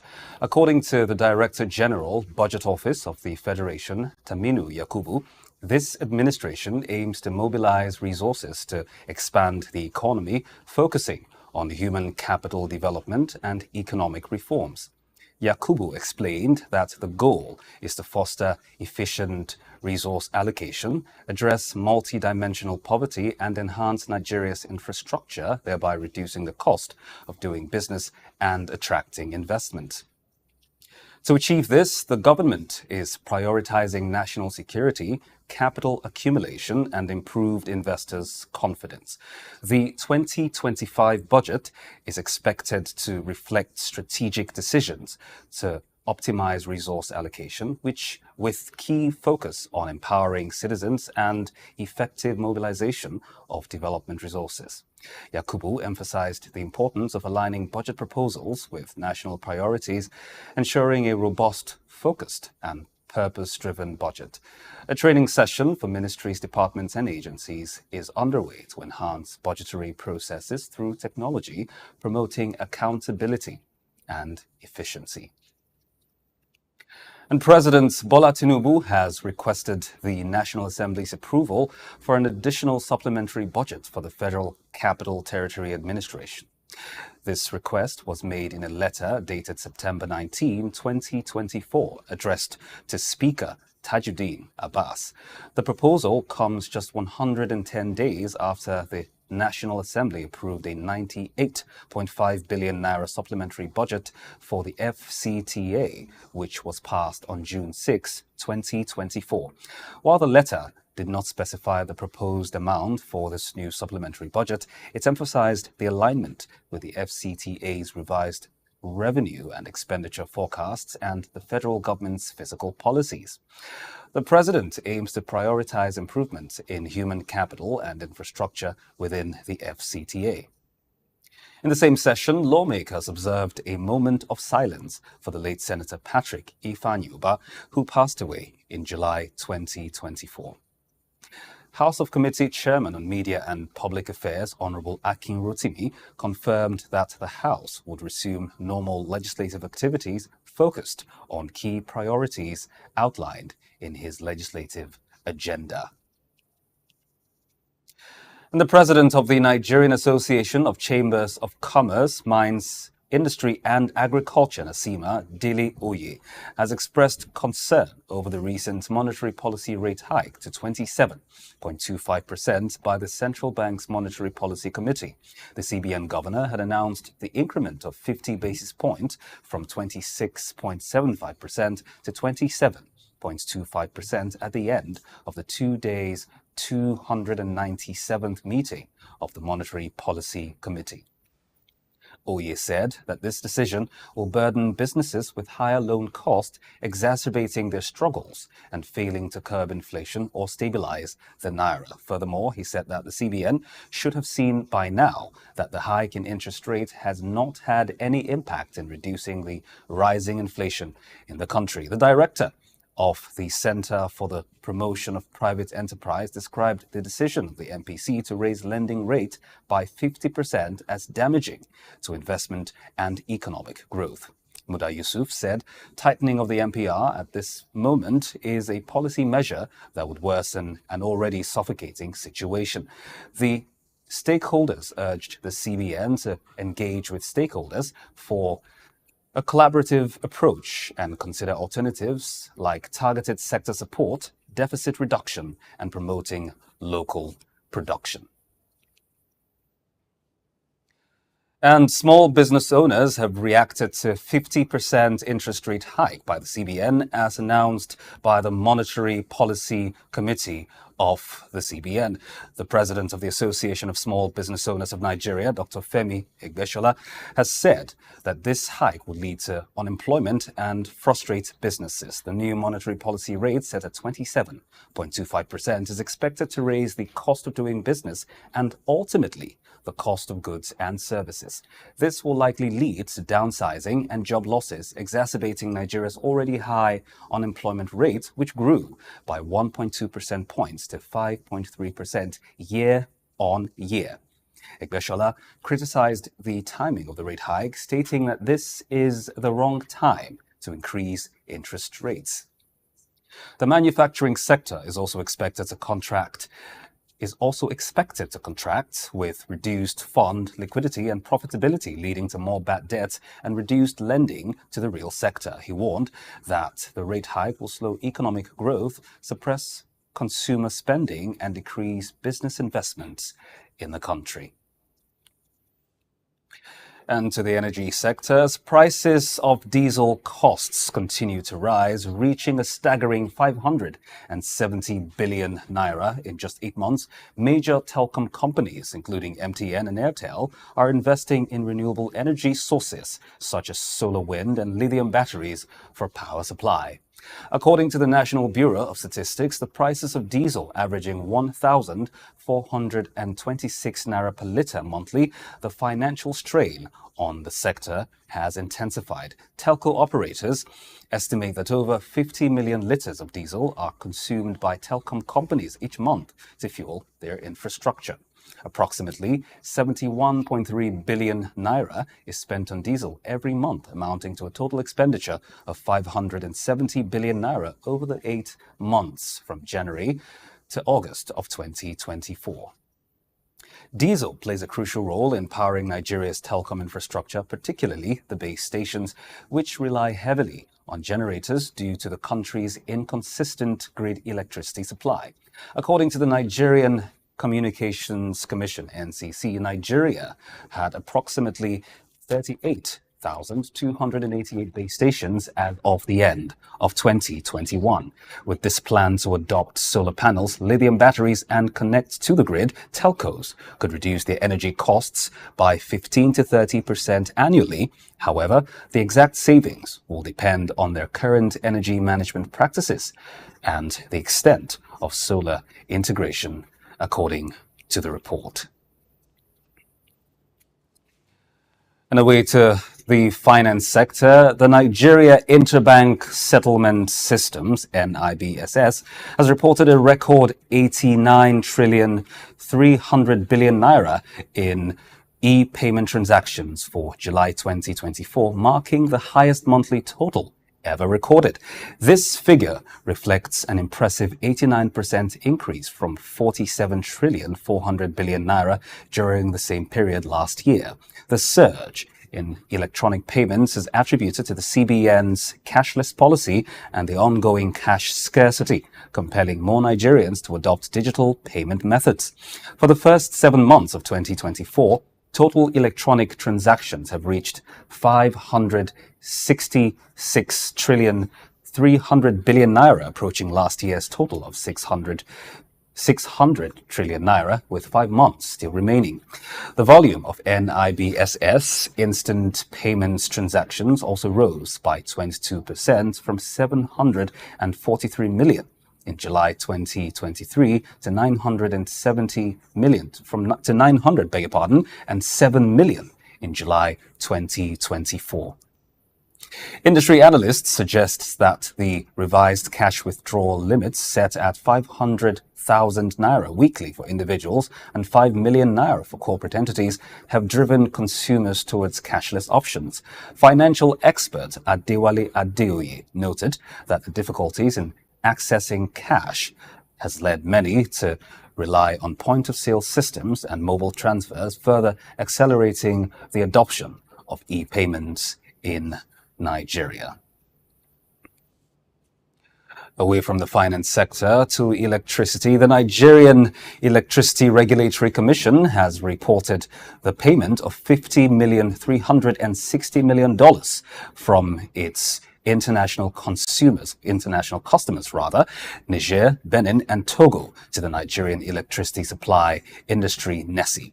This payment reflects a remittance performance of 94% based on an invoice of $53,505,000 issued to these countries. In addition, NERC indicated that 19 domestic bilateral customers incurred a total invoicing of 10,320,000 naira for kobo, but only managed to remit 8,766,000 naira 15 kobo, resulting in an 84.94% remittance rate. This discrepancy highlights the challenges faced by domestic customers in meeting their payment obligations. The federal government has noted that international electricity consumers owed Nigeria approximately $51,260,000 in 2022. To address ongoing issues, NERC has mandated that electricity generation companies limit supply to international consumers to ensure fair distribution during grid imbalances. And the Abia State government has announced that it will begin implementing the new minimum wage of 70,000 naira from October 2024. Commissioner for Information Prince Kanu made the announcement during a press briefing in Umuahia, emphasizing the government's commitment to workers' welfare and as promised by Governor Alex Otti. Kanu noted that the payment will cover all categories of workers and reflects the administration's dedication to improving the livelihood of its citizens. In addition to the wage increase, the government plans to initiate the construction of ultra-modern court halls in each of the 17 local government areas to enhance the administration of justice. Furthermore, the governor will soon commence the construction of a 19.4-kilometer road in Isialangwa North and South local government areas under the RAMP project. Kanu also highlighted Abia's recent achievement in the National Examination Council results, attributing it to ongoing reforms in the education sector. He expressed optimism for continued improvements alongside recent successes in sport, including a commendable performance at the Under-15 National Youth Games.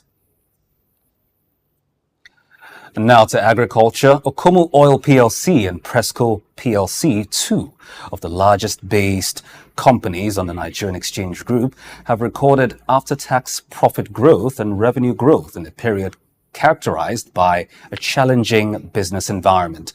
The two palm oil giants were able to weather the storm of inflation and naira depreciation as Presco recorded 158% growth in after-tax profit in the first half of the year 2024, while Okomu, on the other hand, reported 24.7% growth in after-tax profit in the first half of 2024. Okomu Oil recorded the fastest growth of 84.7% in total sales revenue during the period.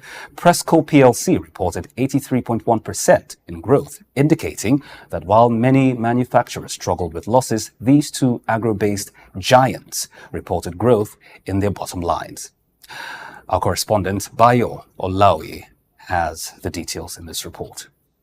While the Nigerian palm oil industry is experiencing a boom due to increased investments, demand and market activity, Henry Olatunye, a former national president of the National Palm Produce Association of Nigeria, highlighted a concerning trend. He told SOUQ News that the naira devaluation had significantly impacted the cost of essential goods in the country, and that this devaluation had also made investments dominated in naira less attractive compared with those in stronger currencies like the dollar.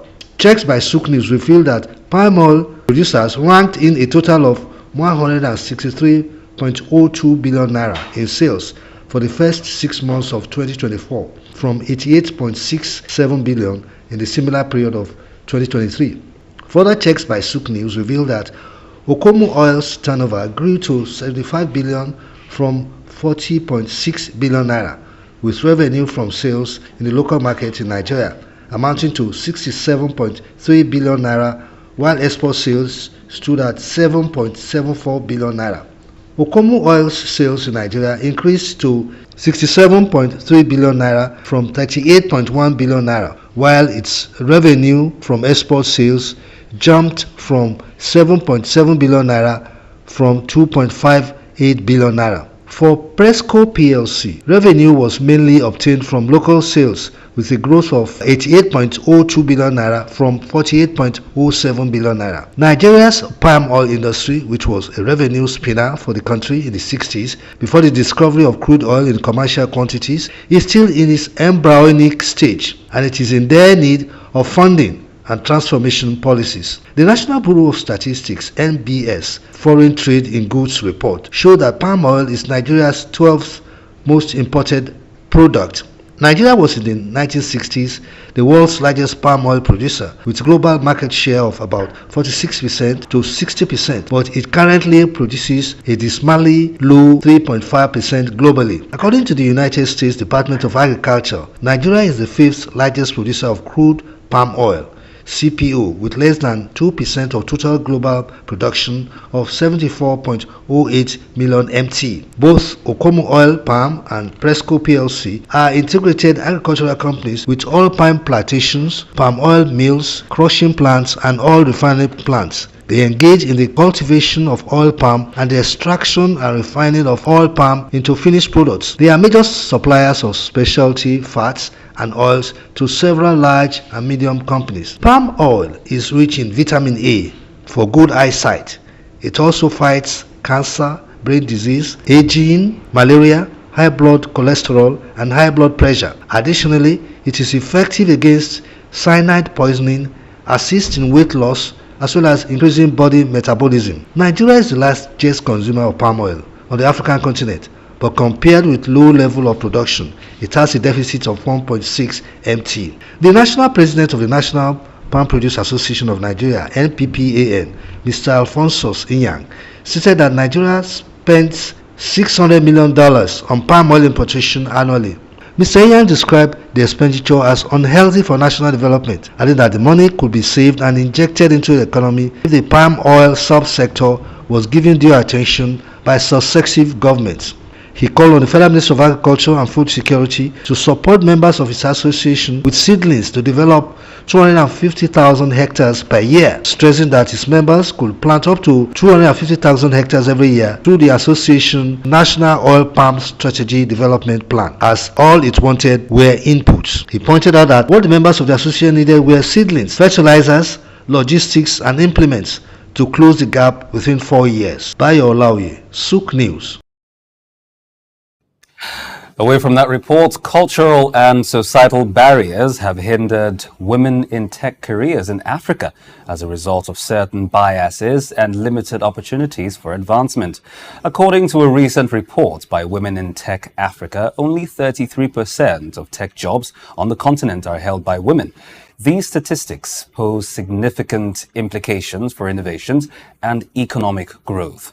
SOUQ News Television's Temple Bara has more in this report.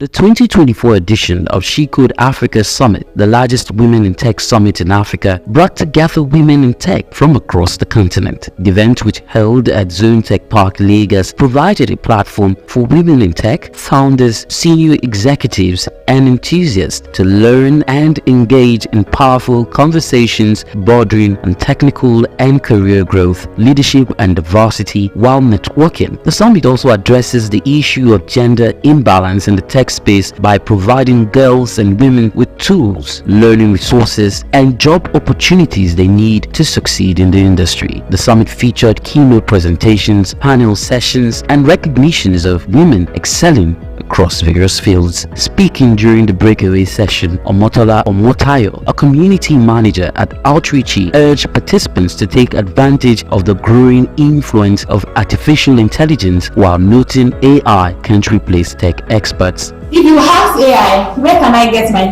next big job? AI is just going to make suggestions for you. Why don't you go to this website? Why don't you apply for this job? I encourage you to give it your best. Do you want me to help you with your CV? But when you attend conference, Omotola or any other person that you are meeting will tell you, oh, what can you do? How have you been doing it? Any other projects you've worked on before? What part of this career path are you looking? You know, you have like more intentional question, conversation. An open source advocate, programs manager, and technical writer at FMDQ, Basaya Ojo, urged participants to utilize open source to get their careers started, describing SOUQ Africa as home. And I know how difficult it can be for new people in tech or new women in tech to get started. I mean, tech is mostly seen as a men's field or a man's field. So I want to help as many young girls, as many young women as possible to see that a lot of things are achievable if only they start. Chisom Woku, a software engineer and the publisher of A Techie's Guide into Big Tech Companies, who spoke on personal branding, stated there's a need for a balance between self-promotion and career while delivering value. Be loud about what you do. Like I said on the stage, be the star girl of your field. Let people see you and know that, okay, this is an expert in what you are doing.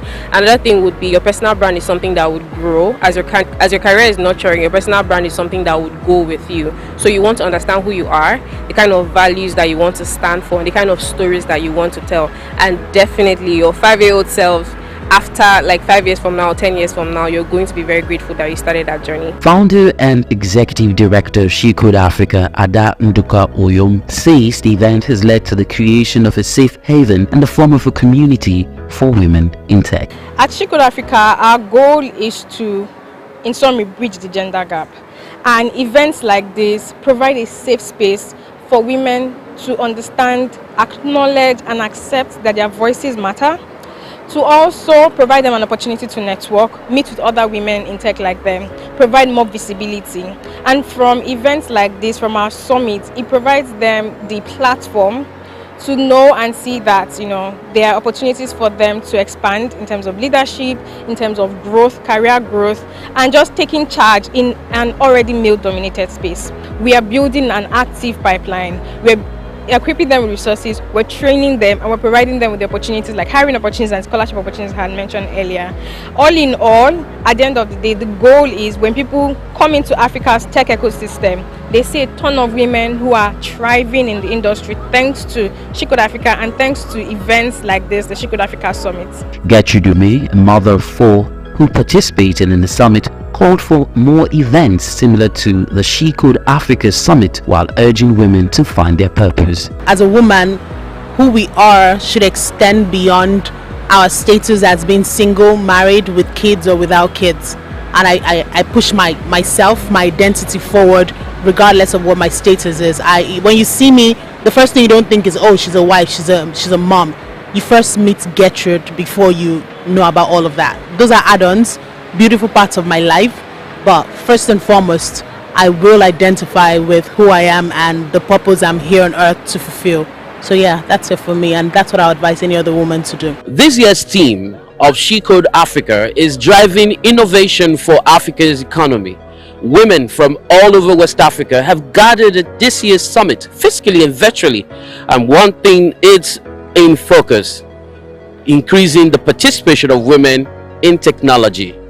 Temple Bara, SOUQ News Television. Now, away from that report, we'll bring you more stories from around the African continent shortly. Stay with us.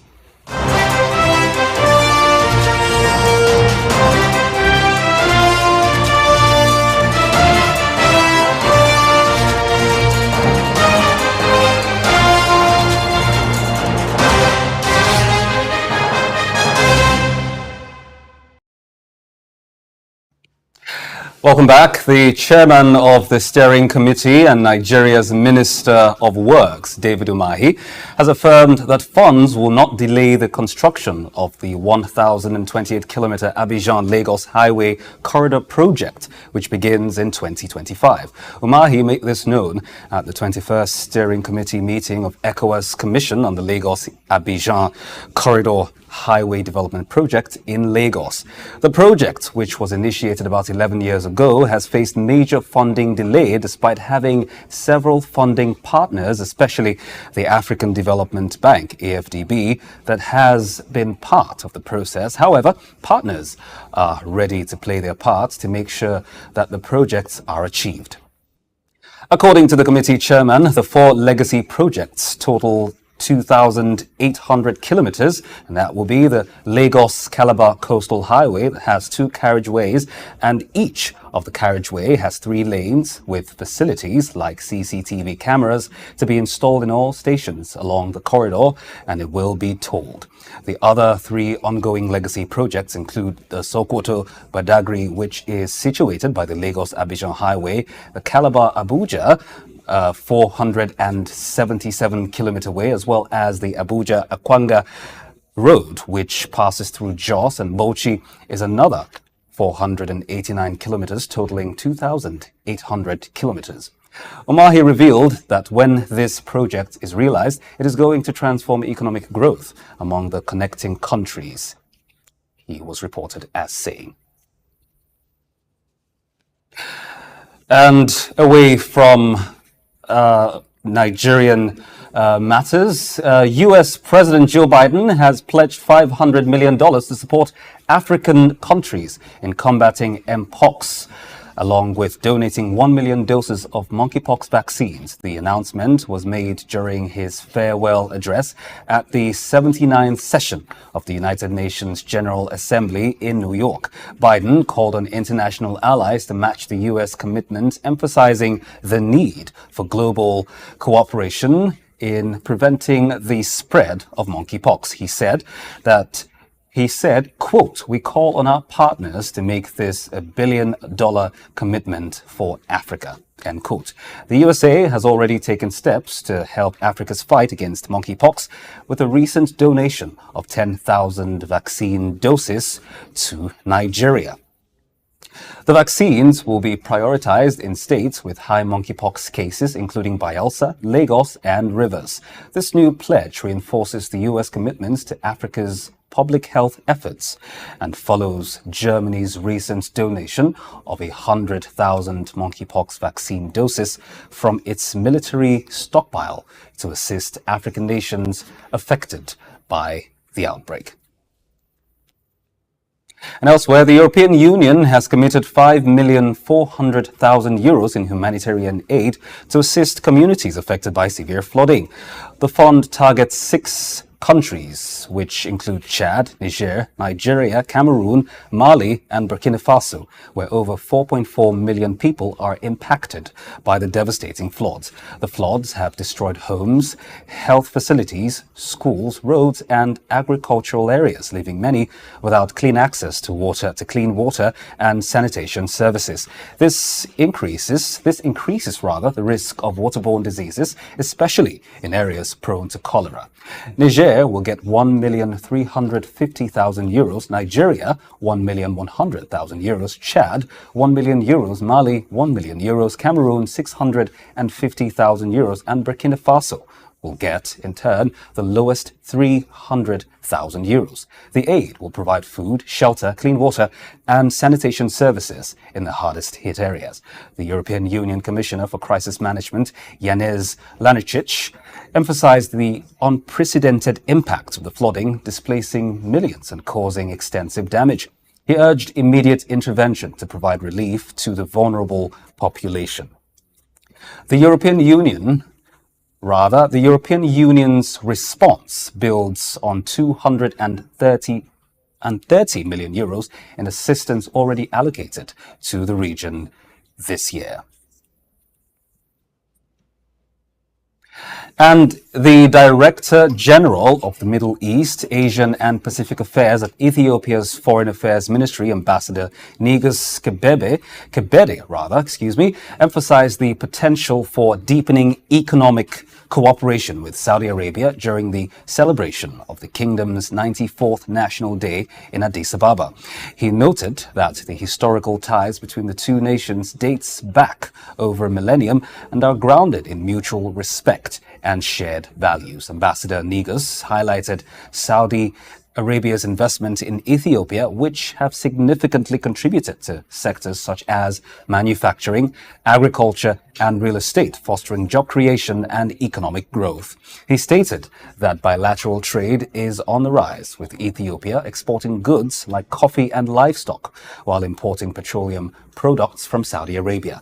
The ambassador pointed to the successful establishment of the Saudi-Ethiopian Business Council as a key milestone in strengthening economic relations.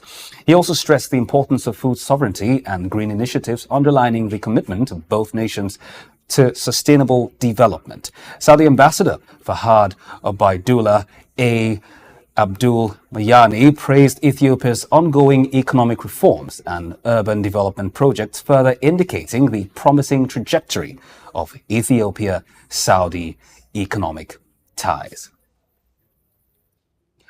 And now we'll bring you some more news from around the world. After this, join us.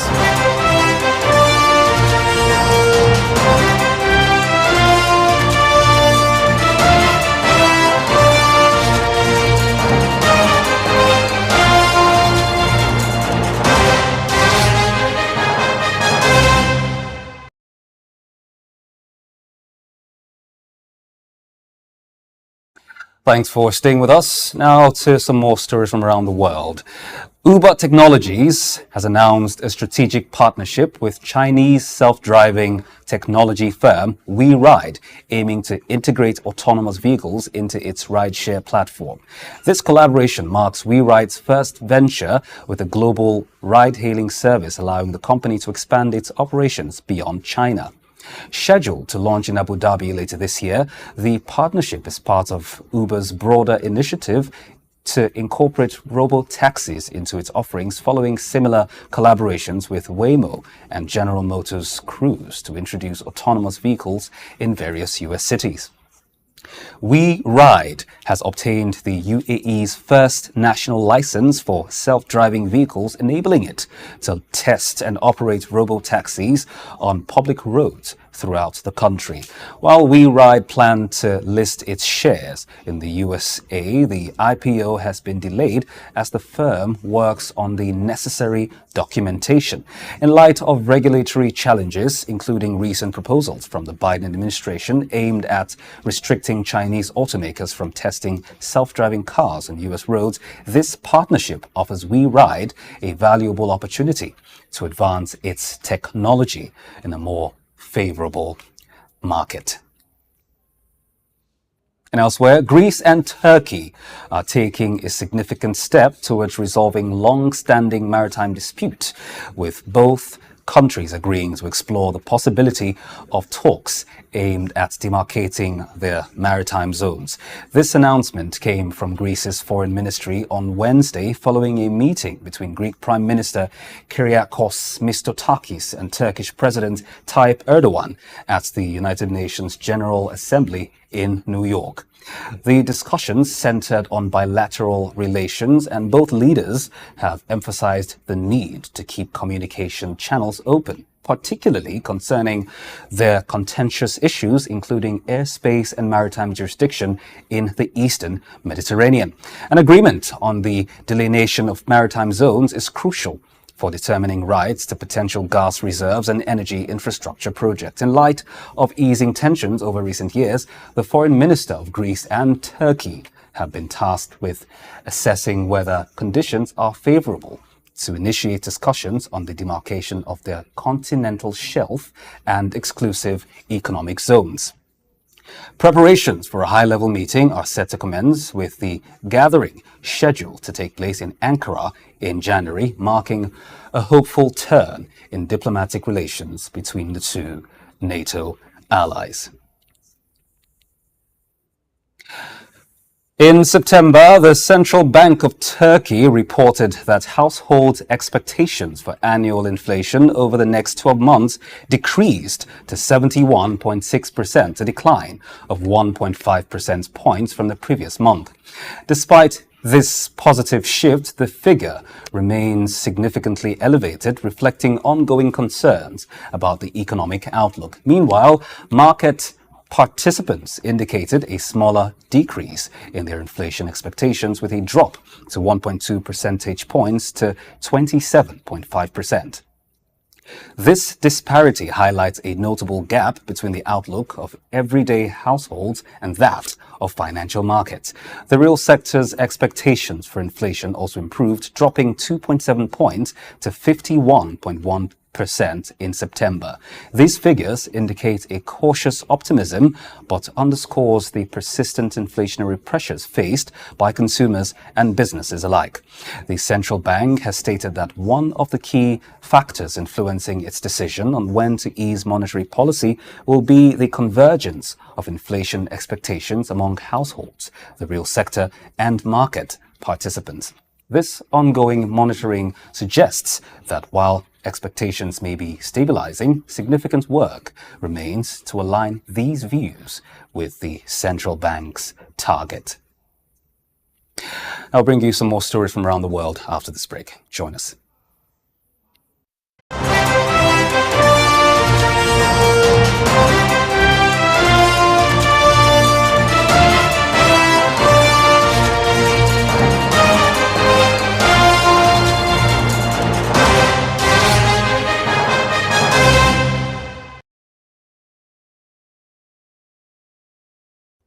Thanks for staying tuned. Now to farther Europe. The Romanian government has announced that the United States is set to sign a $920 million loan agreement with Romania to bolster its defense modernization.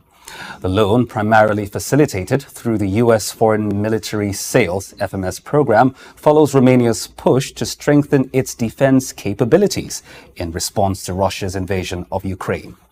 Romania, a NATO member, plans to spend 2.5% of its GDP on defense, with $700 million of the loan directly aiding the Romanian Defense Ministry and $220 million allocated to Roman, the state-owned arms manufacturer. This marks a significant step in Romania's military upgrade as the country shares a 650-kilometer border with Ukraine and has seen Russian drone debris, land on its territory. Romania's loan is part of a larger defense spending plan, including access to up to $8 billion from international financial markets under U.S. guarantees. The agreement reflects growing regional defense concerns and a commitment to enhancing military preparedness in Eastern Europe. And the United States has officially included Qatar in its visa waiver program, allowing Qatari citizens to travel visa-free for up to 90 days starting by December 1. Qatar is the first Gulf nation to meet the strict security requirements of the program, joining 42 other countries.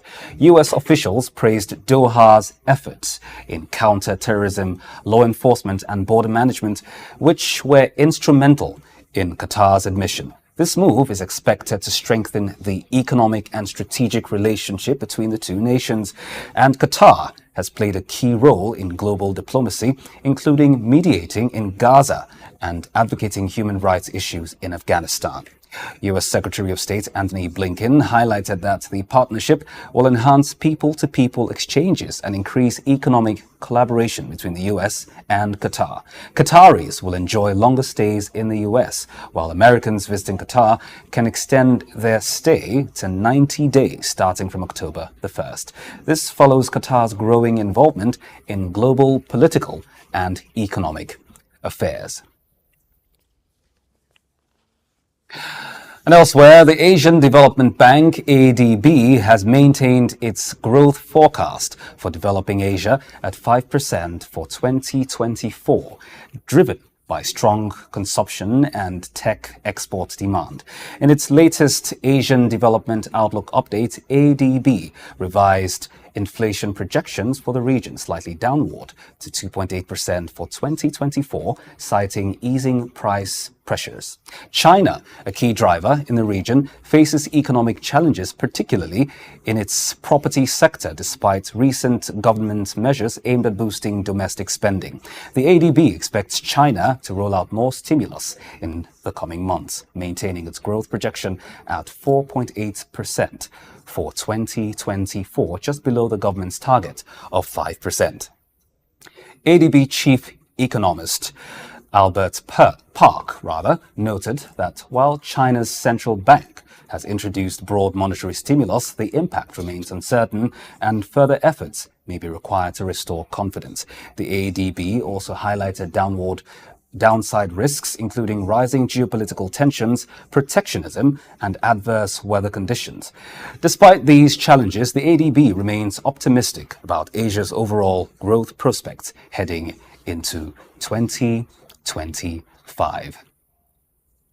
And that's all on the news this afternoon on SOUQ News Television. Many thanks for watching. Do join us shortly for more engaging and insightful programming. I am David Chiadu. Good afternoon.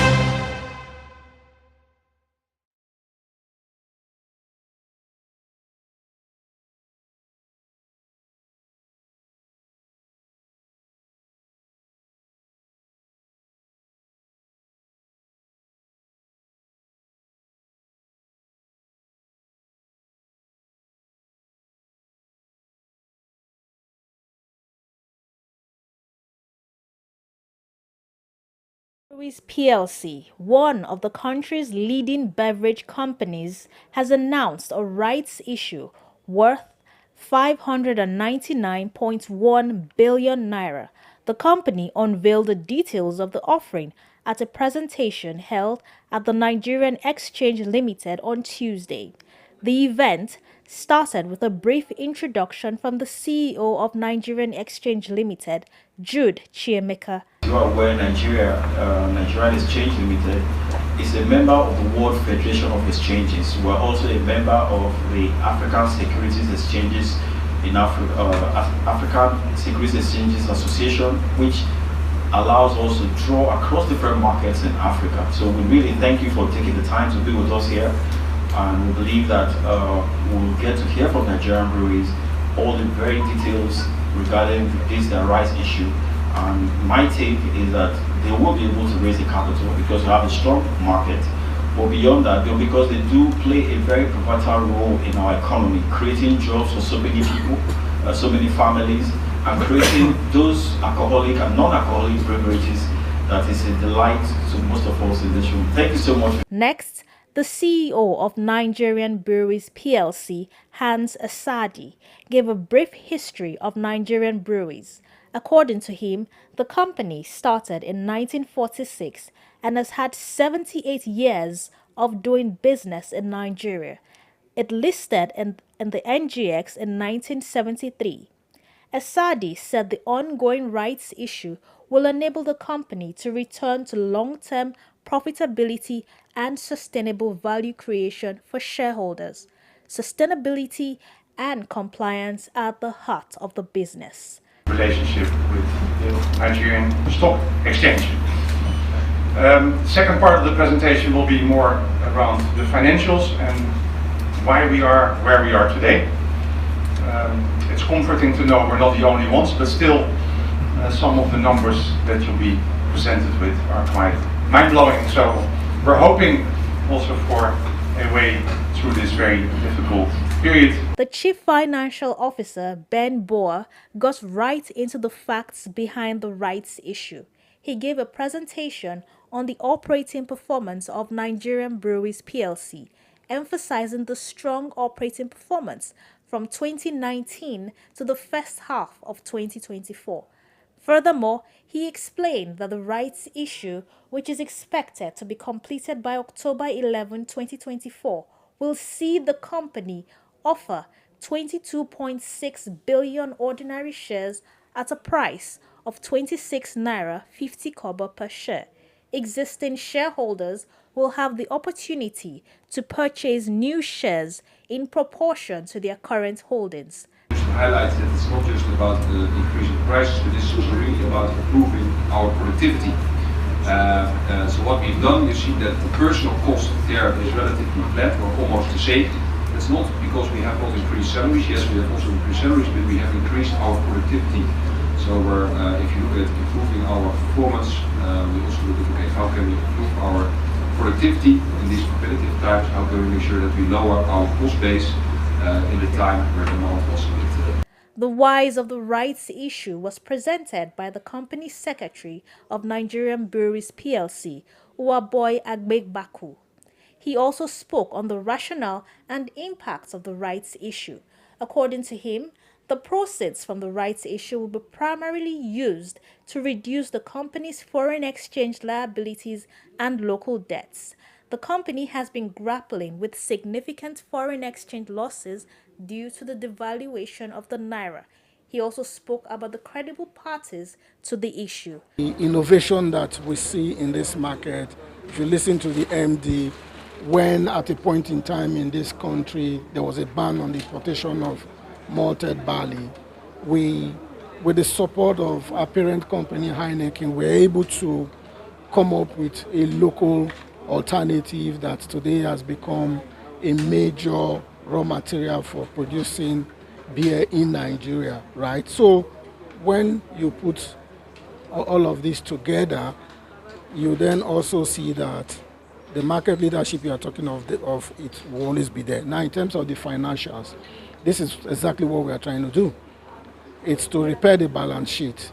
It's to eliminate the foreign payables that we are carrying, the overdue payables. And when we eliminate that, then the vagaries that you see with devaluation of the naira will be removed from our books. SOUQ News Television also spoke to a representative from the issuing house, Vetiva Capital Management Limited. The risk is similar to any equity investment. The most important thing about this particular transaction is the company is coming to a market when there are other banks out there. But good thing as well is that the offer is being targeted to existing shareholders of the company. The company is very optimistic.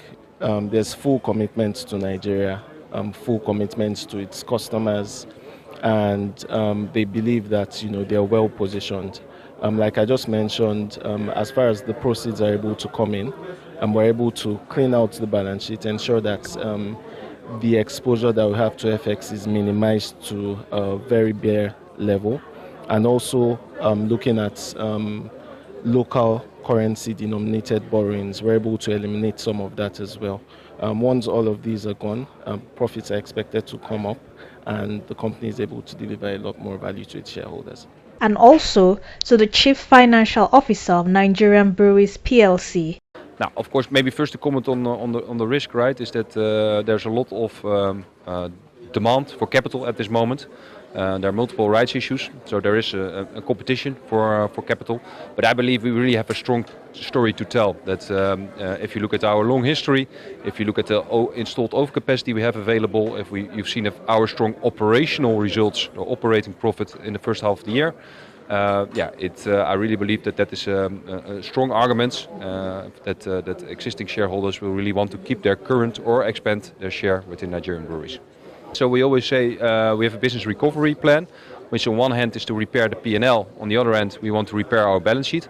Repair the P&L, we already started. That's, for example, with assertive pricing, with innovations, but also with temporary suspension of 2 of our breweries, so increase our productivity. And like I said, in the first half of the year, we do see those strong results operating in our financial report. There was a question and answer session where the audience were allowed to engage the management of Nigerian Breweries PLC. Finally, the event came to a close.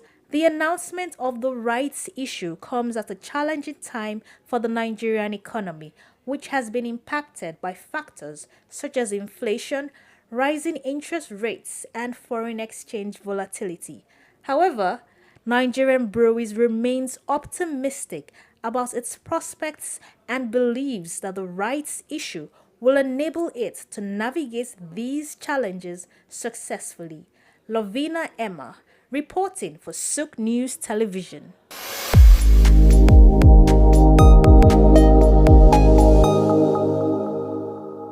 Hi everyone, my name is Gafar Mo. I'm a film producer and director. My name is Kyrie Baker. My name is John Njama. Hey guys, what's up? Check Edgar here and keep watching. Keep watching. Keep watching SOUQ News Television. Never stop. Watching SOUQ News Television. Edgar doesn't lie. Keep watching SOUQ News Television. Every single time. Edgar says so. It was a gathering of old students of King's College, Lagos, and the present final year students of the same school. The meeting was organized by the old boys to give back to their alma mater, as the program, which had the theme Artificial Intelligence and the Future of Work in a Digital Age, commenced. Participants were told that AI is the way to go for efficiency, result, and effectiveness. The speaker, Shola Shonuga, explained to the boys why they need to know how to navigate around AI and how to channel their skills properly. Now, when you have these things that can use computing power to be able to analyze solutions that customers have and present those solutions, they're disruptive, okay, but they're beneficial to customers. Some of the King's College old boys on the ground had this to say. Distinguished gentlemen have been in this institution for more than 40 years since they came and passed through this institution, and they've come back to where they left, to the institution that gave them the upbringing and the training that they have. and they've come to give back to that institution and to also see how they can add to uplift it for the next generation. So coming here is to commemorate that and to just thank God for the time they spent here and to inspire the young ones who are coming, those who are already in the school, I believe, and those who will also become, kingsmen, as they call them, in the years to come. Well, I think the impact on the world basically is that, the world has become a global place, a global village. That's one. And two, talking to these kids today about AI will ignite their interest in the whole process. And we are moving forward the school and their future for tomorrow. You cannot joke with mentorship. And what we have tried to do is to speak to the students, especially with the realities of the present time. Artificial intelligence, for example, was the topic of the mentoring class that we did today. And it's something that every child needs now going forward. And we believe that we coming back, as they said, to talk to them, will try and at least ginger them and encourage them to become whatever it is that they've set themselves to do in life. And to ensure that they know that there is hope and there is a future ahead that lies ahead of them. Explaining further on the importance of the mentorship program, the president of KCOBA had this to say. There is a mystique about King's College. And this mystique is passed from generation to generation. One of the reasons why our presence is so strong at activities like this is to impress upon the boys that they too can get to where we are and exceed where we are. We have a school song. And some of the words of the school song says, one part of the school song says, others went before you and attained the light, where they were to cheer you, victors in the fight. The mentorship program ended with a vote of thanks. Chike Okolo, reporting for SOUQ News.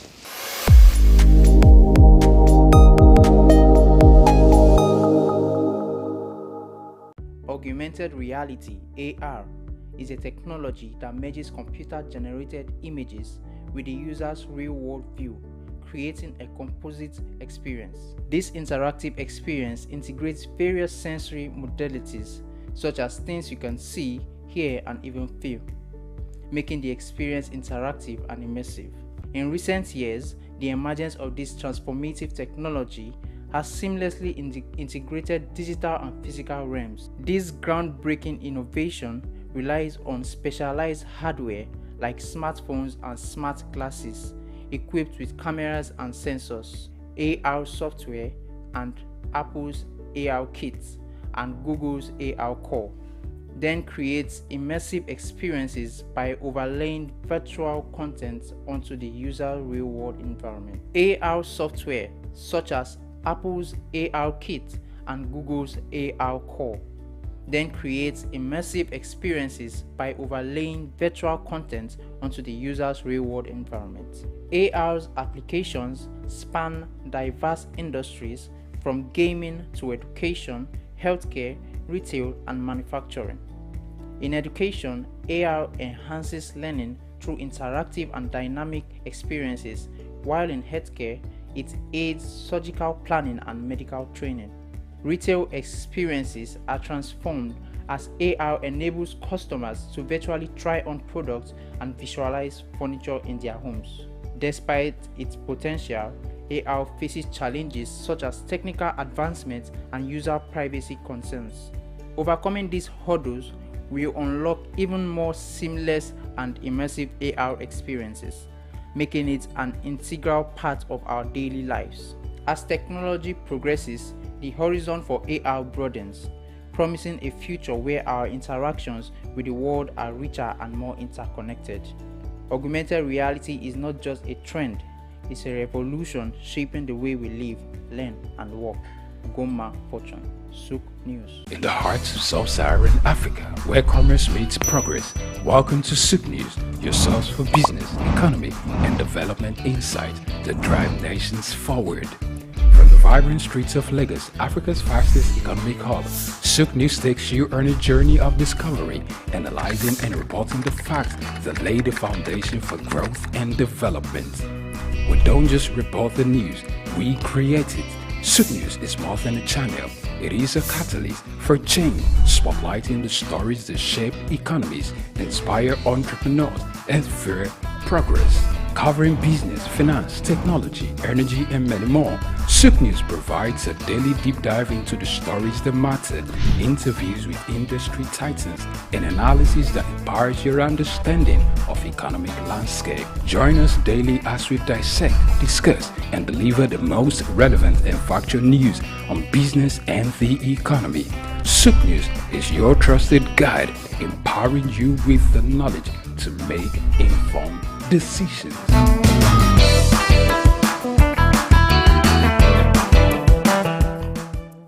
Get ready to feel the pulse of the world around you. Welcome to SOUQ Pulse, your insert track on the stories that matter most. From the hearts of breaking news to the forefront of culture and innovation, SOUQ Pulse brings you the stories shaping our world every week. On SOUQ Pulse, we'll deep dive into the topics that drive our lives, from the latest in technology and science to politics, culture, and fear. Investment, courage, and that commitment in spite of the challenges that entrepreneurship presents in Nigeria in particular. Perception is propaganda, malinformation, misinformation can be created for you to perceive a certain thing that is false. Sometimes it's true, but many times it's false. There's no state you go to in the world where you don't see construction that is consistently ongoing. No matter how developed Dubai is, they still construct roads on a daily basis. We are no longer enjoying the light we normally enjoy. And the university vice chancellor said, it now costs me about 300 million, some 250 million to between 250 million to 300 million a month. Governments should develop a particular product that will be of national value and, if possible, exportable to other countries from their own local government. Whether it's the next big innovation, a political shakeup, or cultural phenomenon, SOUQ Pulse is there, bringing you the story with clarity and context. You're not just only getting informed, you also become a solution. Then the business part of it. Then we talk productivity. Then you know you're on SOUQ Pulse. It's that time of the day where we'll tell you, go get your friends, your neighbors, those you quarreling with, those you have issues with. This is time to talk. We'll tell you, here we don't keep quiet. It doesn't matter what policies are affecting you. It doesn't matter what the papers, the prints are telling you in your own side or the neck of the wood or your nation, or what business are pushing, profits, losses, what the stock market is talking about right now, what the Asian market is talking about right now. A whole lot of people are running down to their portfolios and trying to grab, sell off, or get some hedge. But in all this, we just say, let's talk. Your talking can make somebody better, give someone an idea. Join us on SOUQ Pulse every day by 4 p.m. as we explore the heartbeat of the world's most compelling stories. Don't miss SOUQ Pulse on SOUQ News Television. Tune in and stay ahead of the curve.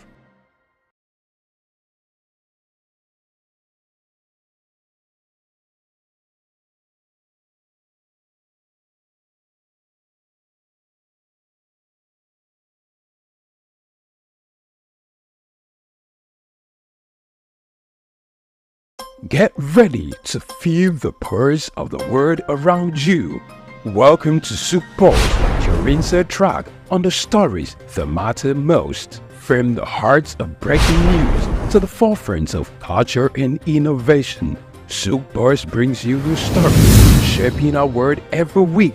On SOUQ Pulse, we'll deep dive into the topics that drive our lives, from the latest in technology and science to politics, culture, and fear. Investment, courage, and that commitment in spite of the challenges that entrepreneurship presents in Nigeria in particular. Perception is propaganda, malinformation, misinformation can be created for you to perceive a certain thing that is false. Sometimes it's true, but many times it's false.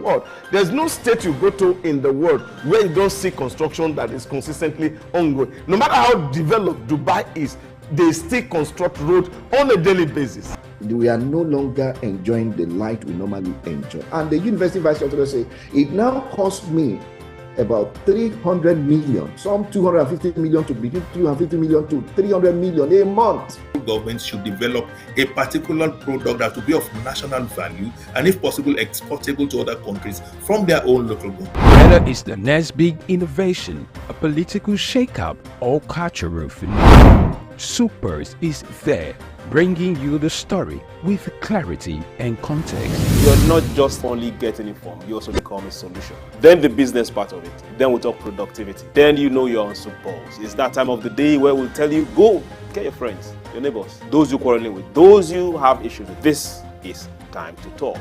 We'll tell you, here, we don't keep quiet. It doesn't matter what policies are affecting you. It doesn't matter what the papers, the prints are telling you in your own side or the neck of the wood or your nation, or what business are pushing, profits, losses, what the stock market is talking about right now, what the Asian market is talking about right now. A whole lot of people are running down to their portfolios and trying to grab, sell off, or get some hedge. But in all this, we just say, let's talk. Your talking can make somebody better, give someone an idea. Join us on SOUQ Pulse every day by 4 p.m. as we explore the heartbeat of the world's most compelling stories. Don't miss SOUQ Pulse on SOUQ News Television. Tune in and stay ahead of the curve. We've got just what you need right here at Femi Wash Media. Call it the Midas touch and you wouldn't be wrong. Let us record, produce, mix and master your audio like nobody does. Reach us on our contact today for the best quality job. In the heart of sub-Saharan Africa, where commerce meets progress, welcome to SOUQ News, your source for business, economy and development insight that drive nations forward.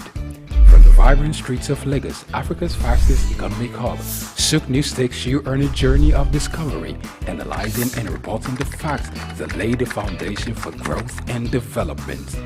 We don't just report the news, we create it. SOUQ News is more than a channel. It is a catalyst for change, spotlighting the stories that shape economies, inspire entrepreneurs, and fuel progress. Covering business, finance, technology, energy, and many more, SOUQ News provides a daily deep dive into the stories that matter, interviews with industry titans, and analysis that empowers your understanding of economic landscape. Join us daily as we dissect, discuss, and deliver the most relevant and factual news on business and the economy. SOUQ News is your trusted guide, empowering you with the knowledge to make informed decisions.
Hello and welcome to SOUQ Pulse. It's a beautiful, beautiful rainy day in Nigeria, Lagos to be precise.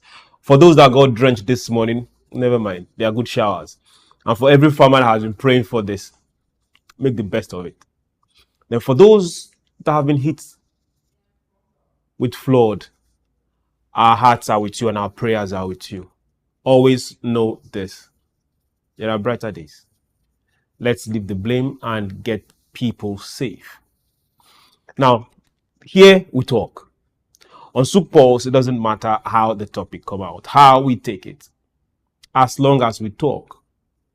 We take egos, we wrap it up, and we throw it in the trash. We take pride, we don't kind of wrap it, we don't look for a cage and just forget about it. then we really talk, because we say nations should move forward. We say economies should progress. We say Africa should count. We say businesses should do better. So we talk. So if ego and pride is an issue, then we'll still talk. We don't have an excuse not to talk. My name is SOUQ, John Rogers SOUQ. So today we will go somewhere that is as old as Africa. Like you heard me loud and clear. We'll go there. We'll touch on some particular points that people just read in the papers and they just look at it and say, it's life. But is it really life? It's SOUQ Pulse, where we talk, and talk we shall. Today, don't shy away. Call your neighbors, call your friends. Let's gather and let's talk. We're going on a very short break, and when we return, it's me, my thought, and you, and we will talk. Don't go anywhere. SOUQ Pulse will be right back.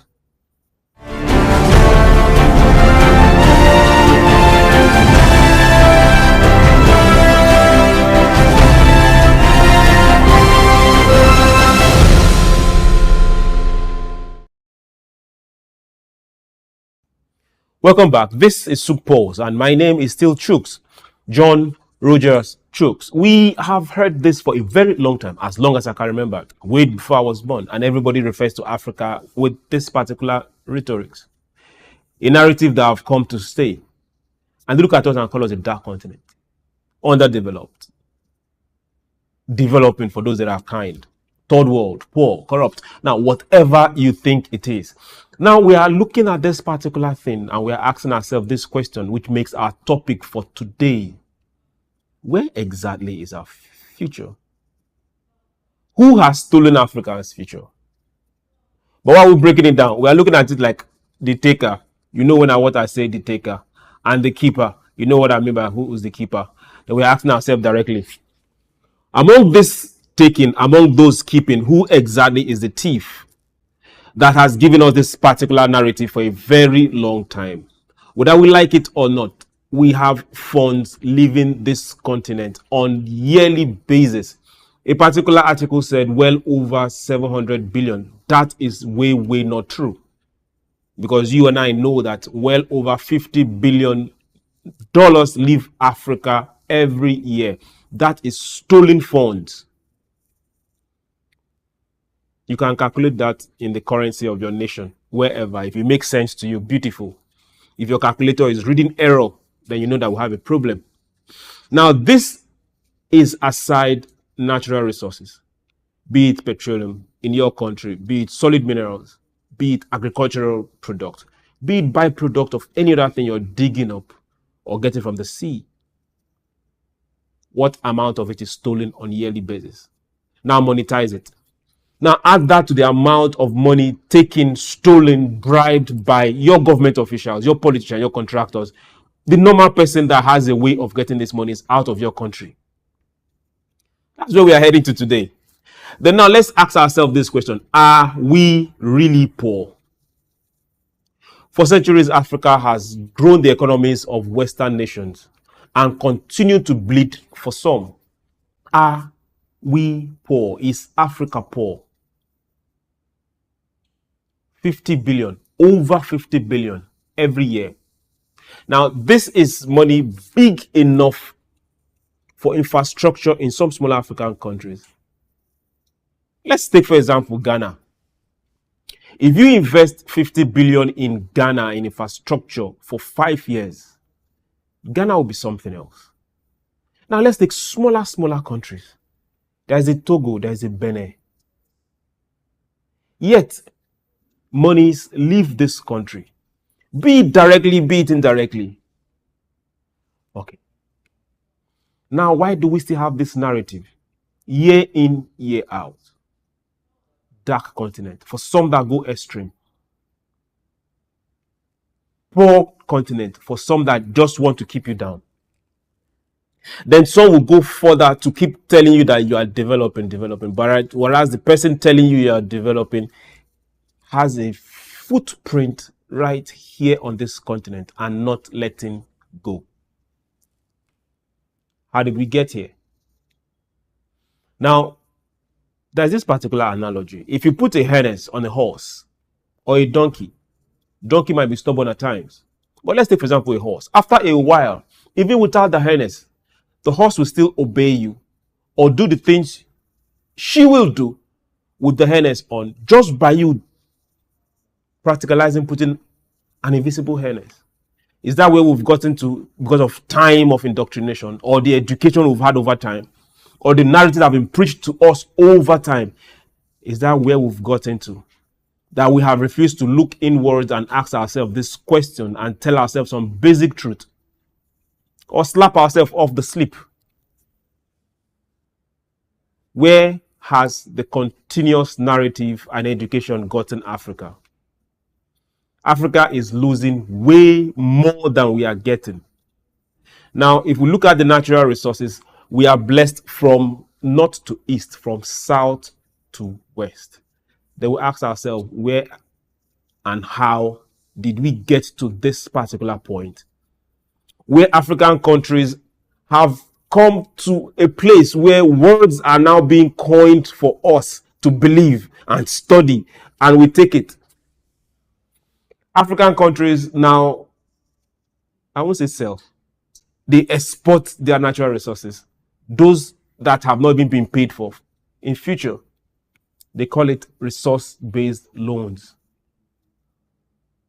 These are things that if your ancestors were told that, they will slap you before your own grandfathers were born. But that is where we are right now. Example, in Nigeria, crude has been sold years ahead. Let's break it down so that maybe you will get to understand it. In Ghana, in Congo, solid minerals have been sold that have not even been tapped, explored, or drilled yet. So which means you've collected the money and you will keep paying. Now we don't have the details of how long that payment is going to be. So you now look at me and ask me, how did we get here? Who is pulling the strings for us to dance? What music exactly are we dancing to? Now, if we continue at this particular rate, for those that are entering into bilateral or service agreements with, be it companies, be it nations, are we really getting into this agreement with the interest of our nations as the priority? We have seen individuals in power sell their country for personal gains. It's not new. It's all over the place. Typical example, the P&AD issue. Nigeria was about to lose 11 billion. Now you ask me, how much, those that fronted this particular deal, how much did they make? How many of this kind of deals, this kind of bilateral engagement, this kind of negotiations, this kind of signatures are signed without African countries being the people or the citizens being the priority in signing those things? Whose interest is being protected? Who exactly is fronting? Who exactly is pushing? Most times we don't get to talk about this. We just say, okay, it's government people, government come, government go. No. We pay, I'll say it for the third time, we pay for the consequences of what is being done in those government houses, in those civil service offices, in those big glorious hotels where the people that are supposed to represent us go and sign these deals. We pay for them. Now we've seen a case whereby some African countries, as we speak, the resources in those countries cannot help them because they've been signed away long before a government even came to power. Then the government in power will now protect those that went. Why? Who is held accountable? Who exactly should the people hold accountable? Then in the first place, why don't we get to see the full details of all these transactions in the open? Government business is everybody's business. So when it comes to signing off property that belongs to government, everybody's property. Signing off resources that the government has been put in care of, everybody's resources. I think the people should be carried along. Citizens of every country, of members of that country should be carried along. We look at loans that have been taken and can't be accounted for. When is this going to stop? Loans are taken from Bretton Woods organizations. Loans are taken, either be it a trap, whatever you want to call it. But okay, show what they've been used for. No. Account for them. No. Okay, the person that takes that loan or the government that takes that loan, can't we have a law whereby whoever takes a loan must pay that loan before leaving office? These are things we should sit and talk. Are these loans direct traps? The person that is giving it to you, the organization giving it to you, they know very well that you are not going to pay for these loans. They make it a burden in some instances, but yet some group of government officials collect these loans for the next generation to pay. We have seen cases where loan servicing of loans is almost at par with the monies nations are making. The revenue a nation is making is almost same with the money they're using to service loan for a year. How did Africa get here? Then you ask me, Africa is poor. Why will Africa not be poor? If this is the route we've taken, is this the path we walk, why won't Africa be poor? Then the burdens that come with these loans, why is no one held accountable? You will hear things like there's nothing wrong with loans. After all, other nations are taking loans. How are you faring? How are they faring? If you say the West is burdened with loan, are you faring better than they are? We'll go on a very short break. When we return, we will take this a notch further. But remember, why exactly is Africa poor? We'll be right back. Don't go anywhere.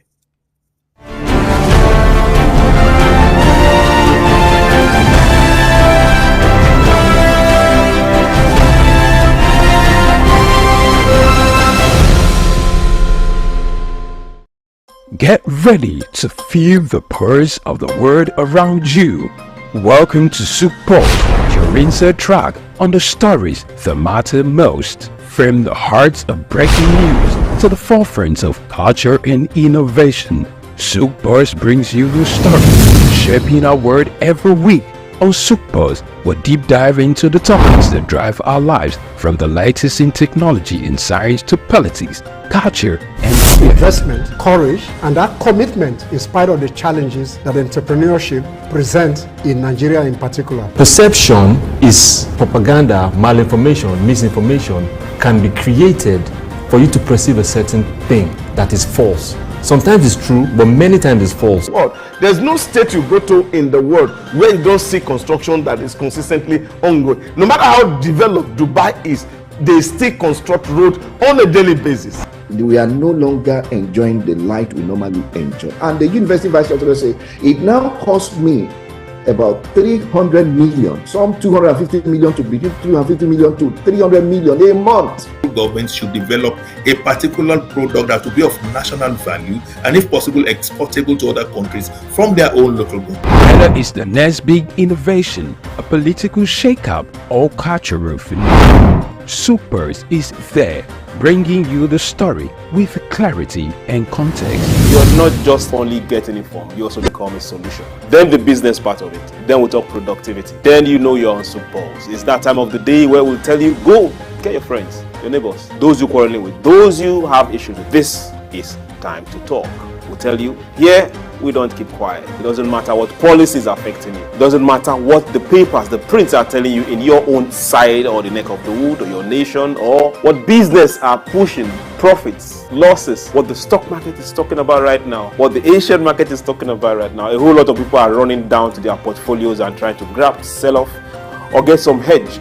But in all this, we just say, let's talk. Your talking can make somebody better, give someone an idea. Join us on SOUQ Pulse every day by 4 p.m. as we explore the heartbeat of the world's most compelling stories. Don't miss SOUQ Pulse on SOUQ News Television. Tune in and stay ahead of the curve.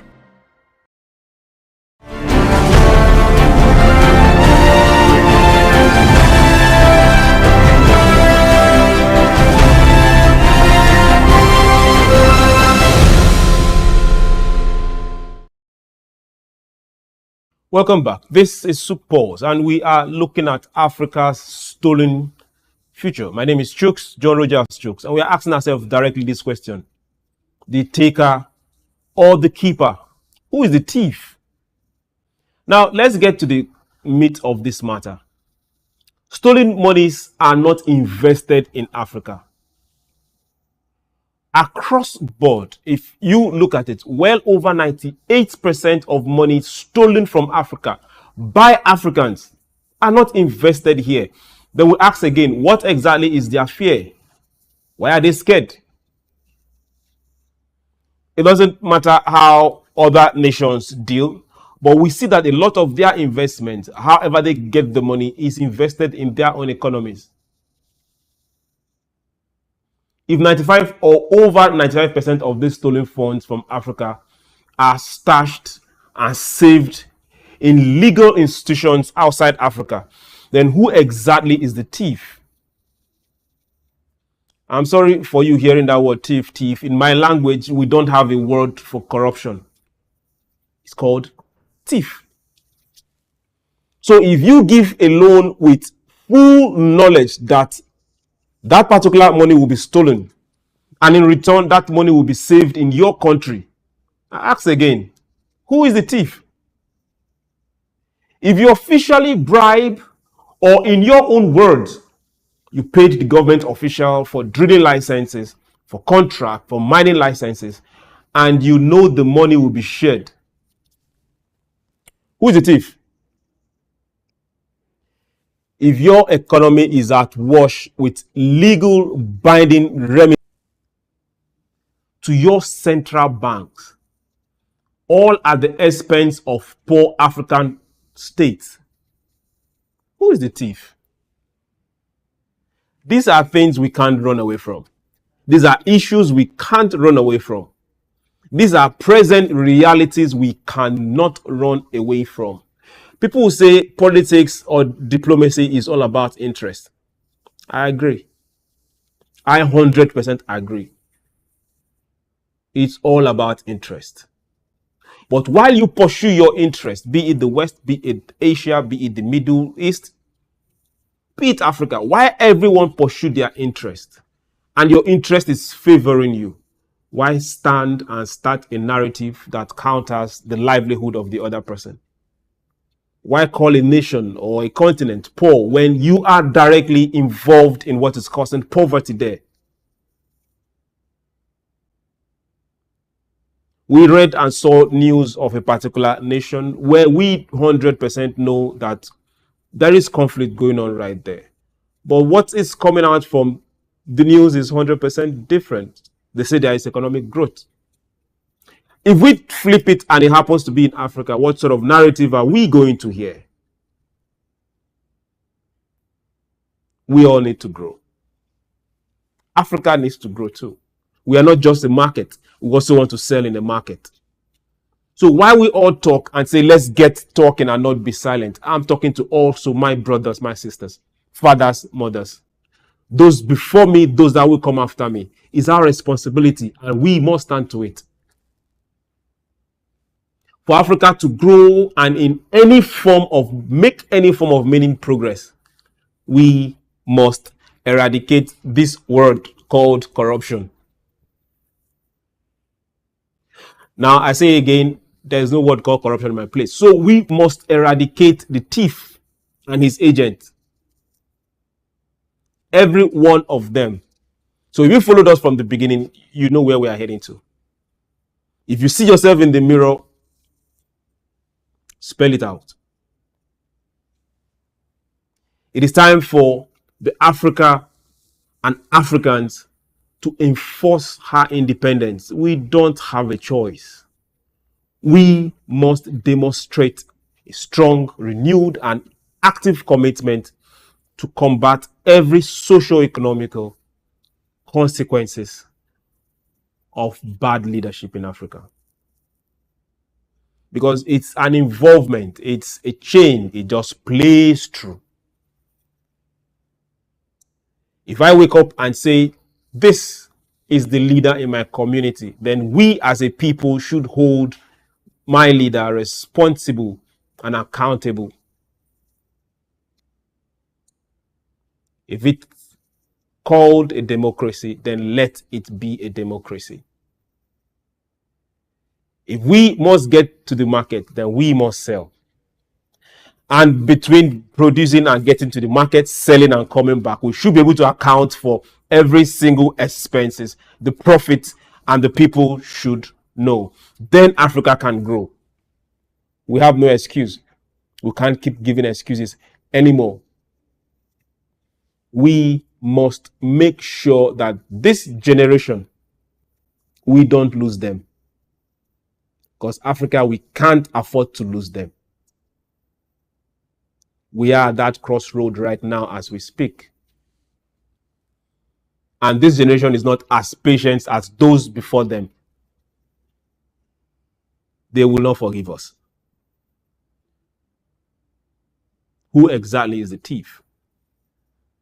My name is SOUQ, John Rogers SOUQ, and this is SOUQ Pulse. Bye.